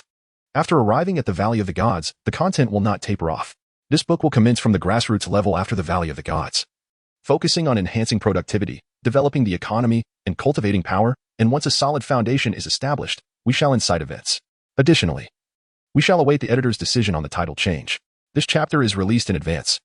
Future updates will adhere to a fixed schedule, one update at noon and one at 8 in the evening. Chapter 70, The Valley of the Gods, A Different World. Please continue reading. Across the vast ocean, countless rumors circulate regarding the Valley of the Gods. The most widely spread among them is that the Valley of the Gods is a paradise, the ultimate haven of dreams, a realm that opens to the mortal world, and the finest place on earth. Occasionally, certain individuals are chosen to embark on a journey to the Valley of the Gods. Those fortunate ones will find everything they desire within its confines.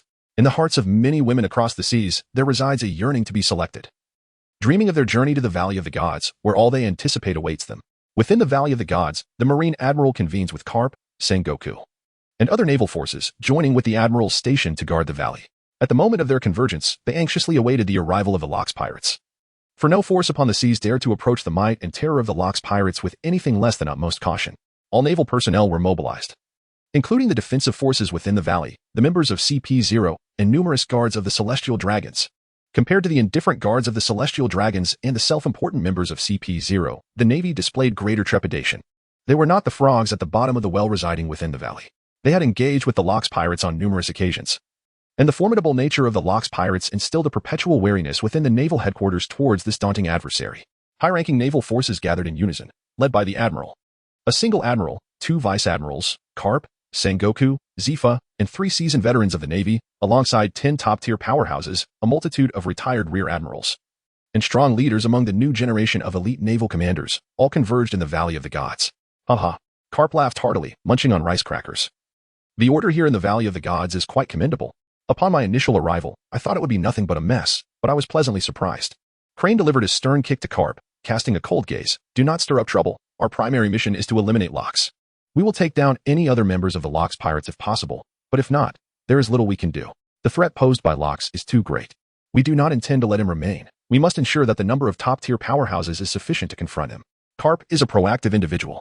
Sengoku had no intention of engaging in battle, nor did he desire to confront the Rocks pirates, instead setting his sights on eliminating the other officers of that notorious crew. It was not that the Navy lacked the ambition to capture the devil fruit users within the Rocks pirates. Rather, they found themselves utterly powerless. A commotion erupted nearby, and Carp, Sengoku, Zifa, and the other nearby naval officers quickly sensed the disturbance and rushed towards it. In this moment of heightened tension, even the slightest rustle could capture their attention, as they feared that any misstep might lead to catastrophic losses on their side. In such critical moments, Carp, ever reliable, surged to the forefront. Upon arriving at the scene and clearing the obstructing naval personnel, he urgently inquired, what transpired ahead? Why the unrest? Did not the Marshal instruct us to maintain formation? The Celestial Dragons have arrived. We are uncertain how to respond. They are about to approach us. The surrounding naval officers were in a state of disarray. It was evident that they understood the nature of the Celestial Dragons, individuals whose ire they could not afford to provoke. To offend them meant certain doom for their families. Why can't I see those scoundrels? Carp's expression turned frigid as he spat contemptuously, realizing that he had been left waiting for them. Carp, please, no. The arriving naval officers, including Zifa and Crane, swiftly restrained Carp. Crane, with a tone of earnest concern, implored, at such a time, do not stir trouble. as it would greatly impact our forthcoming confrontation with the Rocks pirates. Kapu was not one to ignore advice. He nodded slightly, casting a sidelong glance and muttering, "A bunch of garbage." He was informed by Crane about why they had not encountered the celestial dragons and why the architecture they observed lacked grandeur and order. The reason was that they had only glimpsed the surface layer, the Valley of the Gods. In reality, there existed at least 3 distinctly different worlds. The Navy occupied the first layer, taking the lead to intercept the main forces of the Rocks pirates. To put it bluntly, it was akin to the Navy serving as cannon fodder, engaging in a desperate struggle against the Rocks pirates. 3 layers of worlds? Kapu's expression darkened, and he sighed deeply. Instructing all Navy personnel to carry out their duties, advising them to act as if the celestial dragons were invisible, avoid provoking or conversing with them. Trusting that the Admiral would handle the matter. The previous Admiral had perished during the era of the Sea Overlords. A time when Rocks was not the sole ruler of the seas, as there were other pirate crews vying for supremacy. The former Admiral had intended to seize the opportunity amidst the chaos of battling pirate crews but had ultimately fallen victim to the pirates. The current Admiral, relatively new to his position, was young and immensely powerful, having achieved numerous feats for the 4 seas and earning the trust of the common people. Shortly thereafter, the Admiral, accompanied by the Navy, approached to observe the actions of the celestial dragons. Damn slaves. Move faster. Are you pigs? A celestial dragon, adorned with an oxygen mask and draped in peculiar garments, resembling a rotund pig, reclined on an opulent, exquisitely crafted seat. This seat, fashioned from the finest materials of the sea, lacked wheels and was instead operated by 4 humans, a testament to the most rudimentary form of human labor. Hurry and crawl, you foolish pigs. Inferior low-class beings. Crack, crack, crack. The rotund figure wielded a whip, mercilessly striking the exhausted and suffering slaves beneath him. Basil Saint. I told you not to use ordinary humans. Ordinary humans cannot compare to the fishmen and giants. The celestial dragon spoke as a muscular, injured fishman lay prostrate beneath him. His eyes vacant, a lowly slave, favored for his innate strength, which was tenfold that of a regular human. The mermaids were particularly adored by the celestial dragons. The whip-wielding celestial dragon had become the final straw for the overburdened slaves. With the death of 2 slaves, the remaining 2 could no longer maintain their balance. Unable to bear the weight of the celestial dragon, who was even heavier than they, with a resounding crack, the celestial dragon blinked in confusion as he toppled from his seat, rolling several times on the ground, utterly unable to rise. The nearby guards were drenched in cold sweat. The guards, indoctrinated to view the celestial dragons as supreme beings, felt a chill of despair in their hearts. They were doomed. On the ground, the fallen celestial dragon struggled to regain his footing, resembling a toppled pig. The guards dared not approach. Anyone attempting to assist would be met with death. For the celestial dragons were notoriously unreasonable. As for the 2 slaves who had collapsed, they required no intervention from the celestial dragon's guards, upon witnessing their master's fall. The last breath of defiance within them dissipated, leaving only lifeless bodies behind. Ha ha ha, another one dead. Your slaves are utterly useless. A celestial dragon jeered. In the Valley of the Gods, only celestial dragons dared mock their kind, and only they could show such disrespect. Eventually, a guard mustered the courage to assist the fallen celestial dragon, who, upon regaining his feet, immediately drew a delicate pistol. Without a glance, he aimed at his guard and fired. Bang! A burst of blood erupted. Bang! Bang! Bang! In a fit of rage and humiliation, the celestial dragon shot down all his guards in quick succession, knowing he could merely demand replacements at will. Such was his worldview, where the likes of such lowly beings were plentiful. His father, in moments of anger or joy, would often use his whip to slay several favored female slaves. This celestial dragon, inheriting such cruelty, particularly relished tormenting female slaves. Especially fresh and lively newcomers to the Valley of the Gods, none survived a day in his possession. At that moment, with no outlet for his fury, having already disposed of all nearby female slaves the previous night, he lashed out at the lifeless bodies of the 4 slaves, cursing, "Damn it! Who allowed you lowly slaves to die? Enough, Basil Saint. Do not waste your energy on those inferior slaves. It will only tarnish our noble celestial dragon identity," one celestial dragon commanded, instructing his subordinates to bring forth any remaining slaves trailing behind. Let us go observe the Navy and see if there are any worthy specimens among them. You inferior slaves, hurry along. I can see those useless Navy men. It is said they have yet to capture even a minor pirate crew, such a pack of failures. Let us go watch our hounds. The voice of the celestial dragon echoed, unsettling many Navy personnel and causing the Admiral to furrow his brow in concern. Kapu's fist had hardened. Kapu, do not act impulsively. The Navy will eventually change the world government, and we shall endeavor to make this world a better place, Sengoku advised. Zifa adjusted his glasses, refraining from voicing his thoughts. Yet, he comprehended Sengoku's unwavering loyalty to the world government, aspiring to uphold its dominion while simultaneously reforming it to enact his vision of justice. Across the vast ocean, the populace had been indoctrinated with the belief that the world government represented legitimacy. Anyone daring to challenge it was deemed a rebel, a person of heinous crime. The entrenched notions of legitimacy that the world government had established over 8 centuries could not be altered in an instant. Why is it all men? What are the women? A group of inept individuals lamented, questioning the utility of their entourage. The male figures, grotesque in appearance, paled in comparison to the slaves they possessed, rendering their presence a desecration to the sanctity of God Valley. A dozen male celestial dragons, with their unseemly looks, swaggered into the Navy's defensive ranks, exuding arrogance. Kapu, incensed, clenched his teeth, struggling to contain the urge to deliver a devastating blow to these detestable fools. Ah, that woman appears rather appealing. Hand her over. I wish to make her my 108th wife. A crooked-eyed celestial dragon, reminded by his attendant, belatedly recalled the number of wives he had. Subsequently, he shot his attendant, for a celestial dragon required no reminders or corrections from the lower classes. Such was a profound insult to their status. The attendant's sole duty was to obey and safeguard the celestial dragons. The crooked-eyed celestial dragon commanded, "Put that woman in a collar and proceed with the formalities for my 108th wife. As for the 59th to 66th, I have grown weary of them. If they cannot leave God Valley, then execute them all."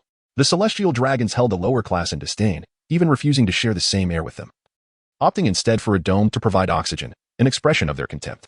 However, this did not prevent them from engaging in lascivious acts with those lower beings they desired. Begone! A wave of terrifying Conqueror's haki erupted within the Navy ranks. Kapu, Sengoku, and Zephyr were astounded by this presence, which could rival even the Conqueror's haki of rocks. They turned their gazes toward the approaching fleet admiral, who stood imposing before Tsuru, emanating an overwhelming aura of murderous intent. Outside God Valley, beneath the nocturnal sky, the Rocks pirates gathered in an unprecedented spectacle. An unceasing stream of vessels converged from all directions, for the true coordinates of God Valley had long been revealed, attracting an overwhelming multitude.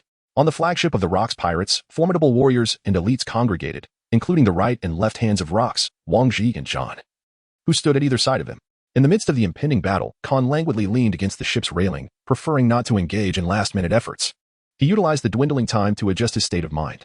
After nearly a year of arduous training and transformation, this battle would mark another year of growth for Khan. John sauntered over, raising an eyebrow with a playful expression. "What are you up to, my friend? Are you regretting not having taken the opportunity with those two exquisite young ladies? I must inform you, you're missing out." Khan pouted slightly and candidly replied, "John, most of your crew are nothing but traitors. I advise you to exercise caution." The members of John's faction, aside from John himself, were notorious for their unsavory reputations. In comparison to John's somewhat exaggerated infamy, his subordinates were the epitome of depravity. "I am well aware," John quipped, raising an eyebrow, "because that is the essence of piracy. Insanity, comparable to Shiki." After surveying the surroundings of God Valley, a crew member returned to report, "Captain, there are no accessible entrances. We must breach this imposing gate." Chapter 72, God Valley, Khan's Method. Khan gazed into the distance at the towering, seemingly endless walls. Such a monumental construction was not easily established, and given the significance of the Valley of the Gods, its defensive capabilities were likely formidable. "Let me shatter it," roared Newgate, laughter booming as he stretched out his hand, distorting the very fabric of space. Clenching his fist, a radiant white aura enveloped it entirely. It was the power of vibration. With all his might, he swung forward, unleashing towering waves that soared hundreds of meters high. The space struck by Newgate's fist shattered like glass, the terrifying shockwave crashing against the high walls, reverberating like thunder. Numerous newly joined pirates and onlookers were left in a state of sheer terror and astonishment. Was this the prowess of the elite cadre of the Rocks pirates? They seemed almost monstrous in their strength. How could mere mortals differ so vastly from these behemoths? As calm returned, many unfortunate pirates found themselves cast into the sea. Yet, the protective walls of the Valley of the Gods remained utterly unscathed. Newgate, his eyes wide with disbelief, drew his Naginata, channeling his formidable fruit powers into it, and struck down fiercely upon the wall. The collision released a massive shockwave, sending ripples across the sea. Khan, leaning against the railing of their flagship, noticed their vessel seemed to be retreating. Many pirate ships around them could not withstand the onslaught. What a terrifying blow. Khan secretly marveled. The robust Newgate, still in the prime of his life, might possess a degree of potential for growth, yet his physical condition far surpasses that of his later years, making any comparison to old age utterly inconceivable. In a one-on-one confrontation, he would likely be overwhelmed. Newgate gazed at the scar left by his blade on the towering wall, taken aback by the revelation. The wall's fortitude exceeded his expectations. It would require a considerable amount of time to breach it. "Ha! Newgate, you claim to be incapable. Behold." With a loud cackle, Shiki unsheathed his twin swords and soared into the sky, unleashing a tempest of sword energy that cleaved towards the wall. He left behind two intersecting blade marks, slightly shallower than Newgate's, with a more dispersed force. Shiki wore a sheepish expression, retreating in disappointment. Wang Ji and John leaped to the bow of the main ship, drawing their swords in unison. Observing this, Shiki offered another strike. Simultaneously, the three formidable pirates unleashed their swords, their energies intertwining in a manner that threatened to rend the very fabric of the night. A pure gold, a somber purple, and a domineering red, these three distinct colors of sword energy clashed and intermingled, radiating an unprecedented brilliance. The impact against the wall was nothing short of astounding. Even Rox would have to exert his utmost efforts to contend with it, daring not to hold back. Across the vast ocean, countless pirates gazed intently at that radiant spectacle. Momentarily blinded, believing they had lost their sight, Khan leaned against the ship's railing, closing his eyes and advanced to deeply perceive the three distinct sword auras. The three formidable pirates did not employ any haki. Their prowess stemmed purely from their mastery of the sword, a testament to their profound comprehension of their blades. Following this strike, a fissure nearly 100 meters long and 1 meter deep appeared upon the towering wall, yet it remained unbroken. Shurji ascended, touched the surface, and exclaimed in astonishment, "What kind of wall is this? How can it be so resilient?" He could sense the substantial thickness of this formidable barrier. As they progressed further, their momentum diminished. Should the trio unite for another strike, it seemed they could barely carve out less than half a meter. Rox refrained from making any further moves. Khan discerned that the fortified walls intended for the naval headquarters to obstruct and withstand Newgate's assault were but a simplified version of this imposing barrier. Shiki attempted to breach it several times, only to concede defeat. This formidable structure could nullify the observation of haki, and its thickness remained an enigma to them. Upon arriving at the flagship, Shiki addressed the captain, stating, "Captain, there are individuals awaiting us atop the wall. I could utilize my abilities to transport numerous pirate vessels upward. Yet I anticipate significant losses." At that moment, another pirate rushed forth with alarming news. "Captain, the waters below teem with colossal sea kings. We have already suffered considerable casualties, and they have commenced their assault upon us." Nearby, Khan, upon hearing this distressing report, could not help but reflect, "Now, this truly exemplifies an impregnable fortress. Compared to Marie Joyce, the naval headquarters, and impelled down, it is perhaps even more formidable. Could it be that one of the ancient weapons lies within reach? Or perhaps secrets concerning the celestial dragons?" Khan took a deep breath, his mind racing with thoughts. The Valley of the Gods was completely sealed off by land, sea, and air. The towering wall before him would be a formidable challenge to breach, even for the most powerful of allies. If they could not enter the Valley of the Gods in a timely manner, a fierce battle against numerous sea kings would ensue, placing the Rox pirates at a distinct disadvantage. To effectively utilize Shiki's fruit abilities and elevate the entire Rox pirates, it would pose a significant challenge for Shiki himself. Moreover, the preparations within the Valley of the Gods would lead to devastating losses for the Rox pirates if they attempted a ground assault. This had already been proven by the future Emperor, Charlotte Linlin, and her crew in Wano. It was an unwise course of action. This wall was far more daunting than the waterfall in Wano. "Excuse me," Khan said, stepping away from the ship's railing and tugging at Shiki's clothing. "You're blocking the way." Shiki moved aside, revealing his fondness for Khan, harboring thoughts of claiming him as his own. Had it not been for Wang Shi, he might have already clashed with another, equally covetous Newgate, vying for Khan's allegiance. "Ha ha ha. Khan, have you conceived a plan?" "The method is uncertain, but I am aware that further delays will lead to significant losses," Khan observed, taking stock of the situation. "We must enter the Valley of the Gods swiftly, otherwise this wall alone could deplete the pirate crew's resources twice over. Engaging with the Sea Kings is unavoidable. We must choose between attacking from above or breaching the wall. However, breaching the wall would incur losses among the crew's most formidable members even before the battle begins, a disastrous start indeed." "Ha ha ha. What is there to fear? I shall activate my abilities and take you all aloft," Shiki declared, preparing to unleash his power with a swift strike against the Sea King. Khan interjected, "Shiki, you should first take a small group with you, and let Charlotte Linlin accompany you." "Charlotte Linlin?" Shiki sighed, agreeing to ascend the high wall alongside Charlotte Linlin. Though he remained uncertain about the formidable adversaries they might encounter atop the wall, having an ally certainly seemed advantageous. Shiki activated his superhuman ability, the Float Fruit, orchestrating the pirate ship's ascent into the sky. Meanwhile, Charlotte Linlin summoned a cloud named Zeus, taking her place upon it.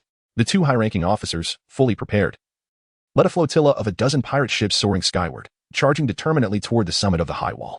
Before long, the apex of the wall erupted into fierce conflict. Khan, clutching Rock's exclusive transponder snail, was busy dispatching messages. Chapter 73, God Valley, The Foolish Loyalty. Please continue reading. I hope your position as an insider is high enough and astute. I have forwarded several recent videos and thoughts. Urging him to assist us in breaching the gates of this high wall, Khan expressed with anticipation. Having been informed about the insider within God Valley, he had engaged in extensive dialogue with Rox, gleaning considerable insights about the internal affairs of God Valley. However, certain critical details remained undisclosed by Rox. Khan could certainly comprehend the situation. It was evident that a promise had been made with that individual from the inner circle, for a maritime sovereign such as Rox. A vow is worth more than mere gold. The impression left by the words emanating from the mouth of that inner circle figure was one of profound loathing for the celestial dragons, yet simultaneously a close association with them.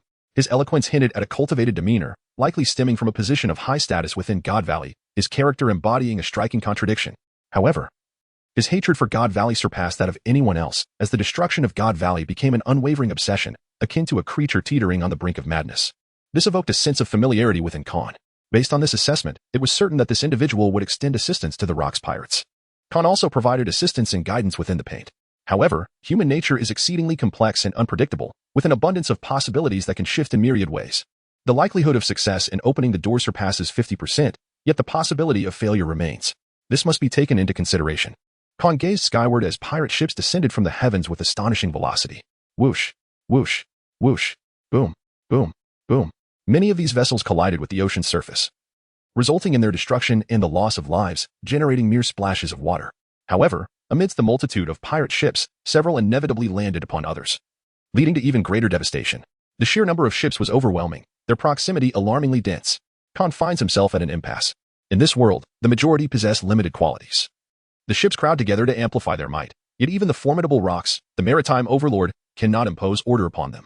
Within the depths of God's Valley, at the CP0 high-ranking officials' quarters, the celestial dragons have grown weary of you all. I shall keep one or two of you, which would be a tremendous fortune for you. Dance for me. Here I come. This CP0 officer lunges forward, having attained this position for the sheer pleasure of it, to caress the tender skin of young girls with his coarse hands. Each time a celestial dragon orders the execution of a woman they tire of, he discreetly saves a couple, for after he has grown bored, there's no rush to dispose of them. After a brief encounter, this CP officer lights a cigarette, his countenance pale as he remarks, "The discerning eye of the celestial dragons is indeed commendable. Each one is a rare gem. Alas, their time is short, their bodies failing, best to leave them for Spandam." Suddenly, a loud crash reverberates as the door is forcefully breached. "Spandam, what are you doing?" The abrupt voice startles Spandam's already weakened frame, causing him to shrink back. He gazes at the intruder in shock. "My lord, what brings you here?" Outside stands a man clad in noble attire, exuding an aura of elegance and possessing an extraordinary countenance, scanning the room with a discerning gaze. "My lord, I shall promptly dispose of these lowly slaves. If you wish to partake, I have a few that remain untouched." Several scantily clad young girls emerge from the shadows of the room, once wives of the celestial dragons. They have been relegated to the status of commoners, awaiting death in the confines of God's Valley, where each day alive is all they can hope for. They truly do not wish to die, even if it means becoming mere playthings and slaves.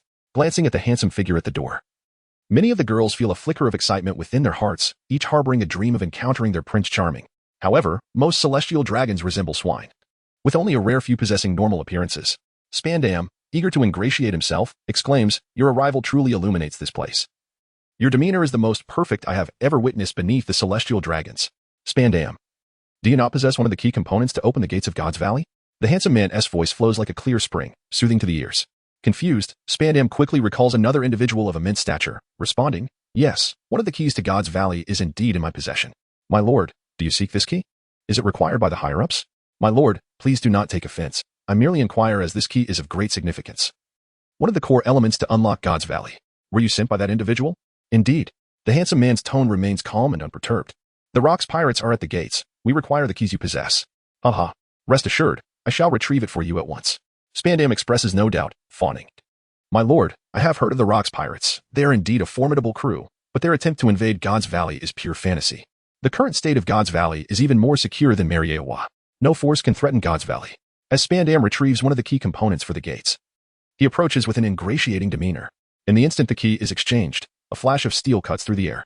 Spandam instinctively reacts, but it is too late. He is struck down, grievously wounded, staggering backward, his injury severe enough to expose his innards. In disbelief, he gasps, "You are an insider for Rocks. You were once a candidate for the celestial dragon's strongest shield. I thought I could kill you with a single strike." "Why?"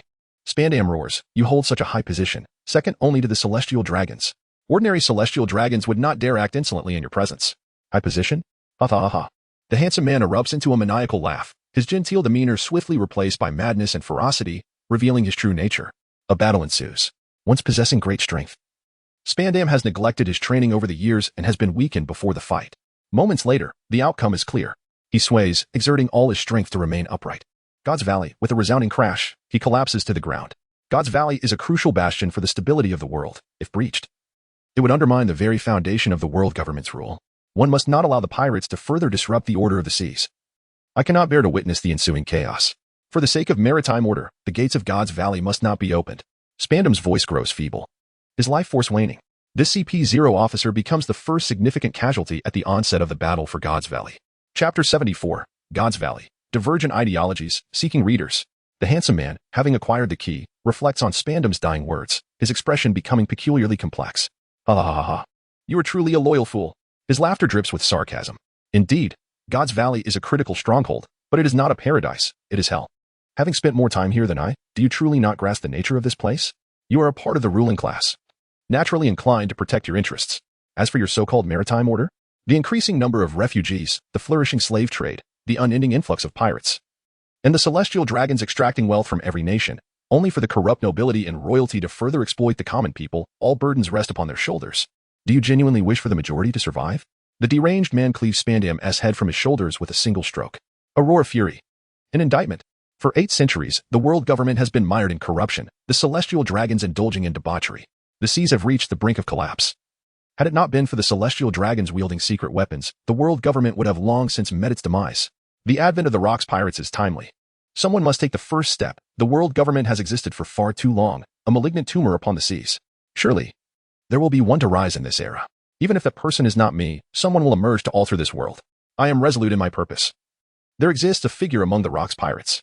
I am willing to devote my remaining days to seek that individual. To illuminate the sea with my body and soul transformed into stars. Rather than acting like you, a dog guarding your master, spinning beautiful words to excuse their inaction. Their crimes, their decay, and their moral decline. A clash of 2 divergent ideologies. The most profound contradiction in this world has long resided in the hearts of the people, yet no one has been able to voice an effective outcry. The handsome man unleashed years of suppressed anger and resentment in a single moment. Subsequently, he dismembered Spandam mercilessly and eliminated all the women in the room without hesitation. Although the handsome man secured one of the cores, the path to truly opening the door would not be simple. He had prepared for this day for a considerable time, allowing for not a single misstep. What were you about to say?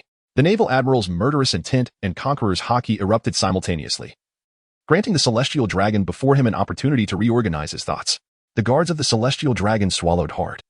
The level of control over the Conqueror's Haki exhibited was beyond the capabilities of an ordinary top-tier powerhouse.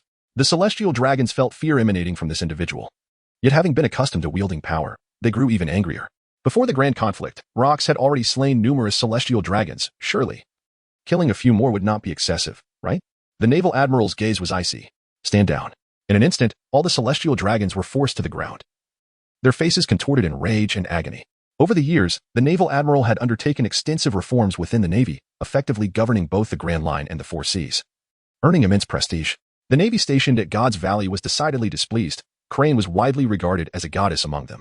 What of the celestial dragons? They had been treated like swine by Rocks. There is a saying, one need not fear a godlike opponent, but rather fear a pig-like ally. The celestial dragons were even more of a liability. Many in the Navy were stirred by their admiral's dominance. A female celestial dragon? Do you intend to stop me? One notably dignified and beautiful female celestial dragon interjected, Esteemed Naval Admiral, I merely believe that the current situation does not warrant internal conflict. Outside the towering walls of God's Valley, Shiki and Charlotte Linland descended, covered in dirt, their expressions grim, that they bore no significant injuries, indicating they had not suffered greatly. The 2 high-ranking officials boarded the flagship, their faces etched with displeasure. The entire fleet has been annihilated. Aside from myself and Linland, few have survived.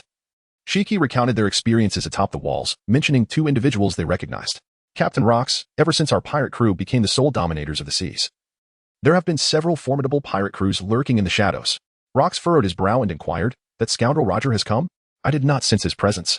No. Shiki shook his head, his gaze icy as he declared, it is another band of scoundrels. Khan caressed his chin, recalling that beyond the Rocks pirates and the Roger pirates, there existed 2 other pirate crews ranked 3rd and 4th. Each of these crews boasted 1 or 2 formidable individuals not to be underestimated. The audacious Rocks erupted in laughter, his gaze dripping with disdain, as he spoke of the captain of the crew reputed to be the 3rd strongest after their own and Roger's. He had long harbored suspicions about him and had even covertly infiltrated the holy land of Marineford. At sea, the crew ranked 3rd was known as the Goddess Wrath Pirates. The crew that occupied the last position had already fallen to Roger, their captain named Nagley, whose fate remained shrouded in mystery, as John interjected. Khan fell into deep contemplation. Nagley? That name seemed somewhat familiar. Well, any pirate crew defeated by the Roger pirates would typically face complete annihilation, often leaving only one survivor. Furthermore, there was the captain of the 3rd-ranked Divine Arrival pirate crew, who had some ambiguous ties to the Holy Land Marineford. It appeared that a young man, reminiscent of this captain of the Divine Arrival pirate crew, would emerge in the future. The captain of the Divine Arrival pirate crew was 58 years old and had engaged in brief skirmishes with figures such as John, Newgate, and Silveraxe, without a clear victor emerging. His strength was likely among the pinnacle of the ocean Esmite. Captain. What is the name of that pirate crew's captain? Khan uttered a single phrase, causing several officers aboard the main vessel to fall silent simultaneously along with rocks. That scoundrel, whom we commonly refer to as Divine Arrival, remains nameless to me. Is Divine Arrival not a name? Does anyone know the true identity of Silveraxe? Truly, he is an enigmatic figure. Khan interrupted their discourse, gesturing toward the towering wall. Our men should have located that grand door. Prepare yourselves for our collective charge into the Valley of the Gods, where we shall eliminate the gatekeepers and deny them any chance of reaction. Aboard the main vessel. The notorious pirates, including John, Shiki, Charlotte Lingling, and Wang Ji, sprang into action. Rox cackled heartily, saying, Khan, during this period, it has been you who has been industrious. You have crafted a splendid stage for me. Alas, I possess little to teach you and cannot foresee the day you ascend the throne. Perhaps we might emerge victorious? Chapter 75. The Valley of the Gods. Assault on the Valley of the Gods. Seeking continued readership. In the Valley of the Gods. The Marine Admiral executed several celestial dragons and inquired, Do you have any objections? The female celestial dragon replied, Admiral, your actions are justified. I cannot deny that many among my kin are fools. She applauded, exclaiming, in this critical moment, those who disrupt military morale, regardless of their status, must be ruthlessly eliminated. The surviving celestial dragons became utterly timid. For the first time, these highborn individuals, who had always been oblivious to their own insignificance, experienced unparalleled terror. Realizing that there truly existed those willing to eliminate them without hesitation. You speak swiftly, the Admiral retorted coldly, uttering a single word, scram. The female celestial dragon felt the chill of sweat on her back, realizing that this monster genuinely intended to end her life. Had she not spoken, she might have perished alongside those foolish ones. Truly, he is the most formidable wielder of Conqueror's hockey in marine history. Regrettably, he cannot be utilized by the celestial dragons. He is an uncontrollable ticking time bomb that must be eradicated. Had this man agreed to join the celestial dragons years ago, the elders would have indeed considered reserving a significant position solely for him within their ranks. A throng of celestial dragons fled in terror. Ha ha ha. Carp bellowed with laughter. Admiral, had you chosen not to act, I would have. Sengoku's expression grew serious as he stated, Admiral, I will not allow anyone to harm Crane. She is the future intellect of our navy, my comrade, and not even the celestial dragons are exempt. Sengoku remained loyal only to the world order. Not to these foolish celestial dragons. Zifa, arms crossed, expressed concern, saying, Admiral, your actions will surely lead them to settle accounts with you after the battle in the Valley of the Gods. No matter, let us discuss that after this fight. The Marine Admiral declared, leading the charge at the forefront. Kapu, Sengoku, Zephyr, and Crane gazed at his retreating figure, the words justice emblazoned behind him. Their hearts swelling with emotion. This is not good, Marshal. A panicked rear admiral from the Navy headquarters rushed over. What has happened? The Navy Marshal inquired. A sense of unease creeping over him. Carp, Sengoku, Zephyr, and Crane, among other naval officers, gazed in astonishment. After all, he was a rear admiral of the Navy headquarters. The gates of God Valley had swung open. They had opened automatically. The rear admiral displayed a panicked expression as he responded. Before the most formidable pirate crew on the seas, it was inconceivable for anyone to remain entirely unfazed. The sudden opening of the gates of God Valley was an overwhelming shock for the Navy, so profound that they were momentarily rendered speechless, uncertain of how to prevent the gates from closing again. Those unaware of the situation froze collectively upon hearing the news, their minds blank. What had they just heard? The fleet admiral's killing intent intensified as he bellowed, Bring me that entire group of celestial dragons. Break their legs and drag them here. Let me go. Let me at it. Carp activated his shave technique, vanishing in an instant. All Navy personnel, prepare to confront the enemy. For justice. For the sea. Charge. Charge. Crane swiftly took action, assisting in orchestrating the movements of numerous Navy officers, alleviating the burden of that irreverent individual. Zephyr and Sengoku joined the fray. Acutely aware of the gravity of the situation, a prompt response was imperative. Otherwise, they would be engaging the Rocks pirates in a state of disarray. Was this not tantamount to courting death? Outside the towering gates of God Valley, faced with significant losses from several failed aerial assaults and the relentless incursions of Sea Kings, many members of the Rocks pirates began to grow increasingly irritable. At that moment, a miracle occurred. The gates of God Valley gradually opened. Time passed slowly. As the gates opened to a substantial degree, a chorus of cheers erupted from the pirates, with those closest rushing through the narrow entrance into God Valley. Countless pirate ships surged forth like a frenzied school of salmon. The flagship of the Rocks pirates soared through the air, entering God Valley under the watchful gaze of innumerable pirate vessels. Hee hee hee. Listen up, my little minions. Seize God Valley. The future seas belong to us. With a commanding shout from Rocks, the battle commenced. Boom, boom, boom. The sound of cannon fire erupted, with shells raining down from above as if they were worthless. The Navy stationed at God Valley were all elite forces, fully prepared for combat. Countless cannonballs sank pirate ships, each projectile wielding immense power. This was a landing operation that required swift execution. Khan surveyed the vast battlefield enshrouded in smoke. It was his first time witnessing such a grand scale of war, rivaled only by memories of World War II films. Shiki, get us up there and tear a hole through. Haha. Watch this. Shiki unleashed his powers, roaring, lion's might, seaquake. The entire ocean roiled. No, it was upheaved entirely, transforming into a multitude of lion-like forms that roared toward the shore, crashing down and inundating the land. Many pirate ships suffered devastating losses, their vessels destroyed and crews perished.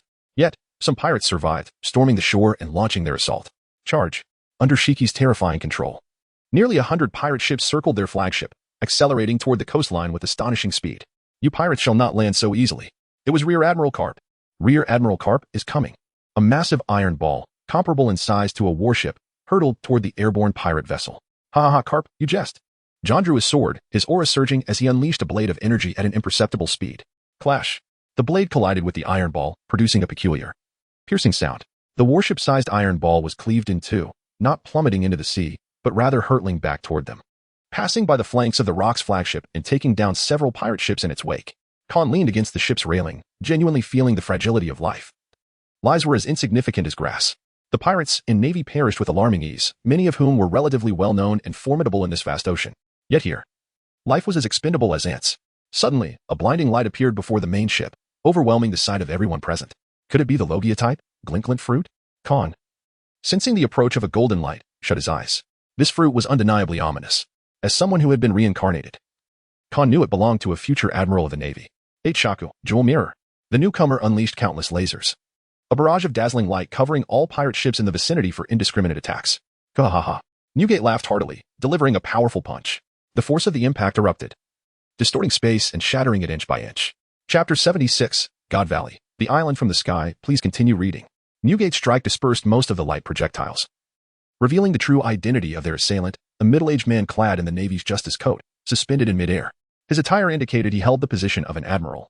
The unnamed guardian of God Valley, a user of the glint fruit.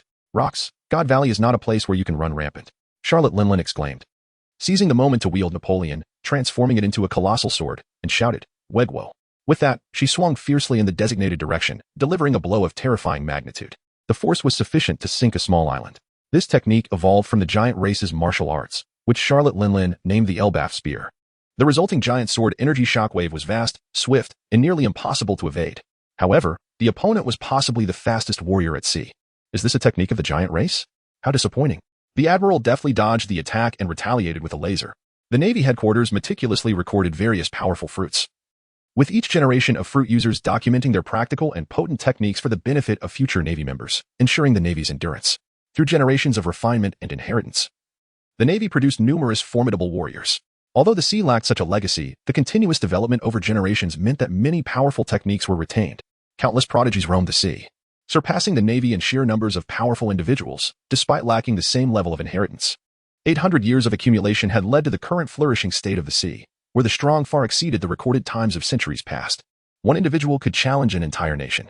This was a far cry from the time when the demon Oz could nearly wreak destruction upon the world. The intensity had changed. Shiki casually shattered the laser, earning a flirtatious glance from Charlotte Linlin. Hee. Rock's gaze fell solely on one person. It has been quite a while. I never expected you to become the fleet admiral. We've had our dealings in the past.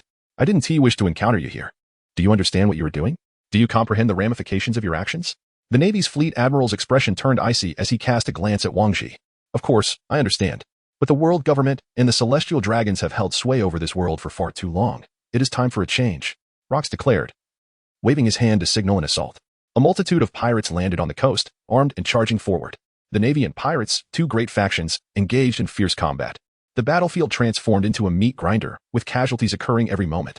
Regardless of status, even the mightiest warriors dared not guarantee their survival in this chaos. Yet, whether one chose to be a pirate or a Navy soldier, they fought with the belief that death could come at any time. Waha, Rox, you truly possess great skill. Your infiltrators in God Valley can even open the gates for you. Carp had already confirmed from the celestial dragon that the gates were not opened by them. These useless celestial dragons were treated like livestock, unable to access crucial secrets. Those celestial dragons who could access such secrets were not fools. Allowing them into the Rock's pirates would bring them no benefit and could even lead to the destruction of God Valley. The elite celestial dragons found themselves powerless in this situation. For the time being, the identity of the infiltrator remained unclear. Rox hesitated, asking, "What is your name, newcomer?" Kapu's face darkened, and he erupted in rage, exclaiming, "You scoundrel! We clashed just last time." Ha ha ha. Rox laughed heartily, recalling, "Your punches are quite impressive. They managed to injure me. So, do you intend to continue?" "Absolutely. I must deliver justice upon you here." Kapu's expression shifted to one of sheer exhilaration. The armament hockey erupted uncontrollably, not evenly distributed throughout his body in a flowing cycle, but rather concentrated primarily on his fists, penetrating to the very marrow. It was to be a true battle to the death, with no retreat in sight. Karp suddenly inquired, by the way. Who was the traitor you arranged for the internal line? The celestial dragon he captured was indeed unaware of the situation. This indicates that there truly exists a traitor within God Valley, someone of considerable significance. Rox found Karp to be quite intriguing, perhaps even more so than Roger. Ha ha ha. Do you wish to know? Karp wore an expression of eager anticipation. Of course, it was impossible. After Lox finished speaking, he disregarded Karp's demeanor and erupted into hearty laughter. He was uncertain of the precise identity of the insider, as their exchanges had been merely tentative. Initially, the insider intended only to provide the coordinates of God Valley. The two had discussed this singular topic for an extensive duration. His remarkable start was largely thanks to Khan. Numerous pirate ships began to land. Uncle Wong, I must take my leave. Rest assured, you will hold back the majority of their forces. I have a plan to leverage our advantage. Khan, accompanied by Kaido, stealthily leaped onto another pirate vessel with Katakuri in tow. Upon my return, I will assist in eliminating their top-tier forces and depleting their strength as much as possible. Avoid direct confrontation with them. Wang Ji and Jim followed closely behind, assuring that they would be safe. In such a chaotic battlefield, they would fare better than the rest of them. Kinda, my concern lies in the possibility of our defeat. The top-tier strength of the Rocks pirates is formidable, while the strongest among the Navy are somewhat inferior in overall prowess, in one-on-one encounters. The pirates have a higher likelihood of victory. Kaha, I entrust my daughter to your care. Newgate fervently handed way to members of Wang Ji's faction, his eyes ablaze with determination. Ha ha ha, this is exhilarating. How much more thrilling it would be if the Roger pirates were to arrive. Jekka ha ha. John, you truly are a madman. Shiki bellowed, retracting his powers and wiping the sweat from his brow. Maintaining his abilities for such a duration was quite taxing. To the lapdogs of the world government, I bring you gifts. 7 islands plummeted from a height of 10,000 meters, descending towards the heart of the Navy's encampment. Look, what is that? It's an island. The power of the great pirate Shiki. Get out of the way. The Navy's ranks descended into chaos. Kapu, Zifa, and other naval officers swiftly responded, employing the 6 styles moonwalk to ascend into the heavens in an attempt to thwart the impending disaster. The admiral stationed at God Valley remained unfazed, transforming into a radiant beam of light. With a single, devastating attack, a terrifying pillar of light pierced through an island, causing numerous fragments to rain down, resulting in countless naval casualties. What are you doing? Kapu demanded. How dare a mere rear admiral question an admiral? Below them stood a legion of naval personnel. A bunch of useless wastrels. I cannot expend my energies on their behalf. Let us not forget our mission. Chapter 77, God Valley. Each facing their opponent. Please continue reading. The disparity among top-tier warriors is not overly exaggerated. In the end, it primarily comes down to endurance. This naval admiral approached the situation from a more rational perspective.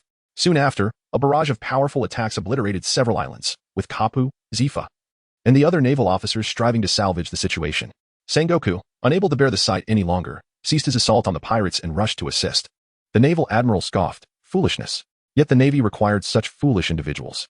The fleet admiral retorted, that is precisely why I hold the rank of fleet admiral. While you remain an admiral, this naval admiral possessed the powers of the shining fruit, and unlike the future Kazuru, he was fervently devoted to the position of fleet admiral.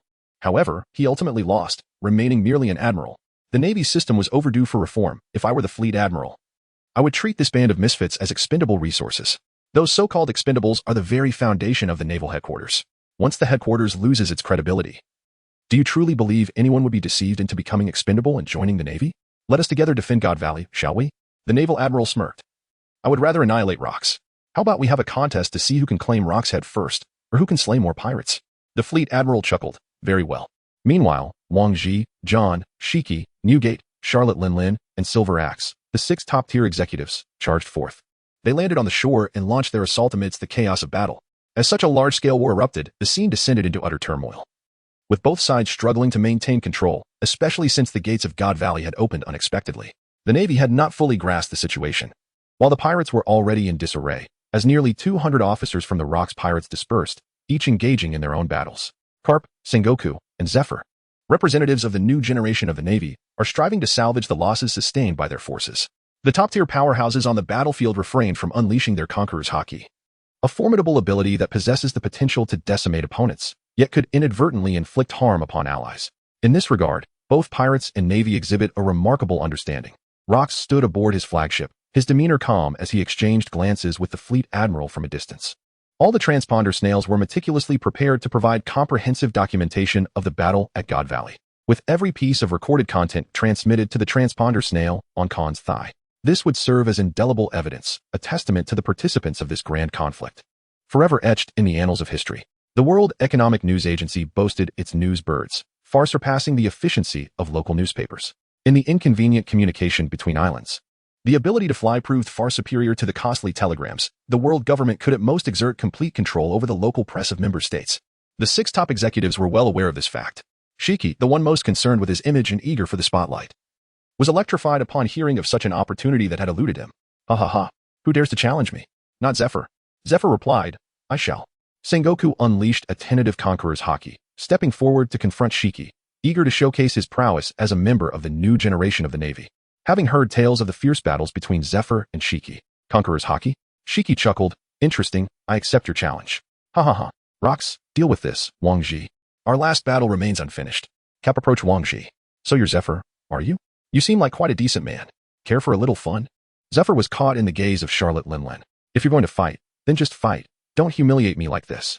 Zephyr stared blankly at the woman, who was even more beautiful than the wanted posters depicted.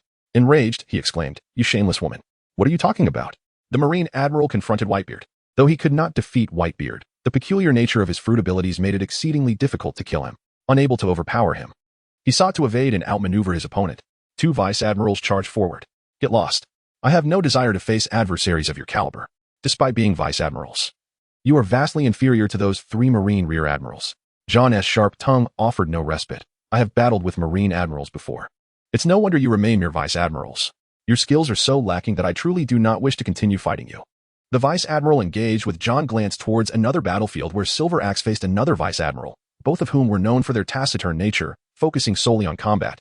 Although the second Vice Admiral was at a disadvantage, it was not a significant concern. He longed for a different opponent. Why don't you let this old codger take you on? An elderly Marine interrupted their battle, addressing the Vice Admiral. You should assist the others. There are plenty of capable pirates here. Leave this to me. Who are you calling you? The Vice Admiral retorted. I maintain a youthful spirit. Do you understand? I have served in the Navy since before you were born. Now, be gone. I find you insufferable. John frowned. He had encountered an old monster. Yet this old monster evoked a sense of familiarity. Could he possibly be of the same ilk? The veteran Marine, shooing away the younger generation, revealed his yellowed teeth and grinned mischievously. Are you seeking a Marine Admiral? That would be me. I served as an Admiral for over 30 years before retiring.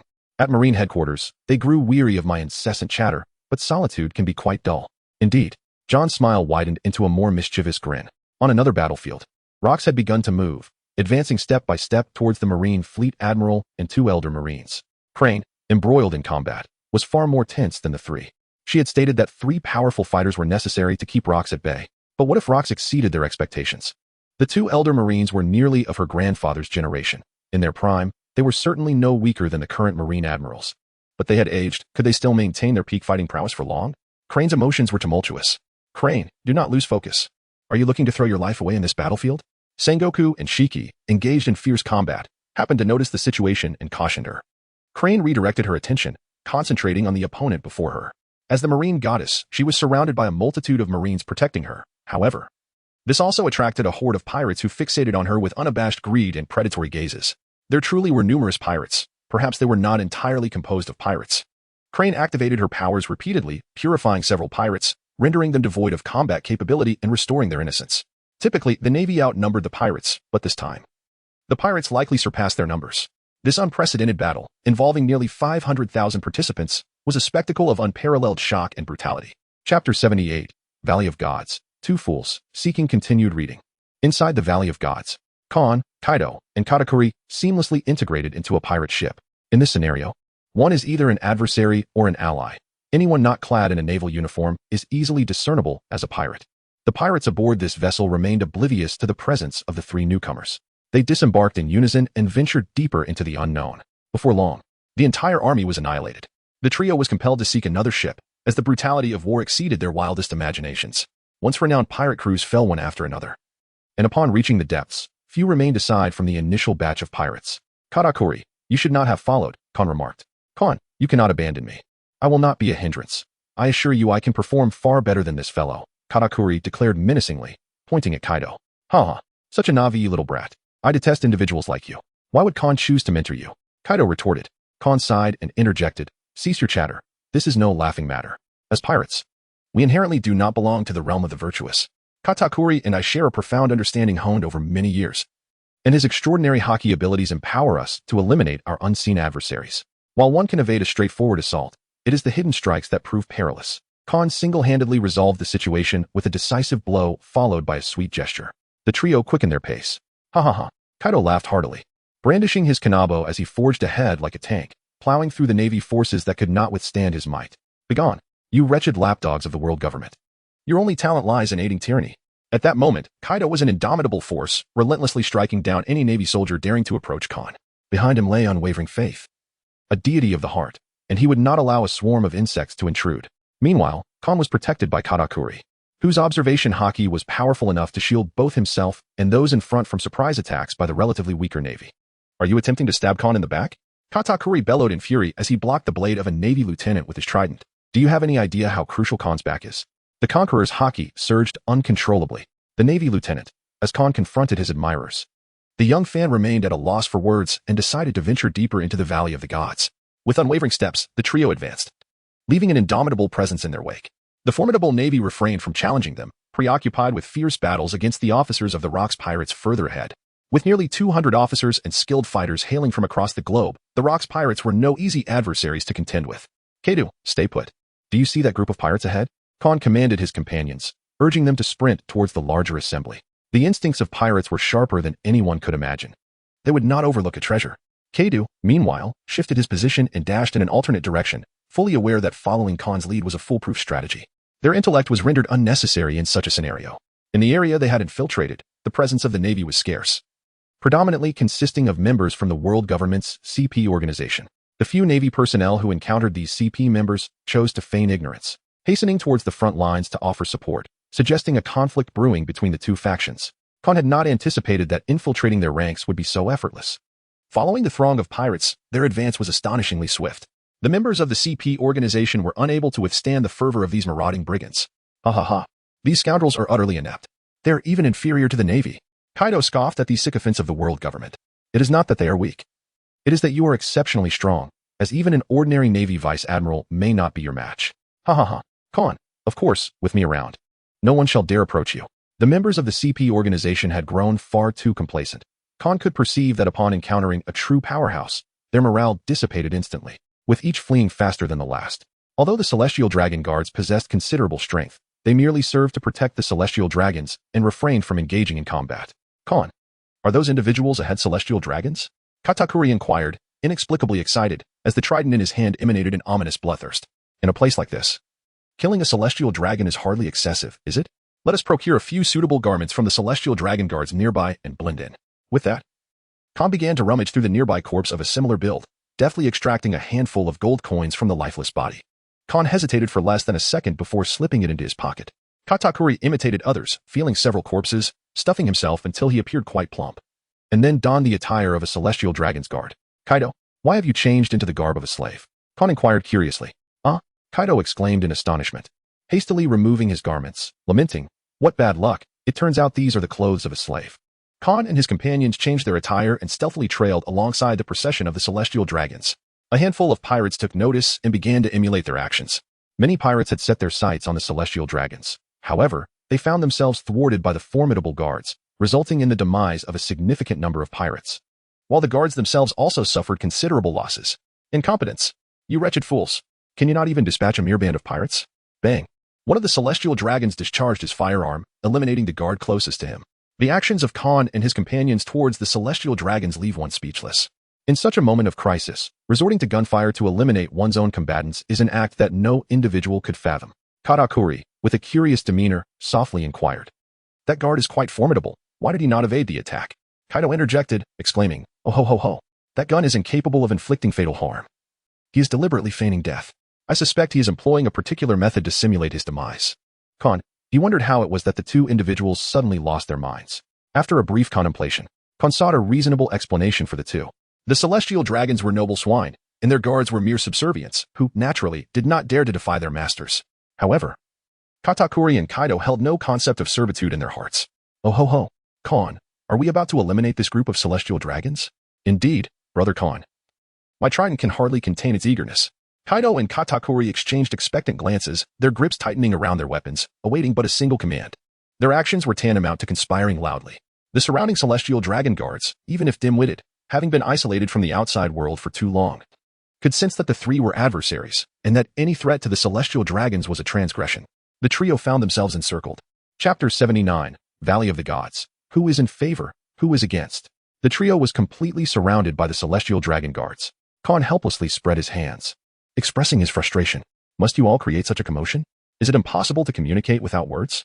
A mere glance would suffice. I am not blind. Let your actions reflect my demeanor. Katakuri and Kaido wore awkward expressions, as if they had committed a foolish blunder. There was no need for them to exchange furtive glances with me.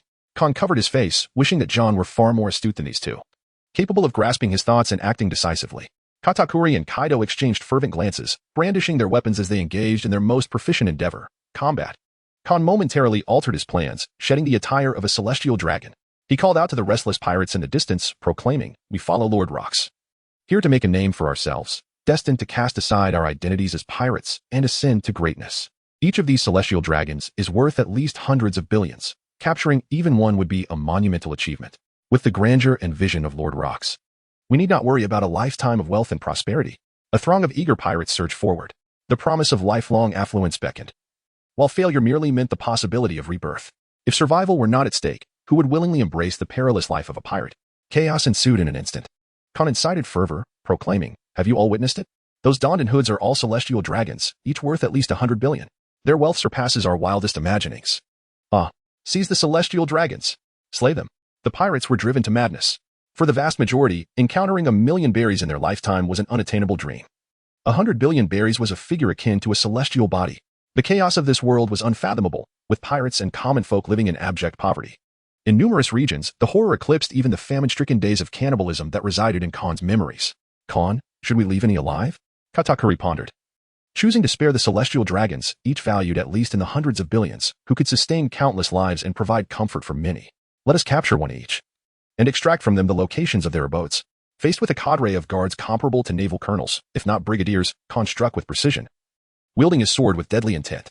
The moment his Conqueror's haki manifested was sufficient to dispatch an otherwise unremarkable adversary in a single blow. 3 months of rigorous training had elevated his physical prowess to new heights. The sword, a tool of execution, found in Khan a master far superior to these guards. Individuals with unique physical attributes were exceedingly rare. The majority could not withstand a single strike. Even Kaido could be pierced, and in a state of neglect from Charlotte Linlin. The steel balloon was not impervious to the blade. Had it not been for their inherently weak physical constitutions, Khan can instantly possess the most formidable power in the world and master it flawlessly. The disparities in combat skills, experience, and talent between the two sides are overwhelmingly vast. The only aspect in which this group of guards can compare to Khan is in their physical prowess. They have endured numerous wounds, yet none have caused them significant harm. Khan breached a formidable line of defense established by the celestial dragons, leaving behind a multitude of lifeless bodies. With a swift kick, he toppled a celestial dragon, who had removed his hood, revealing a physique reminiscent of a swine. "What do you intend to do, you despicable commoner?" the celestial dragon exclaimed, raising his pistol. In an instant, the tendons in both hands were severed. Khan disregarded the lamentations of the celestial dragons and decisively dragged away the corpulent swine. "Your guardians possess commendable strength. Alas, they lack the requisite combat experience. At this moment, he is drenched in blood, the wound searing with pain. And those capable of inflicting such injuries are undoubtedly formidable adversaries." Katakuri and Kaido each captured a celestial dragon, leaving all 3 of them unscathed. Khan refrained from utilizing his devil fruit abilities, intending to reserve them for a pivotal moment. The 3 abducted celestial dragons were gathered together, surrounded by numerous guards who had arrived upon hearing the commotion. These guardians were not merely protecting a single celestial dragon. They were indoctrinated with the belief that all celestial dragons are supreme beings. "Khan, what shall we do next?" they inquired. Khan realized that these 2 seemed to have temporarily lost their wits, indicating their profound trust in him. Katakuri possesses a profound understanding. But could it be that Kaido is innately endowed with an elevated consciousness? He seems to regard himself as a deity. Khan cast a glance at the restless guards surrounding him. In an instant, he delivered a sharp slap to the incessantly wailing celestial dragon beside him. "Enough, Basel Saint. Do you comprehend the gravity of your actions?" Slap, slap, slap. Khan struck the corpulent swine with 3 resounding slaps. The celestial dragon guards fell into an immediate silence. Let us deeper into the realm, to the abodes of the celestial dragons, to the more opulent quarters. Do not even think of attempting any tricks. With that, I concluded my statement. Who is in favor? Who opposes? Just as a celestial dragon guard was about to respond, A flash of steel cut through the air. A thundering sound echoed as Basil's severed head rolled to the ground. The guard turned pale, trembling uncontrollably. Is there anyone else? The multitude of guards shouted in unison. Lead the way. Yes. Khan ensnared 2 celestial dragons with a collar, instructing Katakuri and Kaido to lead one each, following closely behind him. He positioned himself at the forefront, accompanied by a lackey of the celestial dragons to guide their path, while a multitude of celestial dragon guards trailed behind them. Katakuri and Kaido gazed with profound admiration. Their various adaptive abilities and the unwavering composure they exhibited in the face of adversity were truly extraordinary, far beyond the reach of ordinary individuals. Indeed, he was a man worthy of their recognition. Along their journey, many pirates observed this spectacle, left utterly astonished. A considerable number of them recognized Kaido, for he had garnered a measure of fame in the New World. Oh ho ho ho! Kaido laughed heartily, gripping the breathless celestial dragon. His posture straightened with an overwhelming sense of pride radiating from within. Beside him, Katakuri felt a tinge of embarrassment under the gaze of onlookers. Yet upon hearing the complaints of the celestial dragon behind him, he wasted no time. With a swift motion, he severed a leg of the celestial dragon with his trident, dragging him across the ground. The surrounding guards watched in silent distress. They were at a loss for how to respond. Fearing to intervene on behalf of the 2 celestial dragons, the consequences of any misstep were far beyond their capacity to bear. Yet witnessing such a scene left them genuinely troubled. Many guards, overwhelmed by despair, chose to take their own lives. Great Lord, could you possibly show a modicum of mercy towards them? Inquired one of the sycophants accompanying Khan, unable to bear the sight any longer. Khan nodded and instructed Katakuri, Kaido. You 2 should exercise caution. Do not let these 2 perish. Yes. The 2 replied in unison, their voices resonating powerfully. Thank you, my lord. I shall escort you there post-haste. Chapter 80, The Valley of Gods, the second layer of the world. Request for continued reading. Under the guidance of the celestial dragon sycophants, Khan and his companions ventured deeper. Brother Khan, why does it feel so different from the outside? Khan, may I carry that house away? Within the Valley of Gods, the second layer of the world unfolds, contrasting starkly with the realm guarded by the Navy, a place of unparalleled opulence that captivates the senses. The celestial dragons truly excel in the art of indulgence. Khan, Kaido, and Katakuri navigated this world with utmost caution. Numerous pirates ventured deeper into the region of God Valley. Though perhaps lacking in intellect, they were adept at mindlessly following a leader, firmly believing that Kaido was the most formidable among them. Aligning themselves with Kaido seemed a surefire choice. An overwhelming influx of pirates entered this realm, utterly entranced by its splendor, fixating on a particular location to plunder the vast riches readily available. Upon arriving from outside God Valley, individuals of various backgrounds lost their sanity in the face of such opulence. Securing even a single item would guarantee them a life devoid of financial worries. Who in their right mind would wish to remain a pirate? Who would willingly toil for another? Such thoughts were sheer folly. They yearned for retirement, the future, heralded as 100 schemes, inspired aspirations of wealth and a peaceful existence, especially among these ordinary pirates, the various workers. I could marry. I could afford a house. I need not remain a pirate any longer. I long to return home, to open a shop, to pass down my family's craft. I could spin to shed my identity as a pirate. I could purchase a new identity, forsaking my status as a vagrant. Haha. I need not associate with the Navy any longer. This lavish and decadent world drove many to madness. They ravenously seized everything within their reach, stones carelessly discarded by the celestial dragons, doors, even statues of fountains, all crafted from rare materials. The unworldly pirates could only recognize gold. Khan was not lost in the opulence of the architectural marvels surrounding him. He could not help but exclaim, the celestial dragons possess wealth beyond my imagination. I dare say that 100 billion for a single celestial dragon is a gross understatement. Their monthly earnings might well approach that staggering sum. The edifices before him were far beyond what Bailey could procure, their construction involving resources and manpower that likely amounted to astronomical figures. Khan and his companions genuinely felt as though they had arrived in a veritable paradise. Among the trio, Khan, the most discerning, had to concede that the grandeur of the structures profoundly astonished him. After traversing a considerable distance, he pondered, is this vast expanse truly the residence of the celestial dragons? His companion, initially puzzled, promptly responded, my lord, this area is designated for our kind. Occasionally, some lesser-ranking celestial dragons venture here for leisure. But the true residences of the celestial dragons lie further ahead. Khan realized that he ought not to have posed such a question. Katakuri and Kaido stood in awe. Their mouths agape. These 2 unworldly individuals were oblivious to the opulence of the wealthiest on the vast ocean. Brother Khan, the God Valley is indeed magnificent. Certainly, my lord. The God Valley is second only to the Red Earth continent, ranking among the largest landmasses across the entire sea. Katakuri exclaimed in anger. I did not ask for your response. The subordinates of the celestial dragons trembled, their faces growing increasingly pallid. Shortly thereafter, numerous newly joined officers of the Rocks Pirates, along with several capable individuals who had gathered temporarily, burst in, bypassing Khan and his companions as they ventured deeper. Clearly, They understood that the most valuable treasures often lay at the end.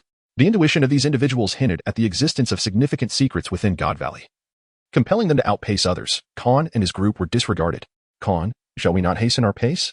Katakuri inquired, his heart racing as he observed their allies rushing ahead. Kaido shared his anxiety, yet he had learned to be prudent. Everything would depend on Khan's judgment. There was no need to rush. Khan maintained a calm demeanor. Should trouble arise, they would address it accordingly. His gait remained steady, unhurried, allowing the others to pass first, thus helping to deplete their energy.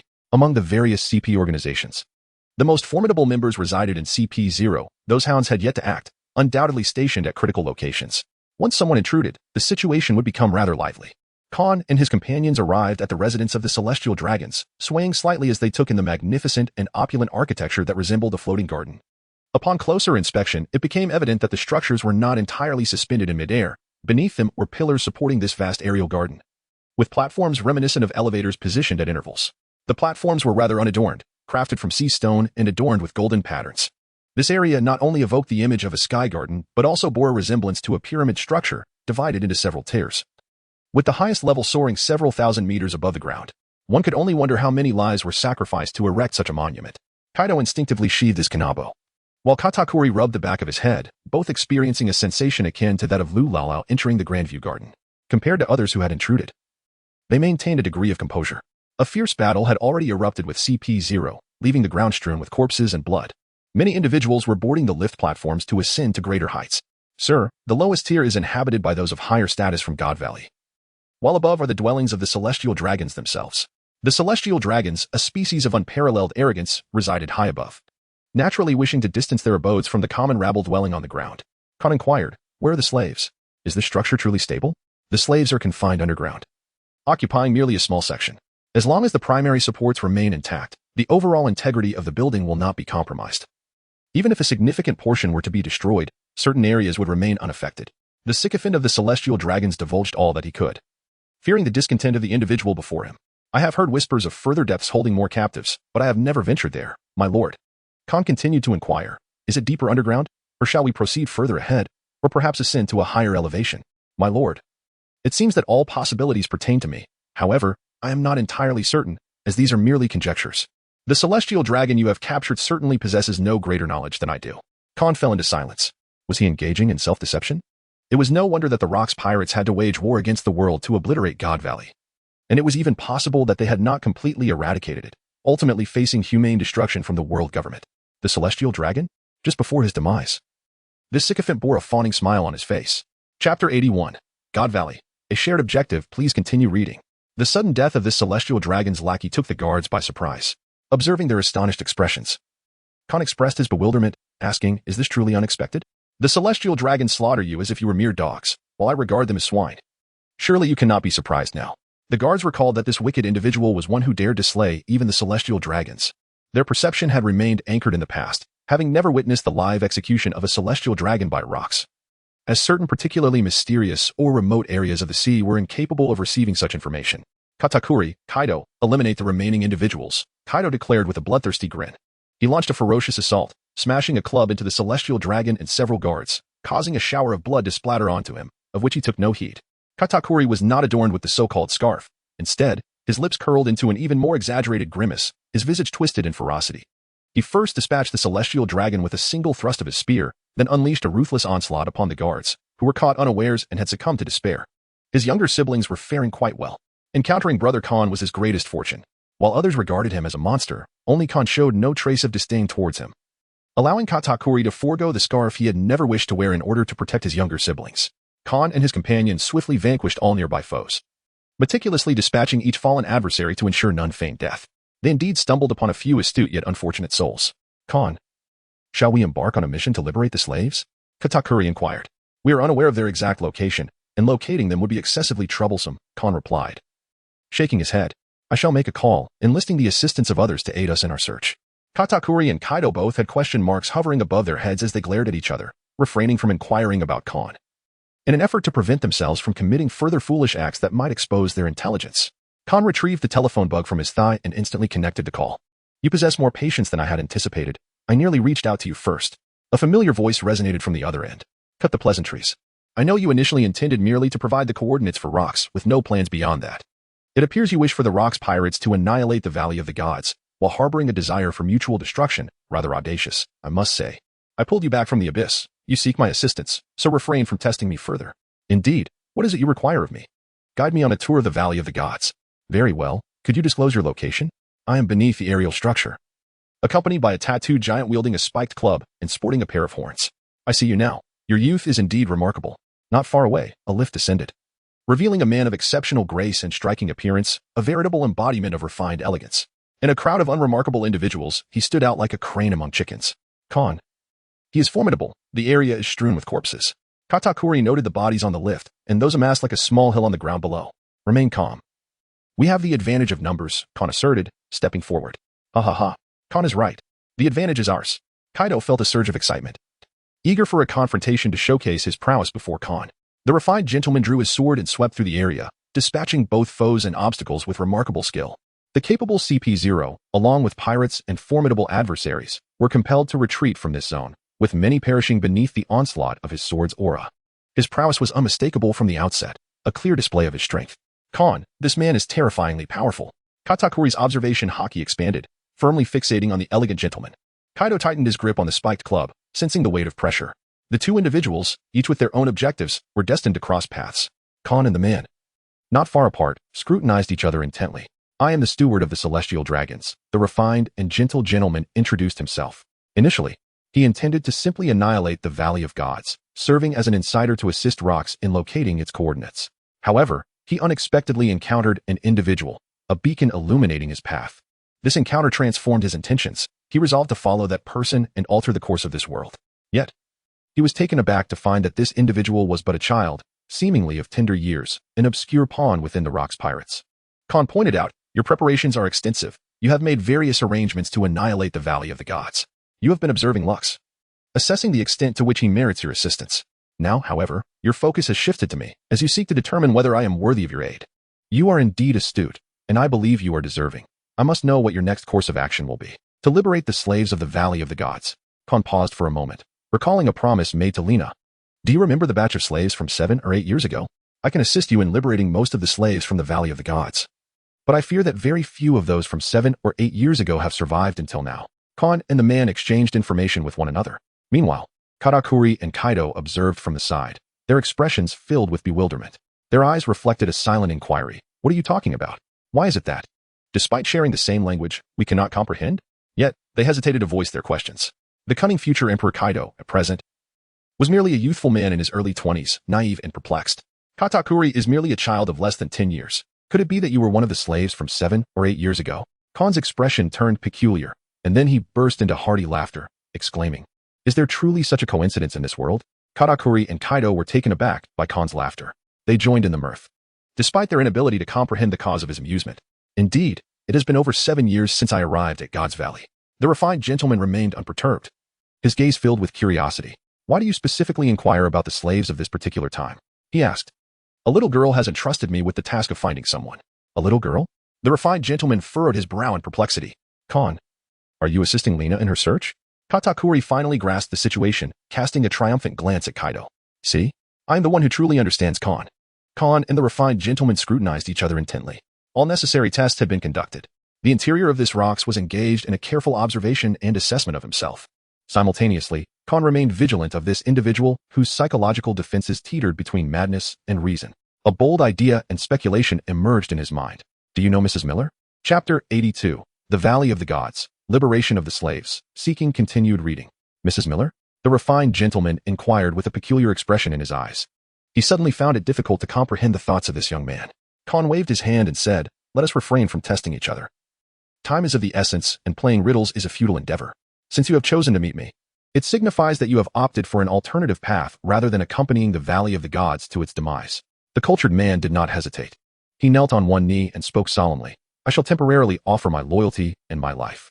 I am aware that you have little desire to continue living, yet it would be a grave loss for someone of your caliber to perish. Perhaps by remaining with me for a while longer, you may find a reason to embrace life. Khan stepped forward and gently patted the shoulder of this refined gentleman. The butterfly effect was set into motion. This man, who had once sought death with unwavering resolve, now found himself temporarily under Khan's command. Are you saying that many slaves have already been liberated, with only the largest prison remaining? Indeed, Most of these slaves are recent arrivals, having been here for merely a year or two. Within the Valley of the Gods lies a crucial prison, housing the greatest number of slaves, as well as some terrifying creatures that may have survived for a decade or more. Katakuri and Kaido have grown accustomed to the extraordinary. They are well versed in the myriad tales surrounding God Valley, and their understanding of it has evolved. However, what is the significance of this additional man? How is it that he has managed to push both of them to the background? Katakuri and Kaido exchanged glances, their eyes locked in a silent stare. Trailing behind them in a state of frustration, the trio of Kon has transformed into a quartet as they advance towards the largest slave prison. I had long observed Mrs. Miller's husband, doubting he would meet his demise in the Valley of the Gods. His presence here is to seek out this man. Kon produced a ring. And at that very moment, he sensed the profound emotional instability of the man beside him, whose gaze was fixated on the ring in Kon's hand. It was confirmed. No wonder Mrs. Miller had been unable to glean any information about her former lover. I have heard an intriguing rumor. In years past, there was a man renowned across the seas for his music and melodious voice, whose vast knowledge and refinement attracted countless noble maidens. Eager to transcend social strata and even willing to marry beneath their station, even some of the celestial dragons were captivated by his appearance and talent. Kon, disregarding the man's expression, recounted some amusing anecdotes. As he spoke of these humorous tales, he mused inwardly. Uncle Ken, you truly are quite the trickster. Surely, you must have suspected the connection between Captain Rock's informant and that well-known figure from the sea. No wonder my initial voyage led me to such an intriguing island. Was my encounter with Mrs. Miller merely coincidental? The man standing behind Uncle Wong might very well be one of the most astute rogues among pirates. A testament to Uncle Ken's years of companionship with Uncle Wong. Is he secretly paving a path for me? It seems Uncle Ken fears that Uncle Wong might shatter his glasses in a fit of rage. That man is you, the very person I seek. Yet, I never anticipated that you would be the same individual as Captain Rock's informant. The refined gentleman perceives yet remains silent. How could he not have considered this? It seems one cannot be entirely certain he is indeed the same person as the informant. Kon produced a ring, his expression devoid of emotion as he extended it forward. This ring rightfully belonged to its owner. The refined gentleman received the ring, tears streaming down his face uncontrollably. Memories drifted like smoke, scattering with the wind. Yet, few could truly emerge from such despair. What has become of her? She is dead, and I am the one who killed her. The elegant man coughed up blood, lamenting. I know that Mina must have endured great suffering. I have contemplated suicide countless times, yet I have persisted. This man, occupying a high position in the Valley of Gods, found himself ensnared in boundless sorrow. Who is Mina? Katakuri whispered. She is Lady Miller, Lena's mother, Kon replied. Brother Kon, did Lena ask you to find this gentleman? Katakuri finally realized that he could comprehend much, yet the man before him was not Lena's biological father. Why would Lena entrust Brother Kon with such a task? Indeed, Katakuri felt his intelligence was insufficient, struggling to discern the connections of cause and effect. Yet, upon witnessing Kaido's bewildered expression, he felt a sense of relief. Is Lilina the daughter of Mina? Mina has a daughter now. The refined gentleman, retracting his ring, inquired with a blend of shock and delight. Mrs. Miller has a daughter, nearly 7 years old. Kon recounted his encounters with Mrs. Miller and his various tales with Lilina to the man before him. These were not particularly great secrets. 7 years old, you say? Aha. I must survive and raise that child. The gentleman expressed his gratitude. Thank you for liberating Mina. And for your care towards Lilina. I can now grasp the magnitude of your greatness. Kon was at a loss for words, seemingly the one reaping the benefits. This world does not place extreme value on one's bloodline. He could understand why this man was so exhilarated. It was the thrill of discovering one's impending fatherhood. Though the daughter was not his own flesh and blood, he was nonetheless overjoyed. I shall forever follow you. The gentleman vowed. Despite the child's tender age, he deemed her worthy of his allegiance, for he was not a man who judged by external appearances or age, but rather by essence and inner qualities. Kon was momentarily at a loss, caught off guard by the unexpected turn of events. He had initially thought he could take his time and expend effort to conquer the situation, but he never anticipated such a dramatic twist. He was not about to place his trust in this unfamiliar man based solely on a proclamation. Nevertheless, the connection between them seemed to intensify significantly. Their pace quickened as they walked. Along the way, the refined gentleman inquired about Kon's relationship with Lena, asking numerous trivial questions. Suddenly, the elegant man pointed ahead, his expression transforming into one of fierce intensity as he exclaimed, At last, I have the opportunity for revenge, you wretched scoundrel. Ariel Miller. It was the first time Kon and the others learned the name of this refined gentleman.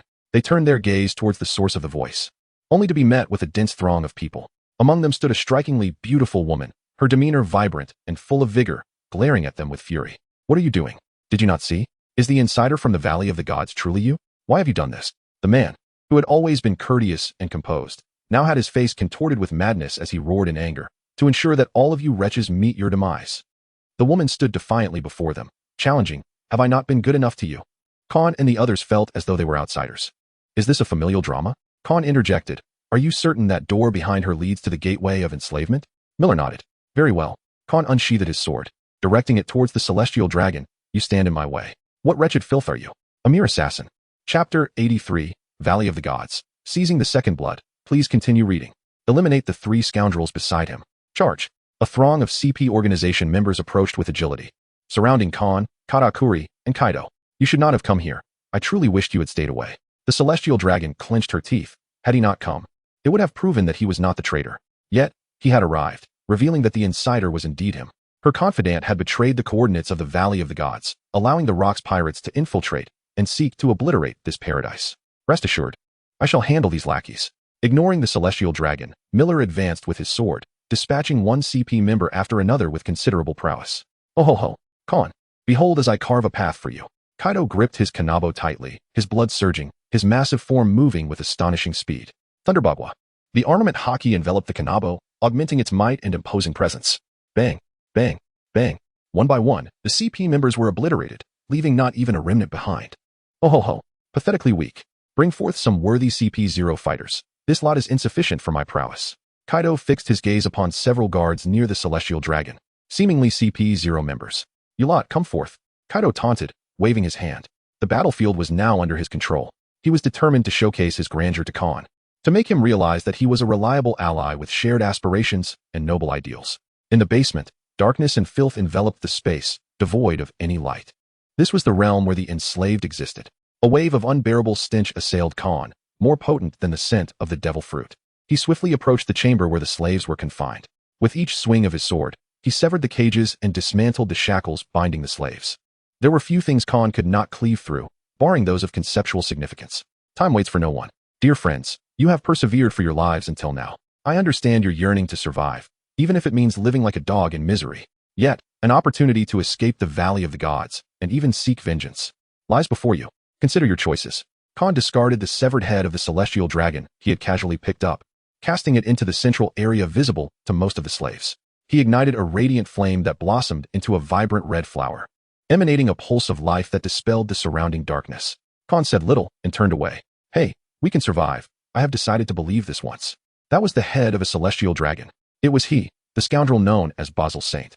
"I shall tear him apart. My vitality is waning, and my body can hardly endure for a few more years.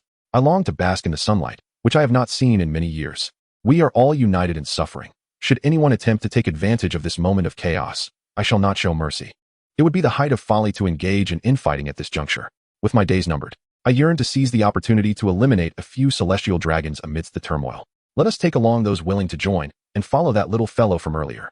A multitude of slaves have escaped to freedom. In other regions of God's Valley, many slaves have also fled, yet this particular area is of utmost significance, as the few captives here are not ordinary individuals. Ahead lies the scoundrels who have imprisoned you. You are free. You are not slaves. I know you all wish to survive. Summon your courage and charge with me. Fight for your destiny." Khan observed the fierce struggle between Kaido and Katakuri, alongside the relentless influx of CP members. With a triumphant gesture, he remarked, "Ha ha ha, this little fellow considers us mere henchmen. Let us take this opportunity to stretch our limbs. To see such remarkable successors upon the vast sea truly makes me feel my age. Perhaps I can endure for another fortnight. I never anticipated I would have the chance to gaze upon the night sky once more." Ha ha. Numerous slaves picked up weapons at hand, engaging in combat with the agents of the world government, unleashing astonishing fighting prowess. "Saint Mariska, we must leave this place." "What did you say?" Saint Mariska exclaimed in exasperation. "First, eliminate those 2 little brats. Bring them back to me." Among the slaves were several legendary pirates with bounties exceeding 500 million, and one even nearing 1 billion. "We cannot guarantee your safety amidst such a horde of monsters." Saint Mariska was acutely aware of the formidable nature of these creatures, even if many were near death and far from their peak. They were not entities that ordinary CP0 members could withstand. She turned her gaze to Khan, recognizing the boy's remarkable leadership qualities. To rally so many slaves to counterattack in such a short span was no ordinary feat. He was a presence not inferior to Miller. Without hesitation, Saint Mariska issued her command, "Capture this boy alive." Understood. Khan rescued the beleaguered Kaido and Katakuri, pulling the 2 away from the central encirclement of the battlefield. Katakuri was filled with excitement, while Kaido inexplicably felt a tinge of disappointment. A battle ensued. Miller also burst forth from the encirclement of the crowd. Clearly not an ordinary swordsman of exceptional strength. Judging solely by his appearance and the various accolades he had previously garnered, he was destined to be anything but an ordinary individual. Such a young lad. Khan turned his gaze, revealing a simple smile. Senior, do you need something from me? Miller. Katakuri and Kaido appeared visibly tense. Miller, your swordsmanship is a testament to my teachings. I have but a few days to live, merely clinging to life by a thread. A tall, emaciated elder regarded Khan. Young one, I had my share of renown in a bygone era. As long as I can still move, I can assist you with a small task. Senior, there is no need for such formality. If you truly wish to help, eliminate those lackeys of the world government. I have no desire to owe anyone in this lifetime. Khan scrutinized the elder for a moment. Lead me to that female celestial dragon. Stay close, young one. The two advanced forth. The entire CP-56 squad was obliterated. The first team stationed at God Valley, CP-9, met the same fate. Cursed be them. Are they monsters? It was the members of CP-0 who intervened. They are among the world government's trump cards. CP-0 was entirely annihilated. Senior, you are exceedingly powerful. Cough, cough. Young one, go forth and fulfill your destiny. Marisica suspected Miller to be an insider in God Valley. Instead of leaving with CP-0, she chose the place where she was most likely to encounter him. Did you truly never love me? She cast one last glance at Miller, only to meet eyes filled with murderous intent and madness. A flash of sword light severed her throat. Some things are not yours. It is unwise to covet them. Is pursuing a career not sufficient? Khan wiped his blade clean. Chapter 84. God Valley. The third layer of the world. Please continue reading. With an air of nobility, her voluptuous form was enveloped in a tailored gown. In her final moments, instead of crying out in despair, she managed a self-deprecating smile. In terms of figure and appearance, she was not lacking. In status, she stood at the pinnacle of the world. In means and capability, she was an elite among a horde of foolish celestial dragons. Truly, those ensnared by love often possess an intellect of zero. Khan harbored no interest in the tale of Lady Miller, the celestial dragon, nor in that of her dragon-clad steward. His affections were instead directed towards Lena, a soul untouched by the harsh realities of the adult world. The steward, whose true name was Miller, could hardly be deemed entirely faithful. The regional conflict had come to a close, and the enslaved individuals found themselves at a crossroads. Some chose to flee. Others resorted to violence, while a few wandered aimlessly, seemingly reveling in their long-awaited freedom. 5 members of Khan ascended the platform of the lift. On the ground, a lifeless member of CP suddenly retrieved a communication device, managing to send a message through sheer instinct. His head tilted to one side as he gazed down from the platform. The flag of the Rocks pirates had already been planted deep within the Valley of the Gods. Indeed, it was that little rascal Rocks who had breached the valley. The elderly man squinted, his murky gaze shimmering with flecks of starlight, reminiscent of bygone memories. Khan's face twitched. This individual certainly held a venerable status, perhaps even surpassing that of Brook. However, in terms of strength, he was far beyond Brook's capabilities. After all, one had once stirred up a storm in the New World, while the other had suffered a complete annihilation in the Grand Line. I had once interacted with that group led by Rocks. Back then, I had managed to send them fleeing in disarray, yet I could perceive the latent potential within those young individuals. Khan listened intently as the elderly man spoke. At that time, the newly emerged Rocks could only be likened to a supernova, easily overwhelmed by the formidable figures of the previous generation, causing them to flee in disarray, a rather ordinary occurrence. Though Khan lamented his absence during those times, the 3 youngsters absorbed the elder's reminiscences of the past. Here, little one, the old man said, producing a tattered piece of cloth and smiling with squinted eyes. The sea is indeed a magnificent realm. Do not allow your life to be marred by regrets. Khan answered, inquiring, Elder? Brother Khan, he has passed away. Well, let us bring the elder closer to the freedom of the sky. Khan sensed that within that prison of bondage, many souls lingered, clinging to the last vestiges of life. In their dying moments, they struggled, their sole desire throughout a lifetime perhaps being to step outside, to gaze upon the sky. Katakuri is a sensitive soul, a truly good-hearted individual. He stifles his tears as he bids farewell to the elder. Oh, what an extraordinary warrior he was, though regrettably born in an era that did not recognize his greatness. Kaido, consumed by thoughts of battle, perceives himself as inadequately strong. Meanwhile, that elder effortlessly dispatched a CP-0 agent, forcefully creating a breach. Khan unfurled the tattered cloth, revealing the elder's own insights into dominance, martial arts, and swordsmanship. It was a legacy of freedom. Khan and his companions followed Miller to the palace of Mariska Saint. Upon reaching the grand entrance, they gazed upward at the truly magnificent edifice, soaring hundreds of meters above the ground. One could only ponder the immense cost required to construct such a palace. The vast wealth of gold above is largely reserved for the indulgence of the celestial dragons, sustaining the opulent reign of the world government, with only a fraction allocated to fund the living expenses of the navy. Father, what are you doing? Why are you with these villains? A charming little girl, dressed in exquisite attire, her innocence radiating, clutched a teddy bear as she looked upon the intruders. Please, hand her over to me. Stepping forward, Miller drew his sword. Yet he found himself unable to strike. Is this truly the extent of your resolve? The man shed tears of blood, torn by the inability to harm his own flesh and blood, despite his solemn vow to sever ties with this place. Why could he not bring himself to do so? Khan's eyes sparkled with excitement. He seized the collar he had found from Kaido and swiftly placed it around the neck of the little girl. Then, he handed the rope to a bewildered and astonished Katakuri. She belongs to me now. You have no objections, do you? Miller remained silent. Khan, am I being too cruel? Katakuri asked, his heart heavy as he led the poor little girl with the rope. Allow me to take the lead, Khan said, dragging the girl along as one might a small dog. The five of them arrived at a location reminiscent of a palace's underground chamber. Within this grim basement, they encountered hundreds of corpses suspended from various instruments of torture, each scene depicting the horrific demise of humanity, a veritable hell on earth. Child, do you still believe that the celestial dragons are virtuous beings? Khan queried. The elite among the celestial dragons are even more ruthless and devoid of humanity than the foolish, pig-like celestial dragons. This child is the offspring of a demon, having tortured and killed a younger child at the tender age of 3. Do you still deem her innocent? Miller, devoid of any emotion, imparted this grim truth to Katakuri. Katakuri expressed his profound astonishment as he gazed upon the little girl, whose innocent and delicate appearance evoked a sense of pity. He could not perceive it at all, yet his observation haki assured him of the truth. It occurred to him that she ought to be adorned with a chain around her ankle. How wicked! She stood in stark contrast to his sister, Lena, who had transformed from timid and weak to brave and resilient. This little girl was indeed a tiny demon. Khan was not taken aback. The celestial dragons are inherently different from ordinary people, possessing a perception that diverges significantly from the common human experience. This particular race does not regard ordinary individuals as equals. Rather, they view them as mere toys, akin to the way a child might unintentionally break a plaything.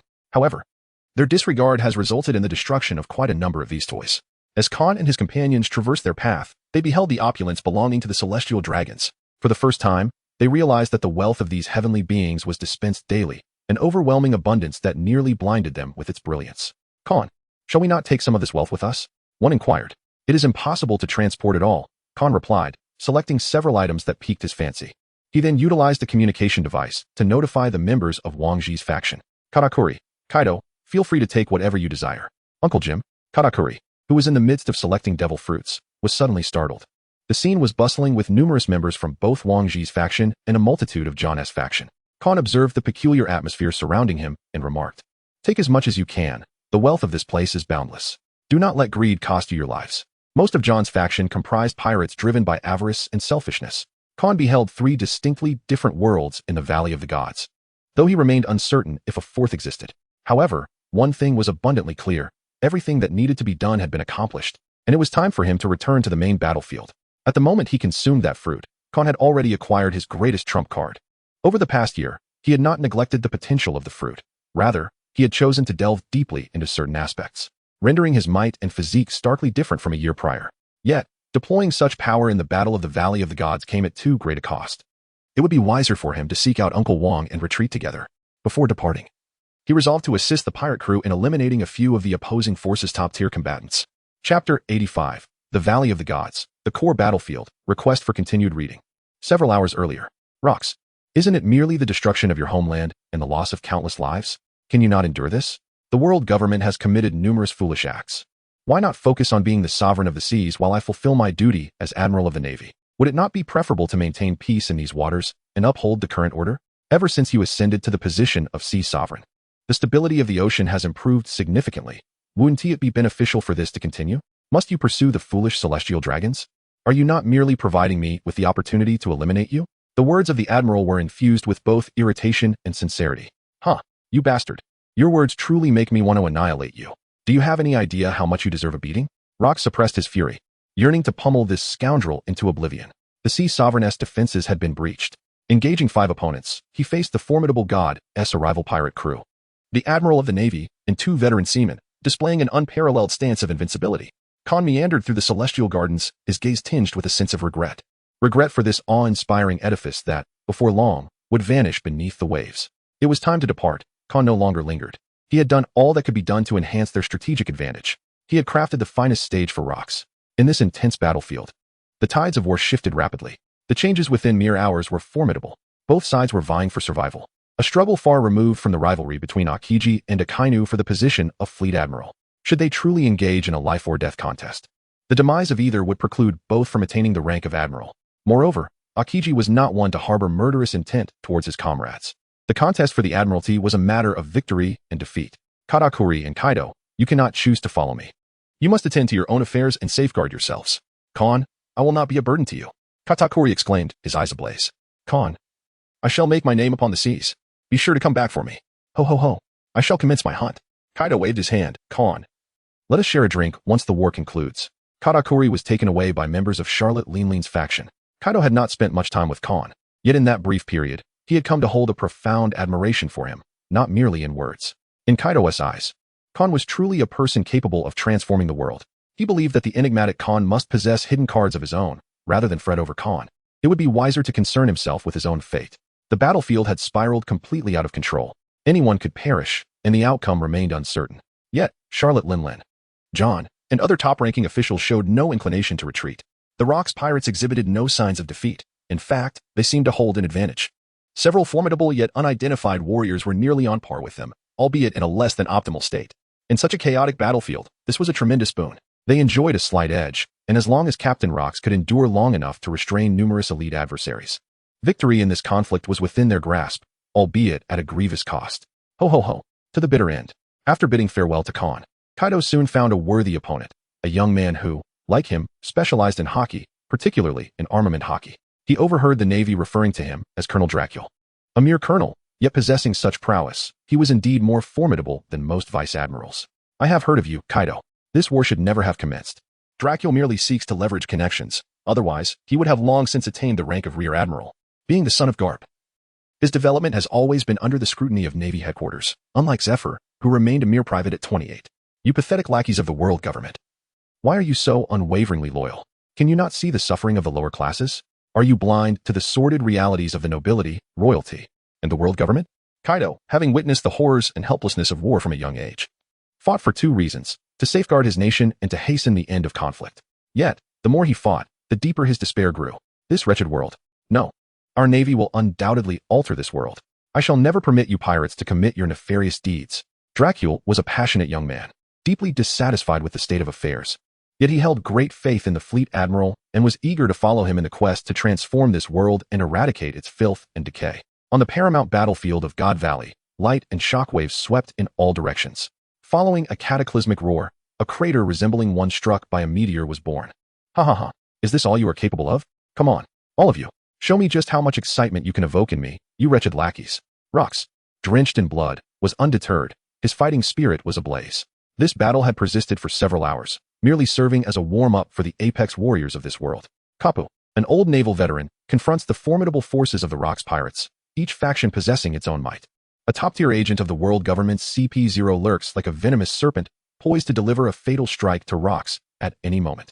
6 of the ocean's most notable powerhouses converge upon Rocks, creating a battlefield rife with volatility. The fleet admiral withdraws from the fray.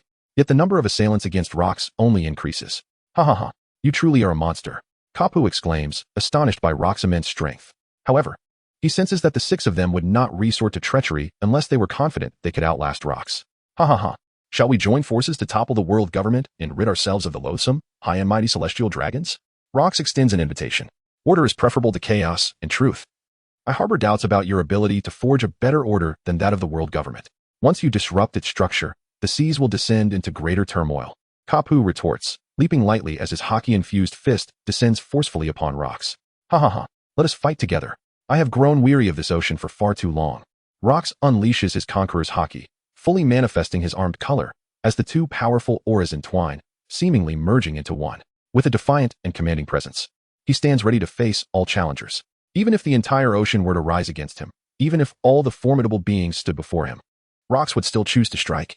This is the demeanor and spirit of the Sovereign of the Seas, whose mindset has long transcended invincibility. You have the capability to kill me first. Kapu, as the main combatant, charges forth, engaging Rocks in a fierce battle. Despite 3 allies being unproductive and 2 others being aged and weakened. Chapter 86, The Valley of the Gods, the protagonist begins to showcase his prowess. Everyone else, stand aside. Please continue reading. Kon and his companions encountered a naval blockade. Among them were formidable naval officers, including rear admirals, vice admirals, and even candidates for admiral. Miller carried a little girl, shackled with handcuffs and leg irons, her head covered. This girl held a unique status. She was acutely aware of the lofty position of the woman she despised most.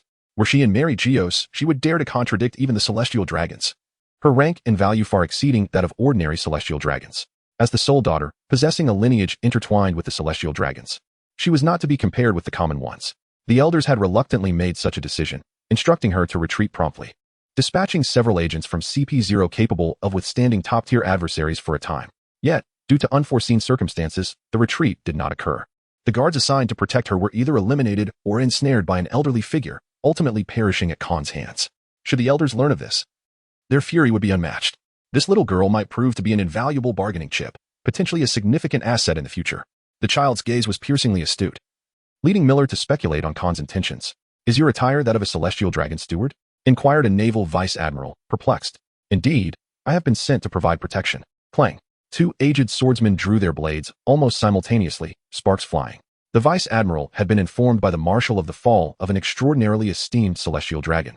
The news relayed by a CP0 agent. A crucial site had been breached, releasing a horde of monsters and slaves, coupled with the betrayal of a celestial dragon steward. Upon encountering this, they were to be eliminated. Another insignificant wretch. I revel in tormenting your kind, declared a vice-admiral draped in the Navy's righteous coat, his eyes emanating an eerie green light. Oh, a naval vice-admiral? Khan replied calmly, having prepared for this moment, eager to test his mettle. The vice-admiral discerned that the latter's pause was not directed at him. A chilling sensation enveloped him. No, it is this insignificant wretch who instills such feelings. You seek death. I shall make your existence a living torment. The vice-admiral struck first, the exchange brief yet charged with tension. Khan discerned that these were individuals of extreme hawkish inclinations. This world is profoundly flawed. Typically, such naval personnel oscillate precariously on the fringes of order.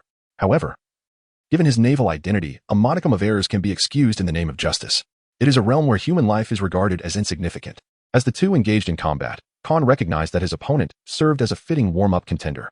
Initially focused on defense, Khan swiftly transitioned to overpowering his adversary, achieving this within a remarkably short span. Over the past year, he has directed his efforts towards the absorption and utilization of his fruit's capabilities, enabling him to absorb the life elements surrounding him.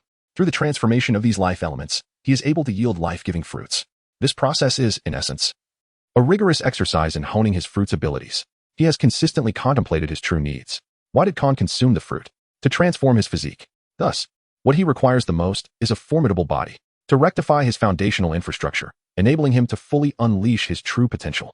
His adversary possesses a more powerful haki, yet he wields an unparalleled swordsmanship that can sever all. Khan's true objective is to absorb the immense life essence present on this battlefield, consolidating it within himself to temporarily enhance his physical form, thereby allowing him to compete on par with others in fundamental capabilities.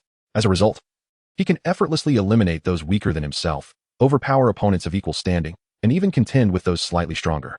However, this temporary augmentation comes at a significant cost. It may appear cyclical, yet it entails a genuine depletion of vitality, ultimately draining his life force. He exchanges longevity for power. For Khan, without this fruit serving as an intermediary, a single battle could spell his demise. Just as ordinary individuals can sometimes unleash astonishing strength in short bursts, such power is ephemeral. Once the surge subsides, life itself may dissipate. This method of grafting might indeed bear side effects. Nevertheless, Khan remains unconcerned. Survival offers ample time to address future challenges. To fret over mere longevity would be a sign of weakness. Fortunately, the nature of his physical form and willpower differs. While he may not possess the ability to eliminate foes with a single strike like the top-tier warriors, he must be prepared for the possibility of being vanquished himself. Khan utilizes the fruit's abilities judiciously. He cannot gorge himself in one go. However, with a buffer period, he successfully transforms his physique, dealing with the naval officers present. And the depletion of his lifespan will be manageable, at most, a few months. He can afford it. The vice-admiral gazes intently, recognizing the formidable swordsmanship of this young pirate. Were it not for his own powerful will, his specially forged sword might have already shattered. His foundation is solid.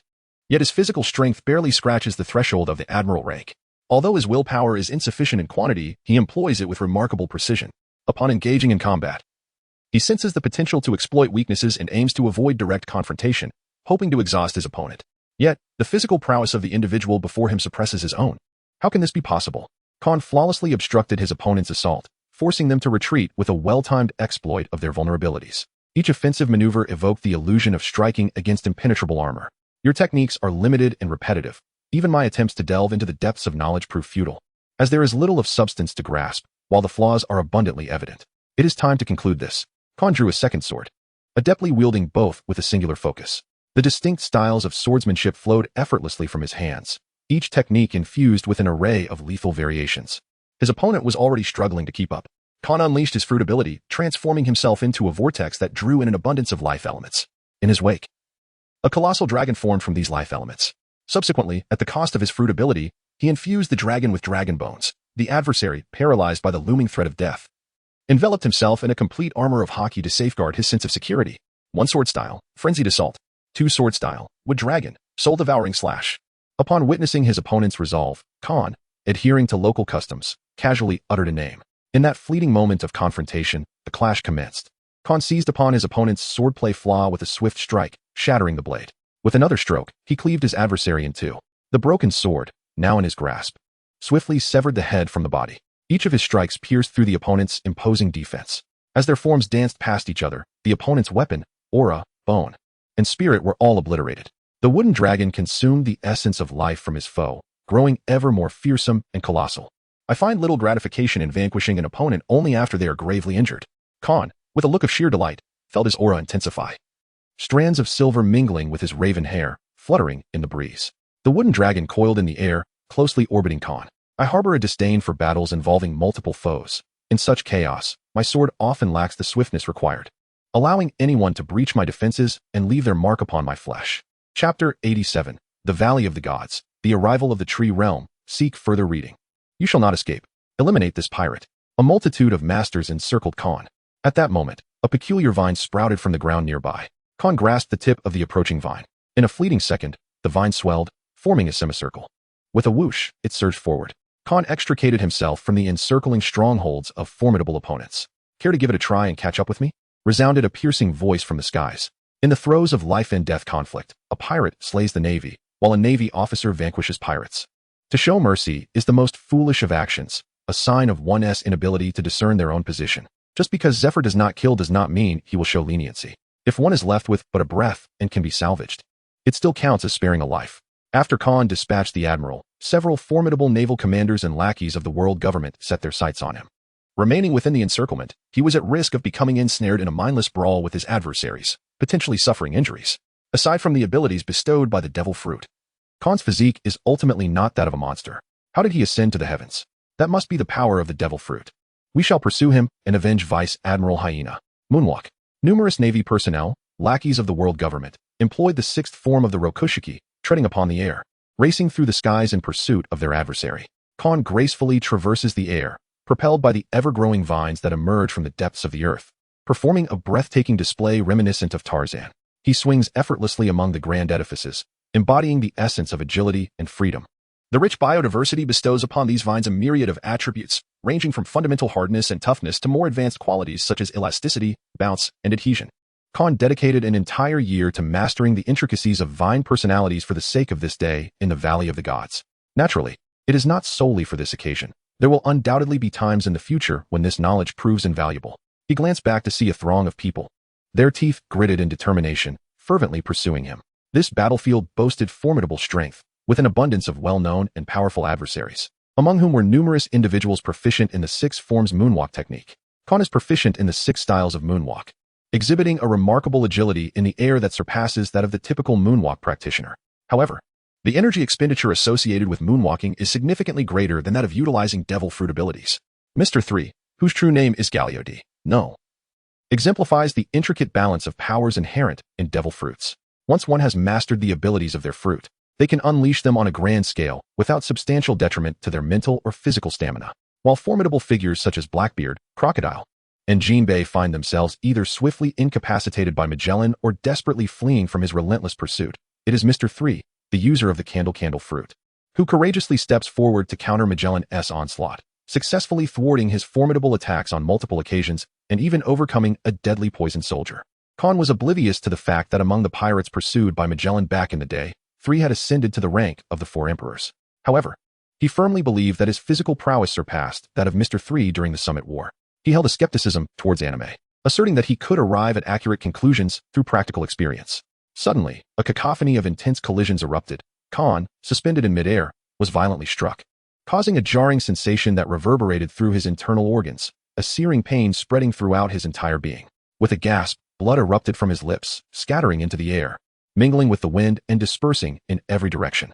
Khan's formidable presence is undermined by his physical frailty. His temporarily enhanced constitution does not equate to robust defense or stability. In simpler terms, he is easily susceptible to breaches in his defenses. His adversaries have astutely seized upon this vulnerability. However, at the precise moment of impact, Khan managed to make contact with his opponent, thereby implanting his fruit ability, which can be transformed into seeds. Following closely behind, the adversaries launched a relentless assault, employing a myriad of weapons in an attempt to overwhelm the seasoned master with a cacophony of strikes. While bidding farewell, Khan retaliated fiercely. How infuriating. What does this pirate perceive justice to be? For the world government, for the order of the seas, we shall undoubtedly eradicate evil. The henchmen of the world government issued commands, secretly lagging behind the others. Khan once again unleashed his fruit abilities, manifesting a resilient vine that extended towards a distant point. The blood, mingling with the air, coalesced into a crimson robe, merging seamlessly into the bodies of the Navy, CP members, guards, and the protectors of God's Valley upon contact. Accompanying this, the sound of piercing air resonated. Khan harnessed the pull of his adversaries at the opposite end, propelling himself forward with the wind at his back, and he swiftly felled several opponents. When it comes to combat instinct, he would not yield to anyone. With arms wide open, he gazed at the frenzied crowd that had begun to distance itself from him. His eyes were deep and inscrutable. Parasitic seed. Explode. Khan casually uttered a name and snapped his fingers. Bang, bang, bang. In midair, the sound of objects rapidly expanding and exploding echoed. My arm is broken. What manner of power is this? It's devouring the essence within me. Damn. Help. My second brother is gone. That cry was particularly mournful. A chorus of anguished screams resounded. This stage is truly magnificent. Khan had gradually become consumed by a crimson rage. In his deep, dark eyes, an increasing hue of blood emerged, swirling in the wind. Khan's dark hair danced wildly, gradually interspersed with strands of silver. The consumption of energy by those capable of conjuring something from nothing was considerable. However, Khan harbored an immense reservoir of life essence within him, which was steadily increasing. A means of release was necessary. This place was quite suitable, as it was rife with death, an abundant source of life essence that had reached a remarkable intensity, akin to a valley of the divine. The sheer volume of blood had only intensified this essence. Whoosh! The sharp sound of cutting air resounded once more. Do you still wish to collide with me? The tendrils connecting the two continued to stretch and spread towards the other end. Under the influence of their opposing forces, the highly elastic vines bulged. Seizing one end of the tendril, Khan snapped it with a crack, employing the technique of a whip to exert his power yet again. Life release. The realm of trees descends. The life elements within and surrounding Khan were instantaneously released, causing a massive tremor in the nearby areas. Amidst the cacophony of vibrations, countless trees burgeoned rapidly, most reaching heights of around 10 meters before ceasing their growth. Each tree was resplendent with vibrant colors, creating a visual spectacle. The wooden dragons. Manifestations of the life elements numbered over a dozen, darting through the forest, adept at camouflage and blending seamlessly with the foliage. Among the multitude of trees stood one towering 100 meters high, forming a formidable barrier between Khan and the individuals on the other side. Clang! The sound of metal colliding resonated. Subsequently, through the dense canopy of a 100-meter tree, Khan's keen eyes discerned a swaying silhouette. It was a pterosaur. Its exterior marred by a blood-red cloak, and its visage bore a deep scar, a testament to a vicious encounter, inflicted by vines and compounded by the adversary's aggressive approach. Leaving it severely injured, Khan had initially believed that his opponent would only bear a mere red mark upon his visage. Chapter 88, Valley of the Gods, the Soul of the Navy. Thorns and Prison. Nearly 100 vine-like thorns, bridging through the trees, siphoned the life essence from the wooden dragon, growing rapidly to construct a prison that ensnared the pterosaur within. The power of the devil fruit? The pterosaur, observing its dire predicament, began to thrash about in a frenzy. The thorns pierced into the wounded flesh of the pterosaur, the irritating secretions amplifying the agony. A pain far more intense than that of chili or saline, engulfing its entire being. The torment of 1,000 ants gnawed at its heart. A soul-wrenching suffering rendering it desperate for release. The dense thicket of vines continued to sprout, spreading forth and swiftly ensnaring the opponent's body within the confines of the prison, leaving the pterosaur with no avenue for escape. The adversary was immobilized, unable to evade instantly. Such a fate heralded the arrival of death. I perceive that your lifeline reaches its conclusion here. Khan's swordsmanship is unparalleled, capable of severing anything in its path, leaving no chance for escape. In an instant, he can detect the slightest fatal flaw, delivering a decisive blow. The monstrous adversary watches helplessly as Khan's blade cleaves through its armament, shattering its formidable flesh and extinguishing its life. He possesses a premonition of this creature's latent potential, breaking through the encirclement to reach the heart of the battlefield. Khan effortlessly dispatched a formidable member of CP0, subsequently draining his opponent of vitality. Khan's physique has been further enhanced, yet his lifespan is depleting at an accelerated pace. the life element, analysis, poison, and the emergence of the arboreal realm. Upon the activation of the fruit's ability, towering trees sprang forth from the earth, creating a colossal arboreal domain spanning a kilometer in circumference, enveloping many within its verdant embrace. There are both navies and pirates present. Khan resolved to unleash chaos upon the lower-tier pirates, deeming them unworthy of humanity, for their fates bore no consequence to him. In war, there exists no distinction between right and wrong. The spirit of all things consume. Elsewhere, the tree realm had disbanded, whereupon a dozen wood dragons proliferated, devouring one another until 3 nearly tangible wood dragons emerged, capable of traversing the tree realm with ease, indifferent to distance. At the moment, Khan found himself gravely wounded. On the brink of death, these dragons could save his life, akin to 3 enhanced legendary blades, albeit at the cost of his lifespan. Fortuitously, he had ingested this fruit prior to his arrival at the Valley of Gods, and after a year of development, it would not lead to his demise. Shiki, you old scoundrel, are you slacking off? Khan questioned from the highest tree. Haha, I accidentally sent my adversary flying and am now seeking amusement. Your aura has grown considerably stronger. How intriguing. Shiki responded with boisterous laughter, directing several ships to collide with the concentrated naval forces. The battle raged on. Do I truly lack any charm? Why must you flee? Charlotte Linlin pondered, bewildered by her opponent's retreat. Currently, the Navy engaged with these 2 formidable foes mainly comprised the G5 and G1 branches of the New World Navy, bolstered by elite reinforcements, including a naval rear admiral and several distinguished vice admirals. The G5 branch had come under dire circumstances, their commander slain, their division trampled, and all members entered the fray with a mindset of impending death, far surpassing the capabilities of other naval forces. Engaging Shiki was the commander of the G1 branch, a powerful adversary, significantly stronger than the average elite vice admiral of the Navy, yet not a new generation monster nor a rear admiral. Facing one of the ocean's most notorious pirates, whose strength rivaled that of an admiral. From the outset, the outcome of this confrontation had been predetermined. Even in a one-on-one exchange, the Navy stood no chance of victory. The great pirate Shiki reveled in the thrill of combat, while the Navy commander fought to protect the justice behind him. In this clash, Charlotte Linlin refrained from intervening, as Shiki's crew, though numerous, lacked cohesion and skill, relying heavily on their sheer numbers, which numbered in the thousands. The opposing Navy forces matched them in quantity, with comparable average strength, although the Navy's overall quality was superior. The battle escalated fiercely, with exchanges of blows and counterblows. Haha, I've just taken down another Navy soldier, a pirate proclaimed, only to be swiftly silenced by a nearby Navy officer's blade, which slashed through his throat. Another pirate, poised to speak, suddenly collapsed as a Navy knife emerged from his side. You ambushed me, he gasped, and yet another pirate fell lifelessly. On the battlefield, while direct attacks are easier to anticipate, treachery is far more insidious. This contingent of Navy personnel exhibited remarkable prowess, adeptly exploiting the pirates' initial arrogance and their inability to unite, leading to significant pirate casualties. Some fallen pirates called out for Shiki, yearning for rescue, yet were met with indifference, falling lifelessly to the ground. Few great pirates would concern themselves with the lives of mere ants. Even a figure like Wang Ji would not deign to save such a rabble. The brutality of war was vividly illustrated in that moment. In the early stages of the conflict, the Navy maintained a slight advantage, but as the battle progressed, numerous pirates cried out for Captain Rox. Instantly, memories of the hope and promises imparted by Rox surged within them, igniting a frenzy as they retaliated against the Navy. The scales of battle tipped, both sides evenly matched, and the scene grew increasingly savage. As Navy casualties surpassed 15%, fear began to creep in, prompting some to contemplate retreat. They might be elite, but they recognized their commander could not contend with the notorious Shiki. And with such high casualty rates, continuation would surely lead to their annihilation. Seeds of doubt sown, the tide of battle shifted as more Navy personnel fled, emboldening the pirates to surge forward with even greater fervor. The determined pirates, despite potentially lacking skill, found motivation in the promises and hopes offered by Rox. Charlotte Linlin, savoring her dessert, licked her lips, noting that soon the Navy would be utterly decimated. Captain Rox truly was formidable. As one of the most gifted pirates, Linlin was inherently innocent, yet that did not render her foolish when her wits were intact. She had witnessed such scenes far too many times. Haha, do you wish to continue fighting? Shiki taunted, hovering mid-air, relishing his handiwork. At that moment, the commander of the G1 branch, blood-staining his Navy cloak of justice, stood on the brink of collapse. He was far from capable of further combat. Even the slightest pirate could easily claim his life. Cough, cough, you talk too much. To face a formidable foe before death is not without merit. Do you wish to flee?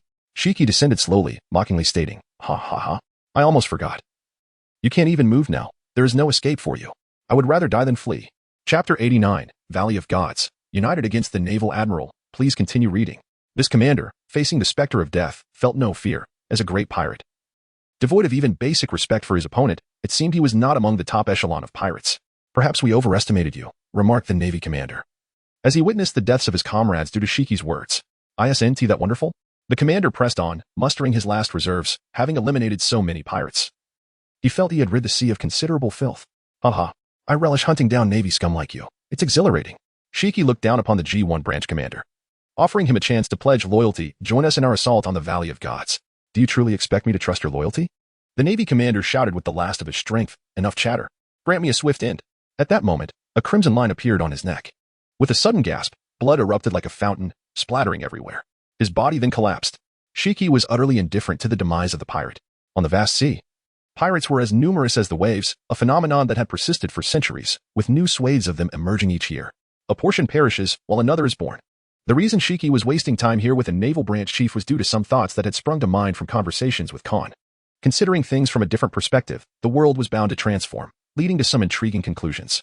In this battle, he witnessed the tangible difference that conviction could bring. In practical combat, the Navy should theoretically possess the upper hand, yet it was the pirates who ultimately triumphed. Shiki chose not to assist his subordinates but rather conducted a small experiment.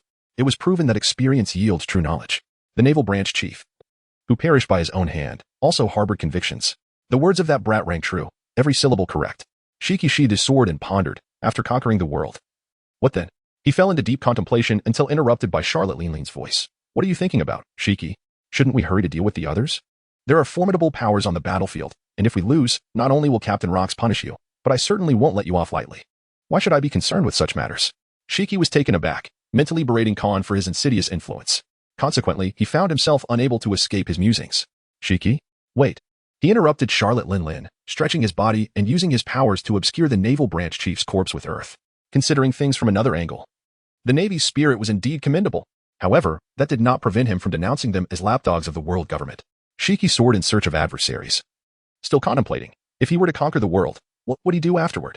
Yet, he remained perplexed. With his astute mind, he could not fathom what actions to take post-conquest.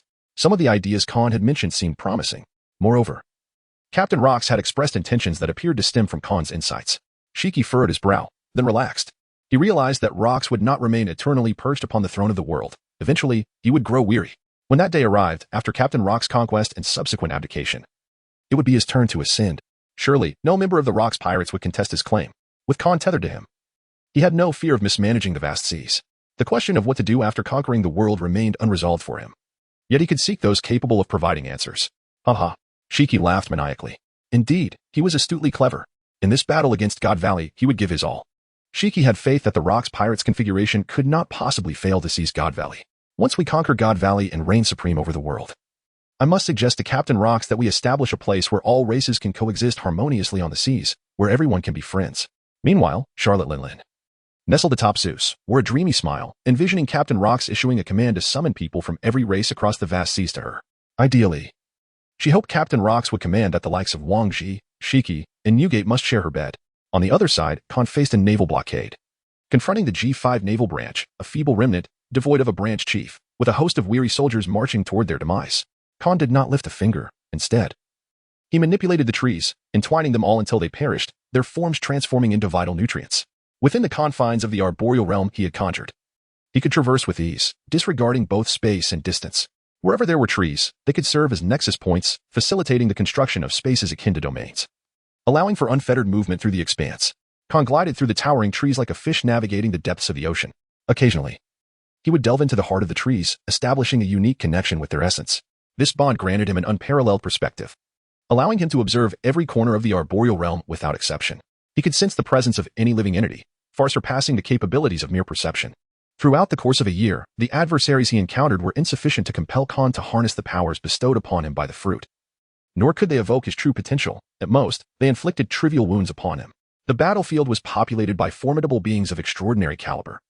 Individuals whose survival often required a reckless expenditure of their own vitality. The toxic tree realm perpetually shifted within this combat zone. The unfortunate naval forces and pirates who ventured into this domain either met an immediate demise or succumbed to a plethora of debilitating toxins, paralysis, hallucination, and lethal venoms, perishing within the confines of the tree realm, occasionally crossing paths with familiar faces. Khan would only release individuals such as members of the Wang Ji faction and certain pirates who maintained favorable relations within the Rox pirates. As for whether they can survive the battlefield, one can only silently wish them luck. John, do you need assistance? Engaged in a fierce battle with the Navy's ancient monster, John, marked by numerous injuries, suddenly heard a familiar voice and thought he was hallucinating, until a vast expanse of trees enveloped them. Perched atop a tree was a figure. "You little rascal?" John exclaimed, disregarding his image. "Hurry over and help me.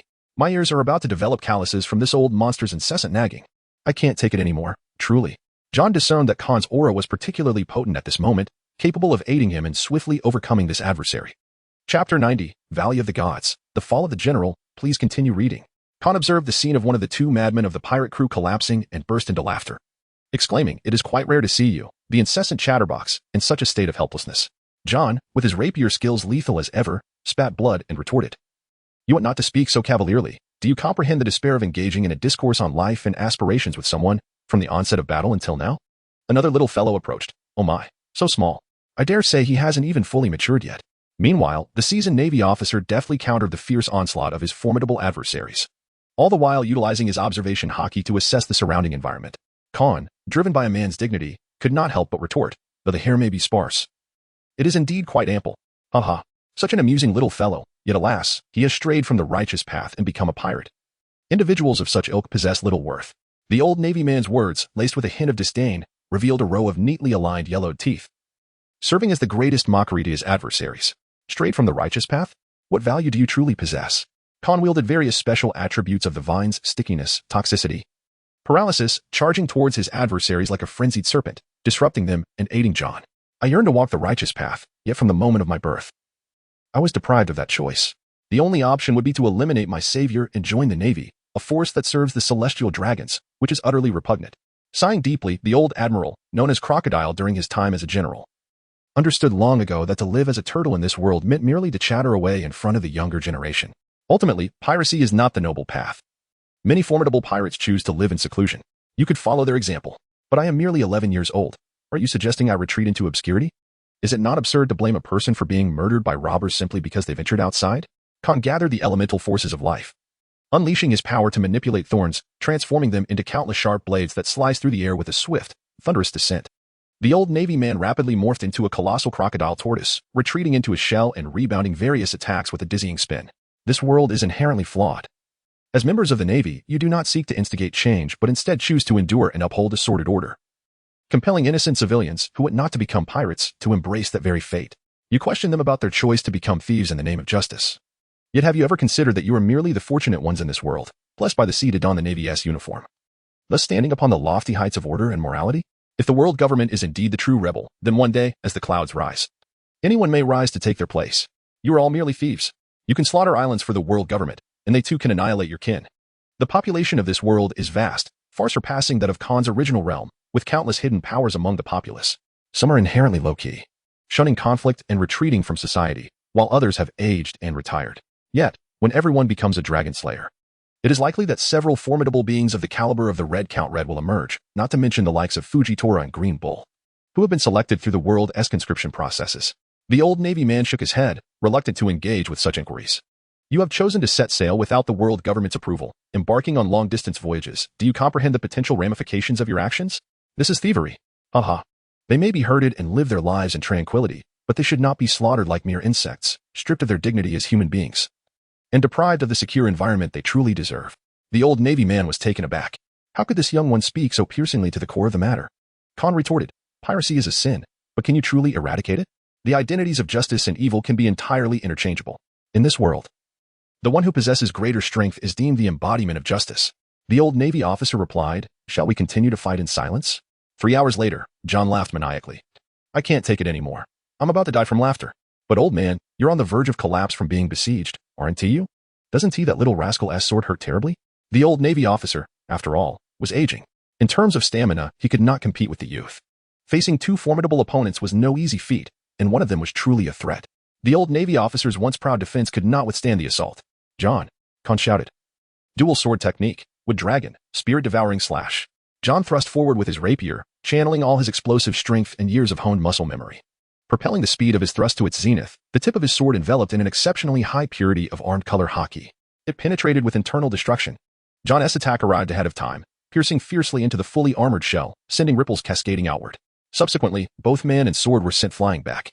With a thud, the shell had a bill in recoil, causing John to spit out a mouthful of blood, but his opponent would not fare any better. The relentless assault from Khan surged forth. And at the most pivotal moment, ethereal lines flickered before his eyes.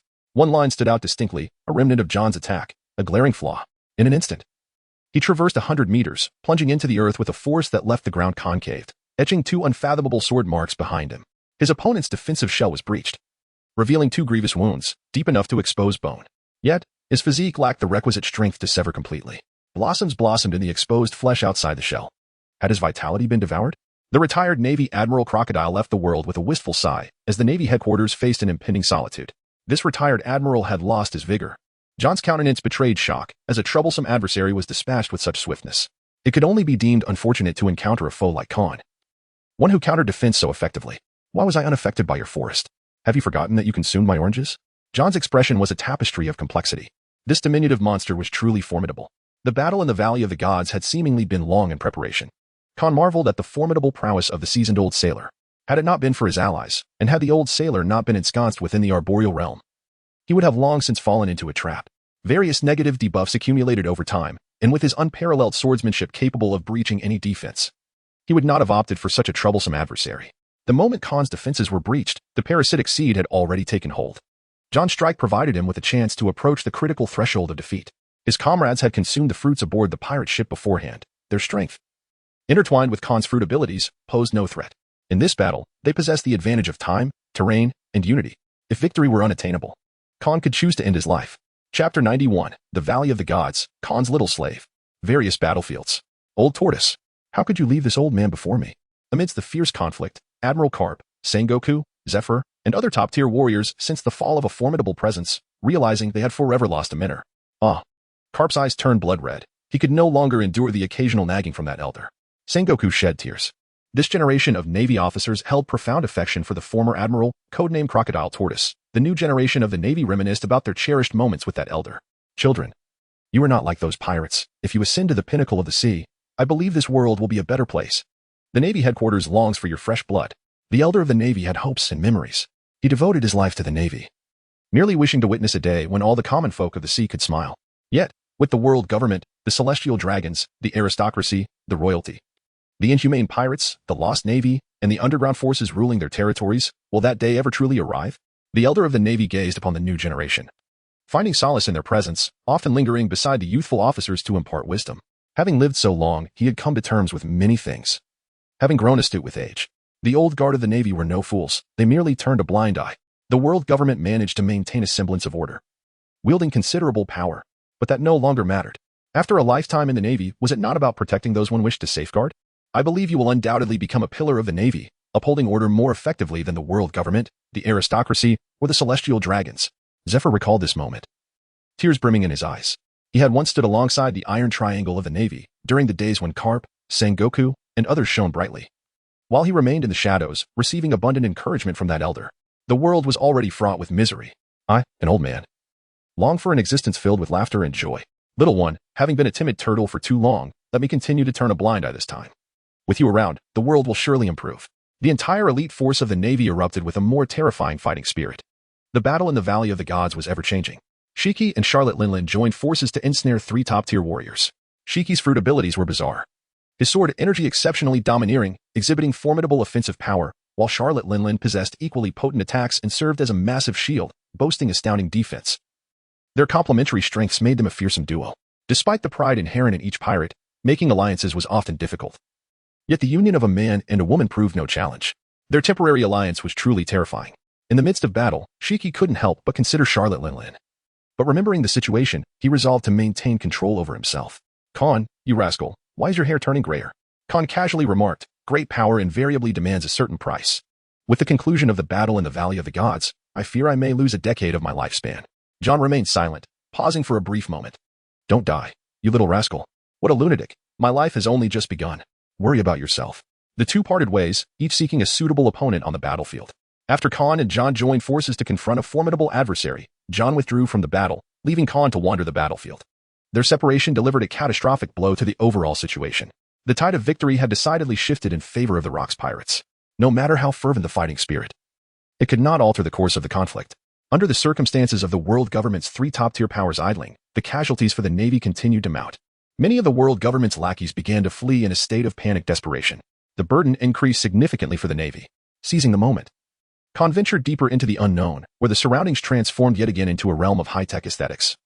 Reminiscent of a science fiction narrative that transported one to an entirely different world. The pirates present were equally astounded, yet not incapacitated. They simply could not fathom the wonders that technology could bestow. Indeed, the Valley of the Gods harbors an abundance of secrets. The architectural style here is utterly incongruous with this world, appearing not to be the creation of the celestial dragons, nor reflective of the technological capabilities of this realm, raising the possibility that it may have originated from another planet. Might it be that extraterrestrial beings exist in this world? Khan traversed through this architectural realm, encountering an array of wondrous sights, few of which he could recognize, as the majority of this technology surpassed his comprehension.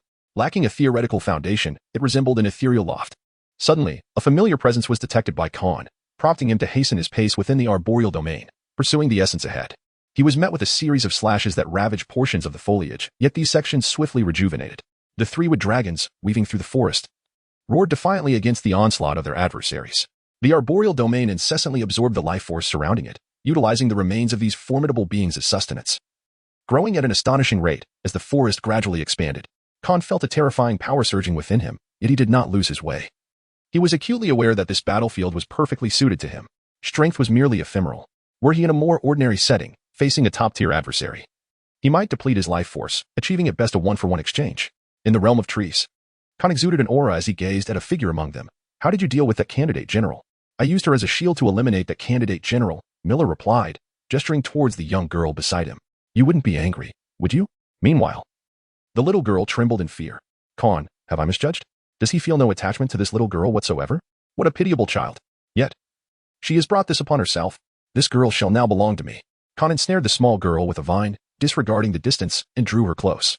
We could also discuss why you have concealed the technology of spatial storage.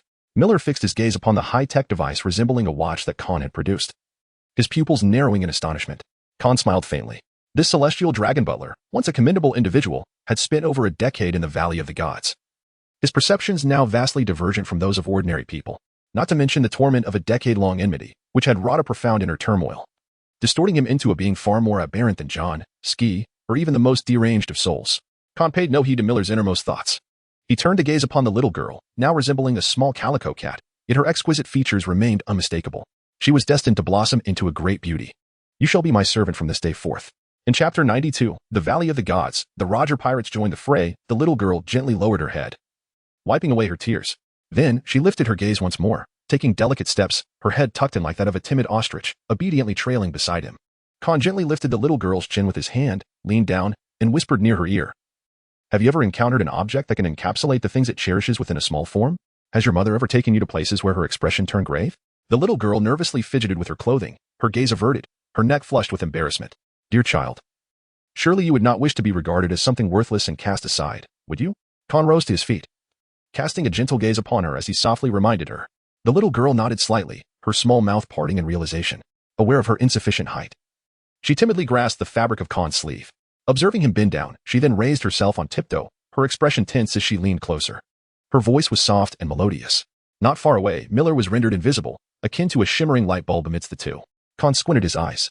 After the little girl ceased her speech, he firmly bound her to himself with tendrils. Subsequently, he looked down and spoke. Is there something you want to explain to me? Khan essentially gleaned no particularly useful information. In truth, he had anticipated this outcome long ago. It merely served as a fayade, a pretext to unsettle the clever individuals below him. The watch in your possession is primarily intended for telling time, possessing no extraneous utility. You are remarkably astute, exhibiting intelligence beyond that of a mere adolescent. Were it not for my acquaintance with a more brilliant juvenile clone, I would find it hard to believe. Miller produced an object from his bosom and introduced it. This is what possesses the spatial storage capabilities you mentioned, approximately 100 cubic meters in capacity. Crafted by a youthful clone, who is likely the most intelligent individual in this realm. Is his name not Vegapunk? Khan inquired with an impassive expression. You know of him. Miller was finally taken aback. Vegapunk is the individual with the highest IQ in this world, his intellect nearly transcending the ordinary, effortlessly propelling technology forward by centuries. Miller was profoundly astonished upon first encountering the clone of Vegapunk, leaving an indelible impression on him. Even the esteemed celestial dragons seldom catch a glimpse of Vegapunk's clone. As for the original, perhaps no one has ever laid eyes on him. Miller placed the high-tech storage device upon a nearby vine, where it seamlessly integrated, defying spatial distances to manifest at the opposite end. Khan accepted this high-tech storage device. A gentle, velvety voice whispered in his ear, accompanied by an even greater presence. Khan turned his gaze, casting a meaningful glance at the little girl. Typically, children are oblivious to the complexities of cubic meters. It seemed the young girl was aware of her misstep, promptly retreating her small head and cautiously clinging to him. You are truly remarkable, exceeding my highest expectations. However, your essence does not necessarily align with mine as comrades on the same path. Do you harbor a disdain for the intelligent? No, I appreciate intelligence, yet I find myself disliking you, while simultaneously requiring your unwavering loyalty. Khan did not conceal his innermost thoughts. You are remarkably candid, he remarked. Miller's injuries were considerable. He had sustained severe wounds during the battle and had been suppressing the pain. After all, it was a matter of dealing with a naval vice-admiral. I shall join you in transforming this world, yet I cannot abide the emergence of another world government.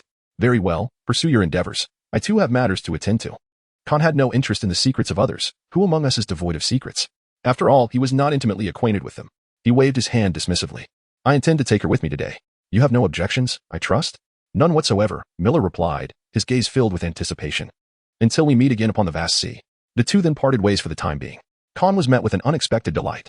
Without a moment's hesitation, he swiftly made his way to the aerial garden, poised to gather valuable treasures until the storage space brimmed to its capacity. How does one utilize this? He pondered. The little girl cast a glance, too timid to raise her gaze. I know how to use it, she declared, her voice soft and endearing. She leaned closer, her petite face nearly touching Khan's ear, and in a gentle, timid whisper, she revealed the method of its use. Khan comprehended the situation. The operation was not as daunting as it appeared. He too was a product of the information and technological age, not one to be outdone by a mere child. Through an ardent process of dismantling, Khan managed to deconstruct numerous residences of the celestial dragons, unearthing dozens of devil fruits along with treasures of considerable worth, filling his storage space to the brim. The devil fruits were of no immediate use, yet they held potential for nurturing his future subordinates. Khan selected several devil fruits for Katakuri, all of which were taken away by members of Charlotte Leanlean's faction. It remains uncertain which fruit Katakuri will choose. Having gathered everything, he felt satisfied, akin to a hamster hoarding its treasures. Khan then turned his gaze towards the celestial dragon girl. Having been raised in the Valley of the Gods, where her parents are esteemed elites, she possesses a living environment that is decidedly distinct from that of other dragon folk. Endowed with an educational atmosphere that the common populace could scarcely fathom, such a child, barring any mental deficiencies, is bound to develop an intellect far superior to her peers, exhibiting a maturity that belies her age. Any cognitive dissonance she displays is not unusual. Her actions, though perplexing, are merely a reflection of her innate curiosity, unrestrained by moral considerations. Khan has witnessed countless children, driven by inquisitiveness, cruelly experimenting on frogs, dragonflies, and other small creatures, tearing off wings, roasting them, and skinning them alive, all in the name of exploration. The dragon folk inherently possess a perception that deviates from the norm. It is only natural for this child to be influenced by her surroundings. At this moment, she conceals all emotions that would be deemed inappropriate, adopting a demeanor of obedience and compliance to ensure her survival. In terms of intellect and instinct, she is not inferior to Lena. However, once she believes she has discovered an opportunity, she may attempt to turn the tables. Yet, Khan harbors no disdain. Perhaps it is due to the fact that this little girl resembles a caged bird, struggling in vain to escape his grasp. Her frailty is intertwined with cunning. Her delicate and charming visage, coupled with her elevated status and the secrets she may possess, ultimately serve as her greatest assets in the presence of Khan. Katakuri described herself as a little devil masquerading as an angel, a rather astute assessment. As for Butler Miller, once the backlash ensues, Khan harbors genuine concerns regarding the methods of that man who has endured in silence for so long. Fortunately, Uncle Kin is no less formidable, thus alleviating some of the worries. The future does not render it impossible to tame this mentally unstable individual. Outside the gates of God Valley, a boisterous laughter erupted. Haha. Rayleigh, I told you that Carp would provide us with the coordinates to God Valley. Rayleigh chuckled in resignation. They obtained the identical coordinates from the world government. The entire Roger Pirates crew arrived at God Valley. Chapter 93, God Valley, a desperate beginning. Please continue reading. Haha. Young ones, let us create a ruckus. Let us give rocks a good thrashing. Roger exclaimed excitedly. Roger, let us exercise caution and scout the area first. I'm somewhat apprehensive. Rayleigh adjusted his glasses, noting the lack of overt signs of destruction on the gates, suggesting they had been opened willingly. Ignoring the warnings, Roger charged into the entrance of God Valley, leaving Rayleigh speechless. The members of the Roger Pirates surged into God Valley. The battle commenced, with the Navy finding themselves at a disadvantage, perilously close to defeat, inevitably facing a significant loss within a day or two. At this critical juncture, I am Carp, summoned to assist. Roger, one of the most formidable pirates, stepped onto the battlefield, delivering a shocking blow to both sides. The arrival of the Roger Pirates invigorated the Navy, who recognized the name Carp. Among the new generation of the Navy, Carp's prestige is unparalleled, second only to the Fleet Admiral and Admiral Steelbone Kong, making him immensely popular. In such circumstances, an alliance with pirates was not entirely unacceptable. Meanwhile, the pirates derided the Roger pirates as shameless, claiming they were unworthy of the title. The participation of the Roger pirates plunged the members of the Rocks pirates into despair. Who on the high seas was unaware that the Roger pirates ranked just below the Rocks pirates as the second most powerful crew? Although the gap in strength was vast, the Roger pirates were not to be underestimated. Initially aligned with the world government, the second and third strongest pirate crews engaged the Rocks pirates in battle. Ha. Leave that madman Rocks to me. Roger charged towards the core of the battlefield. Ha. You truly are mad. John rapidly approached Roger. As they neared one another, the clash of swords rang out, sparks flying. I wondered who was obstructing my path. It turns out to be you, the shameless scoundrel, John exclaimed, thwarted by Rayleigh. If I hadn't turned a blind eye, that woman Shiki would ve believed we were unaware of her covert assistance to you. Otherwise, how could you all scurry about like frightened dogs? John, with a natural talent for derision, spoke a truth that moment. Rayleigh, usually composed, was incensed. Momentarily at a loss for words. Here I come, John declared confidently. Newgate leaped high, 10 meters into the air, wielding his naginata and delivering a powerful strike. But his opponent had long since fled, leaving him unfulfilled. The younger Newgate was also a warrior at heart, determined to aid Rocks in securing victory. Yearning for a vigorous fight, the sound of clashing weapons reverberated as Newgate's adversary was sent flying hundreds of meters, colliding with numerous Navy and pirate members, many meeting their demise through the impact. The ground cracked, quaking as a mushroom cloud of dust rose. Amidst the dissipating smoke, a figure armed with dual axes charged forward. Jabba faced Newgate, swallowing hard, and helplessly remarked to Rayleigh, I can hold out for a day at most. The opponent was evidently resolute in their intentions, and lasting a day would be a considerable achievement, likely inflicting only moderate injuries on Newgate. Rayleigh understood that John was not in peak condition, bearing significant injuries. Otherwise, a 2-on-2 battle would prove difficult. Jabba was undeniably powerful, capable of holding his own against admirals, yet Newgate subtly overshadowed some top-tier fighters. Rayleigh surmised that in a life-or-death struggle, Newgate would likely emerge victorious, albeit inflicting at least moderate damage on his opponent against Rocks. He might only manage to inflict light to moderate wounds. Even among top-tier warriors, disparities existed. The remaining members of the Roger pirates were no weaker than the nearly 200 officers of the Rocks pirates, perhaps even slightly stronger. All elite fighters rivaling the ranks of the Wangji faction. During this period, the Roger pirates, though not at their zenith, displayed sufficient strength. At another battlefield, Shiki and Charlotte Linlin joined forces to entangle Zephyr, Sengoku, and a formidable force from the God pirates, aiming to alleviate the pressure on Captain Rocks. Shiki. Things aren't looking good. Charlotte Linlin sensed a familiar presence, fuming, that scoundrel Roger has the audacity to assist the Navy. I will eventually make him pay. Shiki admired Roger, yet the dire circumstances had him furrowing his brow, realizing that the situation was unfavorable. Captain Rocks might perish here. No, Roger, the Navy and the world government would not spare Rocks. Such an outcome was entirely plausible. However, Rocks' demise would alleviate a considerable burden from Shiki's heart. Captain Rocks, I shall fight to the end, but if defeat looms near, I do not wish to perish in God Valley. What is there to fear? Let us give them hell. In the eastern region of God Valley, a fierce battle unfolded. Wangji and Kinda faced off against the fleet admiral and the admiral defending God Valley. Both felt somewhat overwhelmed. Kinda, after all, was lagging behind. Unable to genuinely contend with a top-tier fighter, particularly one employing a kite-flying tactic that made them exceedingly difficult to handle, the two men once again stood back to back. Wangji, I fear I may become a liability, Kinda lamented. Without you, I wouldn't last this long, Wangji replied, with their backs turned to one another. Both men wore identical smiles, resolute after the world government's massacre order. On that day, Kinda? Wangji, do not act recklessly. Allow us to accompany you. The faction members unhesitatingly chose to follow the two. Witnessing this scene, Admiral felt an inexplicable displeasure. In his youth, he had roamed the world with Wangji, the two sharing a camaraderie as they drew swords to aid those in distress. During those times, their prowess and renown were considerable, and as they traversed the seas, they were branded as pirates by the world government. Later, he was pacified, while Wangji plunged into calamity, unable to absolve himself of the pirate's identity. That was their shared regret. Wangji, you cannot possibly triumph. The Roger pirates have also entered the fray. The admiral bellowed. I acknowledge that Rocks had some justification, but you must comprehend how many desire his demise. Rocks must perish here. You have reached the end of your path. Chapter 94, God's Valley. Khan's disbelief in the core battleground of God's Valley. Rocks, Carp, two seasoned Navy veterans, the captain of the Divine Wrath pirates, and a top-tier powerhouse from the world government clashed. 6 formidable forces engaged in a chaotic melee. Amidst the tumult, a carefree, unrestrained laughter echoed. Carp, I come to fight alongside you. Today we shall surely shatter Rock's rear. Roger charged in, embodying a brash and obstinate demeanor as he thrust himself into the battle. Divine avoidance. Roger swung his blade with a ferocity that demanded even the divine to evade. Indeed, as a pirate, your hypocrisy is utterly nauseating, Rocks retorted. delivering a furious punch akin to a meteor, colliding fiercely with the blade, neither side connecting in that moment. This was the manifestation of Conqueror's Haki entwined. The resulting shockwaves tore the sky asunder, shattered the earth, and obliterated numerous structures. Haha, the tremors have numbed my hands. What a thrill. Roger laughed heartily, despite being sent reeling. Shiki, you are inherently reckless. I am not surprised by your actions, but as a pirate choosing to aid the Navy. Do you truly believe the world government is the rightful ruler of the seas, considering you are one of the D-clan? Rox forcefully repelled his opponent. Every muscle in his body invigorated by the battle. The world government has ruled the seas for 800 years. Rox, you shall disrupt the tranquility of these waters. Roger replied. Shiki, I hope you will not commit acts more egregious than mine in the future.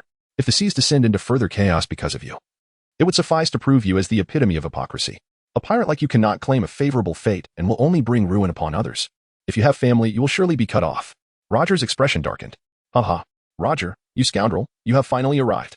Carp, drenched in a mixture of blood and sweat, his muscles taut, declared, let us together bring an end to Rox here. The three, belonging to the illustrious D-clan, stood atop the seas, facing one another. Shiki, how exhilarating, how utterly satisfying. Come, let us dance together. Let me experience even more rapture. Unleash all your might. In the face of despair, Rox responded with wild laughter. In the depths of God's Valley, Khan, who was excavating treasures and dismantling structures in search of valuable artifacts, sensed several potent presences approaching. He looked up, realizing that Roger had indeed arrived, a pathogen of the world, destined for extinction. Unable to even protect his wife, as a man, he truly was a source of amusement. Khan tidied up the belongings he had collected and exchanged some of the less advanced items from his high-tech storage. He then prepared to leave the Valley of the Gods. Understanding that to survive, one must exert considerable effort. A faint voice, delicate as a whisper, emerged, hinting at the significance of a particular stone tablet. One that surpassed all others in importance. Could you not have spoken up sooner? Khan's expression darkened as he remarked, that tablet was most likely taken by your father, Miller. I'm so sorry, the little girl murmured, leaning against him, quietly sobbing, her body trembling slightly. Khan gently caressed the little girl with his hand. He understood that she was concealing her true self, surviving in this manner, yet her fear was undeniably real. Unbeknownst to her, the little girl drifted into slumber. It was certainly a taxing and exhausting day for a child, and falling asleep was entirely natural. Khan gazed at the slumbering figure of the little girl, pondering to himself, I wonder how this little imp will one day turn against me. Perhaps it would be better to drain her essence and be done with it. In the Valley of the Gods, there is nothing of worth to cling to. If one cannot take the good things away, then they are not truly good at all. Khan broke through to the outskirts, encountering numerous obstacles posed by the Navy and members of the CP organization, as well as members of the Roger Pirates. He dispatched several of them, severing their heads and allowing their lifeless bodies to continue to radiate in the realm of trees. Hey, esteemed seniors. Are you not planning to leave? Khan perched upon a branch, waving towards several elderly slaves. Look, is that not the little fellow who set us free? He exclaimed. What are you lingering for? My days are numbered. Young one, hasten away from this battlefield and journey to the sea. Many within the prison would eagerly follow you. Khan was undoubtedly aware of the situation. He left a profound impression on the group of inmates, greatly increasing his chances of enlisting some of them. Aided by Morgan and bolstered by his own abilities, he was untroubled by the prospect of them fleeing to the vastness of the sea after their release. A cohort of seasoned pirates surrounded Khan, engaging in a myriad of discussions. In such circumstances, it seemed absurd that a pirate like Roger would assist the world government. As if he had never endured the trials of the world, foolishly aligning himself with such a corrupt entity. May he bear a son who meets an early demise and is swiftly reincarnated. Furthermore, these despicable individuals feared disrupting the status quo, dreading a further descent into chaos upon the seas, though their justifications were merely pretexts. Once the world government was overthrown, many would seize the opportunity to rise, ushering in a new golden age for the seas within a few decades, rather than languishing in the current decay that had persisted for nearly 8 centuries. I once witnessed a significant portion of my family perish from hunger, leading to the heartbreaking decision to send my younger sister away in exchange for sustenance. That was my first encounter with the delicious yet revolting taste of meat. You possess the potential for Conqueror's Haki. Do not squander it, for this power signifies one's spirit. Wherever you go, you must regard yourself as the most exceptional and formidable individual. This little girl is clearly a celestial dragon. Do not underestimate their kind. Many among them delight in treachery, and you must train her well to ensure she becomes a true servant. The insights and foresight of my predecessors have truly broadened my horizons. Khan felt a sense of fulfillment. He genuinely cherished this group of elders. The wisdom of the aged is an invaluable treasure, particularly those who once commanded the seas, having emerged from a landscape of bloodshed and carnage, possessing a profound understanding of life. To the retiring elders, do find the time to share a drink with me. Khan waved his hand in farewell as he made his way towards the gates of God Valley. This little one is quite intriguing. I suddenly find myself reluctant to meet my end. Perhaps it would be beneficial to linger a while longer. Alas, our days are numbered. Near the outskirts of God Valley, Khan sensed the familiar aura and the sharpness of sword energy, prompting him to hasten the movement through the forest realm. Before reaching his destination, he called out, "Uncle Wong, quickly gather the others. We must prepare." Khan came to a halt. Through the arboreal realm, he beheld the lifeless form of Kinda, the very emblem of the Wangji faction's intellect, one of Wang Shu's most capable aides, lying here in death? It was unimaginable. Chapter 95, Valley of the Gods, the final blade, the sword ascends to its pinnacle. Wang Ji, wielding one of the 12 supreme blades, stood beside Kinda's corpse. This old companion had traversed a significant part of life's journey with him, a journey that predated Khan's very existence, a time when he still lacked direction. He had once merely expressed a simple desire, that Khan might possess all that others had, and nothing more. Kinda, however, remarked that this was the statement that resonated most deeply within him. Perhaps the old comrade understood Khan even better than Wang Ji himself. Yet Wang Ji felt a peculiar sense of elation. As he reminisced about the past, he recalled scenes from the battlefield, where two of the mightiest warriors stood, neither daring to initiate an attack. They were acutely aware that it was at this moment that Wang Ji was at his most formidable. A slight misstep could result in a swift defeat. The Admiral of the Navy had sustained a broken leg, while the Navy Marshal bore a ghastly wound, a gash stretching from his ear to his lip. Both were in dire condition. In their quest to eliminate Wang Ji, they had not anticipated being thwarted by the very essence of life itself. "I do not care what past ties you have with this pirate. We must capture him. No need for reminders." The Navy Marshal inhaled deeply, having opted out of the assured victory against Rox, choosing instead to relinquish the glory to Carp. He was well aware that the world government wished for his demise. To face his adversaries in this final confrontation was perhaps the most fitting conclusion. The aura surrounding the three of them continued to swell. The arboreal realm stretched. In an instant, the lush forest expanded horizontally, enveloping Wang Ji and his companions. Yet none of them shifted a single inch. The intensity of their presence escalated further. Khan was momentarily stunned. "Uncle Wang?" He reached out in that direction, yet found himself unable to grasp the hand of the person most dear to him in this world.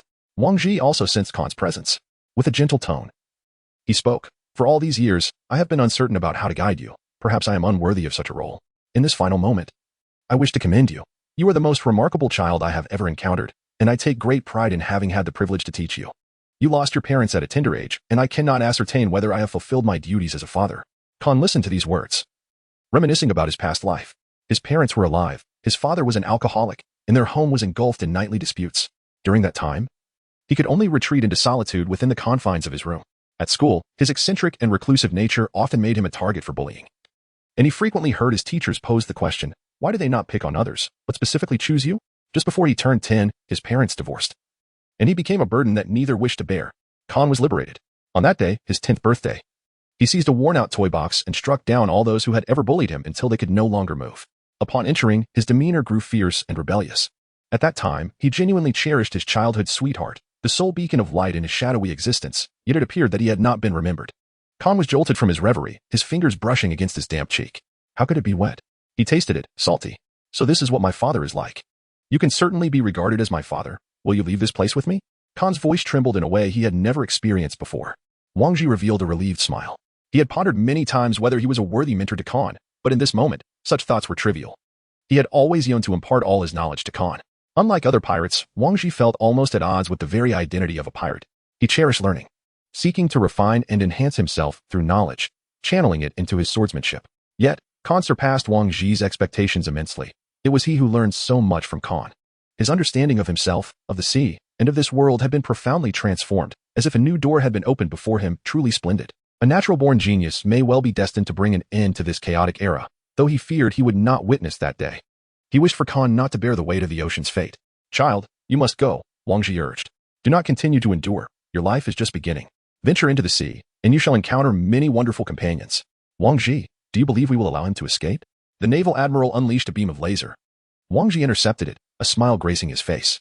After 30 years of swordsmanship, he felt invincible at this moment. With a cry of awe, Khan resolved to continue burning his life away, determined to take Uncle Wang with him, even in death. "What reason do you have to thwart a man's unwavering resolve and conviction to embrace his fate?"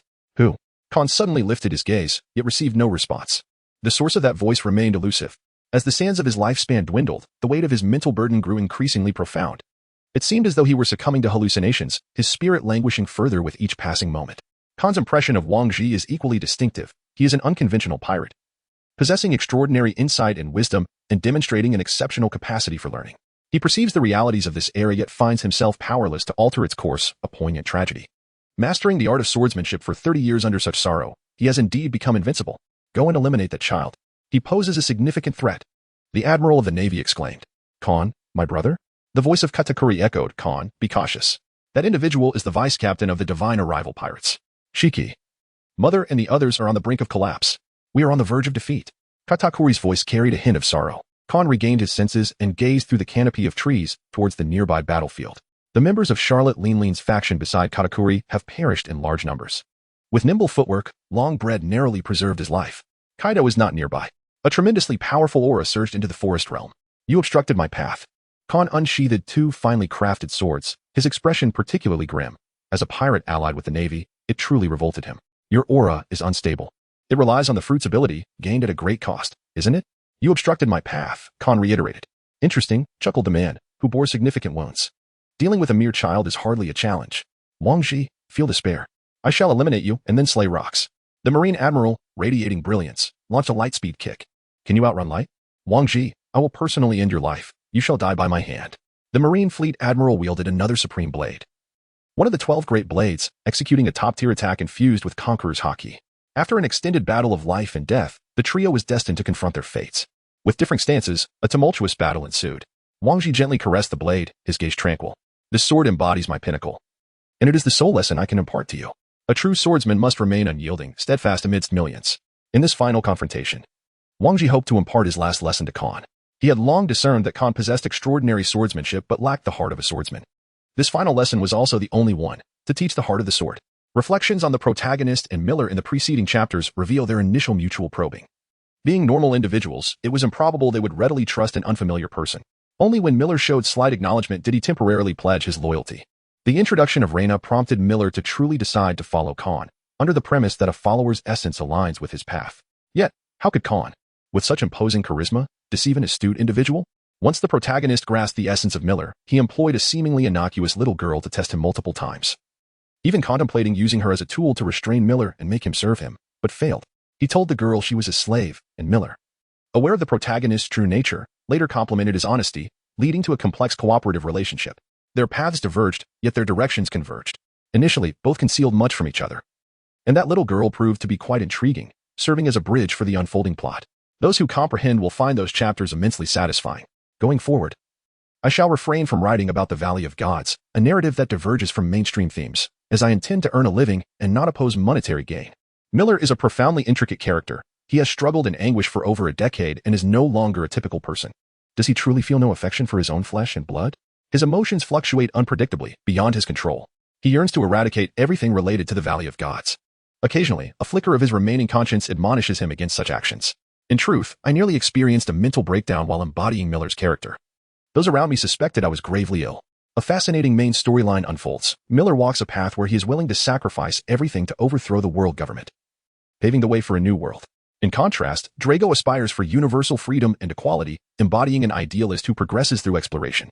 The protagonist, however, differs from both. He seeks to ascend to the throne and fundamentally alter this world, becoming the sole eternal king. Does anyone recall the protagonist's royal destiny? The three will undoubtedly intersect. How I choose to write it remains to be seen. Pirates are ill-suited for the color red. Instead, let us adopt ancient systems that can enhance productivity and revolutionize society. The main storyline will officially commence after the Valley of Gods. The original narrative of the Valley of Gods holds little content, and I will enrich its plot. The Wano arc truly renders one speechless. The protagonist's initial motivation to change the world stemmed from Wang Ji. He evolved from merely desiring to reach the pinnacle to wanting to transform this world and took action accordingly. He and Wang Ji contemplated the impossibility of an idealized world, discussing what could be realistically achieved. This change signifies the protagonist's desire to shape the world in accordance with Wang Ji's vision. He envisions a world centered around himself, where productivity is vastly increased, ensuring that all can be fed and clothed, while abolishing all unacceptable systems. A fan value has been established to prevent excessive comments that cross boundaries and to deter deliberate attempts to steer discussions in undesirable directions. You know what I mean. Numerous online narratives are restricted. I aim to prevent advertising and misleading promotions. Initially, I was unaware that cereal was involved and found it somewhat intriguing. However, after a friend personally tried it, he was misled and lost money. Such deceitful individuals are infuriating. Let us engage in rational discussions about transforming this pirate world, avoiding excessively crossing the line in our comments. As I present this work, I sincerely hope for your subscriptions. Please consider granting me an initial subscription. It is something I truly need. Below are the rules for additional chapters. For every 50 initial subscriptions, I shall add one chapter, 2,000 words. A full reward brings 2 additional chapters, 4,000 words. Achieving 10,000 is the utmost limit for a person. It is impossible not to strive, compared to receiving rewards. I certainly desire subscriptions more. Expenditure without necessity is unwarranted, yet I have included the rules for additional chapters, considering that some may choose to reward. Future additional chapter rules may also emerge. The work will be available for subscription at 8 o'clock in the evening. I wish all readers prosperity and well-being. May your lives improve continually. Keep striving. Chapter 96, The Valley of Gods. The curtain falls on the world's greatest swordsman. Please continue reading. No. John's frantic and sorrowful voice echoed from afar. The 3 faced their final strikes, determining life or death in mere moments. An area of islands shattered. Vast stones sinking into the sea. What an extraordinary sword, Wang Ji. You have caught up to light. The Marine Admiral gazed at Wang Ji, who was about to plunge into the ocean. From this strike, he recalled the past. Brother, I miss you. His codename was Aurora. He once had a brother, a Marine Admiral who prioritized righteousness. Despite their differing philosophies, they coexisted harmoniously. However, this friendship was severed when his brother perished at Rock's hands. The Marine Fleet Admiral recognized the significant doubts surrounding his brother's death. He remembered his brother's words about their shared ambition to change the world. It was futile to seek an explanation from the world government. Naturally, he held Rox accountable. Unwilling to remain at Marine headquarters, the world government, recognizing this aspect of him, dispatched him to guard the Valley of Gods. The Admiral Aurora fell in battle within the Valley of Gods, standing at the edge of the shattered islands. The Marine Fleet Admiral, clutching his severed arm, marveled, Wang Ji, your sword can chase light, yet you are not light itself. He beheld a dazzling radiance, witnessing Wang Ji's unwavering devotion to the swordsmanship throughout his life. This, indeed, elucidated the reason he was not the world's foremost swordsman. That singular strike transcended mere technique. As it descended into the ocean's depths, Wang Ji, in a moment of reverie, seemed to glimpse the day he vowed to become the world's greatest swordsman. That year, amidst a flurry of snowflakes, a young boy swore an oath, wielding a wooden sword to practice in the snow. He had aspired to use that sword to rectify the injustices of the world, to traverse the globe, and to engage in battles with valiant heroes. Wang Ji faintly recalled his youthful exuberance. He yearned to utter that the world's troubles are insurmountable, yet the words remained unspoken. Gazing at his old companion, who fell alongside him, his expression was one of calm and warmth. He had long since relinquished any concern for life or death, exuding an extraordinary grace. Subsequently, they plunged into the ocean. In that era, the world's greatest swordsman, one of the right hands of Rox, Wang Ji exited the stage. Meanwhile, on the other side, the other 2 swords in Khan's possession, hardly worthy of the title of renowned weapons, were shattered in an instant during the clash. The mere fact that these 2 swords have endured until now is nothing short of miraculous. With your weapons lost, what do you intend to use to contend with me? The opponent, brimming with excitement, wore a haughty expression. Not far away, Wang Ji's presence was gradually fading. In this moment, Khan once again experienced a sorrow reminiscent of his previous life, comprehending the profound intentions behind Wang Ji's final lesson. A sword may be present, yet devoid of the spirit of the sword. In this moment, Khan's sword spirit was awakened. Old man, your sword spirit shattered long ago, leaving you unable to impart this wisdom to me. Rest assured, in this world, there are those who have taught me. I have enjoyed a fulfilling childhood here. A sword is not merely a tool, nor is a person merely a machine. Khan perceived the heartbeat of Wang Ji's sword, sensing its breath. It represented the inheritance of will. He extended his hand, and the sword surged forth from the depths of the sea, soaring into his grasp. The supreme great blade, known as Dragoness Roar, is one of the 12 works. It is among the most treasured artifacts of the Flower Kingdom. When this sword acknowledges its wielder, it transforms into the most fitting companion for them, adapting to their form and unleashing even greater power. Are you prepared to meet your demise? Khan, gripping the dragon's roar, felt a surging vitality coursing through him, rapidly ascending. He had long ceased to care about the toll on his lifespan. The vice-captain of the divine pirate crew was overtaken by a foreboding sense, an ominous feeling that had saved him on numerous occasions. He sensed the distinct possibility of meeting his demise at the hands of this young brat. A glance revealed the shattered remnants of 2 swords, and it dawned on him that his earlier arrogance in breaking them was misplaced, for they were blades whose names he could not even recall. Meanwhile, his opponent wielded one of the 12 divine blades, a daunting sight that caused beads of cold sweat to form on his brow. Retreating from the core battlefield, he had suffered significant injuries from Rock's onslaught and feared being replaced. After all, there was no chance that Rox would survive the relentless onslaught. He yearned to savor the thrill of overpowering the weak, to emerge from the formidable shadow cast by Rox. But what was this? Could he truly claim he was not yet prepared? Khan caressed the sword, casting a gaze upon his adversary that was as indifferent as one would reserve for the deceased. Many pirates within the Rox Pirates felt a sense of allegiance to the crew, yet numerous ambitious and formidable individuals, brimming with pride, harbored the disheartening sentiment that as long as Rox remained alive, they would forever be unable to rise to prominence. Khan was born with the destiny of a sovereign. Many of his utterances were tinged with resignation, and numerous others conveyed a sense of helplessness. In his previous life, the world presented itself as a realm of monotony. a circumstance he accepted as his own choice. In this new life, however, the world is splendid, allowing him to live freely. Employing various tools and resources to invigorate the entire realm, seizing every opportunity to ascend to the pinnacle of existence. Success is his crown. Failure is of no concern to him amidst the ensuing deluge of defeat. Though emperors may be indifferent, Khan is not an emperor. Nor has he ever truly mastered the art of imperial strategy. Perhaps his nature is somewhat cold, yet he is not devoid of emotion. Uncle Wang. I might wish for Locks to perish here even more fervently than Shiki. However, if victory is within reach, I shall rejoice for the Locks pirates. You were meant to accompany me to the summit, to become both my mentor and father figure, yet you chose not to grasp my hand.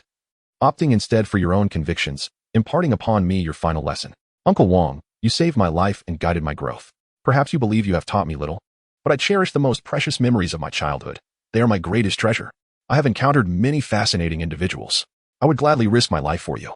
Khan's purpose was merely to pave a suitable path for himself amidst the future circumstances and situations. Yet now, he is consumed by a singular desire, to kill. The toxic presence of the Vice Captain Shenlin perceives the peril of the tree realm, a danger so profound it threatens to invade his nearly invulnerable flesh. More formidable than that of the Sea Kings. No, he must escape. He refuses to perish here, at the hands of an unknown upstart. He immediately flees towards the outskirts of the tree realm. At that moment, a figure bursts into the tree realm, colliding directly with his weapon. The sound of metal piercing flesh resounding ominously. This is a reckless individual. At the moment of impact, he draws a dagger and plunges it into his side. You scoundrel. Who are you? The enraged Vice Captain Shenlin retorts. Do not be deceived by my appearance. I am a notorious pirate with a bounty exceeding 100 million. After the deaths of navigators Jim, Wang Ji, and Kinda, he has no intention of continuing to live in hiding. No ship is worthy of his allegiance as a navigator. Khan, eliminate him. Katakuri, not far away, grips his trident tightly, channeling every ounce of his strength into his hands, casting the weapon forth. Die. Chapter 97, The Wrath of Newgate. Khan arrives with murder in his heart. Khan is not a pedantic individual. The two had created an opportunity for him, and he had already set forth, seizing this chance ahead of time. The grievously injured Jim delayed the advance of his adversary with his very life, as the opponent. Amidst anguished cries, cast aside Jim, whose life was waning, and drew forth the dagger embedded in his own waist. Subsequently, the arrival of the trident forced him to evade once more. In that fleeting moment of evasion, a figure materialized before the vice captain of the divine presence. Slowly making his way outside, gazing at the ever-distant Khan, the vice captain was struck by panic. He had believed he could shatter his opponent's weapon at the cost of a mere wound, only to discover that the opponent's weapon was a common one, riddled with imperfections. With such a weapon and an inconsequential armament of hockey, he had breached the vice captain's defenses both physical and spiritual. What manner of abnormal creature is this? If only he could switch weapons, he could deliver a fatal blow. It was only moments ago that the vice captain sensed something amiss. Why was he moving outward? Was he not still here? His consciousness began to fade, his body transforming into a pool of blood. The vice captain of the divine pirates met a gruesome end. The battle in the Valley of the Gods raged on. The number of fallen elite warriors had surpassed one, and the chaotic, large-scale conflict had rendered the battlefield a hellish landscape. Corpses littered the ground, forming small hills, and blood flowed in rivulets. Everywhere one looked, pirates, navy, and CP members had eyes suffused with crimson. They were lost in a frenzy of slaughter. John, having endured a cut from Rayleigh, disregarded his injuries and rushed towards this direction in a frenzied dash. That year, he had glimpsed boundless wealth in Wang Ji, a pathway leading to the heavens, and had chosen to join the Rocks pirates. Yet here, he beheld only a shattered remnant, the fallen admiral, and the tumultuous, boiling sea. John extended his hands towards Wang Ji's direction, witnessing the vanishing of infinite riches before his eyes, unable to grasp one of his most treasured possessions. Wang Ji was the only friend I recognized within the pirate crew, my most precious treasure. Is this not the very reason I have remained with the Rocks pirates? I am greedy and lustful, yet I would never forsake my soul companion. John reached out, but grasped nothing. Ha ha ha ha ha. He erupted into manic laughter, akin to a madman, lost to himself. After the laughter subsided, he staggered over to Khan's side, patting his shoulder, forcing a smile, and jested, "You little rascal. I see you've gained some skills. Before you depart, how about calling me brother?" Khan raised his head, perceiving an equal measure of sorrow in John's eyes. The two exchanged glances, and in an instant, John's eyes glistened with unshed tears. He understood that some sentiments are best left unspoken. It was sufficient as it was. "You rascal. Depart from here with Katakuri, venture out to the sea, and fulfill your dreams. Do not let Wangji down. Brother, we shall meet again upon the ocean." "Very well." A smile graced John's lips as he brandished his rapier, advancing slowly towards the admiral, whose arm had been severed. "In this lifetime, I have no regrets. Wangji, I shall never measure up to you." The admiral, gazing at his dismembered limb and gripping his weapon, felt a surge of anger at the thought of you leaving before me. "The two children may have fled, but we cannot let you escape." The admiral's gaze fell upon John. "I have no intention of leaving, John retorted. Nor do I plan to allow you to depart. Save your breath. Your strength has waned considerably, and with a severed arm, your injuries are far more grievous than mine. I believe I can slay you, and then take my leave. However, I feel it only fair to exchange one life for another. Haha. In these waters, those with Conqueror's Haki are as numerous as the fish in the sea. Yet few ascend to the pinnacle. Show me your true strength. John unleashed his Conqueror's Haki, wrapping it around him. The rapier in his hand, known as Griffin, was the weapon destined for the future Yonko, red-haired Shanks, as he carved his name across the seas. Do not look back. Gaze well upon this world. Meanwhile, Katakuri, for reasons unknown, stared at Kon, tears streaming down his face, tirelessly wielding the makeshift weapon he had found, dispatching one after another of the world government's lackeys. Kon unleashed the dual sword style, sparing no mercy for those who dared to obstruct him. Are these two children monsters? Their power is overwhelming. Hurry, someone, stop them. Where are the naval officers of the rank of admiral? The members of CP organization cried out in terror, scattering in flight. Unwilling to engage further with Kon and Katakuri, fearing for their very lives. While conviction may withstand death, it cannot alter instinct. Survival is humanity's most primal instinct. Kon aided Katakuri in breaking through the encirclement, gripping his sword once more as he re-entered the hellish battlefield. Regardless of the circumstances, he was determined to make the Roger pirates pay a far greater price, to extinguish that carefree laughter from Roger's lips. Jabba, I leave this to you. Rayleigh, are you certain you will be all right? I nearly perished at the hands of that monster, Jabba said, his heart still trembling as he gazed at Whitebeard, who bore grave wounds. You must leave quickly. John is severely injured by my hand, and that fellow is now your responsibility. Wangji, I can no longer repay you for that drink. With his Naginata in hand, Whitebeard swung wildly, each strike powerful enough to cleave mountains, roaring, Rayleigh, you scoundrels. As pirates mingling with the Navy, individuals like your crew do not deserve to exist upon the seas. Do you truly believe this is justice? Spare me the mockery. His youthful vigor rendered him a relentless force, requiring Rayleigh to exert all his strength to parry each blow, the shockwaves nearly causing him to lose grip on his sword. With the most formidable cadre of the pirate crew vanquished, Whitebeard, now consumed by rage, was a vision of fury. Jabba swallowed hard. He believed he could not withstand Whitebeard in such a state. Continuing the battle would lead to his demise. Grasping two axes, he opted to pursue John. Suddenly, Jabba looked up, sensing an overwhelming aura and murderous intent approaching, seemingly directed at him. Let me see who approaches, he declared, charging forth with his axes. The Roger pirates were inherently combative. Although he was gravely injured, he was still among the elite, the third in command of the Roger pirates. He would not allow the weak to provoke him. A fierce, soaring slash sent Jabba sprawling back several dozen meters. What a ferocious strike. Besides Shiki, Wangji, and John, are there others of this caliber in the Rocks Pirates? He sensed the malice directed at him and understood that he must give it his all. Chapter 98, God Valley. Kon versus Jabba, seeking continued reading. Jabba adjusted his stance, only to realize he had unwittingly become enveloped by a multitude of trees. The surroundings had transformed into a veritable forest. He had stepped into the domain of a fruit user. A seasoned warrior, Jabba forcefully severed a tree, only to watch in horror as it rapidly regenerated. Such resilient and highly defensive trees could not be created by an ordinary individual. Was it a fruit user? Haha, Jabba laughed. Exuding a powerful aura, the members of the Roger pirates relished confronting fruit users, for they are typically reliant on their abilities. Yet, despite his bravado, his body remained cautious, ever vigilant. He soon realized he had inadvertently entered this territory, where his observation haki was significantly hampered. The last time he encountered such a situation was against a Paramecia-type user with invisibility powers, where his haki could not penetrate the silence surrounding him. Where are you? Come out and face me one-on-one, Jabba shouted, scanning the area until his gaze fell upon Kon, whose indifferent eyes revealed the blending of his presence with the life force of the surrounding trees, even less detectable than the wood dragons darting through the area. No wonder it was so difficult to perceive him. Kon stood atop the tree, gazing down at Jabba, a crucial member of the Roger pirates. Should he eliminate him here, Roger would undoubtedly be stripped of that heartless smile, left to lament his reckless actions, and experience the anguish of sorrow, making that pathogen comprehend the sensation of fear. It was imperative that he understood the profound agony of loss. Kon's eyes grew increasingly perilous, his body radiating a fierce and savage intent that seemed to permeate the air around him. During this period of absorption, he had assimilated the essence of formidable monsters. After the conclusion of the battle, a portion of this energy would transform into a lasting strength, though the price for such power was steep. Kon has grown indifferent. In every aspect, save for the mastery of armament and observation haki, he stands shoulder to shoulder with the most formidable of monsters. His observation can be compensated by the tree realm, while his armament can be substituted with swordsmanship. The Conqueror's haki, ultimately a technique, differs from the body-length armament haki. Kon has already mastered it. When enveloped around his hand, it forms a complete set, and when coiled around his sword, it sharpens the blade. The Conqueror's haki is immensely potent, a force that allows one to ascend to the pinnacle of power, its primary utility being armor-piercing. Advanced armament haki. In its flowing cherry blossom form, wreaks internal devastation. These two powers can synergize, yet Khan's armament haki remains feeble at present. Temporary physical enhancements do not equate to bolstered armament.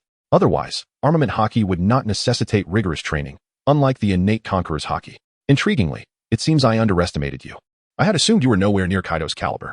During this exchange, Jabba's muscles were taut, and with a swift motion, he hurled an axe that cut through the air with supersonic speed, cleaving an opponent perched upon a tree in twain.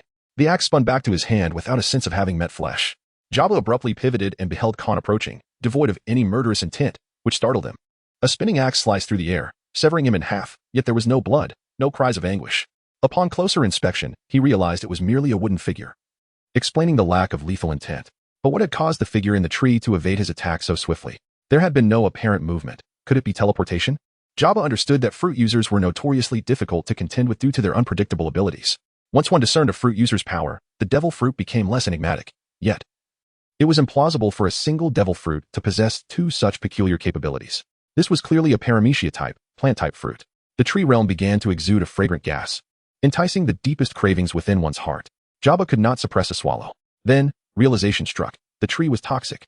No, he must not linger in a place so disadvantageous. Jabba promptly chose to flee towards the periphery of the tree realm, but the trees shifted with him, rendering escape futile. It seemed as though countless identical figures surrounded him, all launching simultaneous assaults. Among them was Khan's true self. In the instant of confrontation, Jabba was repelled, his strength suppressed. His armament haki, in its flowing cherry blossom form, was preliminarily assessed as weaker than that of a marine admiral. His observation haki was nearly negligible within the tree realm, and his physical prowess was inferior to his opponent's. The dual axes he wielded were the result of countless battles, embodying a feral style, devoid of any devil fruit ability. The two engaged in relentless combat within the tree realm, Khan's emotionless voice echoing continuously. Jabba felt a chilling sensation, as if his very life hung by a thread beneath the edge of Khan's blade. The intensity of his opponent's gaze and tone was starkly different from their previous encounter. It felt almost inhuman. He felt as though Khan could see right through him. After yet another clash, Khan dispelled all his clones and approached slowly, declaring, "It is time to send you on your way. You bastard. Who do you think I am?" Jabba had never encountered such an opponent. It felt almost unnatural. In battle, devoid of murderous intent, Khan exhibited no emotions or vulnerabilities, as though Jabba were sparring with a machine. "I will not perish here." Jabba's veins bulged as he roared, his leg muscles tensing and propelling him forward like a cannonball. With a thunderous explosion, the ground erupted. Die! Jabba's dual axes were enveloped in his armament haki's flowing cherry blossom form. Gripping them tightly, he raised one axe high while the other shielded his front, channeling all his power through his torso. In response to this strike, Khan did not evade. Instead, he positioned his sword horizontally before him, bracing his arm to intercept the axe. With a slight twist of the sword's hilt, Jabba could not help but grin. He would not meet his end here. He envisioned himself alongside Roger, conquering the seas until the day Roger ascended as the pirate king. With this thought, Jabba unleashed another furious roar, his aura surging once more. Attempting to pull out his axe, he found it ensnared. Yet, having gradually assimilated into Roger's crew, he instinctively seized the other axe, unleashing a spinning slash. Skill, agility, and technique all depended on his physical foundation. Khan, noting that his opponent believed his sword to be immobilized, abandoned his defense in favor of an offensive maneuver. The hilt of his sword quivered slightly as the unparalleled great blade descended with a graceful arc, accompanied by a distortion of the surrounding space. Khan appeared in the distance. Both axes fell short of their mark. Jabba's body was cleaved in two. His lifeline came to an abrupt end. To the onlookers, the clash between the two was but a fleeting moment. Chapter 99. The Giant of the 1,000-meter Vine Armor. The battlefield is a scene of chaotic slaughter. It turns out that a person can indeed possess multiple faces. I am aware that you do not favor the current version of me. Yet I feel the need to vent. I shall inherit Uncle Wong's will. I will not forsake that heart of the sword. Uncle Wong, if you were still here, I would find greater joy in changing the world. Khan temporarily sheathed the sword he inherited from Wang Ji upon his back. He lifted the little girl in his hand, finding it somewhat inconvenient, so he placed her upon his neck. With a resounding clap of his hands, the tree realm began to contract and transform, gradually merging into a towering wooden giant, standing 1,000 meters tall, its surface cloaked in a layer of vine armor to enhance its defenses. Indeed, the name Vine Armor Giant would be more appropriate. However, a height of 1,000 meters was excessively large, rendering it akin to a target reminiscent of Barrett's amalgamated giant. Comparable to an island in size, which was awe-inspiring but would pose significant challenges against top-tier adversaries. Concentration is the essence. Yet, Khan's abilities were insufficient to condense such a vast tree realm and its rich life essence into a giant merely a few meters tall. In this battlefield, Perhaps a 1,000-meter giant was more fitting for rampant destruction. The towering vine armor giant emerged onto the battlefield, eliciting gasps of astonishment. What sorcery is this? A monster? Is it a fruit user? Both the Navy and the pirates were taken aback. Navy engage. Eliminate that fiend and protect the celestial dragons. The cries of the world government's minions echoed as they scrambled to safeguard their inept allies while simultaneously undermining the Navy. The Navy had been thoroughly ensnared. Upon witnessing the sudden appearance of the colossal figure, they were thrown into a state of panic. In a battlefield where the tallest structures barely reached a few thousand meters, the emergence of a 1,000-meter giant was utterly shocking, overwhelming many to the point of immobility from fear. During the tumultuous times of the God Valley battle, both pirates and Navy personnel felt a twinge of dread, yet their mental fortitude was superior to that of the world government's lackeys. Most members of the CP organization and their guards stationed in God Valley had never experienced the horrors of a fierce battlefield. For many, an encounter of such magnitude might only occur once in a lifetime. It's the giant vice admirals. Fantastic. With them here, we are surely safe. The Navy exclaimed in delight. Decades prior, the two leaders of the giants had engaged in a protracted conflict with Little Garden, providing the world government and Navy with an opportunity to recruit giants. With nearly every adult giant serving as a vice admiral at Navy headquarters. At this moment, Khan had already leapt onto the nose of the 1,000-meter-tall vine armor giant. Holding a rope in hand, the other end tethered to the little girl. She sat in the cockpit, gazing blankly at the extending vines. The vines could manipulate this colossal figure to perform various actions, to dismantle the surroundings. It can move, the little girl replied weakly. Sitting within its mouth, her face flustered.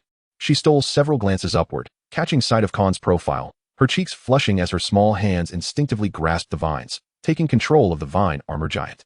As a spirited child, she possessed an innate ability to adapt, transitioning from initial discomfort to growing excitement.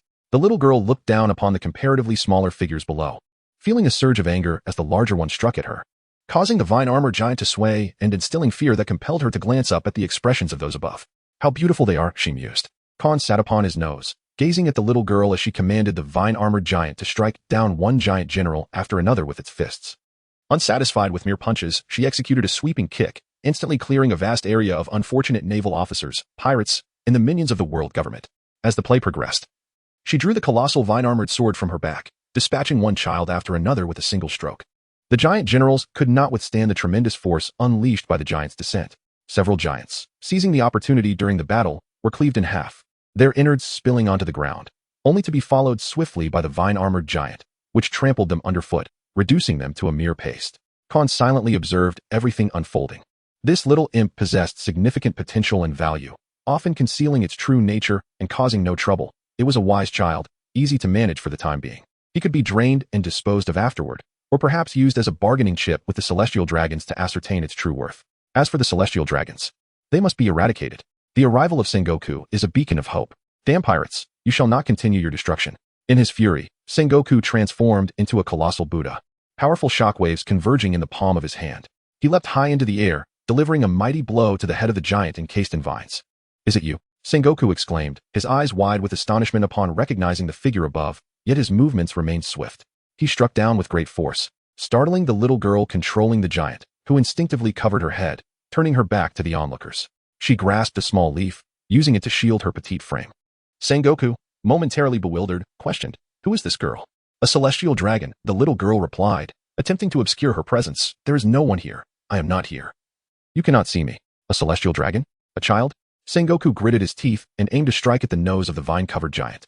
The tree realm expanded, and a dragon of life emerged from within the giant, expelling vast swathes of foliage and vines that clung to its form. Enveloped in the tree realm, Sengoku bellowed, "Even the worst of orders is preferable to chaos. I shall not permit pirates to disrupt the order of the seas."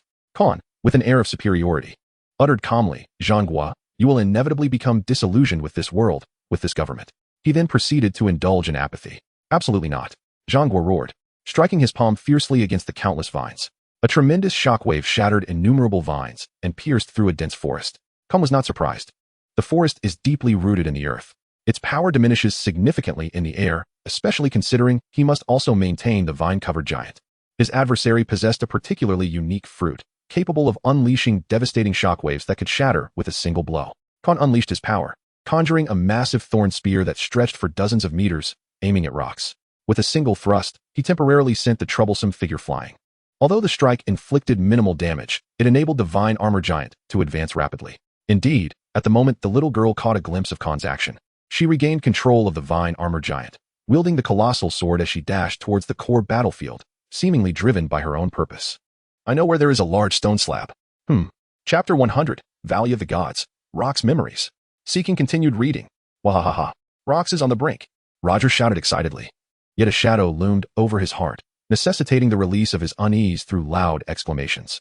Confronted with his dire situation, Rox chuckled coldly. From the very beginning, he understood that victory over the world government was impossible, just as Khan knew that venturing abroad would lead to his demise. And Whitebeard was aware of the consequences of participating in the Summit War. Nonetheless, they all ventured forth without hesitation. Roger, you scoundrel, are you worried? Someone like you will only meet a fate far worse than mine in the future. As Rox sensed the gradually fading aura of Wang Ji. He also noted the sudden disappearance of Jabba's presence, likely retreating from the battlefield to evade an assault from the Navy and the world government. At that moment, his fury reached its zenith. Wang Ji, I told you the situation was dire. You could have left first. Do you think departing first absolves you of defying my command? Rox, besieged by various formidable foes, felt himself falter as he struggled to take anyone with him. Those shameless ones would retreat at the slightest hint of injury, always ready to strike when he was vulnerable. In such circumstances, he recalled Khan's words, if you cannot defeat the opposing group, then seize one individual and strike them relentlessly. Khan, I can no longer foresee the day you ascend to kingship. Bloodied and undeterred by his opponent's attacks, Rox disregarded his waning vitality and erupted with ferocity, charging towards Roger at an astonishing speed. One hand clutched Roger's throat tightly, while the other formed a fist, aimed directly at his adversary's eyes. Upon witnessing the scene, Karp immediately rushed to assist, his colossal fist striking his opponent with tremendous force. The terrifying haki penetrated through flesh, targeting the very core. Rox gritted his teeth, roaring with fury as he relentlessly hammered down on Roger. Two aged, battle-weary former Navy officers brandished their blades, their willpower entwined with a fierce resolve, slicing down upon their adversary, blood gushing forth. They understood that their foe was indeed at his wit's end, for he would not succumb so easily. The Conqueror's haki erupted from Rox, enveloping his fists as he struck Roger once more. Rox, cease your assault. Karp bellowed, his tone laced with concern. Roger's complexion turned a ghastly shade, his eyes darkened, as he desperately charged at Rox, only to be met with a ferocious grin. Without hesitation, Rox retaliated with an even more ferocious headbutt directed at Roger. Blood spewed from Roger's mouth. Why must it be only him? Kapu believed that Roger had come to the battlefield out of respect for him, fearing that he might perish at the hands of his adversary. In an instant, he chose to leap forward, locking his grip around Rox's neck. Then, with a resounding thud, Rox's head seemed impervious to pain as it collided with the heads of both Roger and Kapu. All three were bloodied and battered, yet none was willing to relinquish their hold. Do not let the battle cease. In the heart of the conflict, the spectators beheld Rox mercilessly pummeling Roger. The two seasoned Navy officers dared not intervene recklessly, taking up advantageous positions to thwart any potential ambush by the captain of the God Emperor pirates and the minions of the world government, who might seize the opportunity to abduct Kapu, claiming it was an accidental capture of Rox. Release me. I am Rox. Some of you must perish. Bring it on. With eyes ablaze, Rox, his neck bulging, raised his colossal fist to continue his assault on Roger. Kapu, while struggling and speaking, simultaneously launched his own attacks against Rox. Yet, it seemed as though his opponent had transcended the sensation of pain, resolute in his intent to take him away. Roger surmised that the shadow lurking in Rox's heart was the grim possibility of meeting his demise at his hands. Kapu shouted, Roger, rest assured. I will not allow anyone to take your life. Roger expressed his desire to fight, longing to tell Kapu to restrain Rox's other hand. Uncertain whether Rox might suffocate to death, he feared he would be defeated before Rox, either by blows or breathlessness. The battlefield had spiraled into chaos, with one of the D clan's formidable warriors engaging in a frenzied slaughter. The king, the Silver Axe, heavily wounded, rushed towards the Navy's vice-admiral. Upon witnessing Rox's dire state, he roared in fury, raising his axe and charging forward. Joy boy, we cannot lose. Kaido, drenched in blood and unsteady, arrived at the core battlefield, seeing Rox being besieged. Without hesitation, he howled and gripped his kanabo, attacking like a madman. At that moment, he cared not whether he would perish in God Valley. In Kaido's eyes, Khan was his guiding light and future follower, while Rox represented the embodiment of Joy Boy. A bloody battle erupted. Amidst the Navy and world government's mutual apprehension, with Kapu needing to protect Roger, the Silver Axe truly fought his way to Rox, excitedly shouting, King, we must leave. A pirate crew must engage in the dirty work. The Rox pirates, the mightiest crew upon the seas, needed a thorough villain at both the lower and upper echelons, and the Silver Axe fulfilled that role as Rox's most loyal follower. Unlike the likes of King, Jorn, and other great pirates, the Silver Axe viewed Rox as his sole king. Rox gazed at the Silver Axe's scarred body and the devastated battlefield, He extended his hand, patting the silver axe, then summoned all his strength to hurl him from the battlefield. King. The silver axe was thrown a great distance, landing on the ground, rolling several times before stabilizing and looking towards Rox in disbelief. Rox, observing the distant silver axe and the fallen Kaido in a pool of blood, revealed an unprecedented gentle smile. Silver axe, take that little one and venture into the sea. The silver axe trembled, having never witnessed his king smile so tenderly. His voice softening, King. Rox narrowed his eyes, his fierce visage gradually softening. Since the day I formed the pirate crew, we have created countless legends together. We have defeated numerous formidable foes, becoming the strongest pirate crew upon the seas, each with our own dreams. The ocean can embrace all, liberating us from the haze of existence and the chains of apathy. You all came to the sea with your dreams, and that is truly wonderful. I do not hold many in high regard, but you, Silver Axe, are a vital member of this crew. Rox lifted his head, gazing at the sky, memories resurfacing. What do you see, Rox? The sea. Is it that beautiful? Of course. More beautiful than me. Yes. I do not want to go to sea with you. Why? I must set sail. The ocean can embrace us all. When we grow up, you will sail with me. Huh. You want me to be your navigator? I never agreed to be your navigator. Ha ha ha. It's settled then. You are indeed my finest navigator. We've promised never to starve in this place. The young, famished, and emaciated Rox wore a radiant smile. My mind may not be sharp, but I will protect you. You will learn the ways of the sea. And when we grow up, the ocean shall reveal its wonders. Rox's blood-red eyes sparkled with light, for in his eyes, she radiated brilliance. She was his finest navigator. Until one day, the celestial dragons arrived. The light extinguished. Rox's final vision was of her, brutally nailed to a stake, reportedly for scaring the celestial dragons during a rebellion. How absurd. Rox's greatest regret was his inability to prevent her from being taken by the celestial dragons, to bring her to sea and share in the vastness and splendor of the ocean. I long to show you how ridiculous the celestial dragons are. To reveal that the ocean is not as beautiful as we imagined, filled with places far more wretched and impoverished than where we lived. My dreams have long been shattered. I lack the power to change this world, uncertain of how to alter it. The world government has branded me a criminal seeking world domination, a scourge of the seas. Countless perceive me with unparalleled fear. I do not care. I simply wish to return to those days. Even in poverty, on the brink of starvation, I could still smile. They once lived in suffering, filled with boundless hope and yearning for the sea. Yet reality is often brutally harsh. The higher one stands, the more difficult the choices become. Rox's vision blurred, his tone growing somber. Who created Rox? Who forged this era? I single-handedly established the Rox pirates and equally contributed to its downfall. This is my final madness. Perhaps a good deed for the ocean, taking numerous villains to their demise here. But were all the fallen truly evil? With so many pirates gone, will more not arise? You Navy uphold justice, yet many of you joined merely to survive. How many became Navy for their dreams? Perhaps far fewer than those who aspire to be pirates. A close examination of the lives of most ordinary Navy and pirates reveals their experiences are nearly identical. Who is responsible for this? Why do identical experiences yield such divergent paths? Neither pirates nor Navy should exist. The ocean should be home to adventurers chasing dreams and common folk safeguarding the seas. Yet poverty, oppression, and this era birthed these two professions. This battle is not without meaning. Whether Navy or pirate, all shall be remembered by history. One day, a person will emerge to lead and forge a new era. At 18, Khan set forth for the sea with a resolve to face death.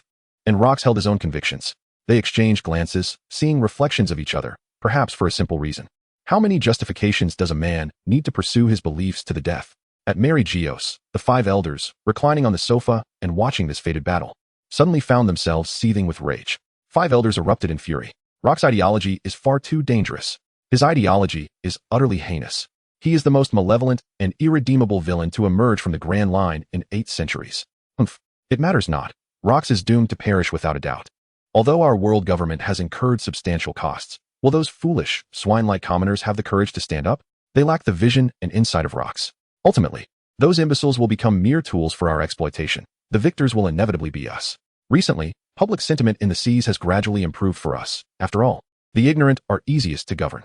They believe in the Navy and the legitimacy of the world government's order established over 800 years. Rox's influence will dissipate gradually after his demise. Do not be angered. After this great war, we shall once again seize complete control of the Navy headquarters, using them as the facade and enforcers of the world government, continuing to shine and exert influence to maintain our reign. Thankfully, we can eliminate Rox. Otherwise, waiting for decades could indeed threaten our dominion. The elders, lounging on their sofas, secretly trembled in fear. The ideas subtly hinted at in Rox's words may pose a greater danger than the D family or the return of Joy Boy. Deep within God Valley, Rox, with a gentle gaze and a smile, declared, "My era is nearing its end. The Rox pirates shall disband. Go forth and pursue your dreams. This statement echoed throughout God Valley. As he spoke, his tone was exceptionally tender. Indeed, it was time for his era to close, allowing new figures to rise and for this battle to reshape the world. His gaze fell upon individuals he recognized, yet many were absent. Wang Ji, Kinda, John, Newgate. Rox stared into the distance, knowing two among them might never return. John's presence was fading, struggling on the brink of severe injury, likely battling a formidable foe. Yet another foolishly endearing soul. On the battlefield, every great pirate witnessed the radiance emanating from Rox. Shiki and Charlotte Linlin had already arrived at the core of the conflict, both far from their prime. Upon hearing Rox's final words, they were not alone. Numerous Navy personnel, pirates, and individuals of various identities were present. Tears streamed down Charlotte Linlin's face. She could not comprehend why the pirate crew had lost, why the only crew that had taken her in and accepted her was disbanding. Abandoned by her parents, forsaken by the giants, deceived by the House of Lambs. Must now even the Rox pirates vanish into the annals of history? No. Charlotte Linlin emitted an unprecedentedly sorrowful wail. Chapter 102, God Valley, The Final Frenzy. Subscription requested. Beside her, Shiki, while absorbing Rox's final words, contemplated inheriting Rox's will to overthrow the world government and conquer the world. Yet upon hearing that last phrase, he felt a profound tremor from the depths of his soul. Planning to depart, Shiki lifted his head, his crimson eyes, filled with ambition. Extinguished in an instant, replaced by nostalgia. The lion recalled a statement made by that little rascal. Shiki, have you ever fought for someone in your life? If you have, your life wouldn't be so bad. At that moment, Khan's eyes reflected the starlight. Shiki clutched his two prized swords tightly, staring intently at Rox. His entire life had been devoted to pursuing Rox, striving to catch up to and surpass the man he most revered. Captain Rox, ha ha ha. Shiki suddenly erupted into uncontrollable laughter, his golden hair cascading wildly, obscuring his face, rendering his expression unreadable. Captain Rox, we haven't completely lost. I can still fight. Shiki, can you hold on? Charlotte Linlin asked, her face contorted with rage. I want to deliver a devastating blow to these heartless scoundrels. Ha ha ha. I am the Golden Lion Shiki. Let us go wild one last time. Shiki, who had intended to leave, was either moved by the words or had a change of heart at the last moment. He charged forward despite his injuries. Silver Axe rushed ahead even faster. Just as a larger-scale brawl was about to erupt, Rox shot a fierce glare at the three of them, and they understood the meaning in his eyes. Do not engage. Quickly leave. Go out into the seas and pursue your dreams. It was a final entrustment. Ha ha ha. Captain, we are not fools. We want to die here. Let me and Linlin and Silver Axe hold off the others for you. Shiki had no intention of leaving so easily. Rox's persuasion was futile. He could hardly believe that, in such dire circumstances, Rox could still manage to beat him. Captain, Shiki is right. Let us see this through to the end. Charlotte Linlin's eyes brimmed with tears, her future and dreams shattering before her. Silver Axe spoke the least, his eyes void of life, symbolizing his resolve. The horrific battle commenced. As former members of the Rox pirates, the three were determined to engage in a final frenzy for Rox. Shiki, Charlotte Linlin, and Silver Axe ganged up on the captain of the Divine Sea Pirates. Two seasoned Navy veterans turned a blind eye, and one of the strongest shields of CP0, the world government's elite, was mercilessly beaten by the trio. They were resolute in their intent to eliminate the captain of the Divine Sea Pirates. The two elder Navy officers had long seen through the situation. Rox was undoubtedly fated to die. As for this notorious pirate with ties to the world government, they could not be bothered to exert their full efforts to assist. If that captain of the Divine Sea Pirates were to perish on the battlefield, they would simply claim they were powerless to help. In truth, it was indeed the case. The two elder Navy officers, having endured such an intense battle, likely would not survive long after the conflict in God Valley concluded. They were well aware of the necessity to preserve the most vital seeds of the Navy. Otherwise, the justice of the Navy headquarters would risk becoming merely a faade of the world government's ostentatious righteousness. Kapu, Zifa, Sengoku, and Tsuru, among others in the Navy, are the key figures they must protect, particularly Kapu, who must continue to engage in battle against Rox and must not succumb in this conflict. Kapu must become the hero of the Navy, a symbol of justice. This is the last resort of that little fellow, the Admiral, to withstand the world government.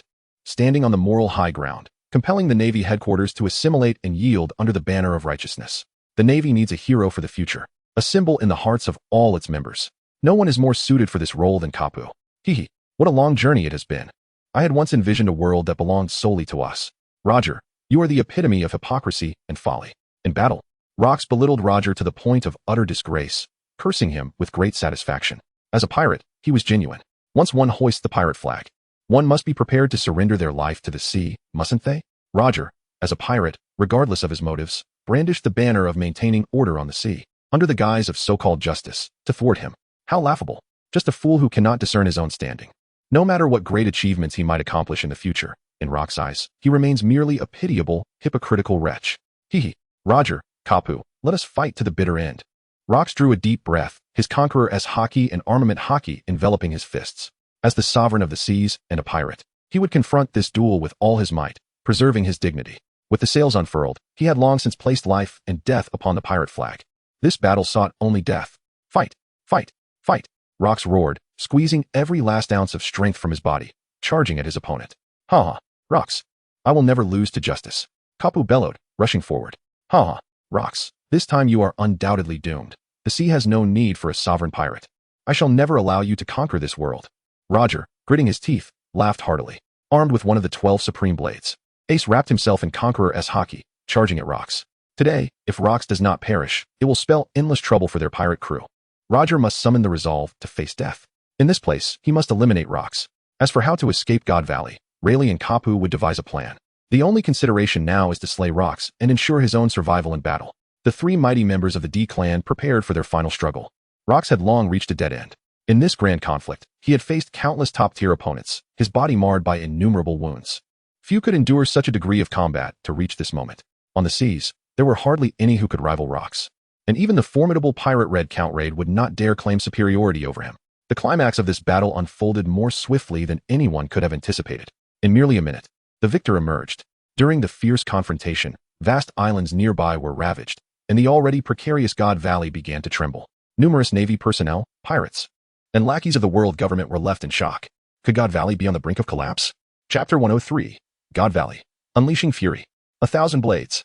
The victorious Kapu and Roger did not revel in their triumph as expected. Their bloodied heads gazed at Rox, their eyes filled with dread, realizing they had engaged in a life-and-death struggle against such a terrifying creature. Yet, they understood that the Rox pirates were finished. Such a fearsome pirate crew could never again emerge upon the seas. My greatest regret in those years was my inability to stop the chaos.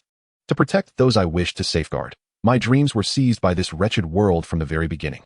Rox sought to forge a world belonging to him and her. A world devoid of nobility and celestial dragons. Ultimately, it was but a dream. He failed. Roger.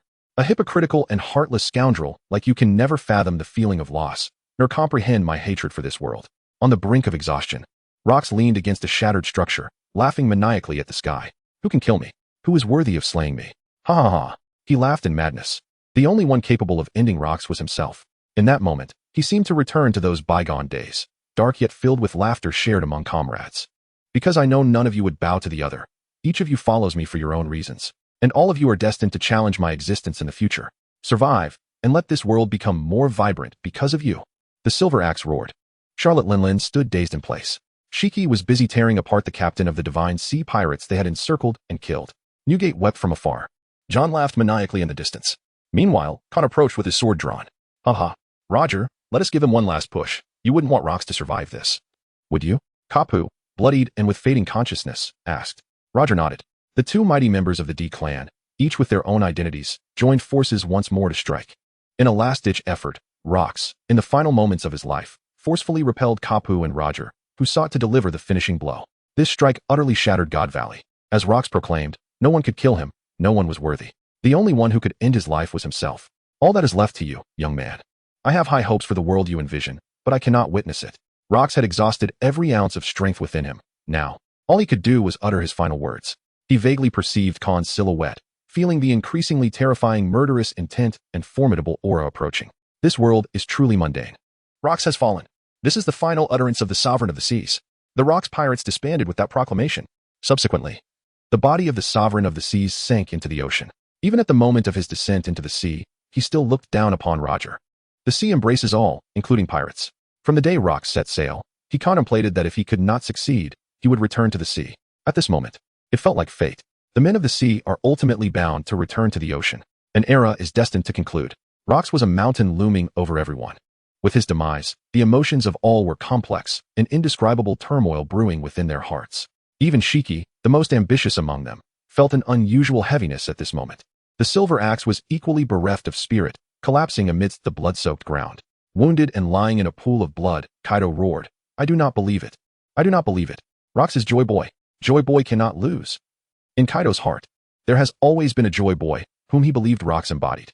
Since he was conquered, he would follow the joy boy within his heart. But how could he be dead? Kaido, the will of rocks has not perished. Do you wish to die here now? Charlotte Linlin approached Kaido, acutely aware of the frailty of his current state. Without hesitation, she produced a devil fruit.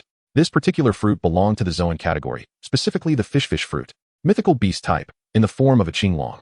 It was even rarer than the logia fruits, and none were more suited to consume it than Kaido himself. Just as no one was better suited for the quake fruit than Whitebeard, a man who had earned the formidable reputation of that power. Centuries ago, the quake fruit was utilized for providing massages, much beloved by noble women of the time. Charlotte Linlin placed the fruit into Kaido's mouth, thereby saving the life of this future emperor of the sea.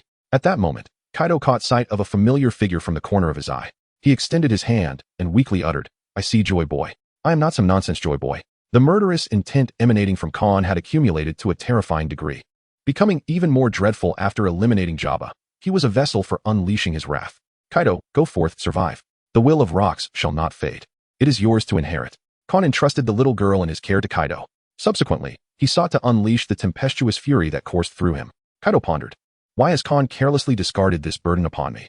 As he picked up the small child and examined her closely, he realized she was merely a frightened little thing, seemingly on the verge of losing control, with an odd scent lingering about her. Though he harbored a desire to cast her aside, he reconsidered, recognizing that this was a token of trust from Khan, compelling him to care for her. Thus, he placed the little girl atop his head. Kaido then observed that one of the two wooden dragons swirling around Khan had vanished. The missing dragon had darted towards rocks, plunging into the depths of the sea. Kaido squinted his eyes. Could it be that Khan intends to consume Captain Rocks? He would never permit such an act. However, if Captain Rocks were aware, he might also consent to the matter, for Khan is the individual he holds in the highest regard and has chosen to follow. The waters beneath God Valley are tumultuous, rife with chaotic currents, and deeper still lie active volcanoes, seemingly the very source of energy for God Valley itself. One could assert that the entirety of God Valley is a ticking time bomb, capable of obliterating everything at any moment. Only those with exceptional survival skills and fortuitous luck, like the fabled European monarchs, may endure. God Valley cannot withstand much longer. If a retreat is not hastened, countless lives will be lost. Pirates, navy, and the minions of the world government are all fleeing, their primal instincts urging them to vacate the island swiftly. I have no intention of allowing your escape to be so effortless.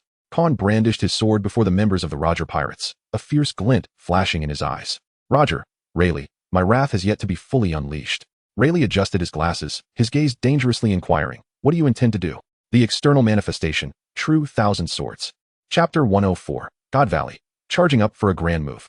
Are you afraid? Seeking initial subscriptions. External manifestation, true Thousand Swords. As Khan uttered those words, Rayleigh's vigilance reached its zenith. He had already engaged in fierce battles with John and Newgate, sustaining significant injuries and not operating at his peak condition. After allowing the majority of his slightly weaker crew members to retreat, he ventured alone into the heart of the battlefield. Here, alongside himself and Roger, there were a mere 5 members present, all formidable forces ranked among the top 10 of the Roger Pirates, with 3 of the top 5 in attendance. Although Jabba was absent, Rayleigh felt assured of his capabilities. John's current state was unlikely to easily defeat Jabba. Unfortunately, he did not sense Jabba's presence on the battlefield, as if he had ceased his struggle with other adversaries.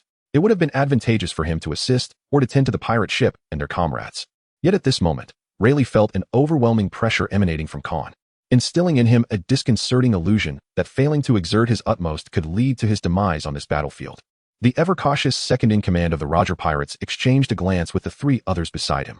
The 4 formed a pincer formation, ready to execute a righteous ambush. In such a combat arena, why resort to one-on-one duels when they could engage in a collective assault? The Navy often favored this method against pirates, and pirates, in turn, relished it as well. Khan remained utterly indifferent to Rayleigh's subtle maneuvers. The situation on the battlefield was not overly complicated. The Navy, the pirates, and the world government comprised 2 primary factions.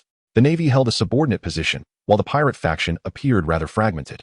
Otherwise, the Navy would not have to engage in such tactics. 2 seasoned naval officers were tasked with guarding against the world government's treachery, remaining vigilant of figures like Shiki, Charlotte Linlin, and Silver Axe, remnants of the Rocks Pirates, while also keeping a wary eye on the Roger Pirates, who were not as carefree as Garp. Among the 3 factions, the world government displayed the weakest presence on the field. Nevertheless, this also suggested that the world government might not have suffered as significant a loss in combat strength as the Navy and the Rocks Pirates. At most, they had merely transformed the entirety of God Valley into a grave for rocks. Zifa was likely still engaged in combat with Newgate, while Sengoku, drawn away by Khan's wooden spear, was presumably rushing to provide assistance. Otherwise, given Zifa's prowess, his encounter with Newgate would not have been markedly superior to that of Jabba and Rayleigh. Why was Sengoku struck down by his own spear? It was because Sengoku held the Navy in his heart. Upon realizing this, he carelessly raised his gun and fired downward, where a multitude of Navy personnel stood. Naturally, Sengoku aimed to intervene. That shot, regardless of where it was directed, would inevitably strike Sengoku. No aiming was required. Jabba was not in optimal condition, at most functioning at half of his peak capability. I had inadvertently capitalized on Jabba's oversight, as a typical battle would demand considerable time and effort. Khan's fruitability drains his lifespan, yet it possesses a remarkable advantage. Apart from his mental faculties, his physical form remains in a perpetual state of peak condition. As long as his lifespan is not entirely consumed, he grows increasingly formidable with each act of devouring. However, he must contemplate the depletion of his life force. Indecision could lead to demise. Hesitation may result in defeat. Strike, strike, strike. A myriad of both quantity and quality of terrifying life elements continuously congregate around Khan's being. The towering titan, resembling a colossal vine-clad behemoth, re-emerges on the battlefield, albeit significantly diminished in size. Behind Khan, a dense thicket of vines emerged, growing wildly and robustly. Amidst their intertwining, they formed an array of swords. Khan excels in the use of various weapons, with a particular mastery of the sword. Utilizing his fruit-derived abilities, he conjures lethal techniques that are also sword-based. Under Khan's command, he rides the vines atop the colossal vine-armored giant, surveying the battlefield below. This towering behemoth, standing hundreds of meters tall, is surrounded by a multitude of swords, continuously gathering power. What a monstrous creature! Such a terrifying presence, such immense life force. Even more fearsome than our own Fishman tribe. Is this truly a child? Nearby, the 4 members of the Roger pirates encircling Khan come to a halt. Even the most rational among them, Rayleigh, cannot suppress his astonishment. They have encountered a formidable entity of unparalleled caliber upon the high seas. An invincible stance. Roger's keen eye remains as impeccable as ever. This child's potential and menace undoubtedly surpass that of Kaido. A child capable of posing such a significant threat, even if temporarily wielding borrowed power, is enough to instill shock. Rayleigh grows concerned about their pirate crew's involvement in this battle. First mate, should we wait for Captain Roger? One suggests, by the time the captain climbs out of that pit, we may already be done for. Everyone, grab your weapons and charge. The advantage lies with us. Rayleigh glances at Roger and Garp, both of whom are momentarily incapacitated in the pit after a decisive blow from rocks. Garp bears more severe injuries than their captain. They only need to hold out until Roger returns. Their captain, aside from rocks, is undoubtedly one of the most formidable entities upon the sea. Rayleigh has immense faith in Roger's strength. The 4 refuse to retreat. It would be a disgrace to flee from a mere child. Warring states, Zephyr, are you too insufferable? Let me into the core battlefield. If Khan falls, I will hunt you down relentlessly. Newgate's voice echoes from afar, instantly rousing figures such as Shiki, Charlotte Linlin, and Silver Axe. Silver Axe wears a complex expression. He understands that Rock's favored candidate is undoubtedly Khan. Shiki, with eager eyes fixed on Khan, rolls up his sleeves, wielding dual blades, and shouts, "Does the Roger pirates only bully children? Allow me to test my mettle against you." With the pull of a single thread, chaos ensues on the battlefield. 2 veteran Marines and the world government's lackeys temporarily form an alliance to combat the remnants of the Rock's pirates. In the face of uncertainty, it is prudent to restrain the strength of the Rock's pirates while also observing the might of the Dark King Rayleigh. Amidst the absence of one of the 3 great DS, a brawl erupts. Kaido struggles to rise from the blood-soaked ground, sensing the power gradually surging within him, yearning to join the fray, only to realize that his Kanabo is broken and he is hindered by an unwelcome burden. Reflecting on Rock's will and Khan's expectations, Kaido relinquishes his intent to advance. Nearly every opponent present is one he cannot hope to contend with in his current state. He finds himself nostalgic for a foe named Dragon. In the midst of battle, Rayleigh charges forth, leading the charge, unleashing a series of ferocious flying slashes, proclaiming, "You all fall back. Let me test his strength." Each of his astonishing sword strikes lands upon the vine giant, leaving behind superficial scars that swiftly heal. The diminutive Rayleigh leaps to engage the vine giant, only to be thwarted by its massive sword. Amidst the clash of blades and the shower of sparks, Rayleigh notices that the initial targets of the thousands of swords are not himself, but rather the other 3. Panic sets in as he shouts, "Run for your lives." Chapter 105, Valley of the Gods. "I've slaughtered Jabba. Are you angry?" Khan gazed down at the anxious Rayleigh below. Utilizing the vine-covered giant sword and relying on the arboreal realm of the wooden giant, he managed to momentarily confine this formidable adversary. His initial target was not Rayleigh, but rather the other 3 individuals. In this world, where the human physique is extraordinarily robust, relying solely on the abilities granted by fruits would prove insufficient to eliminate an opponent with a single strike, falling short of his own lethal sword. However, this ability possessed a superiority over the Conqueror's haki, beneath the apex of power. All those of a lesser caliber or with weaker physical forms could easily perish in the onslaught of this collective assault. As life energy continuously waned, Khan grew ever stronger. While others exchanged their intellect for strength, he bartered his lifespan for power. Fortunately, he was resilient enough not to be completely drained, avoiding the fate of dying from age. After a year of rigorous training, his physical foundation had significantly improved, at least tenfold compared to a year ago, enabling him to endure this final confrontation and emerge alive. To retreat now would afford him ample time and opportunities in the future to seek treasures that could prolong his life. Yet, he could not allow the Roger pirates to escape without incurring a substantial cost. His resolve was unwavering. He must confront them, with his strength amassed. The majority of his life energy infused into 1,000 swords. This life energy could heal and rejuvenate, yet it could also transform into the most terrifying toxin, claiming lives. Life energy, external manifestation, true 1,000 swords, equality for all beings. Rayleigh's warning resonated. Just as Khan unleashed his attack, the other 3 members of the Roger pirates, sensing the imminent danger, instinctively enveloped themselves in Haki, their bodies fully armored. As members of the Roger pirates, each possessed formidable balanced strength. The 3 on the battlefield, cloaked in a superior quality of Haki, far exceeded that of typical officers. Yet, the 1,000 swords, already aimed at their targets, moved at speed surpassing sound. Whoosh, whoosh, whoosh, accompanied by the deafening sonic booms produced by the tearing air. Boom, boom, boom. Thousands of swords rent the atmosphere, obliterating all beings and objects within a kilometer radius. Engaging in indiscriminate slaughter, the unfortunate flora and dilapidated structures were reduced to mere fragments.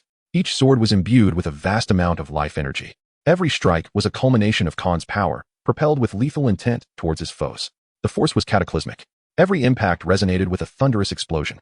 Within the already ravaged Valley of Gods, with each strike, it began to disintegrate, creating tremors that compelled the remaining navy, pirates, and world government lackeys to flee towards the valley's exit. They had to escape this chaos. The Rock's pirates had disbanded, and there was no necessity to continue the battle. Countless individuals were left terrified by the brutality of war, fleeing towards the entrance of the Valley of Gods.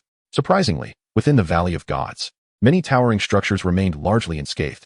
Yet, the area devastated by Khan's charged attack lay in ruins. As the dust settled, 3 grotesque, mutilated monsters lay within the sword pits. The scene was particularly tragic. The 3 members of the Roger pirates at the center had each endured the onslaught of hundreds of swords. Their survival spoke volumes of their extraordinary vitality. Among them was Sandbell, a merman wielding a harpoon, who barely clung to life amidst the horrific assault. This merman was a combatant within the Roger pirates, ranking 5th in strength, comparable to the future warlord of the sea, Jinbei. Alas, this was not the battlefield suited for mermen. The other 2 fell lifeless during the attack, unable to even muster a final struggle. These 3 were by no means weak. Each had been chosen by Roger for their remarkable strength. It was merely that they had encountered an adversary of overwhelming might and terrifying abilities. The life toxin rapidly spread amidst the cacophony of explosions, consuming Sandbell's dwindling vitality at an alarming rate. The merman could hardly muster a final struggle, his limbs twisted grotesquely, his body a mangled mess, rendering him immobile. Coughing, Sandbell weakly raised a hand, expressing his desperate yearning for survival, yet the life toxin voraciously devoured his energy, inexorably pushing him toward death. He could only watch helplessly as his life slipped away. What a profound despair. No, Rayleigh, witnessing the lifeless forms of his former comrades and the agonizing demise of Sandbell, erupted in fury, his voice booming. Do you understand what you are doing? You are declaring war on our pirate crew. Is it not you who declared war upon us first? Rayleigh's gaze darkened ominously. Khan's gaze was frigid as he remarked. Once a decision is made, one must consider the consequences. After sailing the vast ocean for so long, do you not grasp this fundamental truth? I have a clear understanding of your nature. You are a madman. While you implore us to contemplate the repercussions, have you ever considered whether you possess the capacity to bear them? With the loss of his comrades, Rayleigh's previously refined demeanor dissipated, replaced by a fearsome countenance. I can discern the immense toll that technique has taken on you. It is evident that you are depleting your vitality. You have temporarily elevated your physical form to a level that surpasses even the most formidable of warriors through the power of your fruit. How long do you believe you can sustain this?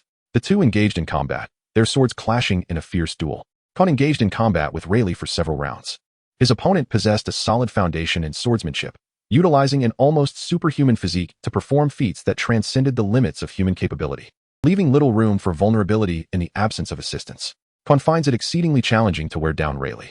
Merely avoiding depletion at the hands of his opponent is a small victory in itself. Identifying that fatal flaw to deliver a decisive blow proves to be a formidable task, and gradually exhausting his resources would ultimately be detrimental to him. Conversely, while Rayleigh appears to be on the brink of madness, a flicker of reason still resides within him, and his strategy centers predominantly on exhausting his adversary. Khan felt the dwindling vitality within him, accompanied by his head of white hair. To prolong this existence would be detrimental to himself. He would never succumb here, not at the hands of Rayleigh. Khan aims to ascend step by step to the pinnacle, to occupy the highest point, and to fulfill the greatest regret of his life. In the midst of weaponry clashing, as both sides exert their utmost strength, the distance between them becomes exceedingly narrow. Khan faced Rayleigh, his tone calm as he stated, "Jabba has been eliminated by me." Rayleigh was taken aback, completely losing his composure and erupting in fury. Among the pirate crew, aside from Roger, Jabba shared the closest bond with him. Do not be misled into thinking that the Roger pirates and the Straw Hat pirates are devoid of hierarchical distinctions. Such nuances may simply be less apparent. You seek your own demise. At that moment, Rayleigh's mind was consumed by a singular thought. He would spare no effort to vanquish his adversary. In the ensuing exchanges, Khan gradually led his opponent into his own rhythm, exploiting the flaws revealed amidst Rayleigh's enraged assaults, thereby amplifying his advantage. Eventually, he discerned a critical opportunity that could inflict a potentially fatal blow. Khan strikes. Chapter 106. The Valley of the Gods. Roger, the relentless pursuit of Carp, the realm of trees, descends once more. The opponent's flaw is fleeting. Khan's speed of attack reached the level he was destined for. A azure dragon descended, swiftly shaking off his opponent's blade with rapid strikes. The dragon's roar sword descended with ferocity, cleaving into his adversary. With a sickening sound, the blade pierced through the armor of Haki, slicing through Rayleigh's flesh, and in an instant, it carved downwards from his chest. An abundance of blood erupted from his opponent's body, leaving behind a wound that could only be deemed grievous, exposing the bone beneath, and through the glimmer, one could faintly discern the rhythmic beating of Rayleigh's heart within. With a gasp, his opponent collapsed to the ground. Meanwhile, Khan coughed up a copious amount of blood, his consciousness fading into a haze. His mental state was in utter disarray, and the immense strain on his body had brought him perilously close to the brink of collapse.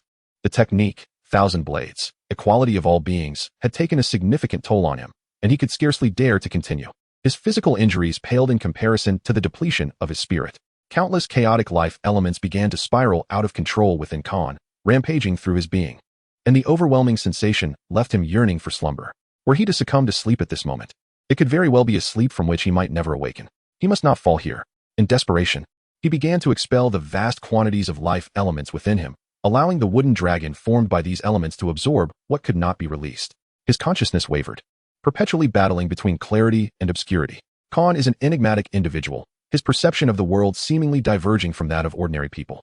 In his eyes, reality occasionally transforms into mere data or chaotic lines, yet more often than not, he perceives it shrouded in darkness. He swiftly masters various weapons, particularly the sword, which he wields with the ability to sever the lifeless from his cognition and to effortlessly overpower adversaries of similar stature and caliber. Humans are living beings, distinct from the inanimate, akin to stones that remain motionless. If we were to liken the relationship between humans and the world to a chaotic assembly of lines, the most vital among them would be the lifeline. In the face of life, all are equal. Generally, each individual possesses but a single life, which may be one of the most equitable truths in existence, is it not? People are inherently different, with innate qualities that can create significant disparities. Khan is undeniably gifted and talented in the art of swordsmanship. Such gifts must not be squandered. Having been granted a second chance at life, Khan fears not death. Yet he cannot allow himself to perish so easily in this moment. He must endure a little longer. Just a little longer. Is the extent of your fury truly limited to this? His lifespan has not yet been extinguished. He cannot afford to halt his progression. Khan bit down on his tongue, the metallic taste of blood flooding his mouth serving as a stark reminder of his vitality. The formidable instinct for survival inherent in humanity became Khan's greatest motivation and source of strength. Riley struggled to retreat, his primal urge to survive clashing with the steadfast belief in his promise to Roger, compelling him to resist death in this moment, even unleashing an astonishing spirit and unfathomable power. In a moment of hazy consciousness, Khan, utilizing his fruit abilities, sensed that the life force of his adversary before him had yet to wane. He raised longing and struck again, sending Rayleigh to his final rest. Die. Rayleigh's face twisted in agony as he staunched the bleeding while lifting his sword to fend off his opponent's assault. Wow, this ship is magnificent. I stole it after my home was torched, and now I reside aboard. Is that so? What is your name? Rayleigh. I am Roger. Our encounter is fated, Rayleigh. Fated? Would you join me in toppling this world? At this moment of life and death, memories of his first meeting with Roger flooded back. He could not allow him to perish here. Until Roger had fulfilled his dream of changing the world, he must not. Rayleigh. For a fleeting moment, Rayleigh seemed to hear an echo. Seizing the opportunity, Khan momentarily endured the tumultuous surge of life elements within him. maintaining his current form just enough to suppress his opponent in this state. He could not fully convert this power into his own, for it had been acquired through consumption. Khan held the majority of Rayleigh's attention captive, rendering him incapable of staunching the bleeding. His consciousness grew increasingly hazy. The two combatants relentlessly pressed the limits of their mental fortitude, teetering on the brink of collapse. I have arrived. From the depths of despair, Roger leapt forth. Witnessing the chaotic scene before him, an overwhelming fury consuming him, he had descended to seek the remains of rocks, to confirm the demise of the most formidable adversary. Yet, he encountered the tumultuous undercurrents of the ocean, with vast underwater volcanoes looming below. Upon resurfacing, he found that 3 of his comrades had perished, and even Rayleigh was on the verge of death at the hands of their foes. Roger's wrath erupted like a tempest. His murderous intent and formidable presence akin to that of a demonic deity, wielding ace with a fervor that unleashed a terrifying velocity. With a single stroke, he struck forth. Khan was compelled to evade, his gaze icy and imbued with lethal intent, evoking a shiver of dread. A few more strikes, and Rayleigh would undoubtedly meet his demise. Yet, Roger remained alive, his current state more terrifying than that of an admiral of the Navy. He unleashed a miniature forest realm. Roll. A voice, as melodious as celestial music, echoed in Rayleigh's ears. Roger closed in on Khan, delivering a full-force strike, a simple yet devastating slash. Khan, filled with murderous intent, launched an assault on another section of the underground. Roger, indifferent to this, eliminated his own companion. A life must be repaid with a life. If he could not contend with rocks, could he not handle the others? Few could withstand Roger's full-force strike upon the sea. Just as Roger's attack was about to descend, Khan shifted his position through the tree realm. The technique not unleashed before his adversary was the one most likely to ensnare them. Many fruit users, lacking formidable physique and strength once their abilities were deciphered, could easily be vanquished by an ordinary person. Do you think you can escape like this? A flicker of doubt crossed Roger's gaze as he prepared to pursue, only to behold Garp erupting from the depths, fists clenched and swinging towards him. Startled, Roger shouted, "Don't come over here." "Roger? What are you doing?" Garp bellowed as he faced Roger, who was striking with ace. "I just clawed my way up from below." 2 members of the D clan, neither in peak condition, were compelled to test their strength against one another. Retreating would incur greater losses. Regaining his composure, Roger, alongside Garp, began to pursue the remaining notorious pirates in the vicinity. At Roger's suggestion, they focused their attention on Khan. This time, the 2 factions of the D clan joined forces once more, causing Kaido, who was aiding Khan's escape, to experience the consequences befitting rocks. "Shiki, Big Mom, Silver Axe. Come quickly and lend a hand. Above me sits someone whom Captain Rocks valued immensely, and I have inherited Rock's will." Kaido, witnessing the 2 members of the D clan closing in behind him, was thrown into a panic. Above him, 2 individuals perched, one barely conscious, nearly striking himself, and the other a complete liability. "The will of Rock shall be inherited by me. I can barely catch my breath. Hold on for a moment." Chapter 107. The End of God Valley. The Last Gleam of the Rocks Pirates. Subscription requested. Kaido's expression darkened. What are you even saying? They were being pursued by Roger and Garp, where a single misstep could lead to demise in God Valley. In Kaido's eyes, the alliance of these 2 against a solitary opponent meant that, besides rocks, no one could survive. The monster allied with Garp bore an enhancement, bolstered by the special bloodlines of the 2 D clan members. Both Garp and Roger thrived amidst battle, growing ever stronger, and their kind, the D clan monsters, were inherently unreasonable. One could hardly dismiss the possibility that their future strength might approach that of rocks during the God Valley era. Under immense pressure, Kaido's latent potential surged, his lineage factors gradually merging with his fruit abilities, yielding an effect akin to a fish leaping over the dragon's gate. A magnificent azure dragon, exuding both grandeur and might, soared skyward, striving to stand shoulder to shoulder with the sun. Unlike Momonosuke of Wano, who stumbled into fortune, Kaido transformed this fruit into a dragon through his own capabilities, rather than becoming a mere idle fish like others. As for the son of the Wano hero, burdened with national grievances yet unwilling to exert even a modicum of effort, always lamenting for Luffy, he fortuitously consumed a cloned fruit, effortlessly transforming into a dragon and seizing others' victories to emerge as a winner in life. Kaido was fundamentally different from such individuals. Born at the lowest tier, devoid of noble status, illustrious bloodlines, or connections, he relied solely on his physical prowess and indomitable spirit, traversing through blood and fire to ascend to the pinnacle of piracy. Ea, roaring into the sky, the dragon-formed Kaido swirled his tail and swiftly darted toward the exterior of God Valley, unwilling to engage with the 2 trailing behind. Escaping was of utmost importance. As the trio neared their exit from the battlefield, Garp, at Roger's suggestion, initiated a long-range assault. Roger swung his sword with all his might, the blade's aura tearing through the heavens and the earth, spanning thousands of meters. Kapu unleashed a powerful punch, sending tremors through the very fabric of the earth. The terrifying shockwaves surged towards the trio, fleeing into the sky. Kaido's primal instinct screamed that he would meet his demise at the hands of these two. It was a genuine threat to his life. The two horrifying attacks approaching from behind sent a chilling shiver through his very soul. These monsters. Kaido extended his dragon claws, grasping the two individuals beside the menacing dragon horns, a smile creeping across his face. Kon, I fear I can no longer follow you. Do not act recklessly. If Shiki and the others emerge, I can withstand this blow. In a daze, Kon uttered a few words before slipping through the gaps of Kaido's dragon claws. Kaido's eyes widened in terror. He would perish here. Kon cannot perish here. For this is the future and hope of our world. Kon unsheathed his sword. In that fleeting moment of power transmission and compression, the space around him rippled violently. Three forces nearly halted the flow of time and space, transforming the surrounding air into a turbulent chaos. Shockwaves radiated outward, and the resulting reverberations churned the sea, creating tsunamis and colossal waves. The force of the air consumed everything. The night was torn asunder. The destruction of the Valley of the Gods accelerated further. In that instant, Kon shone like a beacon in the dark world, emanating a brilliant white light. Roger and Garp breathed a sigh of relief. They believed that under such circumstances, after sustaining such a blow, survival was impossible. Everyone was in a dire state, and it was utterly inconceivable for anyone to still be alive.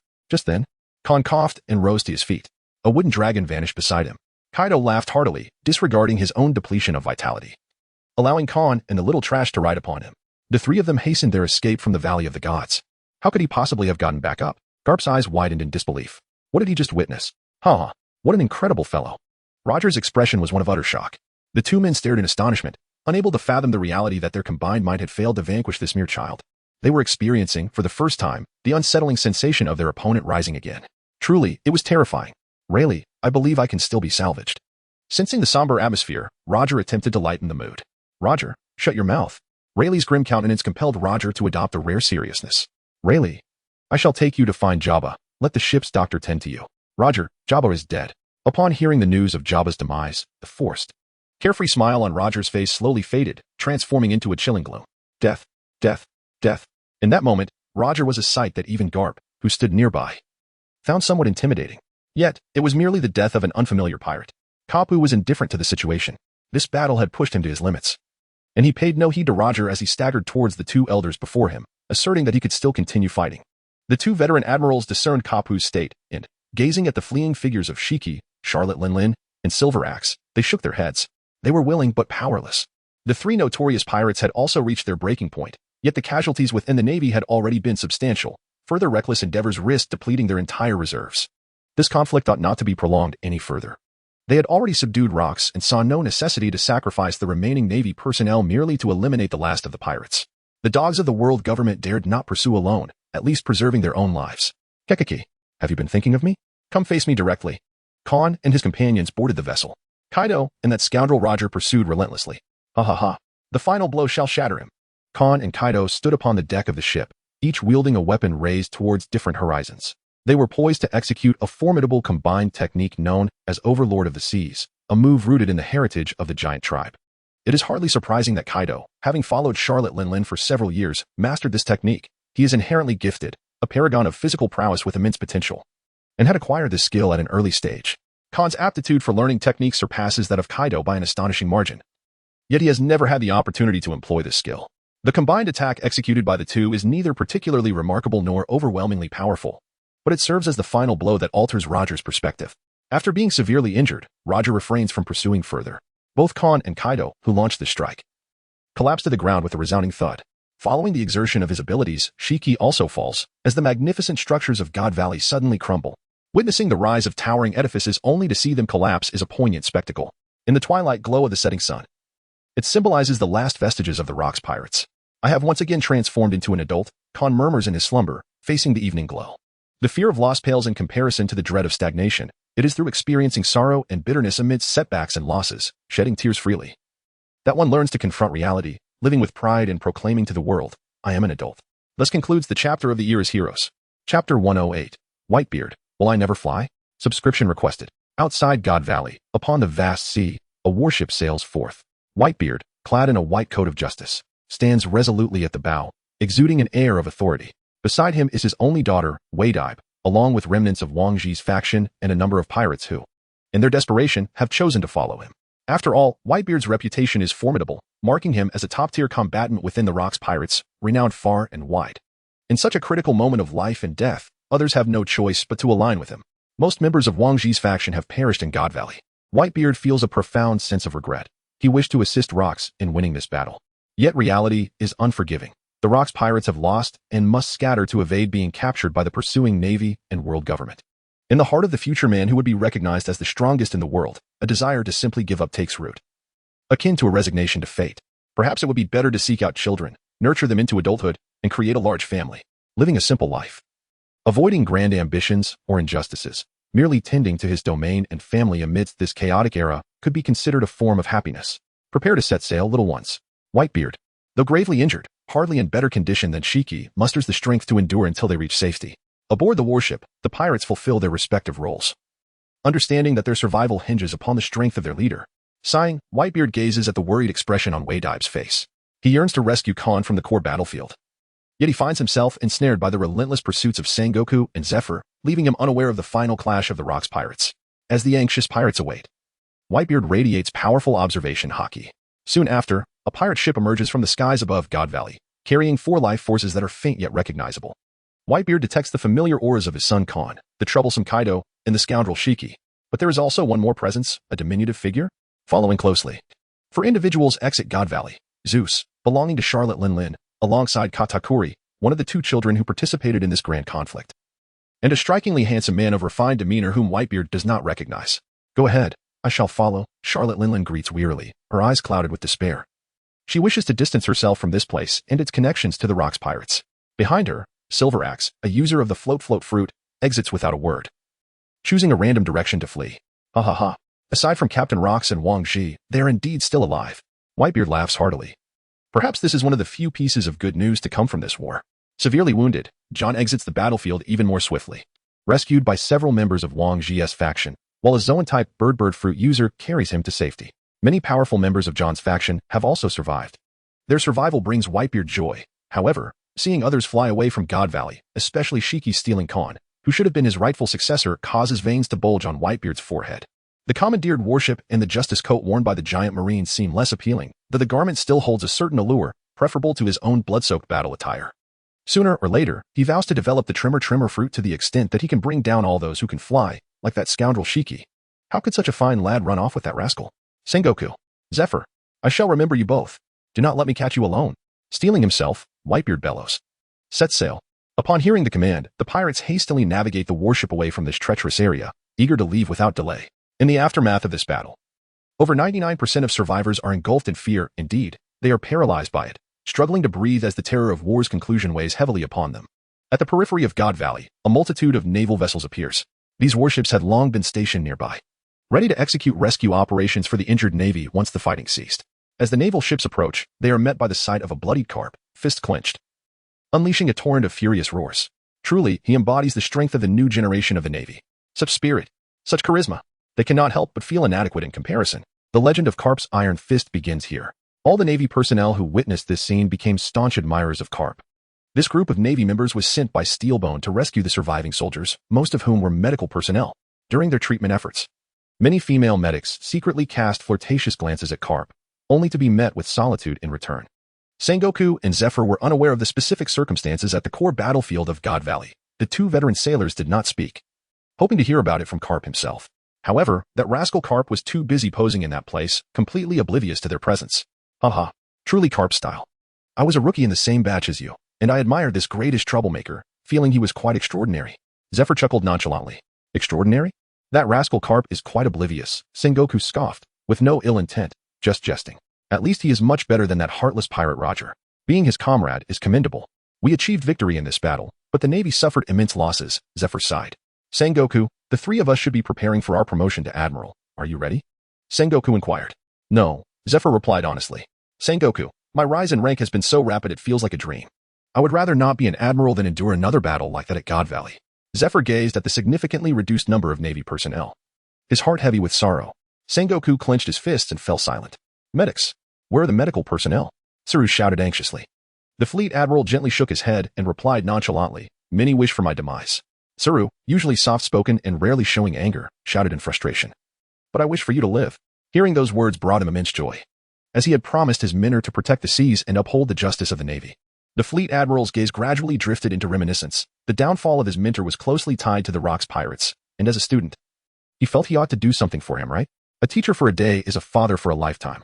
Don't cry. You look unappealing when you do. I prefer to see you smile, the fleet admiral said with a satisfied smile.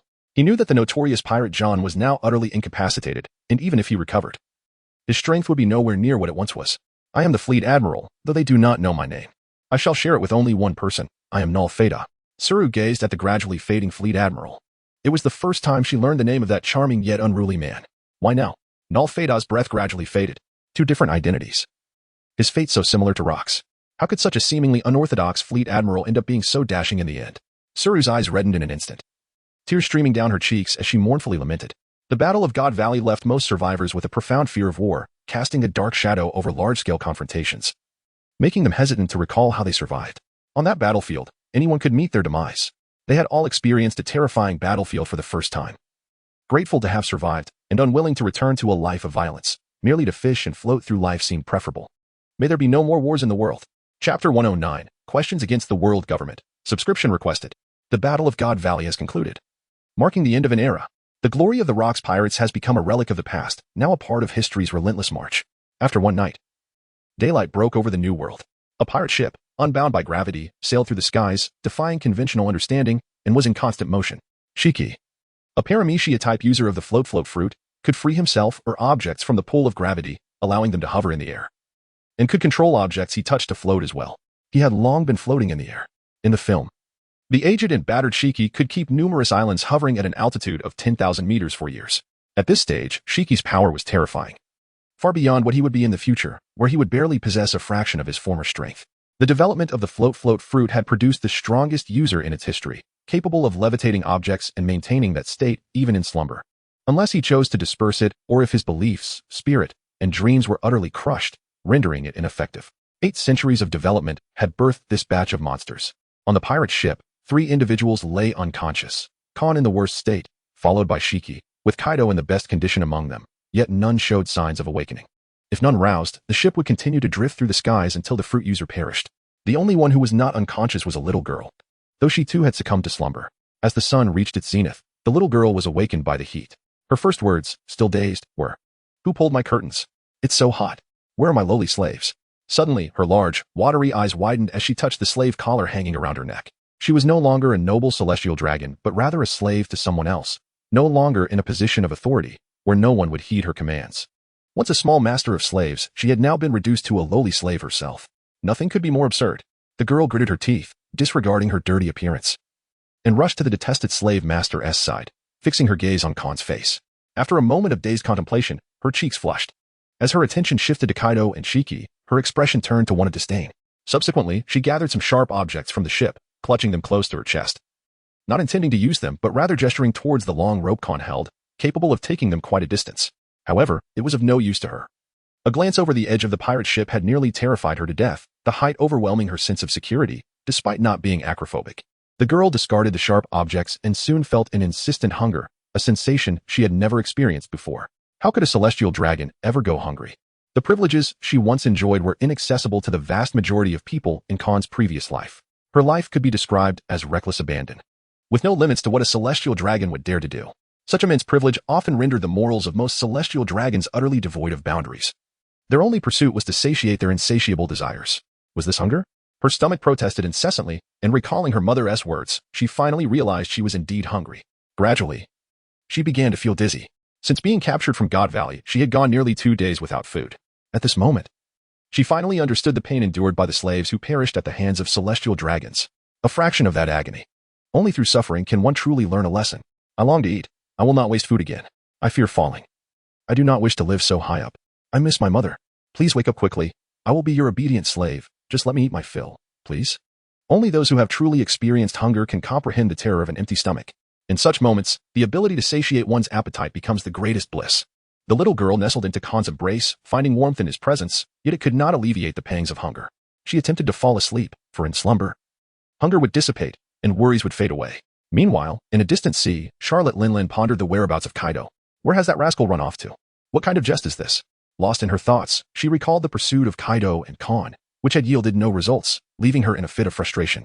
Her intention was to recruit both Kaido and Khan into her ranks. After the disbandment of the Rocks pirates, she felt adrift, yet the two promising individuals regardless of their location, would undoubtedly be valuable assets. Kaido's brother had even consumed her fruit to survive. With a swift turn, she donned her trousers, severing ties with those she once knew, disappearing without a trace. Was this the conduct of a person? How foolish of her to have treated Kaido like a brother. Charlotte Linlin gazed at the handsome man receding into the distance, her anger simmering within. If only he had remained, she mused. It would have been splendid to bear a child with him. Surely he would surpass Kaido and Shiki, perhaps even possessing superior genes.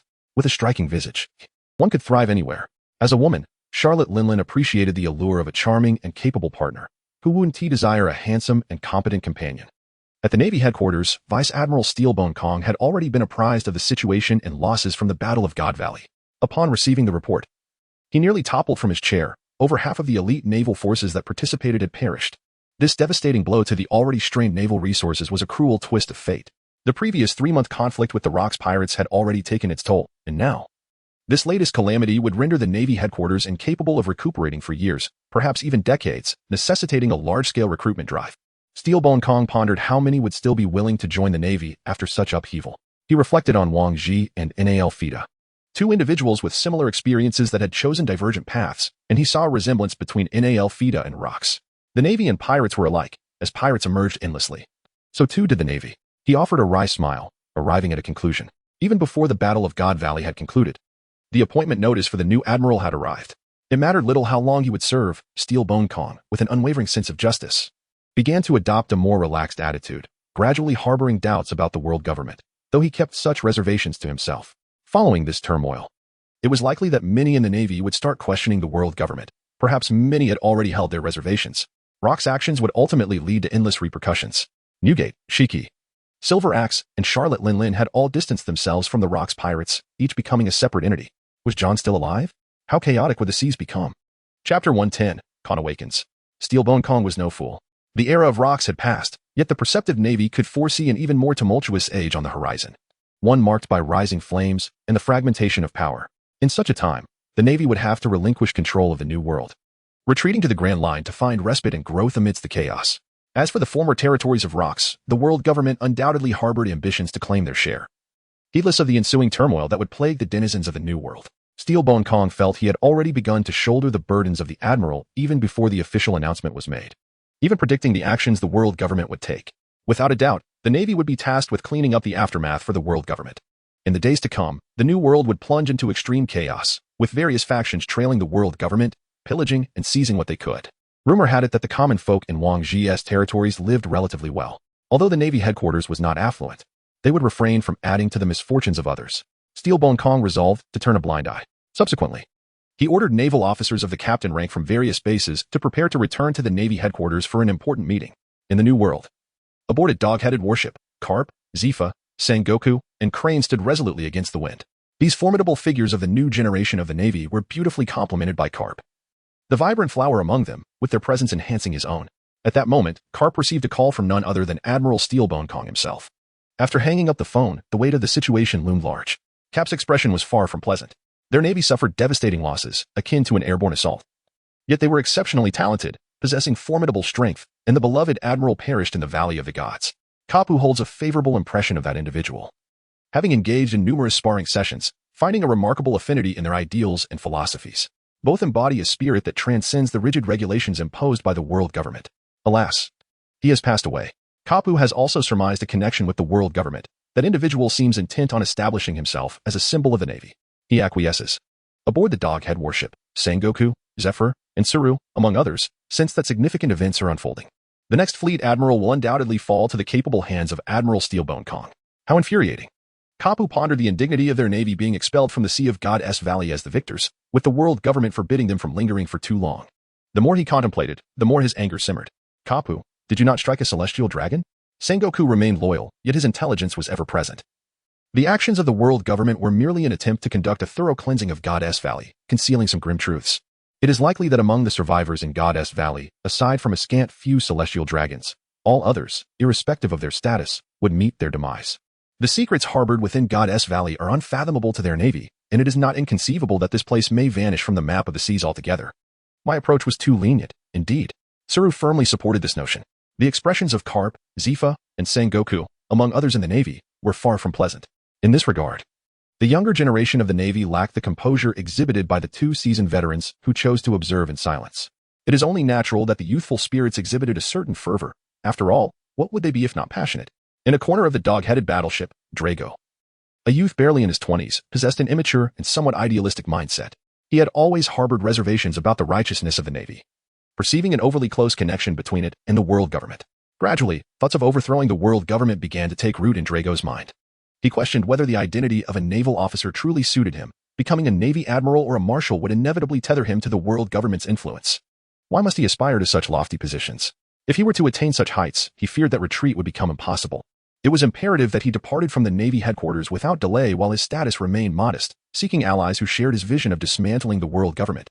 With this thought, the image of Kaido emerged in Drago's mind, a pirate of formidable strength whose future potential could rival his own. Perhaps, he considered, it would be wise to recruit him first. Such thoughts, however, must remain undisclosed to his father. On the following day, a pirate ship continued to traverse the skies. A young girl conducted a thorough search of the vessel, ultimately discovering a piece of moldy, blackened bread, which she found utterly inedible and set aside. On the third day, after enduring several days of hunger, the girl felt utterly devoid of strength, her mind clouded and her consciousness hazy, driven by the instinct for survival. She seized the moldy bread and took a vigorous bite. After much effort, she managed to gnaw off a small piece with her silver tooth. As the sustenance entered her mouth, an odd flavor accompanied the wave of satisfaction that followed. After chewing for an eternity, the crumbled morsel finally descended into her stomach, bringing a gentle warmth and a semblance of comfort. Every cell in her body rejoiced, yearning for the very bread she would have previously disregarded.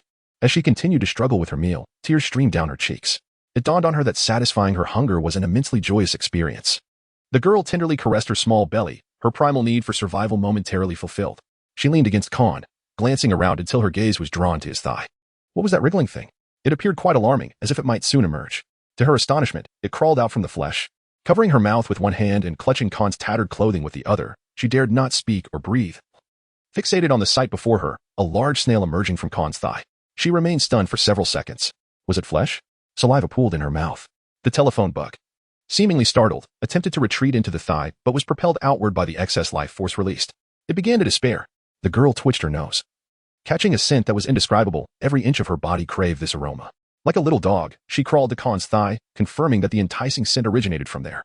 She opened her mouth and began to suckle eagerly, taking several deep breaths. Her belly swelled slightly with fullness, and her previously gaunt face regained some roundness. At that moment, Khan's body stirred, first his hand, followed by a furrow of his brow. Soon, he opened his eyes cautiously, scanning the surroundings. Aside from himself, there were three others. Kaido and Shiki remained unconscious, perhaps in a deep slumber.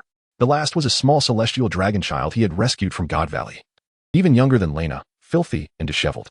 Upon seeing Khan awaken, the child knelt on the deck, resting his small head against the floor, in a posture of reverence. He crawled to Khan's side, offering the surviving telephone book.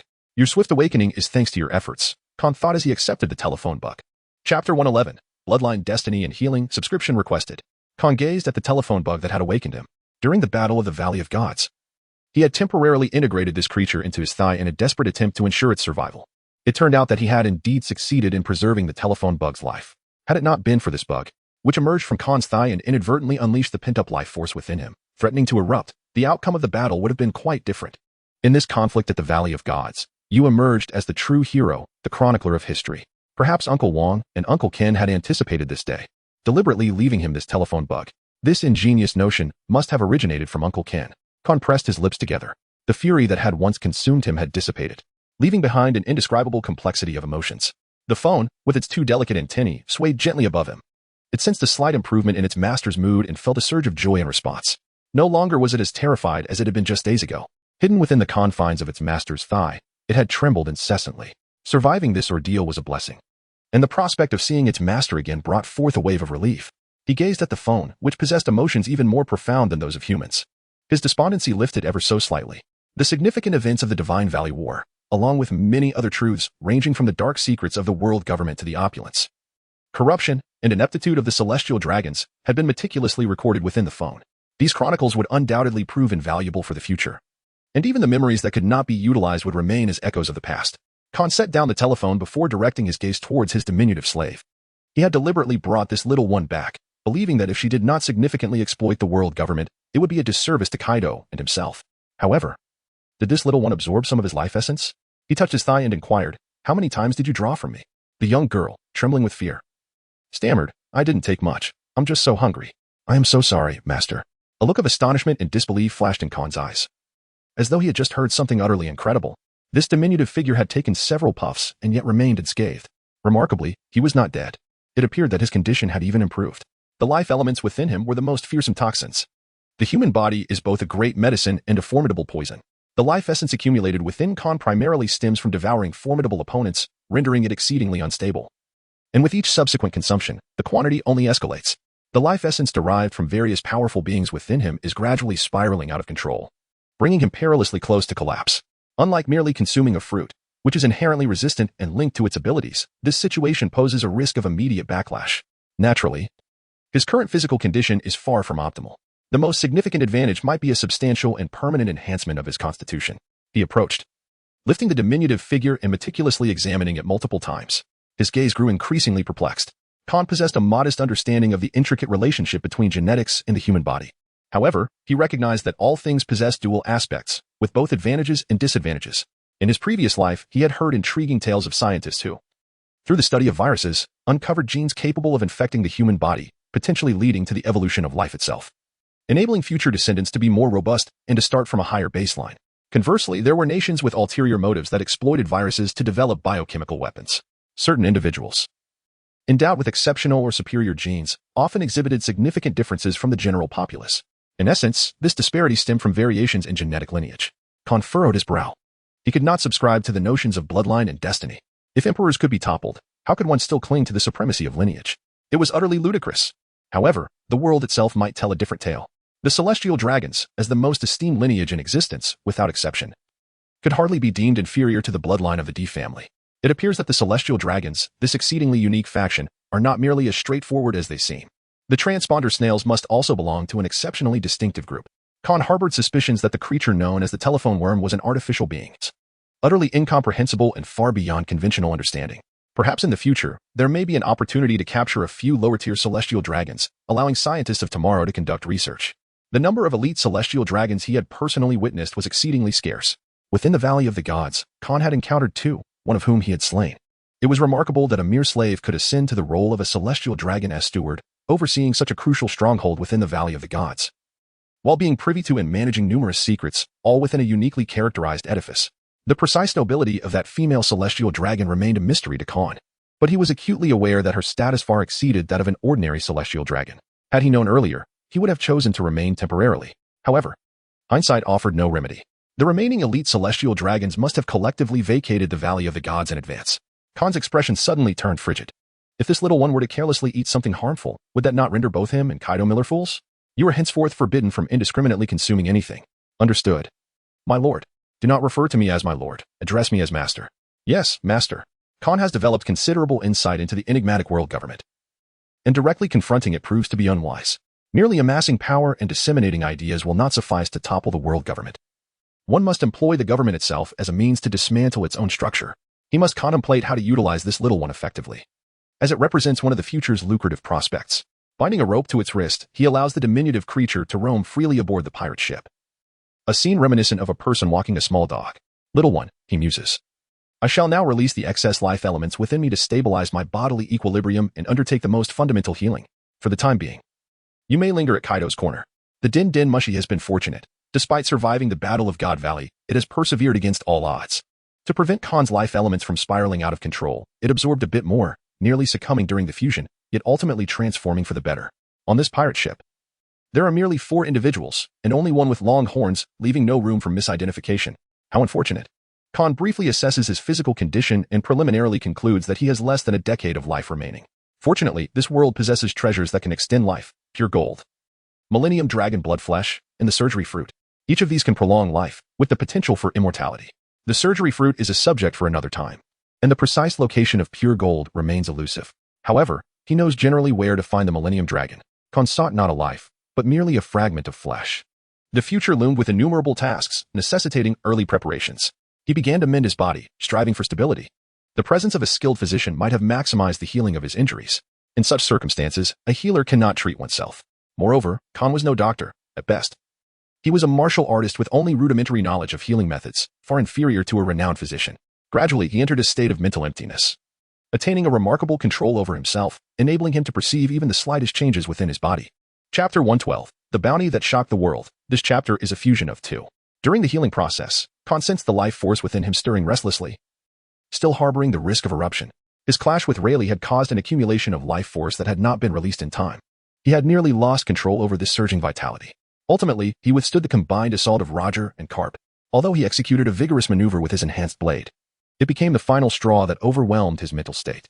The battle was perilously intense, one that even the nearly invincible rocks could lose. In the Battle of God Valley, in a fit of rage and chaotic thoughts, Khan unleashed a tempest. He had formulated his initial plan to seek medical attention for his deteriorating condition and simultaneously assist Shiki and Kaido, both of whom were also in poor health. Kaido's condition was so complex that Khan could not decipher it. The three of them required a competent physician. For days, the entire ocean awaited the outcome of the confrontation between the Rocks pirates and the world government, along with the Navy headquarters, eager to learn the fate of God Valley. Tension in the seas reached its zenith, with many anticipating reports from the World Economic News Agency. Yet President Morgan's seemed to have vanished without a trace. The Navy and the world government deliberated for several days. While the Navy could voice opinions, dissenting views could be summarily dismissed by the world government. Ultimately, they concocted various strategies and future plans to deceive and obscure the true facts and realities. The world government believed it was the opportune moment, taking advantage of Morgan's absence to initiate their schemes. In Mary Geos, within the conference room of the Five Elders, the highest-ranking celestial dragons of the world government assumed various postures, their expressions brimming with satisfaction. By eliminating both Rocks and the Admiral, two unstable elements, they further tightened their grip over the Navy headquarters. They could then venture into the New World and seize opportunities to replenish their losses. What better news could there be? Their losses would be limited to a few ineffective celestial dragons, some wealth, and a few not-so-critical secrets. As for the powerful, the world government boasted a plethora of strong figures. The Navy served as the public face of the government, while the Army constituted the defense of the Red Line. Those lost could be nurtured anew. The elite celestial dragons had long since retreated. In other words, the world government emerged as the greatest victor. These days were blissful, filled with restful sleep and delectable meals. If only they could eliminate the president of the World Economic News Agency. The sole regret being that the clever woman had perished in God Valley. She was highly regarded, and it was a shame she had lost her child to pirates. This was the ultimate trial. If the child survived, they might surpass her, perhaps serving the esteemed figures in the future. Haha, that esteemed individual has never known defeat. In over 700 years of world government rule, countless flames have been extinguished, and none have succeeded, not even Rocks. Well said. Our world government is eternally magnificent. No one comprehends the world government better than we. No one understands the order of the seas better than us. Yet, caution must prevail. While the Rocks pirates have become a relic of the past, Rocks' will and ideology must be eradicated. We must not allow chaos to engulf the seas. The Five Elders, clutching the cursed blade, lamented their failure to confront Rocks, viewing it as a significant loss. Over 700 years of development ultimately led to the emergence of such a figure within the seas. Yet, he was now but a memory. The immediate priority was to divert the attention of the populace, orchestrate a few massacres, and have CP agents assume the role of heroes for the news. The masses would be captivated, forgetting all else, as their memories were no better than those of fish. Let that carp become the Navy's hero. We must not pressure the Navy too much. The best strategy is to boil the frog slowly. Over 7 centuries, there will always be a few disobedient dogs. The Five Elders had heard that Shiki and an inconspicuous newcomer inherited Rock's will. As for Khan, who was he? They had no interest in such minor figures. Even the likes of Newgate and other great pirates were not worthy of their concern. Their arrogance had been cultivated over 7 centuries. Few survived the core battlefield of God Valley. All were formidable. The only top-tier survivor of the world government was aware that Khan possessed both terrifying strength and potential. Only a handful of Navy personnel sensed that Khan was different, among them, the fallen admiral. While the remaining new generation of Navy officers held no affection for the Five Elders or the Celestial Dragons. Sengoku, loyal to the world government and the Order of the Seas, was also reluctant to entangle himself with the Celestial Dragons and the Five Elders. On this day, a sensational news story broke, not from the World Economic News Agency, but rather from the world government, which invested heavily to disseminate news across the globe. All allied nations of the world government rallied in support. The Rocks pirates suffered total defeat. The world government emerged victorious. Under the illustrious leadership of the world government, the Rocks pirates proved to be utterly ineffectual. The heinous and malevolent Rocks was slain, bringing great relief to the populace. The world's greatest swordsman, Wang Ji, upon encountering his former friend, the Admiral, experienced a profound awakening for the world government. For justice, he fell in battle at God Valley. The Admiral led by example, sacrificing himself for justice. The members of the Rocks pirates fought amongst themselves, their despicable nature appalling. The unforgivable Rocks met his inevitable fate. The remnants of Rocks slaughtered innocents across the seas. CP members fought valiantly, for the sake of the people, for justice. In this moment, the depth of the world government was revealed. Among the many civilians at sea, a sense of despair took root, leading them to reminisce about the World Economic News Agency, though they could not articulate the reason for their nostalgia. Meanwhile, in some undisclosed location upon the seas, a pirate ship soared through the skies. Khan had stabilized his body. Eliminating the risk of eruption, provided no further battles ensued. He regained a modicum of vitality and approached Shiki, cautiously activating his abilities to rouse the slumbering lion. Shiki struggled to open his eyes, every inch of his body aflame with pain, relentless waves of agony washing over him. As a seasoned pirate, he was acutely aware of the dire state of his body. How had he managed to awaken in such a condition? Shouldn't we rest a little longer? Until he beheld a familiar figure. You little rascal, where are we? What has become of Captain Rox? We are in the heavens. We have lost. Captain Rox remains in God's Valley. Shiki remained silent for quite some time, gathering his thoughts. This proud lion still struggled to accept the reality. The first words that escaped Shiki's lips were, I cannot bring myself to laugh. You little rascal, you must have secretly shed tears while I was asleep, right? I understand. I comprehend. Shiki, rest assured, if your future is bleak, I shall muster a few tears for you with all my might. Ha ha. Suddenly, Shiki erupted into laughter. Precisely. This is the essence of banter with a little rascal. The island of Hashino is renowned across the seas due to Rox. It is said that on Pirate Island Hashino, a multitude of pirates gathered for a lucrative opportunity. The memory struck Shiki, and he laughed uncontrollably. Back then, Rox promised us a life of luxury and wealth. I am no fool. Captain Rox merely painted an enticing picture for us. We were but a band of destitute pirates. During those times, I had endured many beatings from seasoned pirates. Khan chuckled softly a couple of times, akin to Roger's final words. People merely seek a reason to set sail. How many would truly believe in the so-called great treasure in the era of Straw Hat Luffy? Yet, during that time, the unique charm of Rox compelled us to act impulsively, and even now, Shiki places his hand over his heart, reminiscing about the past. There were many pirates with the potential to be kings of the sea. Only those who conquer the ocean and reach the final destination deserve the title of Pirate King. However, there exists a type of person who, despite not reaching the last island, still embodies the essence of a king. Rox exuded an unparalleled charisma, despite numerous flaws. He attracted a multitude of elite followers, igniting that fervor and emotion from years ago. The passion of that time still burns brightly in our hearts. Rox, this shall be the last time I address you as captain. The era that follows will be mine. Shiki roared, expressing his emotions in that moment. Captain Rox, may your journey be smooth. Upon completing his shout, Shiki gasped for breath, visibly wounded. Our current condition is dire.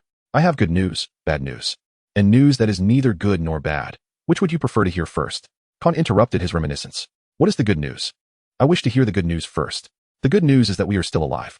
Shiki yearned to articulate something, yet felt it was indeed a reasonable statement. What is the neither good nor bad news? We three are gravely injured, and if we do not recuperate properly, it will pose significant risks. Khan's words were spoken with utmost seriousness.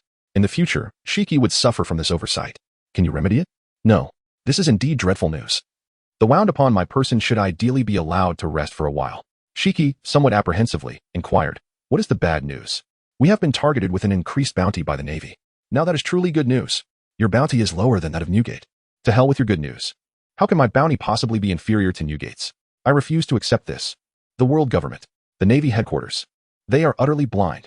Shiki was consumed by a desire to erupt in rage, but his body would not permit it. Bring me the wanted poster at once. Let me see it. Khan produced several wanted posters from his pocket. These bounty notices were all delivered by the newsbird, without costing a single penny. It is presumed that Morgan's informed them not to charge for their services. One need not worry about Morgan's intelligence-gathering capabilities or his ability to evade capture. The entire world remains under the vigilant watch of the Global Economic News Agency. Khan had to concede that Morgan's was a remarkable talent, capable of maximizing the resources at his disposal. The world government could capture him, but only if a miracle were to occur. Khan handed the wanted notices for Shiki and Newgate to the anxious Shiki, while he himself picked up the two unchanging warrants and examined them. At that moment, he felt a sense of bewilderment. Everyone encounters moments of confusion. Khan is no exception. Shiki's bounty is 1.5 billion. Newgate's bounty stands at 1.8 billion. John's bounty amounts to 1.6 billion. Charlotte Leanlean's bounty is 1.3 billion. Silver Axe's bounty is 1.08 billion. All the surviving top executives have bounties exceeding 1 billion. What a nuisance. Why did you wake me up? Shiki donned a mask of anguish after reviewing the bounties. I awakened you to alter our course. I know of a place that harbors one of the most formidable doctors in this world. Where is it? Shiki inquired with curiosity. She resides in the Grand Line, Khan replied. I am unfamiliar with the route. Khan conceded, acknowledging his own lack of nautical skills. Everyone has their shortcomings. Shiki's future endeavor to snatch the exceptional navigator Nami may be partly attributed to this, though a larger factor lies in the defeat in the fateful Battle of the Walled Sea. That was a conflict in which destiny seemed to favor the Roger pirates. However, I have marked the location of Alabasta. The doctor you mentioned must be not far from your empire, correct? Then let us proceed to Alabasta. Shiki activated his scientifically unfathomable, illogical fruit ability, pinpointing the location of Alabasta. In this world, fruit abilities equate to the quantum mechanics of Khan's previous life. I can no longer find rest. Snap! Khan delivered a swift blow to Shiki, causing the mighty lion to succumb once more to slumber. Shiki's large, bell-like eyes widened momentarily before he fell back into unconsciousness. Those unaware of the preceding events might mistakenly believe he was eternally restless. Kaido awakened behind Shiki. As a formidable man, he refrained from uttering a sound, however. The grimace etched on his face betrayed the torment within his body. His continuous half-dragon, half-human form appeared even more fearsome than Khan's semi-plant state. The agonizing process of harnessing the powers of this fruit, which had unleashed his latent potential, was a harrowing journey. Kaido's suffering and trials were merely commencing. Though not as severe as Rock's, they were undoubtedly more arduous than the effortless victories of Momonosuke. This life has proven to be exceedingly harsh and exhausting. At this moment, Khan's condition had not improved significantly. The occasional twitching of his facial muscles attested to the agony he was enduring. While pain may be bearable, loss is irreparable. Kaido, the path to transforming the world must be traversed step by step, and the first step is to heal your wounds. Khan was aware that Kaido had much to convey. At this moment, remaining silent seemed more prudent. Kaido, too, recognized this, refraining from straining his painful throat to force a smile that was more grotesque than sorrowful. The three of them were in the process of recuperating. Chapter 113, The Debt of Gratitude. A few days later, Kaido's injuries had significantly improved, his unique constitution granting him an astonishing healing ability. However, the side effects of his fruit powers had yet to subside. Khan struggled to comprehend Kaido's hybrid state of man and dragon, finding it beyond his control. It seemed that most of those who had previously consumed this fruit were merely inconsequential figures. Kaido, however, had managed to overturn his fate, transforming from a mere fish into a dragon, which naturally resulted in some unforeseen symptoms. Yet, Khan himself could not fully manage his own sporadic transformations into a plant-like state. Lingering on the precipice of awakening, he recalled from the original narrative that Momonosuke's fruit was a counterfeit of Kaido's, yet it appeared to be superior to the genuine article. The formidable Vegapunk, with centuries of wisdom surpassing this world, was indeed a daunting figure, likely beyond the control of the world government, which could at best manage a covert collaboration. The proclamations of the world government were nothing but absurdities. What preposterous reports! What utter falsehoods! Kaido exclaimed in fury as he lay on the deck of the ship after reading the newspaper. Meanwhile, the little one silently tidied up, acclimating to his role. In recent days, the crew aboard the pirate ship had been appeasing their appetites through Khan's provisions, with their main course consisting of oranges. Khan himself rejuvenates and repairs the evident vulnerabilities of his body through the process of photosynthesis, replenishing the essential energy required. During this process, Khan discovered something quite intriguing. Among the myriad elements of life on Earth, plants exhibit the least adverse effects, while photosynthesis stands out as the most effective restorative method.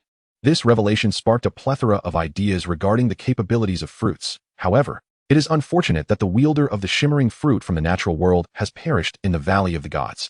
Perhaps the tree on Fishman Island, which allows the entire island to bask in sunlight, could inspire Khan significantly. His mind teems with thoughts, yet his physical condition hinders his ability to act.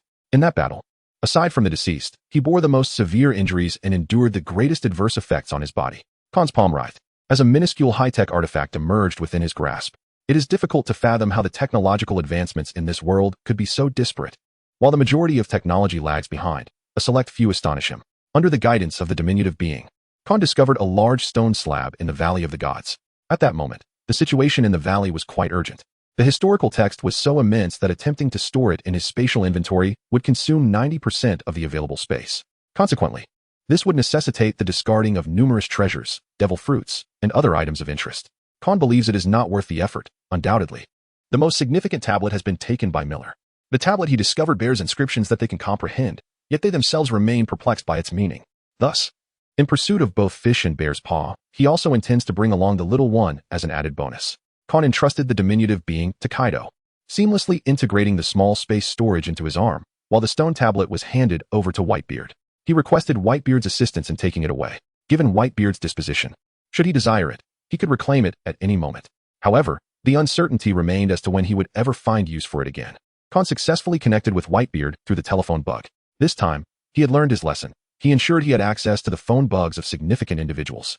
Preparation is the key to avoiding misfortune. Uncle Newgate, is Con there? Is Shiki threatening you? If he is, just blink, and I will rush over immediately. Con replied, no. The tablet is in my possession. No one can take it from me. You are welcome to come and retrieve it at any time. A booming voice resonated from the phone. Leave it to me. I shall protect Uncle Wang's territory. I will exert every effort to safeguard the dreams of my former comrades. Con expressed his profound gratitude. However, Newgate's tone shifted as he continued. Currently, I have not yet established a family, and having just fought in the battle at God's Valley, our numbers are limited.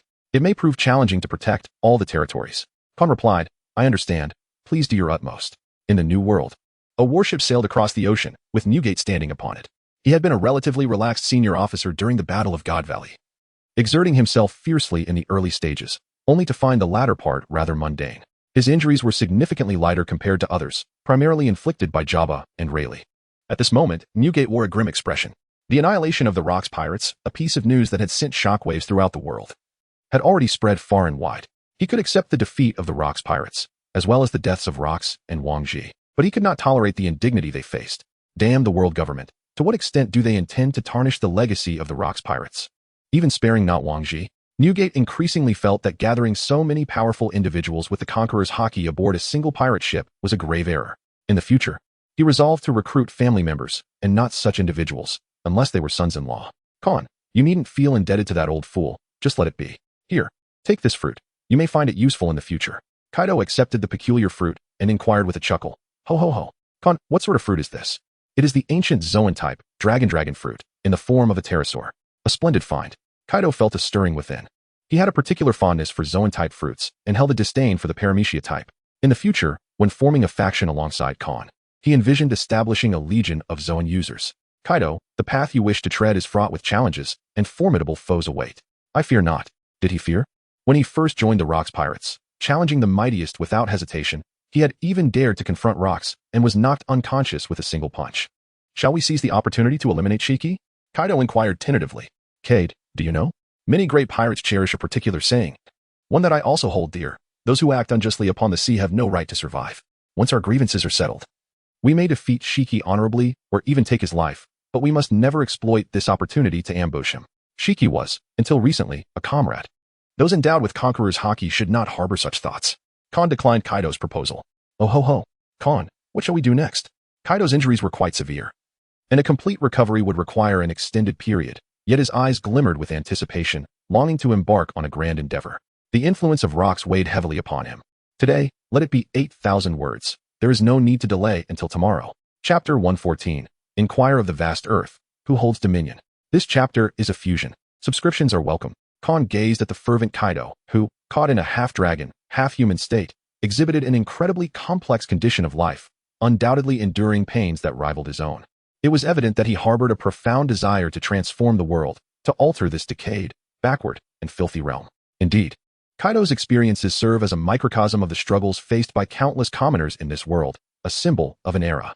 Had Kaido lacked his physical prowess, he would have long perished in the throes of war, much like the other young recruits of the kingdom, fighting without understanding the cause, meeting a trivial demise, or believing he fought for his country and family. Little did he know that the aristocrats, royals, and affluent had already prepared for their escape in the event of defeat. They would readily abandon their nation, fleeing to distant lands to continue their extravagant, carefree lives. The ambition to change the world is far more arduous than the aspirations of becoming a maritime overlord, a pirate king, or overthrowing the world government. At this stage, having undergone initial ideological liberation, Kaido possesses awareness yet lacks a concrete plan. The aspiration to effect change seems nearly unattainable. One must approach such endeavors gradually.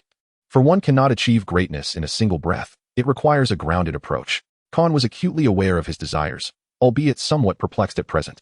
However, he had formulated plans for the subsequent steps. Before the injuries of the trio were fully healed, it would be prudent to utilize their time aboard the pirate ship for fruitful endeavors, such as mentoring Kaido. In this process of guidance, he could also find clarity for himself. You cannot achieve greatness in a single breath. Kaido retorted. I can. That is not my intent. You must start with the small matters. Your awareness is commendable, yet your thoughts are flawed and require scrutiny. Kon began to point out Kaido's numerous flaws, particularly his desire to plunge the world into war, believing it to be a pursuit of freedom and equality. This notion is profoundly misguided. War is far from beautiful, nor does it embody freedom and equality. All wars ought to be waged in the name of greater peace and development, until the day arrives when large-scale conflicts cease, ushering in true peace and prosperity. As Kon reprimanded him, Kaido's already menacing visage grew even more distorted, his eyes radiating a sense of grievance. No one had ever taught him otherwise, leaving him helpless, yet Khan's words warmed his heart, as if in that moment he had reverted to a child being guided by an elder. This was the sensation of loss. Khan must be feeling profound sorrow after losing Wang Ji and Kinder.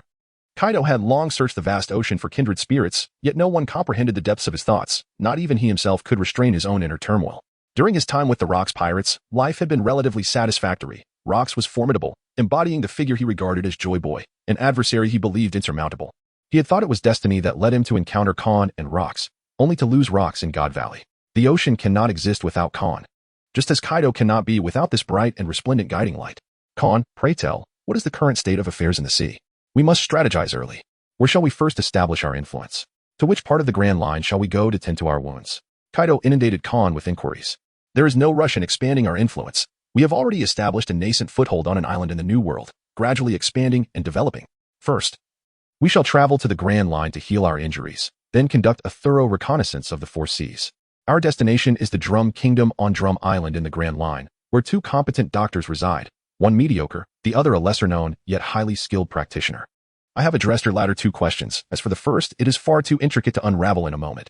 If you seek to truly understand this world, it is better to behold it with your own eyes and to practice through your own actions. Khan responded succinctly. What you have been told are merely broad concepts.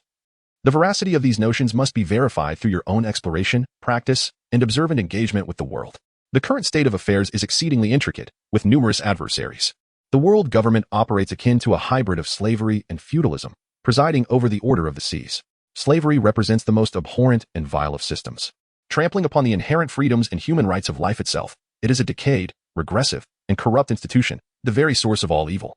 It must be abolished. The establishment of the world government and its member nations has led to the self-proclamation of 20 royal families as sovereigns, with the celestial dragons declaring themselves as descendants of deities. Over the span of 7 centuries, this notion has gradually been accepted by the masses. Recently, however, the exalted status of the celestial dragons has been challenged, primarily due to the influence exerted by the Rocks pirates.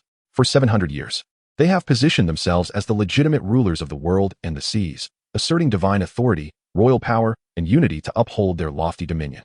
Analyzing these elements reveals intriguing insights. In Khan's perception and understanding, the concept of divine authority was shattered millennia ago, and the royal power of the feudal era has long since vanished. Furthermore, the notion of unification was achieved over 2,000 years ago by a remarkable emperor. One can only conclude that the governance and order of this world are fundamentally rotten to the core. Without eradication, new entities, new order, and a new future cannot emerge. Moreover, the world government will assume the guise of pirates while observing the conflicts between the navy and pirates from their elevated perch, casting judgment upon the ordinary citizens living in dire conditions beneath the red line. They delude themselves into believing they comprehend the seas, that they wield absolute control, and that the common folk deserve to be subjugated and oppressed, enduring lives of suffering.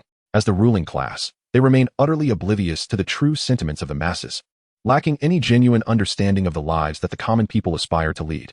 Without engaging with the populace, without a true understanding of the struggles of the underprivileged, and without first-hand experience, they will never grasp the extent of the degradation and revulsion inherent in the order they impose. In Khan's impression, only the chaotic era of the 5 barbarians could compare to the dismal state of this world, which is even worse than the current age. It is truly appalling. Were it not for the unique geographical position of this world, the governance of the world government would have long been called into question, rather than maintaining its dominion until now. The geography of this world primarily consists of 4 major components: the vast seas known as the Four Seas, the tumultuous Grand Line, the perilous climate and survival conditions of the New World, and the Red Earth continent, which occupies over 50% of the world's land. The Red Earth continent serves as a crucial hub connecting the New World, the Four Seas, and the Grand Line. Yet it is a place that the so-called lowly individuals are barred from entering. This severely hampers the exchange between the New World and the Four Seas, possibly a deliberate act by the world government. The communication among the islands across the globe is significantly obstructed, despite the fact that this world is fundamentally island-centric. These islands are scattered like stars across the ocean, adorning this world.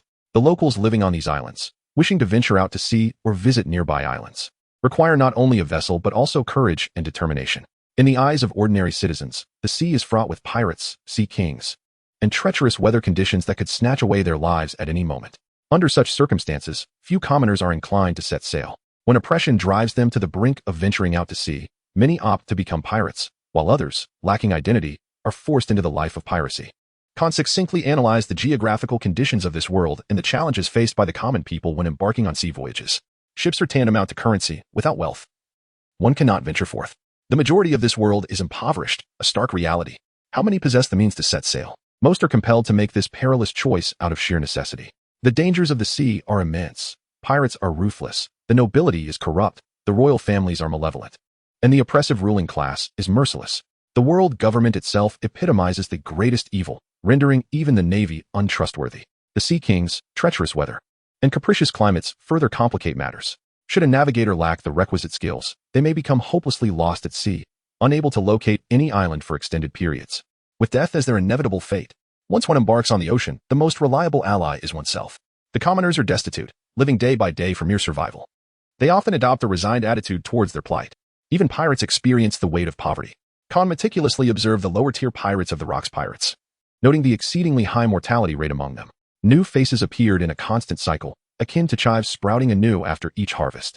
These lower-tier pirates often scraped together just enough to pay for their drinks at taverns, making them easy prey for tavern owners who could claim their heads as payment. In this world, owning a tavern signifies either remarkable skill or significant backing. Ordinary pirates are truly not to be trifled with. Indeed, there is a surfeit of fools, which contributes to the swift demise of pirates. The vast ocean conceals countless pirate graves, while many sea kings thrive on human corpses, with some even trailing human vessels, viewing humans as mere sustenance. It is a vicious cycle. Upon hearing this, Kaido fell into a state of despondency. Having survived through sheer physical prowess, he too understood the harshness of existence. When he received an invitation from Rocks, he unhesitatingly chose to ally himself with the Rocks pirates. Khan's explanation led Kaido to perceive the world as utterly despairing. The notion that weakness is an original sin, a warped worldview, had become the norm. In this reality, commoners lacking the ability to resist or sufficient strength consider reaching their 40s or 50s as the culmination of their lives. Perhaps annihilation would be preferable. There is no salvation. The world must bear witness to their suffering. Indeed, the essence of this world, this era, is born from collective despair. Were the red line to be opened as a conduit for communication, diverse values, cultures, and environments might have already birthed profound ideas. Yet, these very ideas are precisely what instill fear in the celestial dragons of the world government, as anyone propagating such thoughts is branded as the utmost villain, becoming the most wanted criminal across the seas. Khan understood the fears that plague these individuals. They feared the relentless tide of time, the potential loss of the power they wielded, the prospect of descending from their exalted positions, and the anxiety that the world might no longer belong to them. Kaido's eyes sparkled with inspiration. Indeed, liberating the Red Soil continent and transforming it into a grand platform for economic exchange would allow people from all corners of the globe to venture there. Numerous challenges could be addressed with relative ease. The most significant obstacle, perhaps, lay in the alliance between himself and Khan, as together they could at best contend with a single naval admiral. To stand against the world government would require meticulous planning and the cultivation of formidable strength. Oh ho ho, I am determined to overthrow the world government. We must eradicate the decaying aristocracy in the ruling class of royals.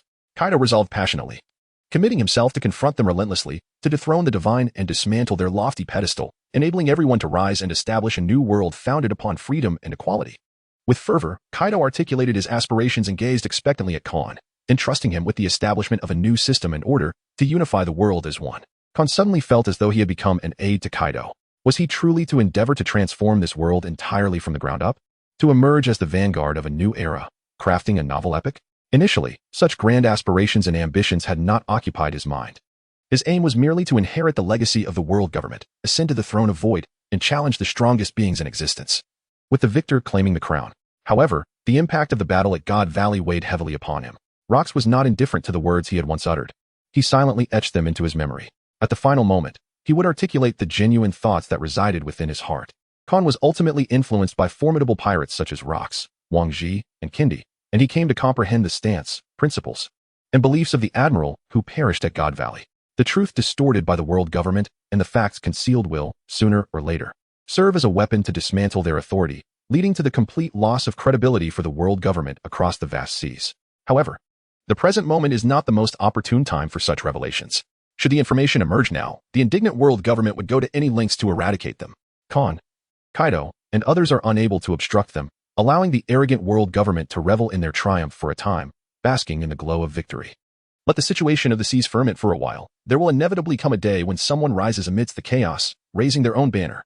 Khan vowed that he would one day plant his banner atop the highest edifice of St. Mary Joya. Khan, a figure of nobility and ambition, embodies the spirit of relentless pursuit. I find this phrase most fitting as a rallying cry. Imagine if one were to raise an arm and shout. The soldiers' morale would undoubtedly surge, igniting their fervor for battle. Kaido felt a surge of excitement as he sensed Khan's lack of interest in altering the world. Rather, he seemed more inclined to ascend to greater heights. This cannot be allowed. They are destined to be comrades in the future. As Kaido envisioned countless aspirations and ambitions, he was determined to transform this world and forge a new era alongside Khan. The change of the seas cannot occur without Khan. Besides the rallying cry for the soldiers, should we not also devise a mantra for ourselves, a beacon of conviction? Kaido mused about the opposing forces of pirates, recalling that the Navy boasts various interpretations of justice, which they proudly display as emblems. Why shouldn't we create our own? Lacking the knowledge to do so, he would entrust the task to those more learned. Khan cast a fleeting glance at Kaido. This future sovereign of land, sea, and air, the unparalleled champion of duels, was not brimming with confidence. This was hardly surprising indeed. It is only natural. After meticulously analyzing numerous elements, even a fool could discern the profound despair that envelopes this world, and the staggering challenges that lie in the quest for transformation. The journey to alter the course of the world is destined to be exceedingly protracted, demanding relentless effort over an extended period. Perhaps it necessitates the establishment of a century-long plan at the very least. Khan's heart gradually filled with something profound. He felt the need to witness and practice this for himself. Yet in this moment of ambition, he boldly proclaimed, "In this vast world, who determines the rise and fall?" Chapter 115, Dreams Begin Here, Combined. Subscription requested. In this vast world, who determines the rise and fall? Kaido struggled to comprehend this phrase. Nevertheless, he sensed a grand vision and indomitable spirit emanating from it. What kind of person could utter such words? Khan, did you truly say that? Kaido stammered. He suddenly felt a lack of sophistication. His prior slogans from the Rocks pirates now appeared foolish and weak, embodying the greatest shame of piracy's nascent era. No, I could never express such sentiments, Khan firmly denied. You must understand that I lack your resolve to change the world. These words belong to a great figure of history. Only one in all time could voice such majestic and sweeping aspirations. Kaido, if you resonate with this, adopt it as your own conviction and strive to transform this wretched and filthy world. I shall always watch over you. Khan, have you inadvertently cast yourself aside again? I refuse to be left behind. I will follow you, regardless. Humph. Khan, have you noticed that we are descending? Shiki's physical condition was exceedingly unstable. I dared only to administer the most basic treatment. My own state was dire, riddled with toxins, while Shiki did not possess your formidable constitution, making him vulnerable to succumbing easily. Not long ago, the little one, feeling hunger, took a few more breaths and fell into unconsciousness on the deck. Clearly unable to endure much, Khan had assessed his condition. He would not perish, yet the state of his life was intricate, as his cells oscillated between decay and regeneration, transforming in an unexpected direction. At that moment, the little one was in a state of unconsciousness, and he startled both himself and Kaido, fearing that their golden goose had met its end. Khan, beneath us lies an island. Kaido exclaimed, his half-dragon, half-human visage alight